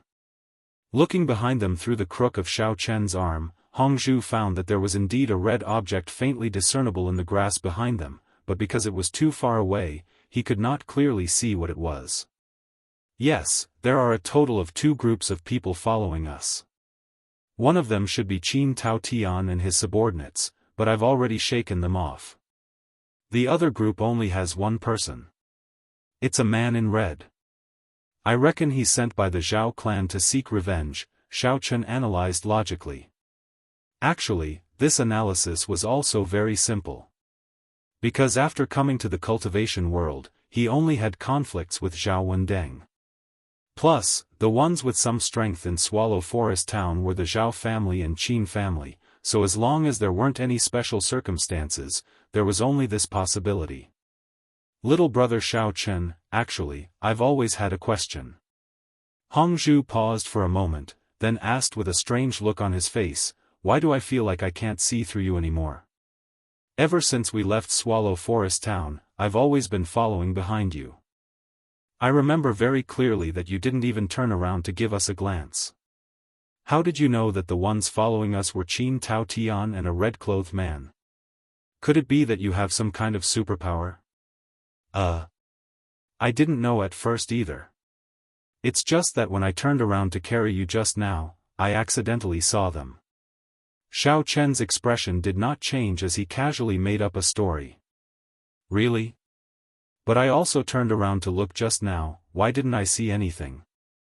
Hongzhu naturally did not believe Xiao Chen's nonsense, and blurted out a question in reply. Hongzhu had a faint feeling that Xiao Chen seemed to be inextricably linked with this cultivation world, but he could not make heads or tails of it for a moment. He also did not know where this feeling of his came from. Maybe it's because both of my eyes have 0 points of vision, so I can see more clearly. As Xiao Chen spoke without thinking, he silently calculated the distance between himself and the red-clothed man in his heart. After walking a few more steps, Xiao Chen felt that it was about time. Soon after, he leaped up and quickly dodged into the underbrush at the side. TCH, I don't believe. Hongzhu curled his lips and was just about to open his mouth to refute when he felt a blade of grass gently brushing past his cheek. Just as he cried out in alarm, his body was immediately covered by the underbrush. After hiding in the underbrush, Xiao Chen still tightly hugged Hongzhu in his arms, and then casually arranged a camouflage spell. Since he did not know whether the red-clothed man had other helpers or not, Xiao Chen decided to observe for a while before making his move for the sake of caution. Little brother Xiao Chen, don't tell me you're thinking of taking advantage of the fact that Menjing and Tang Tang aren't here to push this big sister down? Hongzhu came back to her senses and found Xiao Chen's posture. She could not help but smile coquettishly, and whispered in his ear with a sexy and charming voice, "Moreover, you actually chose to do it in the wild. I didn't expect that although you look so obedient and well-behaved, you're actually quite interesting." "Shoo, don't talk, that man is coming." Xiao Chen frowned slightly and pressed his index finger against Hongzhu's soft and moist lips, wanting to stop her from talking. However, as soon as he pressed his finger, Xiao Chen immediately felt his fingertip slip, and his entire finger was suddenly wrapped by something warm, as if something nimble was constantly teasing his index finger. Xiao Chen could not help but shiver. When he looked down, he found that Hongzhu had his index finger in her mouth, and was even slowly licking his fingertip with her tongue. The way she looked at Xiao Chen was exuding a strong sense of seduction, and the tips of her eyebrows and the corners of her eyes were filled with endless amorous feelings. Her finger was also gently caressing Xiao Chen's pectoral muscles and biceps. Xiao Chen was really helpless against this little demoness, Hongzhu. What kind of situation was this, and yet she still had the mood to tease him? Glaring at Hongzhu in annoyance, Xiao Chen was about to withdraw his finger, when he suddenly heard the sound of hurried footsteps approaching from afar. Xiao Chen craned his neck to look, and to his surprise, the person running towards him was the man in red who had been following closely behind him. What the hell? Where did that brat run off to with that girl? Don't tell me that he suddenly got excited and hid in the woods to have some wild sex. The man in red searched the surrounding area for a long time, but did not find Xiao Chen and Hongzhu, who were very close to him. He could not help but angrily curse, "I clearly saw them burrow into the bushes, so why can't I even see their shadows now? Could it be that I, your father, was mistaken?" Xiao Chen quietly waited for a while, and after confirming that there were no signs of anyone else besides Qin Taotian's group behind the man in red, he felt relieved. He immediately cancelled the camouflage, stood up with Hongzhu in his arms, and sneered, "Hey! What are you looking for? This young master is right here. I didn't think that you would actually be blind despite having such a large pair of eyes. Who's there?" The man in red with very large eyes was so frightened by the sudden voice that he stumbled back a few steps. After that, he came to his senses and immediately turned around. He stared with his large eyes, and discovered that Xiao Chen was leisurely standing there with Hongzhu in his arms, and was looking at him with a faint smile on his face. Chapter 1328. Upon seeing this, the man in red subconsciously lowered his head to look at where Xiao Chen was hiding, but he did not see any hole in the ground. Moreover, he remembered that he had specifically inspected that area just now, and there was nothing special about it other than the lush underbrush. How could he not have discovered them? Shaking his head, the man in red cast aside his doubts and glared at Xiao Chen, shouting, "Brat, you're finally willing to show yourself. I've been looking for you for a long time. Hurry up and tell me, where were you hiding with that girl just now? Why are you asking so many questions? Do you have something on or not? If you don't, then hurry up and get lost. Don't get in the way of our lovey-dovey. A single dog will be struck by lightning." Xiao Chen said lazily. He even waved his hand impatiently, as if he was dismissing a beggar. Since the other party was alone, there was nothing for him to worry about. Hongzhu secretly pursed her lips and smiled. Very cooperatively, she leaned her head on Xiao Chen's shoulder, then rolled her eyes at the man in red. Pursing her lips, she protested angrily, "That's right, that's right. They're in the middle of a lovey-dovey moment. Why is a big-eyed monster like you suddenly stirring up trouble? You're ruining the atmosphere. Hee, you've offended the eldest young master of the Zhao family. Do you think you can get away so easily?" The man in red sneered. His gaze swept across Xiao Chen's face, then landed on Hongzhu. He immediately could not take his eyes off her. "What are you looking at? Do you believe that this eldest young master will dig your eyeballs out and throw them into the river?" Xiao Chen frowned and shouted in a deep voice. He was very displeased with the man in red's lecherous gaze. The man in red turned a deaf ear to Xiao Chen's rebuke. At this moment, his large eyes were filled with passion and lust as they swept across Hongzhu's breasts and perky buttocks. Then, his eyes lingered on the curves of her exquisite waist as his breathing quickened. TSK, she really is an exquisite girl. No wonder young Master Zhao is so infatuated with her and even caused old Thing Feng to lose his life. The red-clothed man swallowed a mouthful of saliva and sighed with a vulgar expression. Xiao Chen's complexion had already sunk. He gently placed Hongzhu on the ground, then moved in front of her in a flash, blocking the red-clothed man's sight. He said with a sullen face, "You really were sent by that little bastard of the Zhao family.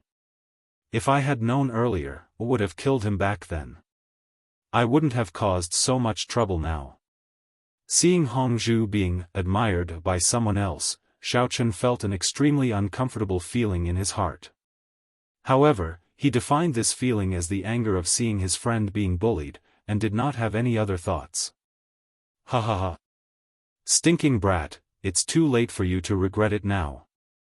The red-clothed man withdrew his gaze and threw his head back to the sky with a long laugh. Then, he revealed a sinister expression and stared at Xiao Chen. He said coldly, "No one who provokes our Zhao family will be able to leave Yanlin town alive. You are no exception." As soon as he finished speaking, the red-clothed man pulled out a black wooden club from behind him. Then, his body trembled slightly and he revealed the cultivation of the great circle of the foundation establishment stage. A wave of vitality instantly enveloped his entire body. Sigh, it seems like this Zhao family is only a so-so. This young master had thought that he could find someone more powerful to fight with. In the end, he only had a mere great circle of the foundation establishment stage. He's simply looking down on this young master too much. I want to express my solemn protest. Xiao Chen yawned and shook his head with extreme dissatisfaction. What Xiao Chen said was not an exaggeration. Against this kind of low-level cultivator, he really did not have much interest in fighting. This was because, to him, they were basically just a move, and it was purely a waste of energy. However, after 2 fights, Xiao Chen noticed something different. The people in the immortal cultivation world seemed to have to rely on all kinds of weapons when they fought, such as talismans or rods. They were different from the pugilistic world and the secular world, where they basically only needed to rely on their fists and legs to solve their problems. Xiao Chen suddenly thought of Wang Fantian. That guy was not considered a cultivator, but he had extraordinary strength. Therefore, he could casually pick up all kinds of strange heavy objects and use them as weapons, using them to make up for his lack of strength. Stinking brat, I didn't expect you to be so stubborn. However, it's all right. While you still have time, you can say a few more words. Otherwise, you won't have the chance later. The man in red did not take Xiao Chen's words to heart. He sneered and covered the entire black wooden club with yuan qi. Then, he forcefully waved it, and a tree that was so thick that it would take 2 people to wrap their arms around it fell to the ground with a loud bang. Hongzhu, who was hiding behind Xiao Chen, could not help but jump in fright when he saw this. He thought that this person was much more powerful than the old man from before. Would Xiao Chen be able to deal with him? Wow, you're so powerful. Xiao Chen looked at the tree on the ground and clapped his hands a few times in amazement. He loudly exclaimed, I really couldn't tell that you were a woodcutter. The Zhao family is really full of talents. Ignorant child, have you never seen a person with divine strength like mine? After being ridiculed by Xiao Chen, the man in red's face turned green. He was about to reveal his strength in an extremely displeased manner, but he was interrupted halfway through his sentence. Do you know why I lured you here? Xiao Chen did not want to waste any more words with him and asked straightforwardly. The man in red was momentarily stunned when he heard this. I clearly did not expose myself earlier, so how did this kid sense it? He narrowed his eyes and asked cautiously, so, you know that I'm following you? Of course I know. Otherwise, why would I deliberately stop and wait for you? I've long since left you in the dust. Xiao Chen shrugged innocently, the corners of his lips curling into a thought-provoking smile. Don't talk nonsense. I clearly saw you take that girl and hide in the bushes. Don't tell me that you're not going to have some wild sex. The man in red felt that Xiao Chen was boasting and could not help but ask suspiciously.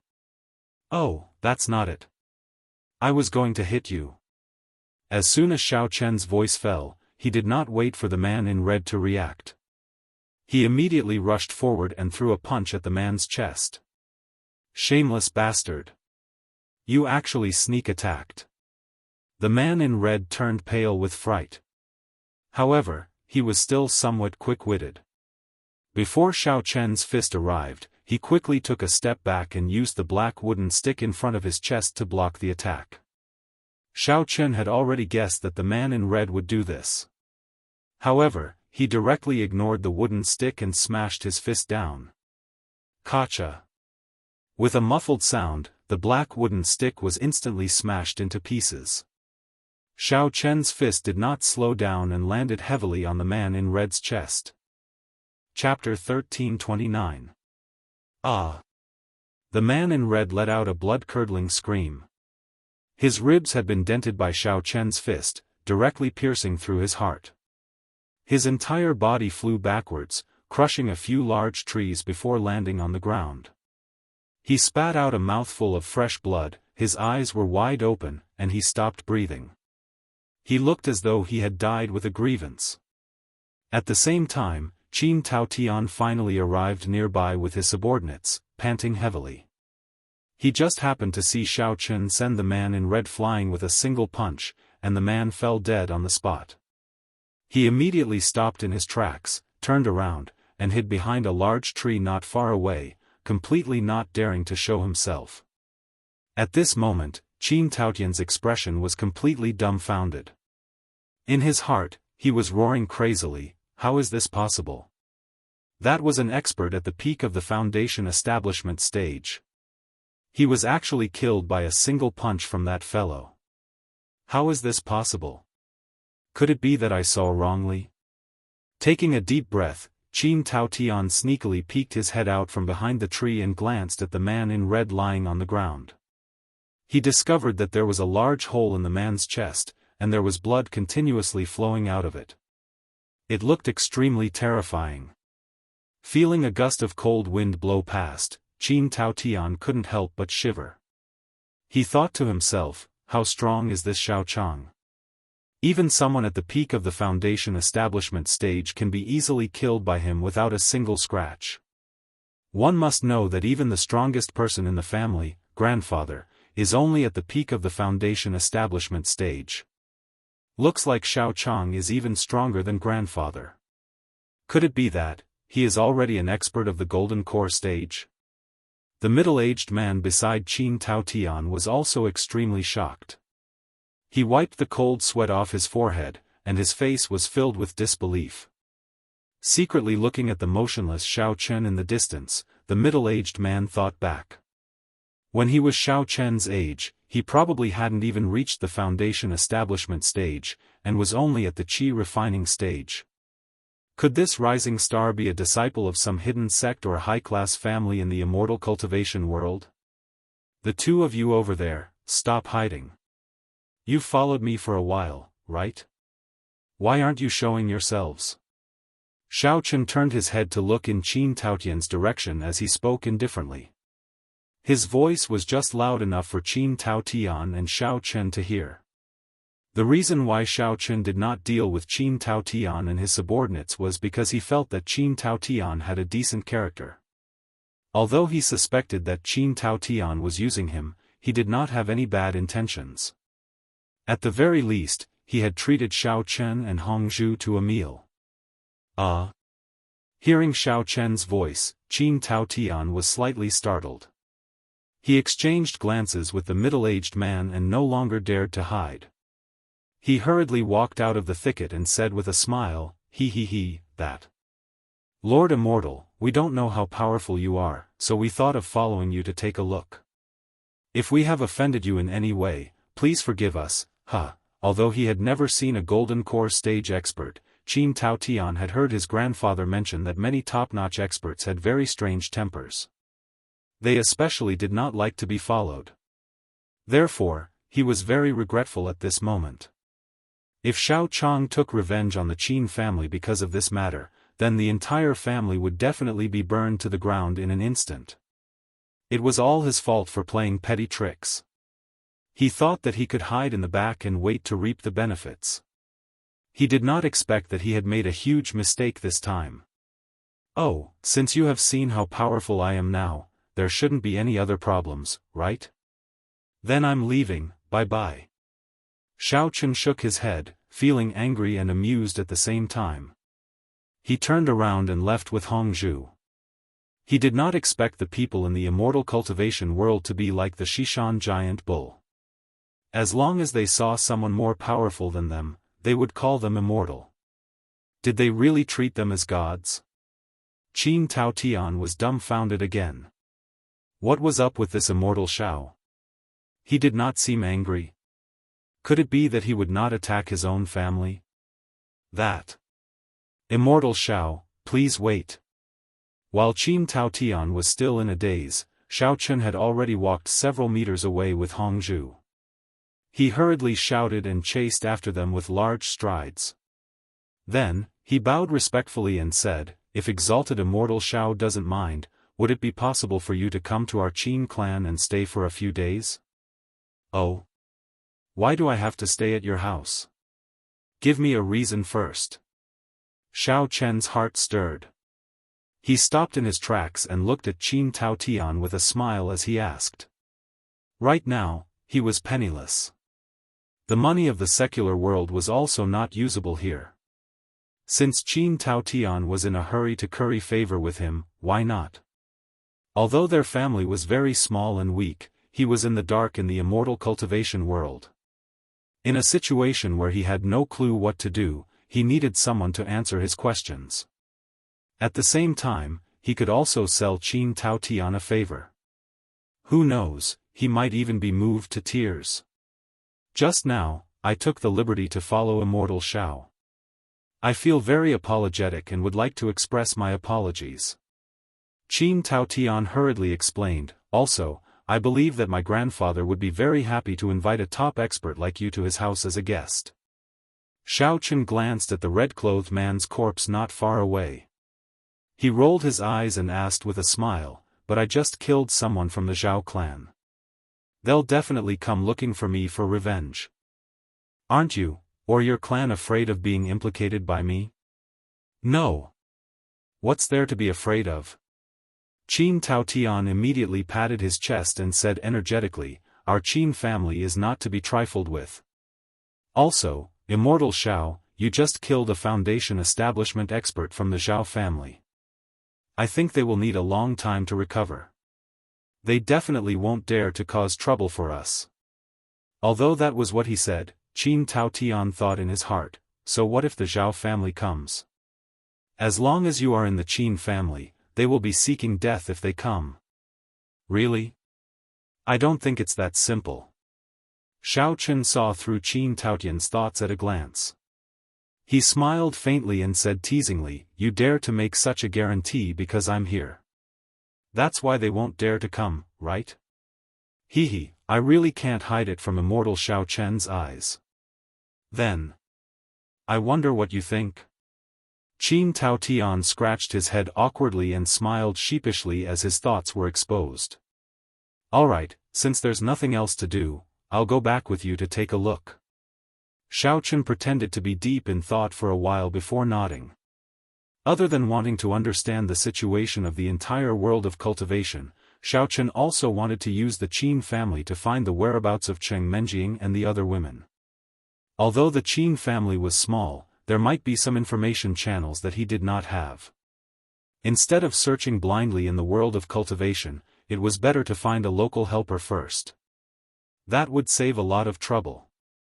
That's great. Immortal Xiao, please follow me.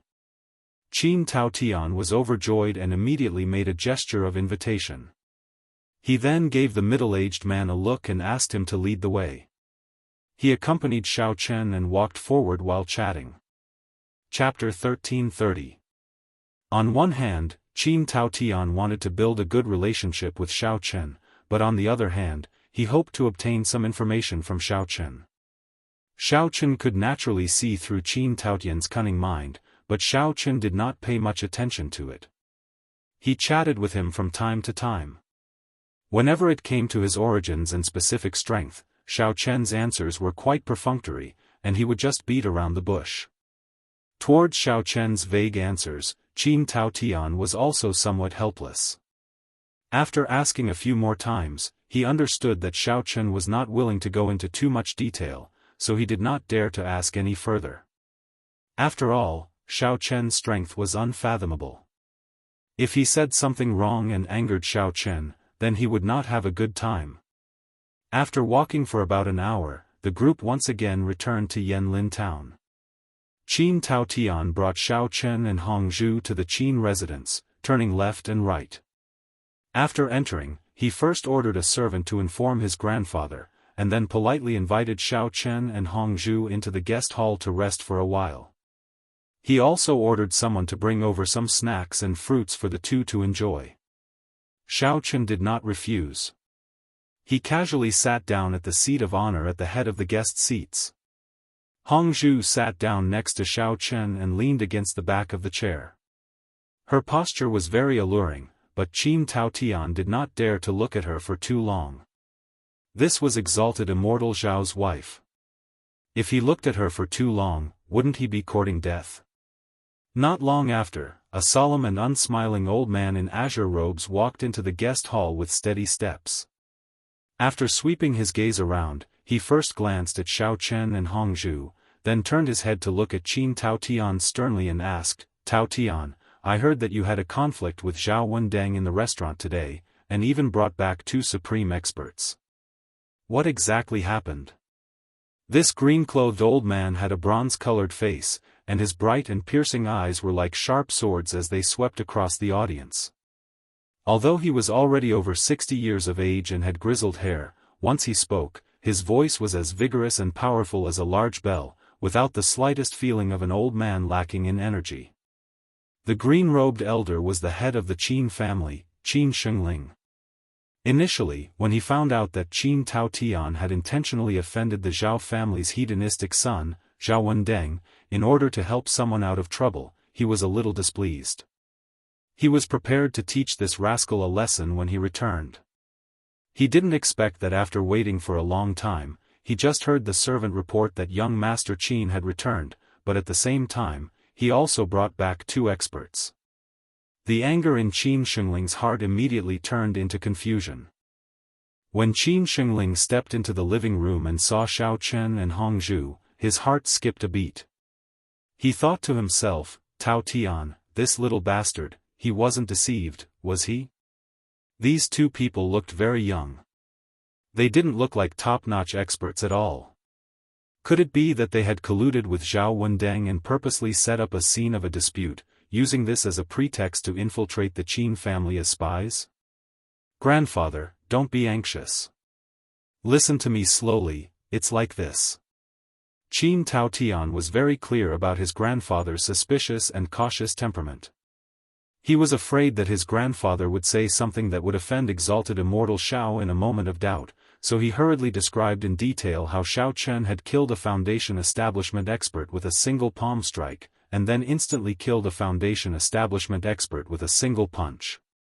Hiss, Qin Shengling sucked in a breath of cold air after he finished listening. With an expression of disbelief, he asked suspiciously, "You're saying that the two Foundation establishment experts sent by the Zhao family were both killed? And one of them was even at the Foundation establishment peak?" That's right, that's right." Qin Tao Tian nodded his head repeatedly. He pointed at Xiao Chen and introduced, "This is exalted immortal Xiao, the one who killed the two experts from the Zhao family. I invited him to our house as a guest." At this moment, Qin Shengling's expression had already regained its calm. He turned around and sized up Xiao Chen. His face revealed just the right amount of doubt, and he said calmly, "From what Tao Tian said, you're that Xiao Chang who killed the two experts from the Zhao family with one move? How could Xiao Chen not see the doubt in the green-robed elder's eyes? However, he was too lazy to explain, so he nodded his head casually. Qin Shengling narrowed his eyes and looked at the unmoving Xiao Chen. He asked with slight doubt, "This makes this old man a little confused. This little brother looks so young. Could it be that the people from the Zhao family are all good-for-nothings? How could they be so easily killed by you? It sounds a little fishy." From Qin Shengling's point of view, the experts in the immortal cultivation world should be older elders. At the very least, they should be middle-aged men. Although Qin Tao Tian addressed him as Exalted Immortal Xiao, this Exalted Immortal looked a little too young, right? Not to mention the seductive girl beside him. No matter how he looked at her, she did not look like an expert at all. "Grandfather. How can you say that? Although Exalted Immortal Xiao is young, he does have the ability. The scene where he killed the two experts from the Zhao family, Uncle Nong and I saw it with our own eyes." Qin Tao Tian saw that his grandfather was still a little doubtful, so he hurriedly pointed at the middle-aged man beside him. The man who was addressed as Uncle Nong nodded his head, indicating that he had indeed witnessed the entire process. "Oh? Is that so?" Qin Shengling frowned. He still felt that his grandson might have been tricked. Perhaps the other party had purposely set up this scene for them to see? As long as he could get his hands on a suitable tool, this silly kid would definitely fall for it immediately. Of course. Qin Taotian's back was drenched in cold sweat. He hurriedly turned his head and smiled apologetically at Xiao Chen. "That. Exalted Immortal Xiao, please don't take it to heart. My grandfather is old, and his thinking is more old-fashioned. He is not able to adapt to the trends of the new era." "Oh, it doesn't matter." Xiao Chen put down the melon seeds in his mouth and stood up expressionlessly. He looked coldly at Qin Shengling and said casually, "Since old Master Qin has doubts about my ability, then let me verify it a little." After saying that, Xiao Chen released a faint pressure that enveloped Qin Shengling and Qin Tao Tian. Qin Shengling's expression was a little puzzled at first. He did not know how Xiao Chen was going to verify his ability. Could it be that he was going to find someone else to fight? Before the thoughts in his mind could finish spinning, Qin Shengling immediately felt the temperature in the living room drop abruptly. A vast and ghastly pressure that blotted out the sky and covered the earth assaulted his face. The air was filled with a feeling of suffocation and death. It was as if an enormous ancient ferocious beast was baring its ferocious fangs at him. Qin Shengling's expression changed drastically. He could not be bothered to say anything else. He hurriedly circulated the primordial qi in his body to resist. "Exalted Immortal Xiao. You are a magnanimous person. Please don't stoop to my grandfather's level." Qin Taotian's legs were also trembling from the pressure. He could not even speak clearly. With a pained expression, he stammered for mercy. Chapter 1331. Yes. Exalted Immortal Xiao, I was wrong, very wrong. I already believe that you have the ability to kill a Foundation Establishment stage expert. Qin Shengling was also drenched in sweat at this time, and his face was green as he added with difficulty. Although Qin Shengling had already reached the peak of the Foundation Establishment stage, he still felt breathless when he faced the terrifying pressure that Xiao Chen exuded.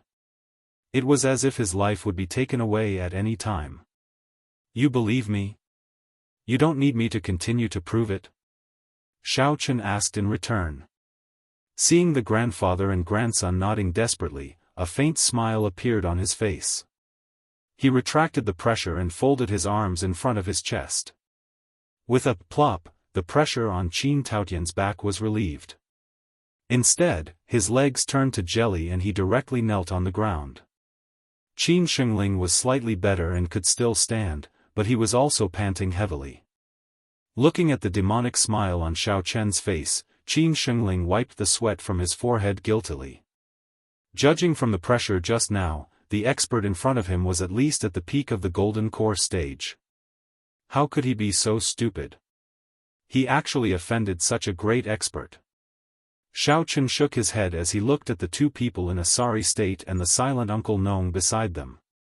He clicked his tongue and sighed. I remember there's a saying. How does it go? It seems that if you don't listen to your grandson, you will suffer. It seems that the ancients did not deceive me. Since you have no doubts about my strength now, we can finally sit down and have a good chat.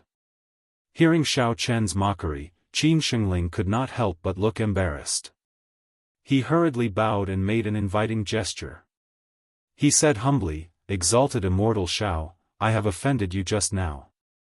It is because I have to take care of such a family all day and the affairs are complicated. I was blinded for a moment. I hope you will not take it to heart. Come, exalted immortal, please take a seat. Qin Shengling did not want to sit on the main seat and insisted that Xiao Chen sit on it. Xiao Chen tried to refuse a few words. Seeing that he could not dissuade him, he no longer modestly declined and directly sat on the main seat. Hong Zhu, who had been sitting on the side, was dumbfounded. What happened? How did Xiao Chen suddenly become so powerful? Although the major clans and sects in the martial arts world all followed his lead, Hong Zhu had always thought that it was because Xiao Chen had relied on his intelligence to scheme. But this was the cultivation world. Xiao Chen had never revealed his intelligence, so why did they all revere him so much? Furthermore, based on the conversation between Qin Taotian and his grandfather, the two people that Xiao Chen killed were actually experts of the foundation establishment stage. Xiao Chen was only a perfected venerable. Where did he get his strength from? This was too strange, and it didn't conform to common sense at all. Hong Zhu looked at Xiao Chen, who was sitting in the seat of honor. He had originally thought that he had completely understood this little boy, but now, he discovered that he was still full of mysteries. He was so mysterious, so unfathomable. Hong Zhu wanted to ask him immediately, but it was inconvenient for her to speak directly with the people of the Qin clan around. She could only plan to interrogate Xiao Chen when she was alone with him at night. Immortal Xiao, let me introduce myself first. Seeing that Xiao Chen had taken a seat, Qin Shengling also sat down beside him and said, My name is Qin Shengling. I originally wanted to be arrogant, but after witnessing Immortal Xiao's strength today, I finally understand what it means to be a frog at the bottom of a well. I am truly ashamed, truly ashamed. Afraid that Xiao Chen would bear a grudge against the Qin clan because of his earlier actions, Qin Shengling also flattered Xiao Chen when he introduced himself. Old clan master Qin, there is no need to belittle yourself so much. I accepted young master Qin's invitation to come to your residence this time, not to ridicule your Qin clan. Xiao Chen waved his hand and untied the knot in Qin Shengling's heart with a few words. Xiao Chen also knew that Qin Shengling actually did not have much ill intentions. After all, a so-called expert had suddenly come to the clan, and he was so young at that. As the head of the clan, it was only right for him to be on guard. Immortal Xiao is truly magnanimous. This old man is extremely impressed. Qin Shengling nodded gratefully, then turned to Qin Taotian and said, Taotian, Immortal Xiao is a guest at our residence. You must treat him well and show him all the proper etiquette. Do not neglect him. Qin Taotian hurriedly nodded in agreement, thinking to himself, I was already very polite to him, but it was you who tried to put on a show of strength the moment you arrived. In the end, I was slapped in the face. After Qin Shengling and Qin Taotian finished their conversation, Xiao Chen said indifferently, Actually, it's like this. My wife and I have just arrived at this precious place, so there are some things that we would like to seek advice from the local big families. That's why we came to disturb you. Immortal Xiao is too kind. We welcome your hospitality very much.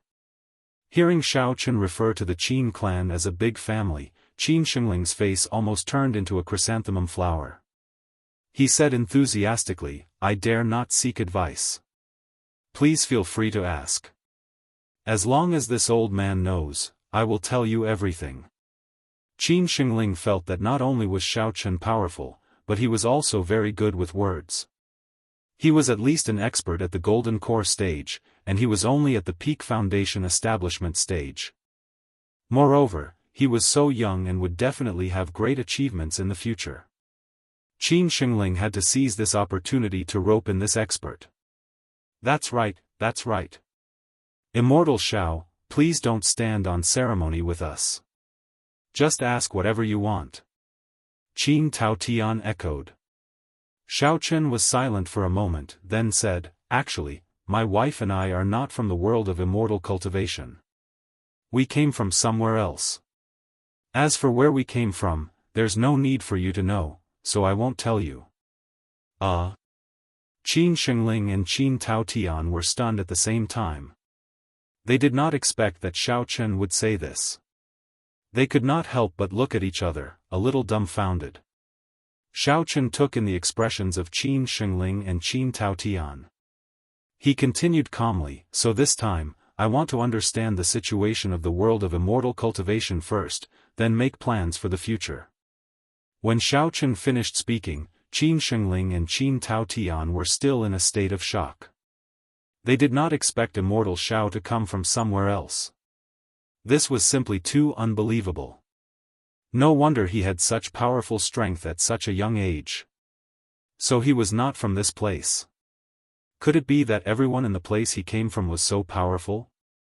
After waiting for a while, Xiao Chen saw that the two of them did not move. He frowned unhappily and cleared his throat. Qin Shengling was the older one after all, so he reacted first. He quickly said, Exalted immortal Xiao, I've lived longer than Taotian. Let me explain it to you. Chapter 1332. In Qin Shengling's heart, since they had such strong strength, what was so important about them being from the immortal cultivation world? The key was whether or not he could rope them in. Since they knew nothing about the immortal cultivation world, it was a great opportunity for him to express his goodwill. For a clan like the Qin clan that existed like an ant in the immortal cultivation world, it was already a blessing to be able to get to know an expert at the peak of Gold Core stage. If he could owe them a small favor, then why not? After making up his mind, Qin Shengling opened his mouth and slowly narrated, Ever since I was born, the immortal cultivation world has existed for thousands of years. Not only are there unique cultivation resources here, but there are also inexhaustible treasures of heaven and earth. Listening to Qin Shengling's clear and mellow introduction, Xiao Chen was not the slightest bit interested.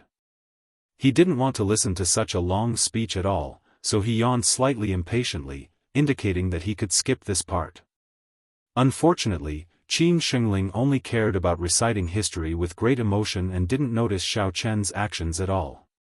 Xiao Chen could only helplessly interrupt, Stop, stop, stop. I don't want to understand the history of the immortal cultivation world right now. I just want to know which large clans and sects are here, as well as the strength of the cultivators here. The rest doesn't matter. Oh, so that's how it is. Qin Shengling's old face turned red, and he awkwardly apologized, My apologies, exalted immortal Xiao. I'm old, and I just like to talk about useless things. Xiao Chen waved his hand, indicating that it was all right. Qin Shengling rubbed his nose, and continued to explain, The immortal cultivation world is a very big place, and there are countless sects and clans in it. As for the strongest, this old man isn't too sure either. It can't be. Your Qin clan should have been in the immortal cultivation world for many years. How could you not know which sect is the strongest? Hongzhu interrupted with some astonishment. Heroine, don't think that our Qin clan has some foundation. To put it bluntly, we are only a small clan in Yanlin town. The other one is the Zhao clan that you met today. At the mention of the Zhao family, Qin Shengling raised his eyebrows in disdain and snorted. Although their strength is slightly higher than the Qin families, they are still mediocre in the immortal cultivation world. No one will know even if I tell them. Xiao Chen had already expected this. How powerful could a family like this be when the highest level was at the gold core stage? If this kind of clan could be famous in the immortal cultivation world, then there was basically nothing to see in this place. What about cultivators? Are there many cultivators here? How strong are they? Xiao Chen asked after pondering for a while. As for cultivators, Qin Shengling thought about it and shook his head. I wonder what kind of cultivators you are referring to, exalted immortal Xiao. In our immortal cultivation world, the people who usually cultivate are collectively referred to as immortal cultivators. As for the cultivators you mentioned, they are basically low-level martial cultivators and devil cultivators. What did you say? Hongzhu abruptly stood up, a look of shock on his face as he asked, isn't this a little too exaggerated? You said that martial cultivators and demonic cultivators are low-level cultivators? How was this possible? Could it be that there is a big gap between them and immortal cultivators? Qin Shengling looked at Hongzhu with some bewilderment. He did not know why Hongzhu had such a big reaction. However, he still drank a mouthful of tea and explained in full detail, it is indeed like this.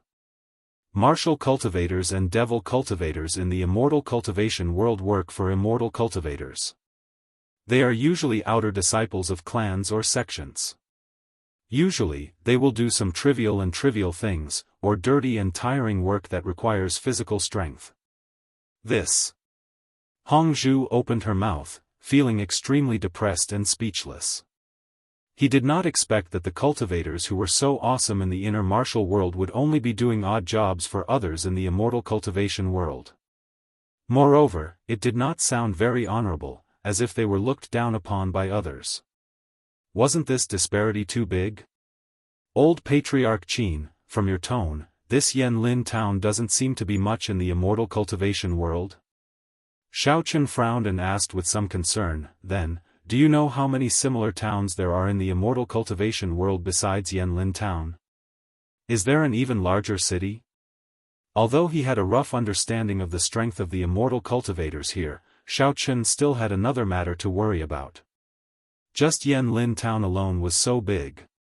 If Cheng Menjing and the others were scattered all over the immortal cultivation world when they were transported here, then wouldn't it be very difficult for him to find them? It might even take a few years. Yes, but there is no such thing as a city in our immortal cultivation world. Yanlin town is the smallest town, and there are also some villages beside it. Further up are the prefectures. Oh, that's right, some businessmen like to call prefectures cities. Then, there are many small towns like our Yanlin town in every prefecture. Together, they form a large prefecture. Qin Shengling explained.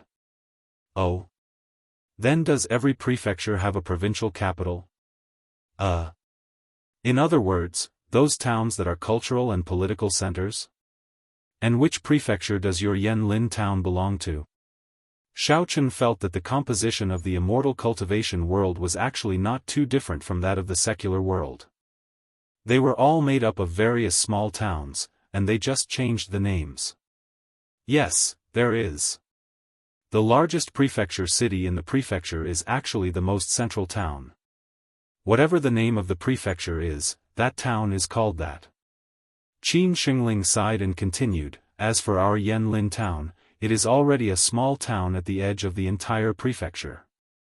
Even in the immortal cultivation world, it is considered very peripheral. Normally, we don't go to the prefecture too much, so we don't know too much. What's the reason for that? Don't you need to do business and trade? Hearing Qin Shengling say this, Xiao Chen asked with some doubt, besides, you only have such a small town, so it's quite inconvenient. Some things can only be found in the prefecture, right? Xiao Chen suddenly thought of a reason. Could it be that because Yanlin town was really too remote, and it was very inconvenient to go to the prefecture, so the Qin and Zhao families chose to stay here and be local tycoons? Anyway, the mountains were high and the emperor was far away, and others couldn't care less about this place. Naturally, they were happy to be free and unfettered. That's right, but it's not that we don't want to go, it's just that we're too scared. Qin Shengling shook his head, and there was some fear in his expression. Exalted Immortal Shao, you might not know this, but although the Qin family usually does some small business, we have to be extremely careful when we go to the prefecture. Hearing this unexpected answer, Shao Chen was even more puzzled. He asked with some confusion, why is that? Could it be that there are scourges and fierce beasts in the prefecture? Or do we have to pay very high taxes after we go there? Chapter 1333. Neither. It's just that there are a lot of cultivators there, and they are very powerful. Qin Shengling's face was full of lingering fear. Obviously, he had experienced it himself. He replied with a little fear, take the Lucian prefecture, which is the closest to our Yanlin town, for example. The streets are full of experts in the foundation establishment stage, and there are even quite a few in the golden core stage. It's simply impossible to guard against. Impossible to guard against? Could it be that there are cultivators who dare to openly rob you when you go there to do some small business? Hearing this, Shao Chen could not help but feel very puzzled and worried. It sounded like the world of cultivators was also quite chaotic. He hoped that Cheng Menjing and the others would not encounter any danger. Alas, Immortal Shao, you don't know. Robbery is considered a good thing. Qin Shengling sighed helplessly and said, because the Lucian prefecture is located in the most remote northwest of the entire world of cultivators, the atmosphere here is also extremely bad. Those powerful cultivators usually wander on the road, and murder and robbery happen from time to time. Really? So brutal? Shao Chen was taken aback. He hurriedly asked, are there no rules and regulations that can govern this? The system and regulation are useless. Qin Shengling said bitterly, not to mention the system, even the Parliament of Cultivators can't control those people. They can't intervene when something happens. They can only turn a blind eye to it. It's so serious. What kind of organization is the Parliament of Cultivators you mentioned? Shao Chen frowned more and more, and the feeling of uneasiness in his heart grew stronger. Although Cheng Menjing had reached the peak of the original infant stage after the previous sacrificial ceremony, she was extremely lacking in actual combat experience. She could make do with novices, but if she encountered a more cunning cultivator, the consequences would probably be unimaginable. As for Tang Tang and Yu Shaochuan, there was no need to mention them. Even if the latter had practiced the evil chrysanthemum treasure book, it would not be of much use in this cultivation world where masters were as numerous as the clouds. Needless to say, the former was useless. After all, the so-called cultivators could only work for others here. As for the old guys from the cultivation sect, he hoped that they could be sent to a safer place. As for the ghost cultivation sect, it did not matter. Anyway, they were a scourge as long as they were alive, and their lives had nothing to do with him. At this moment, Hongzhu also thought the same thing as Shao Chen. He walked to Shao Chen's side with a worried face and grasped his hand tightly. Although she liked freedom and wasn't too fond of the Hong family and the Song family, she didn't want to see any accidents happen to them as the family and sect she belonged to. The Immortal Cultivator Parliament was created by a few highly respected and mysterious figures in ancient times. As a supervisory existence, it is usually responsible for releasing news about cultivators. Furthermore, it has a branch in every county. Usually, it will also issue suitable trial missions to cultivators from time to time. Qin Shengling explained in as much detail as possible. After listening to Qin Shengling's introduction, Shao Chen felt that the cultivators sect was similar to the warriors guild in the secular world. They were both used to issue news and tasks, and were also responsible for managing the order of the entire world of cultivators. It was just that the intensity of management was not very strong.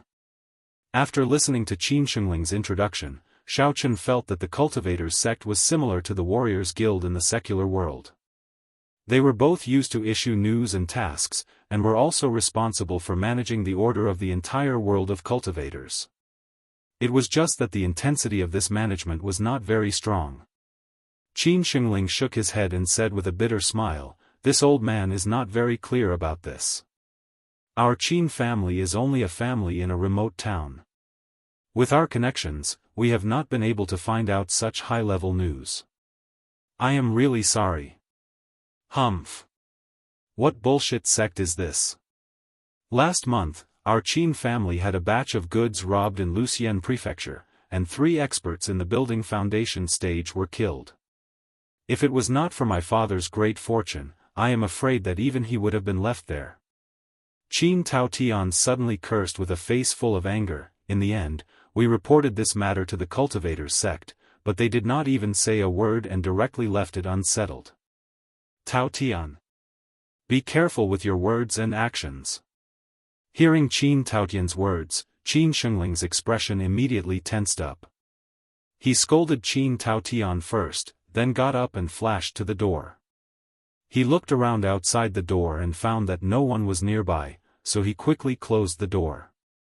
After walking back, Qin Shengling's eyes widened and he sternly lectured Qin Taotian, "You can say such things casually at home. We can pretend that we did not hear it, but don't be stupid outside. The cultivators sect is extremely powerful. The entire world of cultivators is filled with their eyes and ears. If it is heard by someone with ulterior motives and spread to them, our Qin family may be destroyed in an instant." "Oh, I know." Qin Taotian's face fell, and he replied with his head drooped. In his heart, he thought, "Grandfather is too careful. There are no outsiders here, and exalted immortal Shao has just arrived. It is obvious that he will not betray the Qin family. What is there to worry about?" Shao Chen was a little surprised by Qin Shengling's cautiousness, but he did not say much. Instead, he turned to look at Qin Taotian and asked, "How is your father's injury now? After all, I have studied medicine for a few years. If there is anything you need help with, just let me know." "Thank you for your concern, exalted immortal Shao. After being nursed by the family doctor, my father is basically fine now. He only needs to rest for a period of time, and he will recover to his original state." Qin Taotian was slightly stunned and quickly replied. He did not expect that a dignified exalted immortal like Shao Chen would actually care about his father and offer to help treat his father. His good impression of this exalted immortal increased a little. "Exalted immortal Shao, it is getting late. If you do not mind, why don't you stay at our Qin family for the night? I will ask someone to prepare a banquet and clean up a room. What do you think?" Qin Shengling asked respectfully from the side with a face full of smiles. Qin Shengling planned to make Shao Chen stay and befriend him for a period of time. Then, he would try to see if he could rope him in. There is no need for a banquet. Just a simple meal will do. Otherwise, it will be too troublesome for you. Shao Chen waved his hand and declined. "It is not troublesome." "Why would it be troublesome?" The smile on Qin Shengling's face became even wider. He invited politely, "Exalted immortal Zhao's willingness to stay at our house has already brought light to our humble dwelling. A banquet is a small token of our sincerity. I hope that exalted immortal can do us the honor." "All right, then I will have to trouble old Master Qin." Shao Chen was just being modest. Seeing that Qin Shengling was so insistent, he did not say anything else. Chapter 1334. Just as Qin Shengling was about to say something, Shao Chen suddenly thought of something and said, "That's right, there's something I'd like to trouble old Patriarch Qin with. Previously, when we arrived at the immortal cultivation world, we accidentally got separated from a few of our companions. Because we're unfamiliar with this place, we'd like you to help us find out if there have been any strangers in Yanlin town recently." "Do you think?" "No problem, this is not a problem at all. Although our Qin family is not as powerful as the Zhao family, it is not a problem to find a few people." Before Shao Chen finished speaking, Qin Shengling had already understood what he meant and immediately agreed. From Qin Shengling's point of view, being able to work for Shao Chen was a great honor. He immediately found a servant and gave a few instructions. Then, he specially instructed that they shouldn't limit themselves to Yanlin town, and that they could also search the few nearby towns. Seeing this, Xiao Chen also described the appearances of Yu Xiaochuan and Cheng Menjing to others. Now, he could only hope that these people had not been spread too far. If they could not be found in Yanlin town, there might be some clues in the nearby towns. During the banquet, Xiao Chen chatted with Qin Shengling and learned that the immortal cultivation world used spirit crystals as the universal currency. To put it bluntly, spirit crystals were the advanced evolved version of the spirit jade that had been polished and forged in the inner martial arts world. Spirit crystals could be used as currency in the immortal cultivation world, and could also be used to absorb cultivation like spirit jade. However, most people would not be so extravagant. After all, the value of spirit crystals as currency was much higher than absorbing cultivation. Spirit crystals were the same as spirit jade. There were mines everywhere that needed to be mined, but these mines were basically in the hands of large families and sections. Apart from them, other people did not have so many sources of spirit crystals at all. Some ordinary families might work hard for a year and only earn a few dozen spirit crystals, which was enough for the family's expenses for a year. Just as Xiao Chen and Qin Shengling were chatting and exchanging cups, there was a group of people holding torches in the bushes in the outskirts of Yanlin town that were half the height of a person, carefully searching for something. The leader was a guy who looked like a young master. Behind him stood a big man with a full beard. At this time, the big man's expression was a little unhappy. From time to time, he would shake his legs and yell at his men who were searching around. Obviously, he was very impatient. "Young Master Zhao, can you first tell me what mission you sent my senior brother to carry out?" The big man with a full beard seemed to finally be unable to bear it. He asked with a little anger, "He has been out for a long time, and there is no reply through the sound-transmitting amulet. Now we can't find him. Is there any danger?" "How? How is that possible?" Zhao Wendeng said with an embarrassed expression, "Actually, it's not a big deal. I just met a particularly arrogant guy outside today. Not only did he kill Senior Feng with one punch, but he also deliberately made a fool of me in public. So I wanted Guardian Zhang to teach that kid a lesson for me.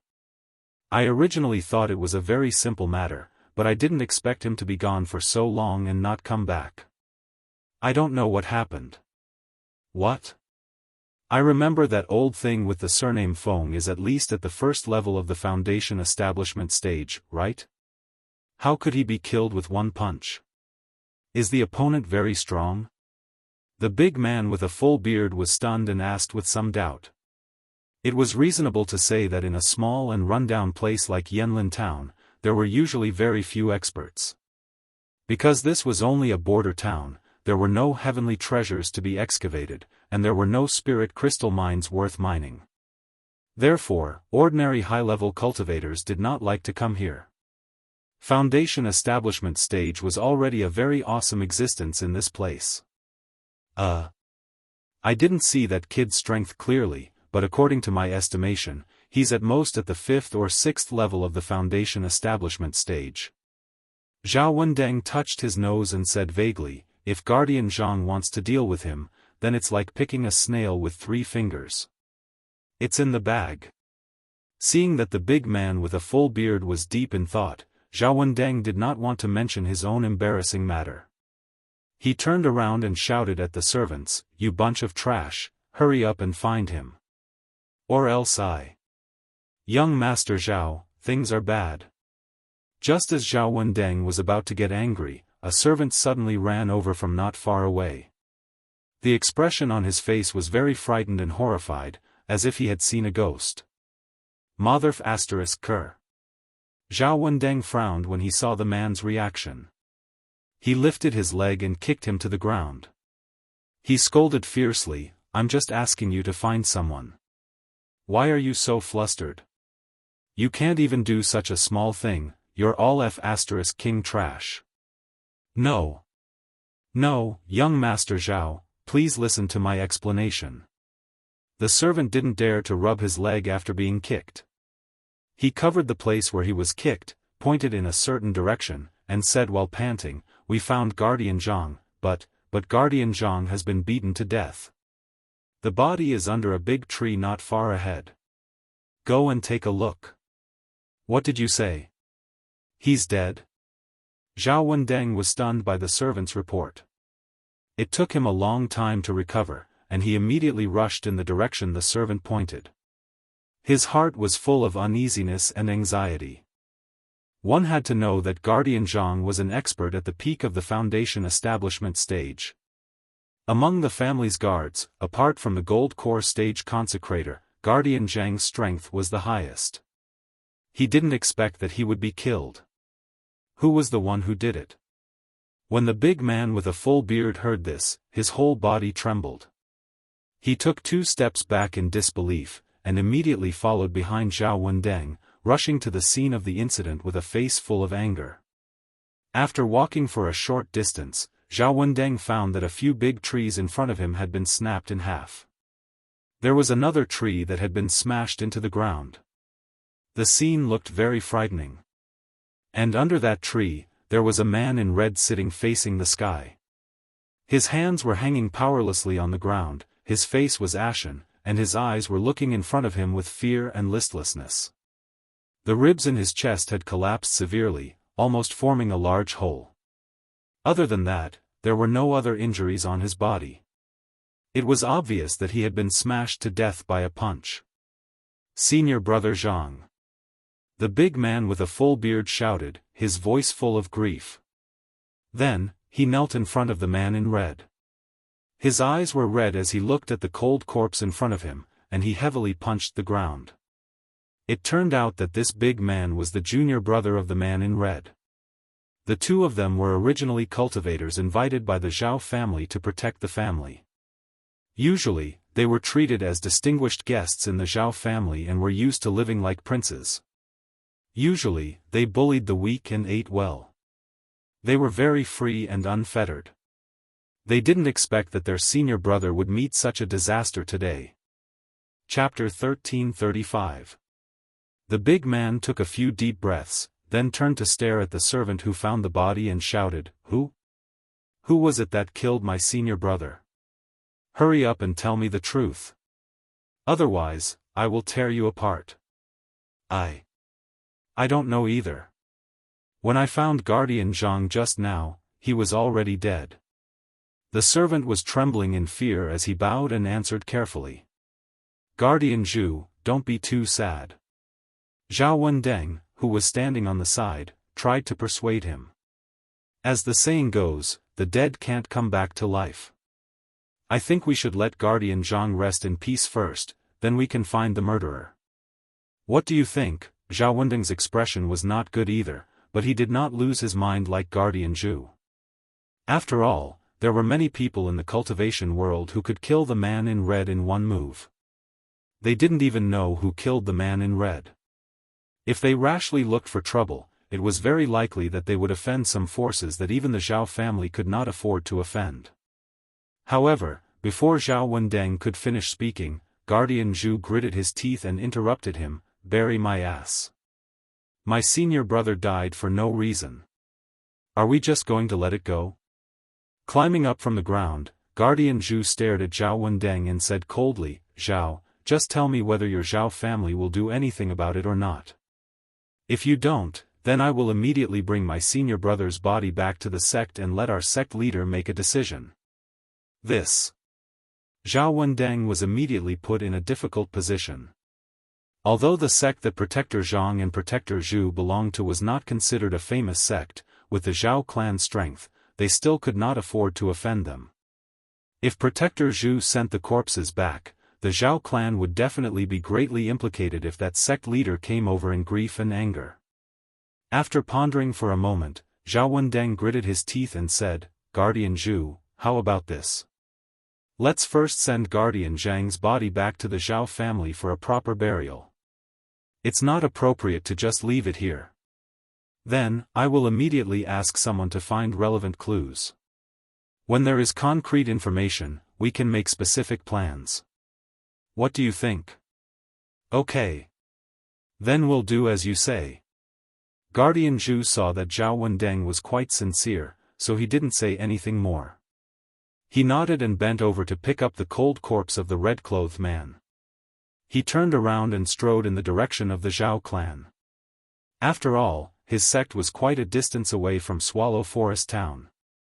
If he really wanted to bring the corpse back to complain to the sect master, then it would take too much time. If there were any clues, it might be lost by then. Since the Zhao family had the attitude of being willing to deal with this matter, then let's see their actions first. Seeing that Protector Zhu agreed, Zhao Wendeng didn't dare to delay. He quickly ordered the servants who were still searching to go back and collect relevant information. He was not willing to have such a corpse displayed in the Zhao family's residence. If this were to spread out, the Zhao family would not need to continue mingling in Swallow Forest town anymore either. On the way back, Zhao Wendeng repeatedly pondered over the entire process of the matter. A familiar figure faintly appeared in his mind. It was that pretentious brat he had met at the restaurant today. After all, Guardian Zhang was sent by him to teach that brat a lesson. If he inferred according to this clue, then when Guardian Zhang encountered that fellow, due to his lack of strength, he was directly smashed to death with one punch. Then that person escaped without a trace, leaving only Guardian Zhang's corpse that died with everlasting grievances. But no matter how Zhao Wendeng thought about it, he still felt that it was impossible for that brat to have such profound strength. If he could even kill Guardian Zhang, who was at the great circle of the Foundation establishment stage, then when he was teasing his woman, why did he only think of leaving at the beginning, and not fly into a rage on the spot and kill him? One had to know that high-level cultivators in the cultivation world all had their own pride. They absolutely wouldn't allow others to humiliate them or the people around them. Otherwise, they would annihilate your entire family at any moment. And that brat didn't look like that kind of person no matter how one looked at him. If it wasn't that guy who made a move, then who was it? Zhao Wendeng pondered for a while again. In Yanlin town, the only family that could contend with his own family and dare to kill off the Zhao family's Guardian Zhang was the Qin family. Could it be that the Qin family's people were playing tricks in the dark? But how did the Qin family know that Guardian Zhang had gone out to teach that brat a lesson? And they even specifically sent people to that place to intercept and kill him? This didn't seem to make sense. After thinking left and right for a long time, Zhao Wendeng still couldn't find any clues. Fortunately, when he returned home and returned to Yanlin town to enter the Zhao family's house, all the intelligence gathered by the servants had already been placed on his desk by relying on the Zhao family's powerful network of connections.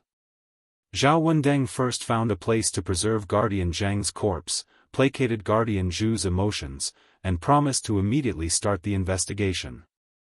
Then, he warned the other servants not to spread the news, and only then did he return to the study.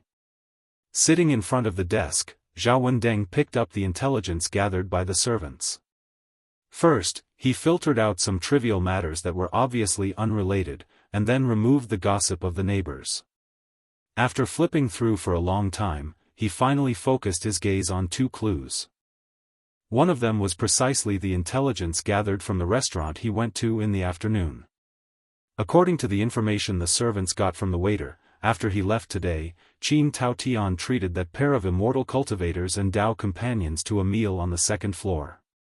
When the waiter entered to deliver the dishes, he just happened to hear that immortal cultivator introduce himself as Xiao Chang, and that woman's surname was Hong.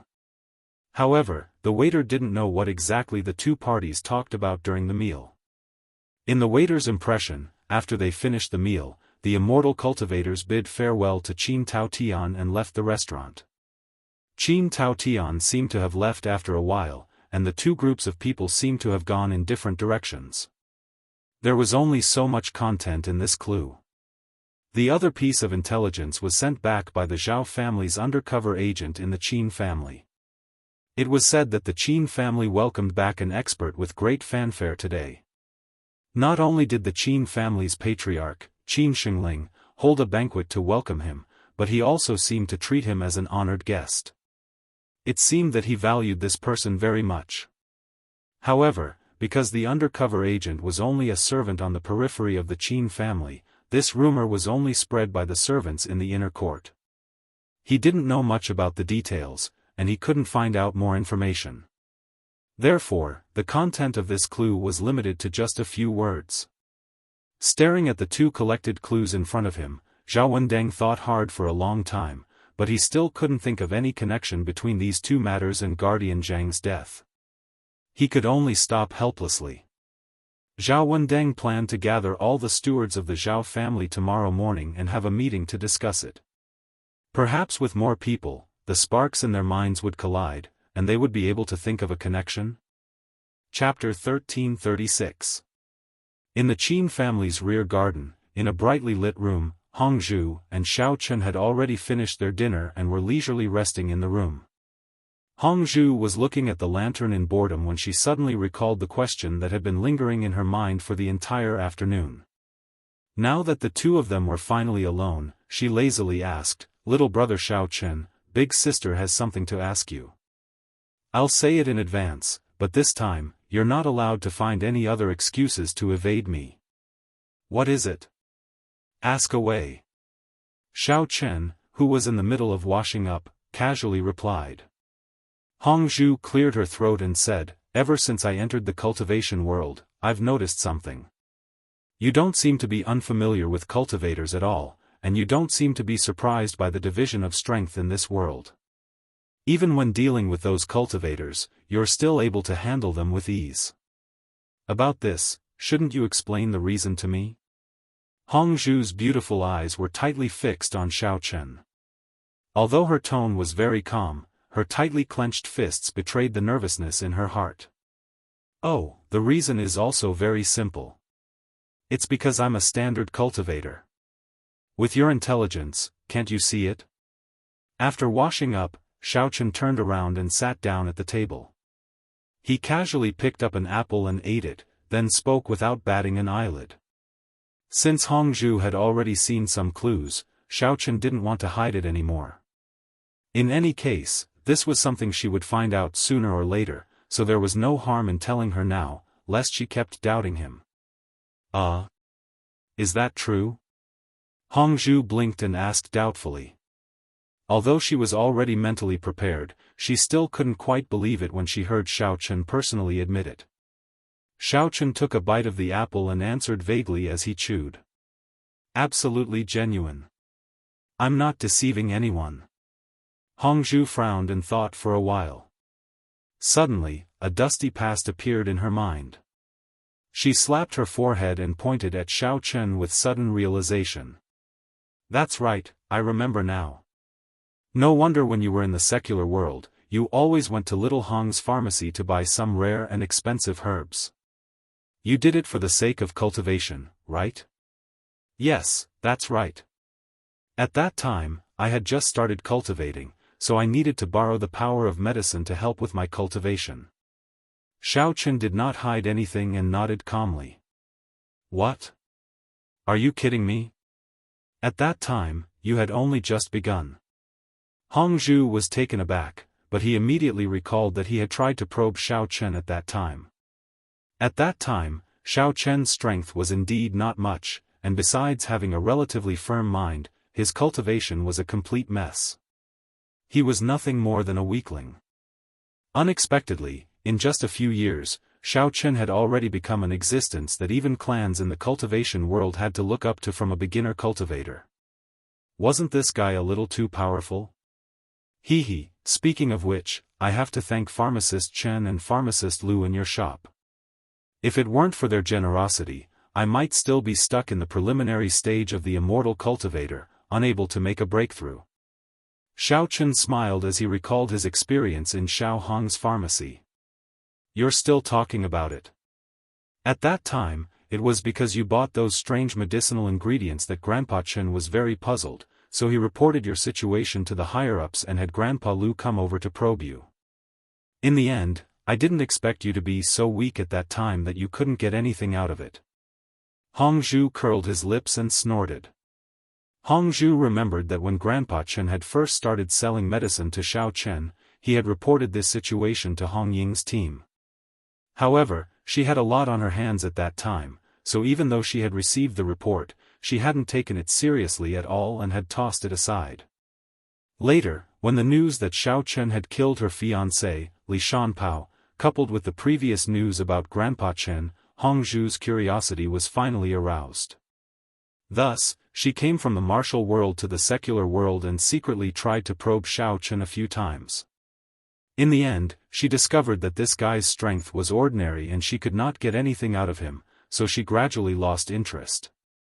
Aside from occasionally doing a few deals with Xiao Chen to earn some pocket money, Hongzhu also began to slowly shift her focus to other areas, handing over Xiao Chen's matters to Medicine Master Lu, who came later.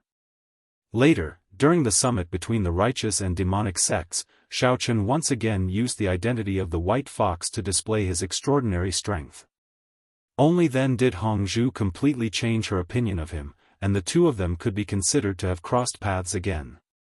I remember that Medicine Master Lu asked me for a prescription, right? Xiao Chen said with a faint smile, but it seems that there was nothing else after that. It seems that I have taken advantage of your Hong Chamber of Commerce quite a bit. Xiao Chen remembered that Medicine Master Lu had given him a few doses of medicine in exchange for the prescription he had prepared to refine. Medicine Master Lu had also discussed the pharmacology of some of the ingredients in the prescription with him. The two of them had gotten along quite well. Yes, Medicine Master Lu was very interested in your prescription at that time, but after studying it for a long time, he found that he couldn't figure out the right way. In the end, he could only leave it at that. Hongzhu hugged his legs and curled up on the chair, tilting his head as he recalled. As a member of the inner martial arts cultivation faction, Medicine Master Lu had keenly sensed something unusual when he saw the prescription Xiao Chen had brought. At that time, he suspected that Xiao Chen might have something to do with the world of immortal cultivation. However, when he submitted the report, Hongzhu came down and found nothing unusual. After that, Apothecary Chen's feedback became more frequent. Apothecary Lu's interest was piqued. He went to Little Hong's pharmacy to get in touch with Xiao Chen and obtained the prescription from him. Unfortunately, he couldn't figure out anything from it. After he returned to his family, he didn't continue. If Apothecary Lu had started studying my first prescription, he might have been able to find some clues. Unfortunately, the prescription he received at that time was after I had cultivated for a while, so it's normal that he couldn't understand it. Under the candlelight, Xiao Chen felt that Hongzhu's tilted head was very charming. His heart was slightly warmed, so he quickly raised his spirits and explained. That's not right. I remember very clearly that among the medicinal materials you bought for the first prescription, except for the bitter fruit, which should be commonly used by primary immortal cultivators, the other medicinal materials were extremely ordinary. At that time, I thought you were a devil cultivator. Hongzhu stared at Xiao Chen in surprise and asked, could it be that your way of cultivation is different from that of ordinary immortal cultivators? Hongzhu thought carefully. Among the medicinal materials Xiao Chen bought, except for the core materials necessary for immortal cultivators, the other medicinal materials could be bought anywhere. Could it be that he could also cultivate in this way? Xiao Chen had actually become a great master through this. What was going on? Chapter 1337. Oh, that's because my cultivation method is a little special, so it's a little different from ordinary cultivators. Xiao Chen raised his brows and said unhurriedly, that's why not only did I level up as fast as a rocket, my strength was also several times stronger than ordinary cultivators. Xiao Chen recalled those difficult days. Although he had to worry about the money for medicine every day and had to think of ways to make money from his business, he was actually quite happy. TCH, you're getting more and more excited as you speak. Hongzhu couldn't help but roll his eyes when he saw Xiao Chen's smug expression. I'm not bragging. Xiao Chen spread his hands innocently and said, just look at how the Qin family is treating me now, and you'll know that I'm telling the truth. Hongzhu was infuriated by Xiao Chen's boastful behavior. He jumped off his chair and ran to him to interrogate, tell me the truth. At that time, I even specially secretly investigated the people of your Xiao clan. You yourself are trash that can't cultivate, and your family members are all ordinary martial cultivators.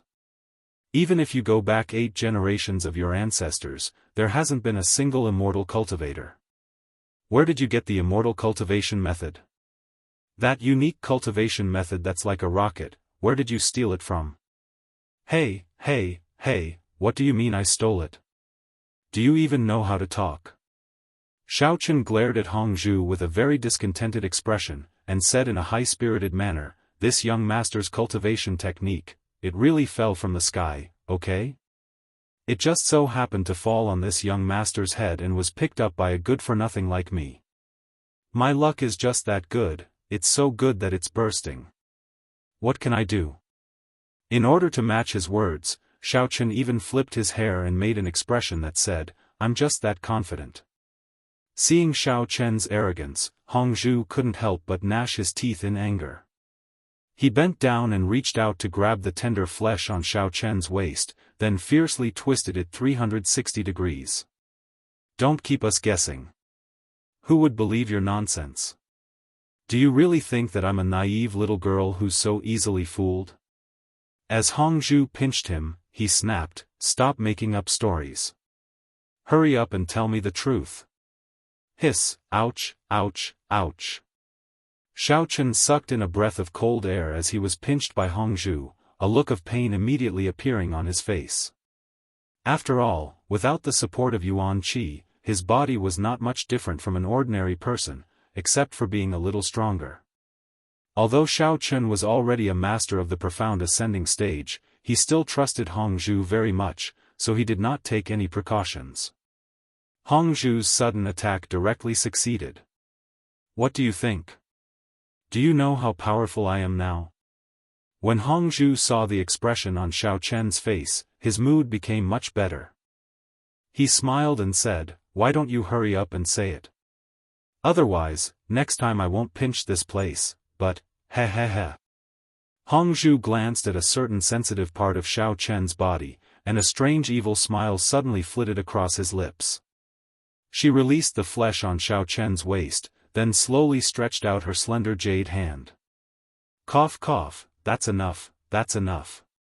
As the saying goes, men and women should not touch each other. Don't push your luck. Xiao Chen jumped in fright and hurriedly grabbed Hongzhu's hand to stop her from advancing. Xiao Chen thought that this little witch was usually very tough, and would certainly do what she said. He had never been able to gain any advantage from her hands. If you don't want me to go too far, then you'd better tell me the truth, otherwise, you know. Hongzhu saw Xiao Chen's panic and could not help but burst into laughter. She turned around and sat back in her chair, holding her chin and looking at him expectantly. All right, I really don't know what to do with you. Xiao Chen shook his head helplessly, sat up a little straighter, and explained in simple terms, it's like this, I was still in high school in Songning City at the time. One day, I was in a bad mood because of some family matters, so I went to a mountain in the suburbs to relax. As a result, I accidentally walked to the edge of a cliff. Following that, Xiao Chen recounted how he had been plotted against, kicked down the cliff, and then coincidentally had a fortuitous encounter. However, Xiao Chen still deliberately concealed the matter of the elder heaven ancestor, and instead made up a story, saying that he had coincidentally fallen into a cave halfway up the mountain. Not only was he not injured, but he had also found a cultivation method inside the cave, as well as a pill that could increase one's power. After taking them, he had broken through the barrier that prevented him from cultivating, and successfully advanced to become an immortal cultivator.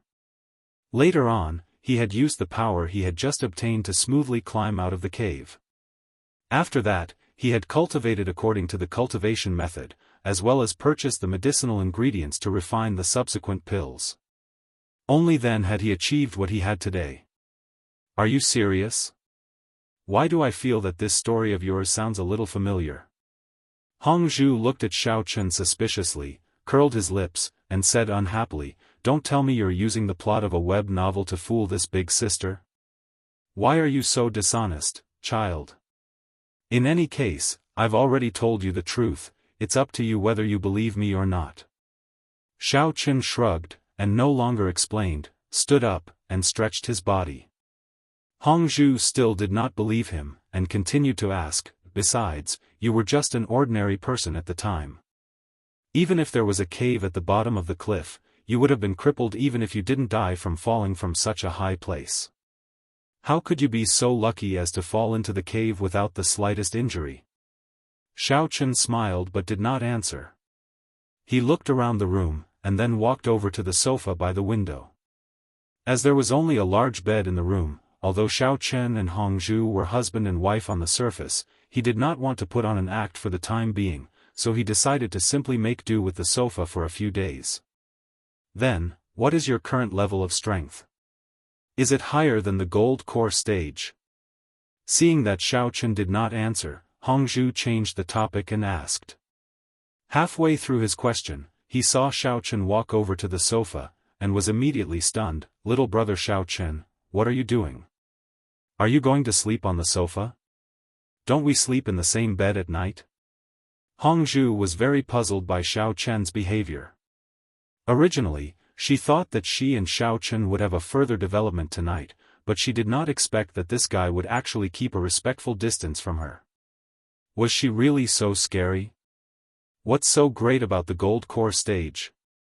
In short, my cultivation is very high, so you won't understand even if I tell you, and it might even scare you, so don't ask. Xiaochen chuckled, sat down cross-legged on the sofa, and closed his eyes, preparing to begin cultivating. Hey, wait a moment, you still haven't answered my last question.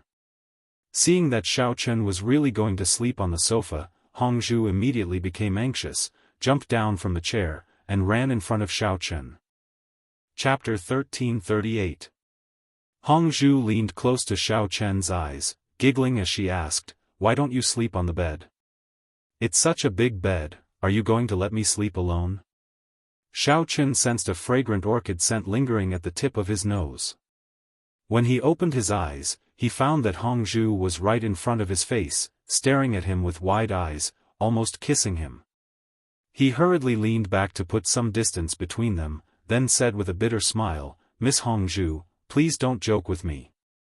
You and I aren't really husband and wife, so of course we have to sleep separately.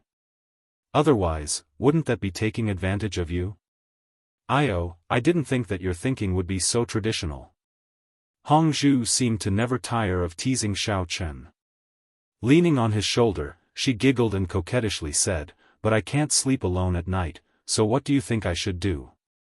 Ahem, that can't be, right? Xiaochen took a deep breath, forced himself to calm down, and said, according to what you've said, you've had someone accompany you to sleep every night? It seems that you've been living quite a good life.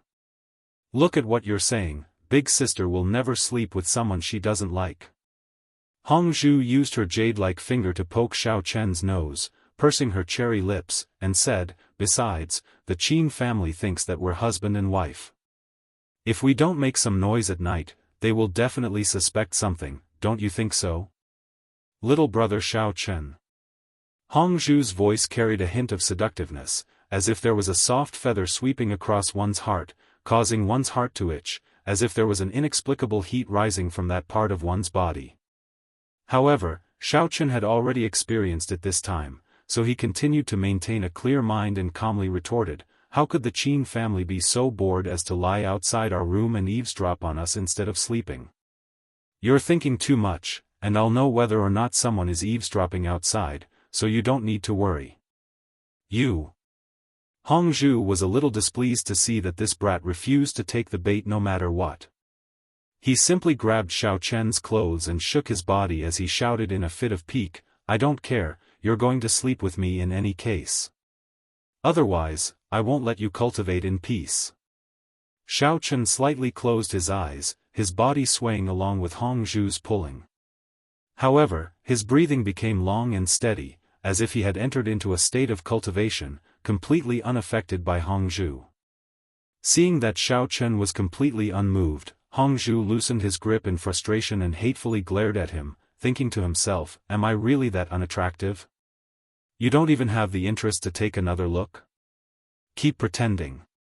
One day, you'll suffocate to death. Staring at the unmoving Xiao Chen, Hongzhu's eyes turned and he suddenly thought of another idea. With a smile, he suggested, "Little brother Xiao Chen, why don't we dual cultivate? Let's use your cultivation method. Big sister doesn't want to be some low-level cultivator who can only be a laborer in the cultivation world and be looked down upon by others. I also want to cultivate. No matter what, I have to advance to the golden core stage first." Xiao Chen moved slightly and opened his eyes. He stared at Hongzhu and asked, "Are you sure? If you want to cultivate, with your current strength, you can only start from the lowest first layer of qi condensation. Although the spiritual energy in the cultivation world is abundant and you don't need to refine pills to help you break through, if you want to advance to the golden core stage or even higher, you can only do it slowly like before. Don't I have you with me?"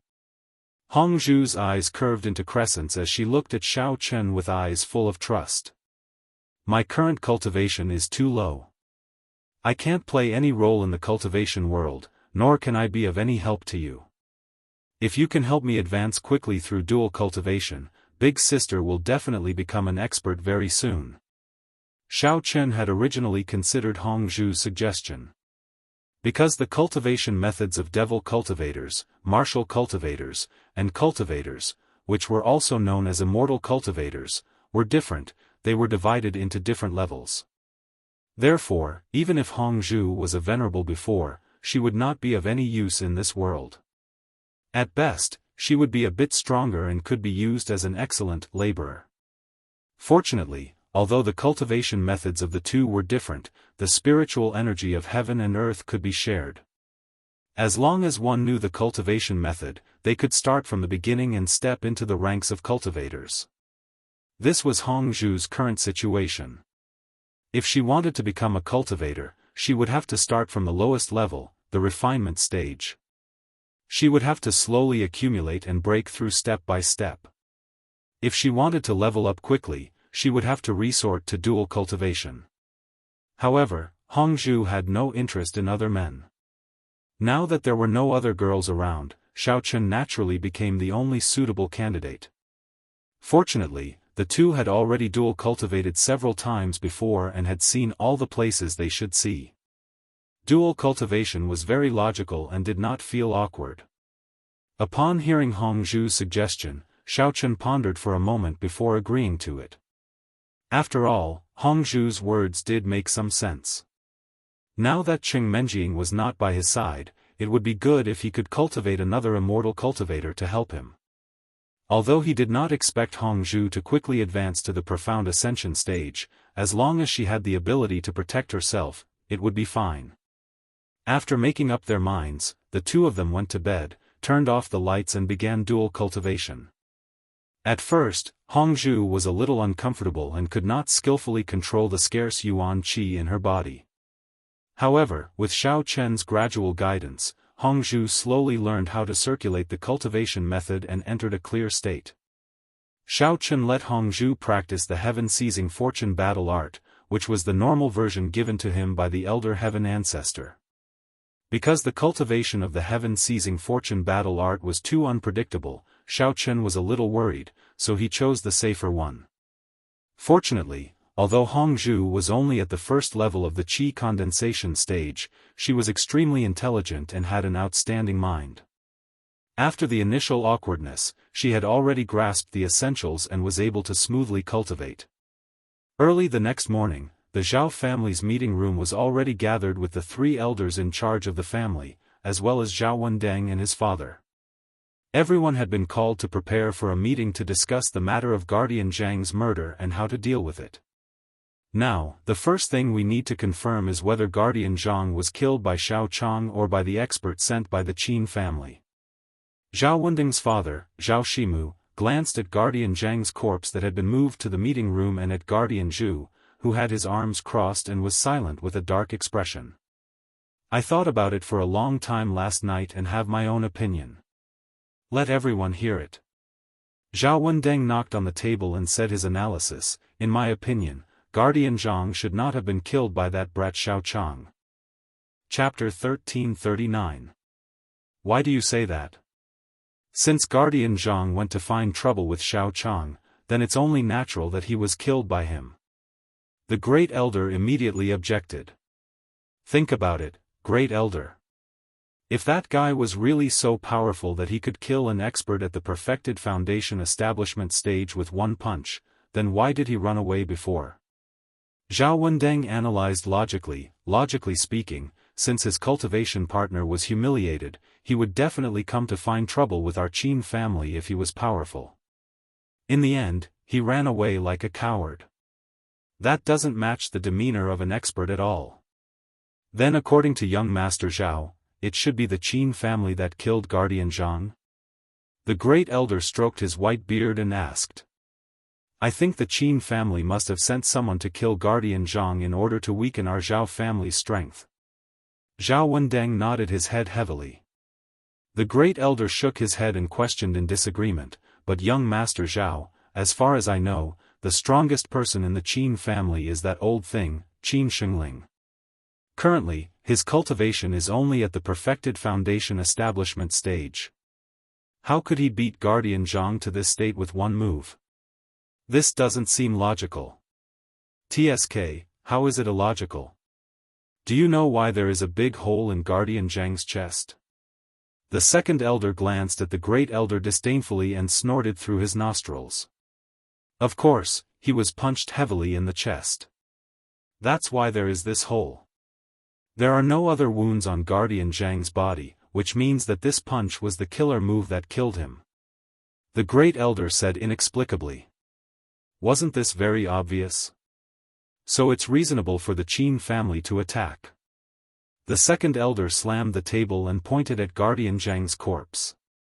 Look, his strength is higher than yours and mine. To kill him with one move, it was obvious that the experts of the Qin family first held him down and prevented him from moving.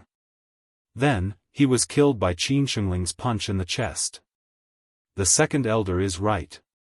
As the saying goes, 2 fists are no match for 4 hands, and even a strong man is no match for 3 puddles of water. No matter how powerful Guardian Zhang is, he may not be able to escape unscathed from such a situation. It is inevitable that he will be killed. The third elder nodded repeatedly, echoing the second elder's words. Although the cultivation levels of the 3 elders of the Zhao family were not high, they controlled part of the Zhao family's business and had a considerable say in the Zhao family. Due to the seniority of the Great Elder, the weight and power he held were also relatively greater. Naturally, the second elder and the third elder were not very willing, so they often united against the Great Elder. Nonsense. We all know the ins and outs of the Qin family. Where did they get so many experts from? Besides, wouldn't Guard Zhang take the opportunity to escape if he realized that something was wrong?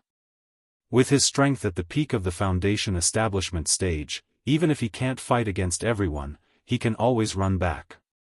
The first elder was so angry that his beard was curled up, and he shouted angrily. He felt that these 2 people were too good at making up stories.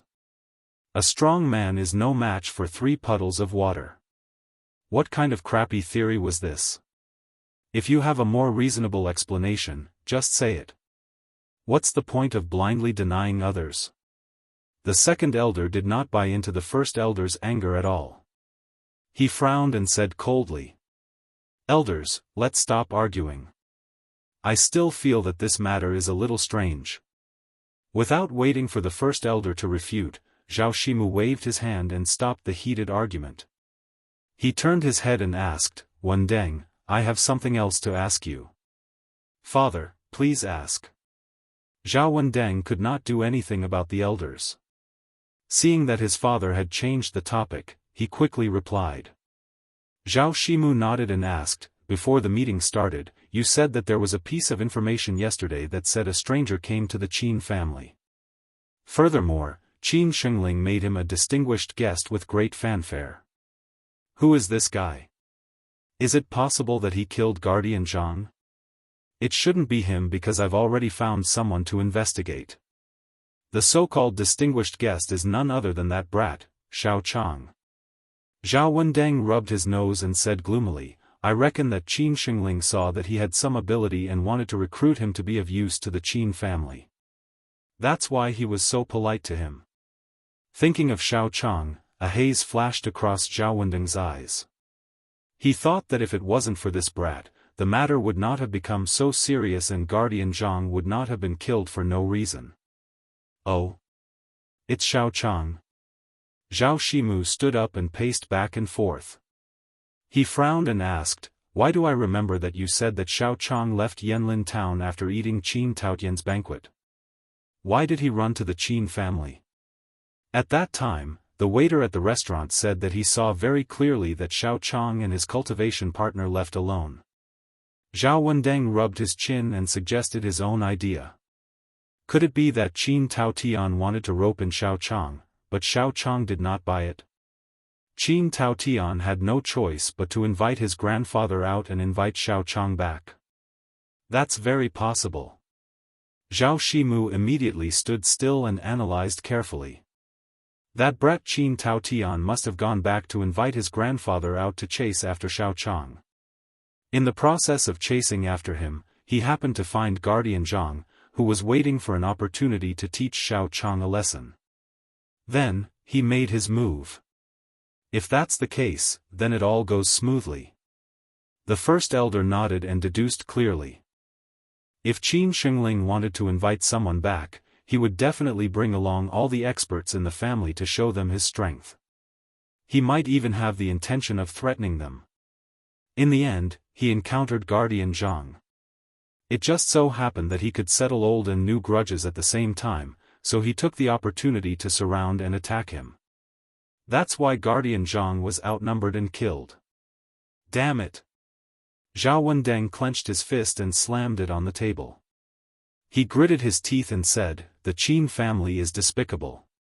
They bully the few with numbers and have no morals. They are simply shameless. Now that the murderer has been identified, can we go up to them and demand an explanation?" Bodyguard Zhu listened for a long time and finally understood the final conclusion. He immediately asked with a fiendish expression. "Ugh. Wendeng, just how strong is that Xiao Chang?"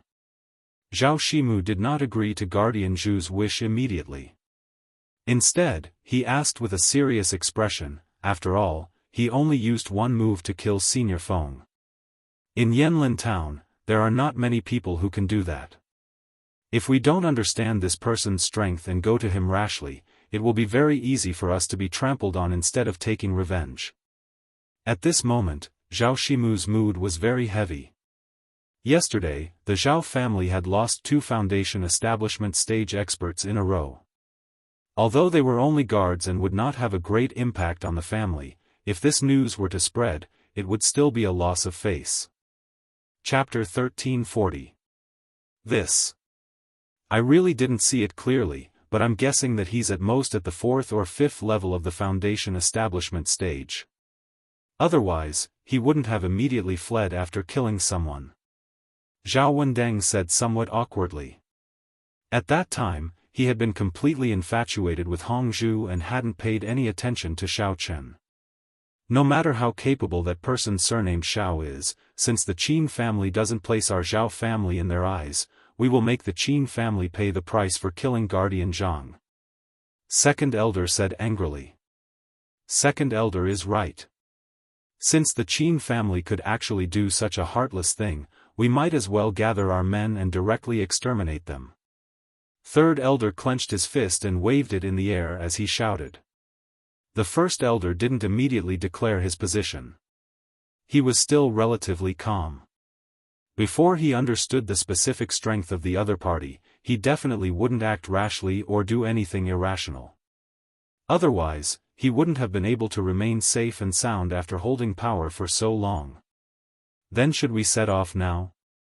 Guardian Zhu's face was flushed with excitement from the 2 elders' declaration of war, and he asked eagerly.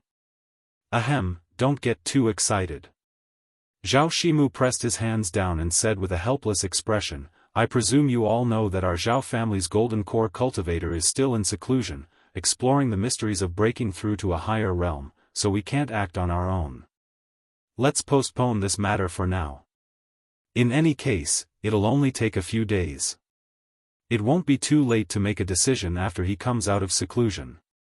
Looking at the disappointed guardian Zhu, Zhao Shimu sighed inwardly. He felt both angry and amused. These two elders were too impulsive. They didn't consider the consequences of their actions at all. Moreover, there was a blockhead standing guard at the side. After hearing a few words of revenge, he immediately became hot-blooded and wanted to rush out to fight. Since the first elder had already expressed his position, the elders naturally wouldn't have any objections. In any case, they were usually in charge of business. As for the matter of revenge, they would leave it to someone more suitable to handle. Only Protector Zhu didn't get the result he wanted, and he was very unhappy. However, thinking that there would be a master of the gold core stage to help him in a few days, he didn't make any more trouble and chose to wait silently. The Qin clan had been peaceful these past few days. While Xiao Chen was waiting for news from Cheng Menjing and the others, he had been dual cultivating with Hong Zhu every day to help her improve her strength. With Xiao Chen, a profound ascension stage expert, Hong Zhu's cultivation level rose rapidly, and he didn't encounter any obstacles at all. After a few days, although he hadn't been able to directly break through to the gold core stage that Hong Zhu had been looking forward to, he had still reached the peak of the foundation establishment stage, and was only a step away from breaking through to the gold core stage. After Hong Zhu started cultivating, it was as if she had opened the door to a new world. All day long, she would study little things like the water ball technique and the fireball technique. It was very fresh and interesting. At night, she would pull Xiao Chen to dual cultivate.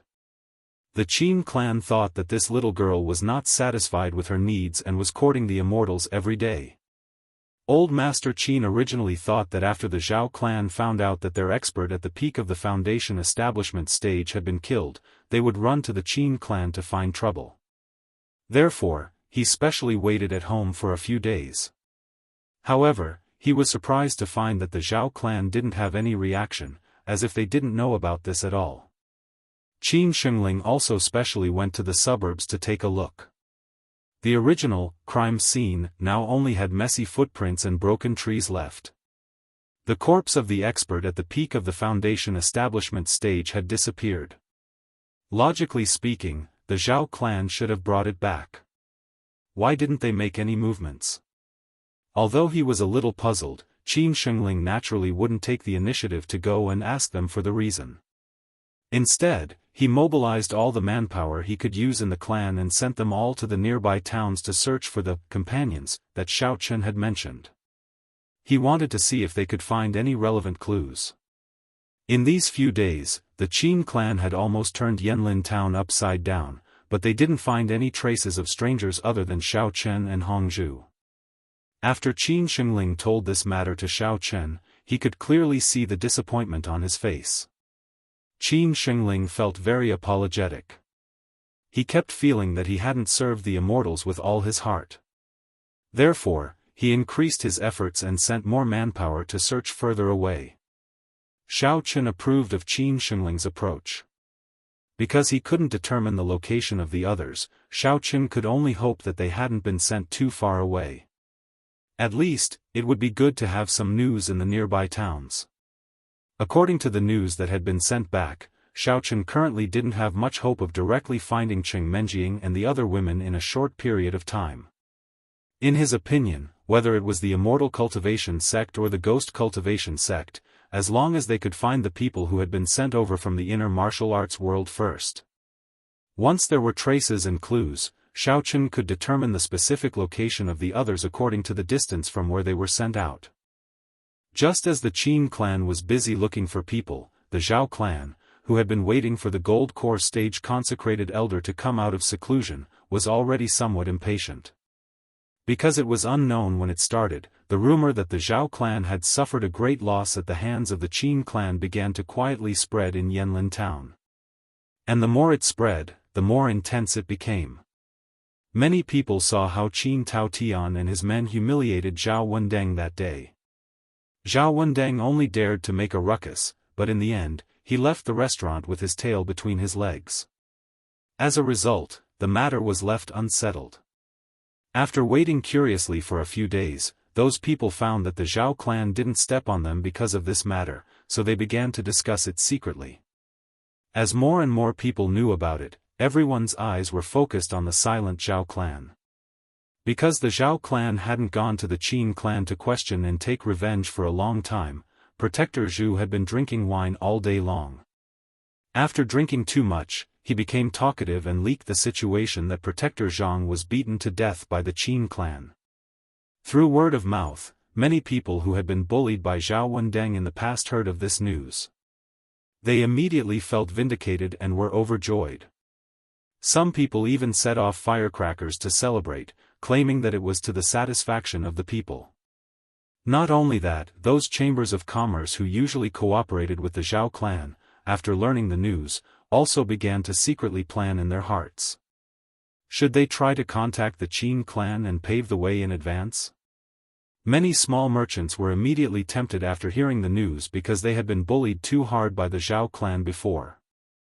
Although the current situation was still unclear, a few could not help but take the initiative to talk to the Qin clan about business. Chapter 1341. After all, in the eyes of those merchants, the Zhao clan had already lost 2 foundation establishment experts, but there were no signs of counterattacking the Qin clan at all. Many merchants were judging from this. Could the Zhao clan be on the verge of collapse? For merchants, business was business. Anyway, they were all doing business. If the east wasn't bright, the west was bright. As long as there was profit to be made, wasn't it the same who they cooperated with? As the Zhao clan's gold core consecrator was still in seclusion, the head of the Zhao clan, Zhao Shimu, would definitely not choose to find trouble with the Qin clan at this juncture. Moreover, although the clan had lost some small merchants, overall, it didn't affect their business too much. Therefore, although Zhao Shimu had heard of these situations, he still chose to turn a blind eye to it and pretend that it didn't happen. Anyway, when the consecrator came out of seclusion and asked for an explanation, those small merchants would naturally cry and beg to return to the Zhao clan. However, although Zhao Shimu could keep his composure, the young and impetuous Zhao Wendeng couldn't take this lying down. As the dignified young master of the Zhao clan, when he was supposed to go out and flaunt his prowess every day, he had to be pointed at and whispered by the people in Yanlin town behind his back. The key was that he couldn't make a move against those people. He almost died of grievance. Zhao Wendeng, who was unwilling in his heart, pondered over it. He simply brought Protector Zhu and a few of his trusted subordinates, carried Protector Zhang's corpse and went straight to the Qin clan. He was prepared to demand an explanation from them. He had to vent his anger. In Zhao Wendeng's mind, since he couldn't start a full-scale war with the Qin clan for the time being, he planned to first demonstrate and protest to see if he could get some benefits back to compensate for the Zhao clan's losses these days. At the same time, he could use this to suppress the Qin clan and restore the Zhao clan's former prestige. In the Qin clan's guest room, Qin Shengling, Qin Taotian, and Xiao Chen were chatting. Suddenly, a series of hurried footsteps sounded, and a steward stumbled in. "What's going on?" Qin Shengling frowned and scolded unhappily, "Can't you see that there are important guests here? Why are you so flustered?" The steward didn't bother to lower his head and apologize. He panted heavily and said anxiously, "Old master, young master. Not good." The eldest young master of the Zhao family, Zhao Wendeng, placed a corpse in front of our Qin family's gate. He even clamored for the Qin family to hand over the murderer and compensate us for our mental damages. Now, there's a circle of people surrounding us. You too, hurry up and come out to take a look. What? Qin Taotian slammed the table angrily. His originally elated face was immediately covered with dark clouds. He gritted his teeth and said, "This Zhao Wendeng has gone too far."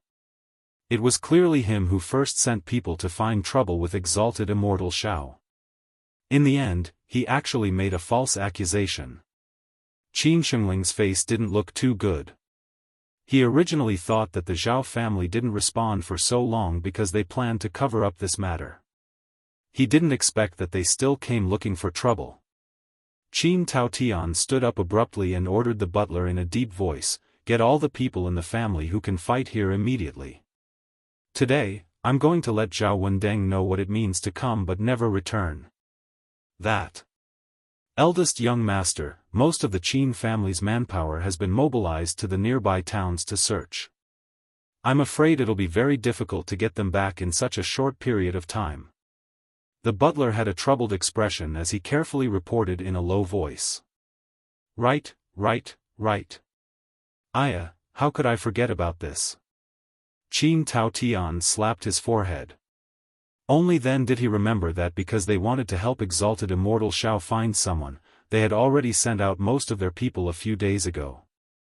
Taking 2 steps toward the door of the guest hall, Qin Taotian snorted coldly. He rolled up his sleeves and said fiercely, "It doesn't matter if there's no one. This is our Qin family's territory. Get all the people we have now. I want to see what kind of tricks Zhao Wendeng can play." "Taotian, there's no need to do this." Shao Chen suddenly spoke up and stopped Qin Taotian's actions.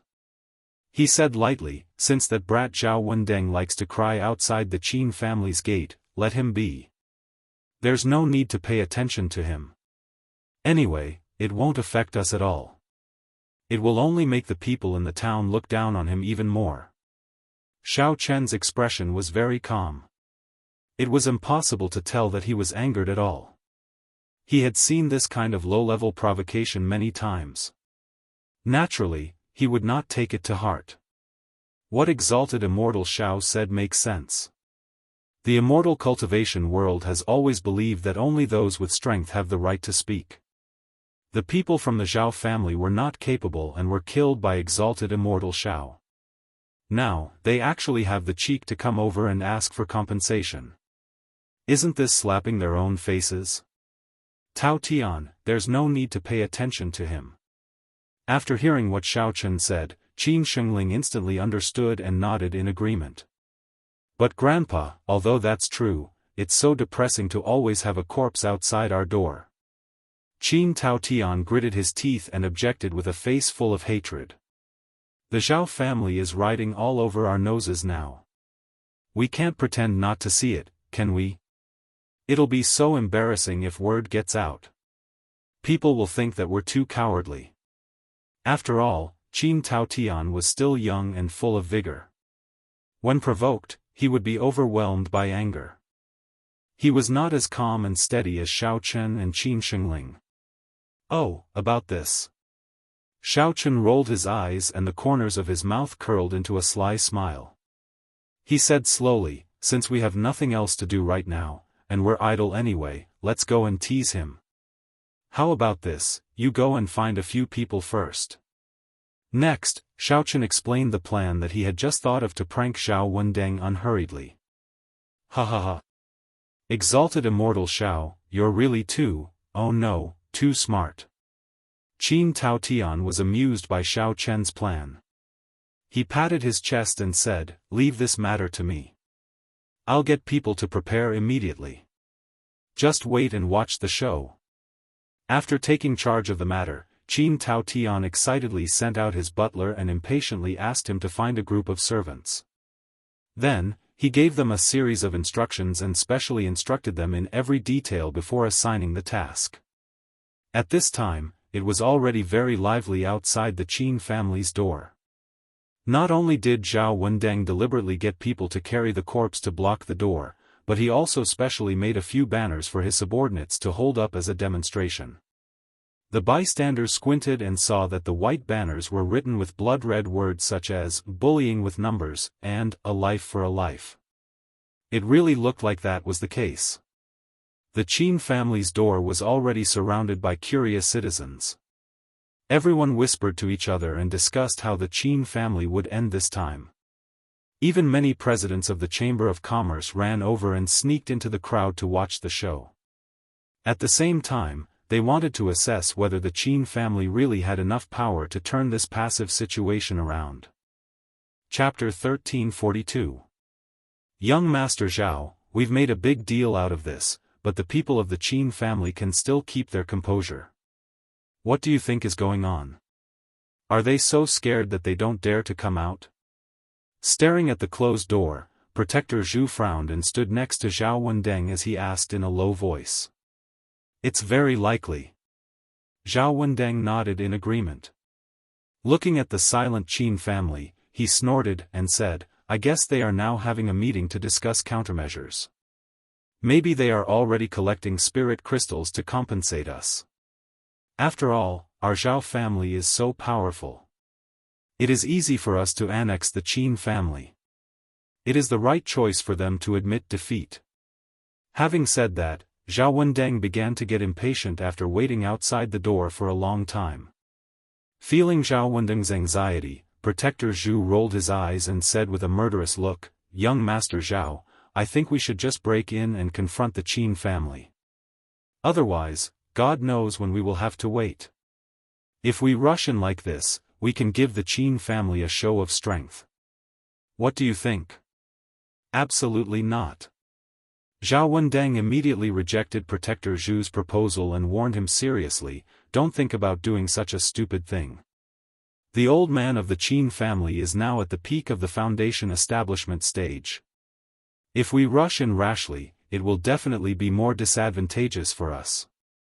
Besides, the main purpose of coming here today is to ask for compensation. Unless it is a last resort, woo. Before Zhao Wendeng could finish his words, he suddenly heard a commotion from outside the crowd, and it was mixed with mournful cries. He immediately stopped in confusion.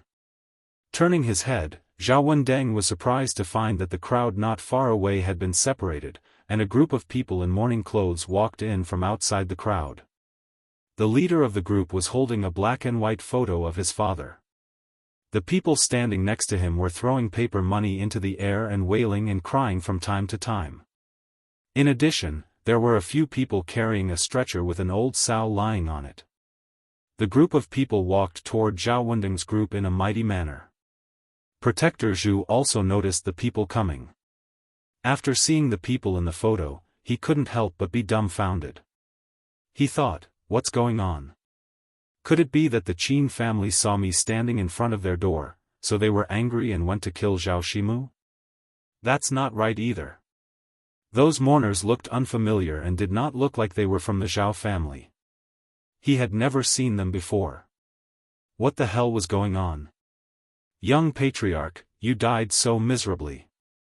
The man holding the portrait walked to the gate of the Qin clan with a solemn expression. Suddenly, he burst into tears and shouted at the top of his voice. F***ck, what are you guys doing? My father is alive and well. How could he die from vomiting blood? Zhao Wendeng was shocked. His father was dead? How could this be? He didn't even know this guy who was holding the portrait. Where did he come from? The man ignored Zhao Wendeng and continued to cry at the Qin family's gate, Qin family, you're all despicable. Not only did you kill the Zhao family's guards for no reason, but you also angered our young master Zhao Shimu so much that he vomited blood and died. Even the Zhao family's sow that was about to give birth was scared to death by you. You are simply heartless. Unforgivable. Don't talk nonsense over there.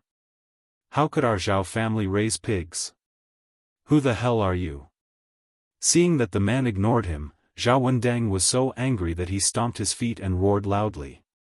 This group of people were obviously not from the Zhao family, but they dared to curse his father in front of so many people. They even brought out a dead pig to swindle people. Could it be that they were tired of living?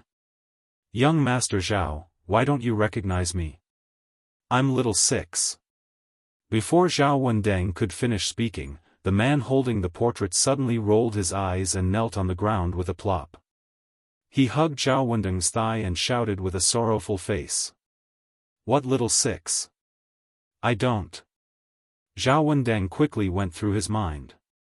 He didn't remember that there was such a servant in his family. He was about to deny it when he was interrupted by this guy again. Just this morning, when you brought people to the Qin family to ask for an explanation, the more the young patriarch thought about it, the angrier he became. He shouted, "You've gone too far," and then vomited a mouthful of blood and died. The man who called himself Little Six cried loudly. Such a vivid description was so vivid that even Zhao Wendeng was stunned for a moment. After a little hesitation, he was about to deny it. "This can't, young Master Zhao, you don't know." Xiaoluzi once again interrupted Zhao Wendeng's words and let go of his thigh. He pointed at the sow with one hand and pounded the ground with the other. He cried bitterly, "Even our family's old sow was frightened to death because of young master's death." Guard Zhu, who was standing next to Zhao Wendeng, was already in a dull state at this time. His limited brain capacity really couldn't accept such a large amount of information. He was struggling to digest everything that Little Six had said. More and more people gathered around. They pointed at Zhao Wendeng and his group and whispered to each other. What Little Six said was spread out in an instant. Everyone had different expressions. Some were very interested in gossip, and some were shocked and found it hard to accept. They thought that Zhao Shimu was too weak. He let someone kill a guard, but he was so angry that he vomited blood and died. Little Six was still crying and shouting, "This old sow is the only source of income of our Zhao family. I originally wanted to wait for it to give birth to a baby to support the family, but I didn't expect it to die just like that. Young Master Zhao, you must uphold justice for it." Bullsh *T. Zhao Wendeng was completely furious at this time. He kicked Little Six hard and made him tumble. Then he shouted, "Our Zhao family is a big family. How can we be reduced to relying on the old sow to give birth to a baby?" Hearing Zhao Wendeng's words, the surrounding commoners felt that what Zhao Wendeng said made sense. However, this Little Six was crying and throwing a tantrum. The people behind him also looked sorrowful. No matter how they looked at it, it didn't seem fake. Zhao Wendeng scolded. Suddenly, an idea came to his mind. He pointed at Little Six, who was struggling to get up, and scolded, "Uf*Ker were invited by the Qin family to deliberately discredit our Zhao family, right? I just wanted some compensation. Since the Qin family doesn't know how to appreciate favors, don't blame me for being rude to you." The people, who were confused at first, suddenly burst into an uproar. Adhering to the principle of watching the fun, everyone began to discuss in a low voice. Chapter 1343. Some of the commoners agreed with Zhao Wendeng's point of view and felt that the Qin family must have sent people to do this on purpose. Some people thought that this matter should be true. Zhao Shimu was definitely dead. It was just that Zhao Wendeng refused to believe it and was stubbornly standing here. But no matter which view was supported, the people's view of the Zhao family still did not change at all. Normally, the Zhao family relied on their great family business to run amok in Swallow Forest Town, bullying the weak and small, serving them right to die. They couldn't wait for a few more people from the Zhao family to die. Hearing the commoners' discussion, Zhao Wendeng became even angrier. He glared at Xiaolu and began to roll up his sleeves, preparing to rush up and beat him up first. "Young Master Zhao, calm down first." Guardian Zhu, whose brain short-circuited, saw that Zhao Wendeng had lost his mind due to anger and was about to hit someone. He finally came to his senses and hurriedly stopped him. He warned in a low voice, "There are too many irrelevant people here. It's not convenient to attack them directly. Moreover, we are in the wrong now. Let's see what happens first." Zhao Wendeng panted heavily. He also knew that what Guardian Zhu said made sense. No matter how arrogant and despotic he was, he couldn't directly attack in front of everyone. Otherwise, the damage to the Zhao family's reputation would be too great. He could only clench his teeth, clench his fists, and endure with reddened eyes. Clang! Just as Zhao Wendeng was about to calm down, the sound of glass breaking suddenly came. Zhao Wendeng heard the sound and looked over. The anger that he had just calmed down immediately rushed to the top of his head again. He saw that after Xiaolu stood up with the help of his companions, he actually swung his hand and smashed Zhao Shimu's portrait into pieces. Zhao Wendeng was furious. Smashing his father's portrait in front of him, no matter who it was, they couldn't tolerate that, right? He was about to rush over and attack, but Xiaolu rushed over first. He pointed at his nose and shouted angrily, "Surnamed Zhao. Is there something wrong with you? It was you who asked us to help you put on this show to cheat the Qin family of a sum of spirit crystals. We already agreed on a price, and now you actually turn against us. What do you mean by this? Do you think we are easy to bully? F***CK. What the hell are you talking about?" Zhao Wendeng flew into a rage and roared, "Today, the son of the Elder Heaven ancestor came to the Qin family because they killed Guardian Zhang of the Zhao family. How dare you accuse them? Who invited you here? Stop farting over there." Zhao Wendeng was so angry with this little six that he gnashed his teeth. If it weren't for the fact that there were too many people around and he couldn't do anything too out of line, he would have long killed this guy with a single palm strike. "Fellow villagers, come and judge for me." Xiaoluzi ignored Zhao Wendeng again. He turned to the onlookers and protested loudly, "The guards of the Zhao family are not dead at all. They are only slightly injured." However, Zhao Wendeng wanted to cheat the Qin family. Not only did he come to the Qin family to put on a corpse, but he also invited us to put on this show. However, he didn't expect that when we came here with the Sao and the photo, he would turn against us. Do you think he still has any humanity left? I see. I knew that this was a conspiracy of the Zhao family. They are so powerful. How could the Qin family bully them? Do they really think we are fools? That's right. Zhao Wendeng is too despicable. He actually came up with such a trick to frame the Qin family. He is so hateful. I suspected that there was something wrong with the Qin family just now. It turns out that I misunderstood them. The Zhao family is the most shameless family. The Zhao family is usually rude and unreasonable. They will never be bullied by others. I guessed that this would be the case. They actually made use of the fake dead to make a fortune. They are simply insane. After hearing Xiaoluzi's accusation, the crowd suddenly became restless. Many people took the lead in condemning loudly, pointing the spearhead at the Zhao family. It seemed that they had completely believed what Xiaoluzi said. Of course, these people were arranged by Xiao Chen in advance. They secretly stood in the crowd. The purpose was to create some momentum and focus the people's attention on the Zhao family. With the power of the crowd, the Zhao family's reputation would be tarnished. Sure enough, the onlookers were quickly incited. They cast a contemptuous look at Zhao Wendeng.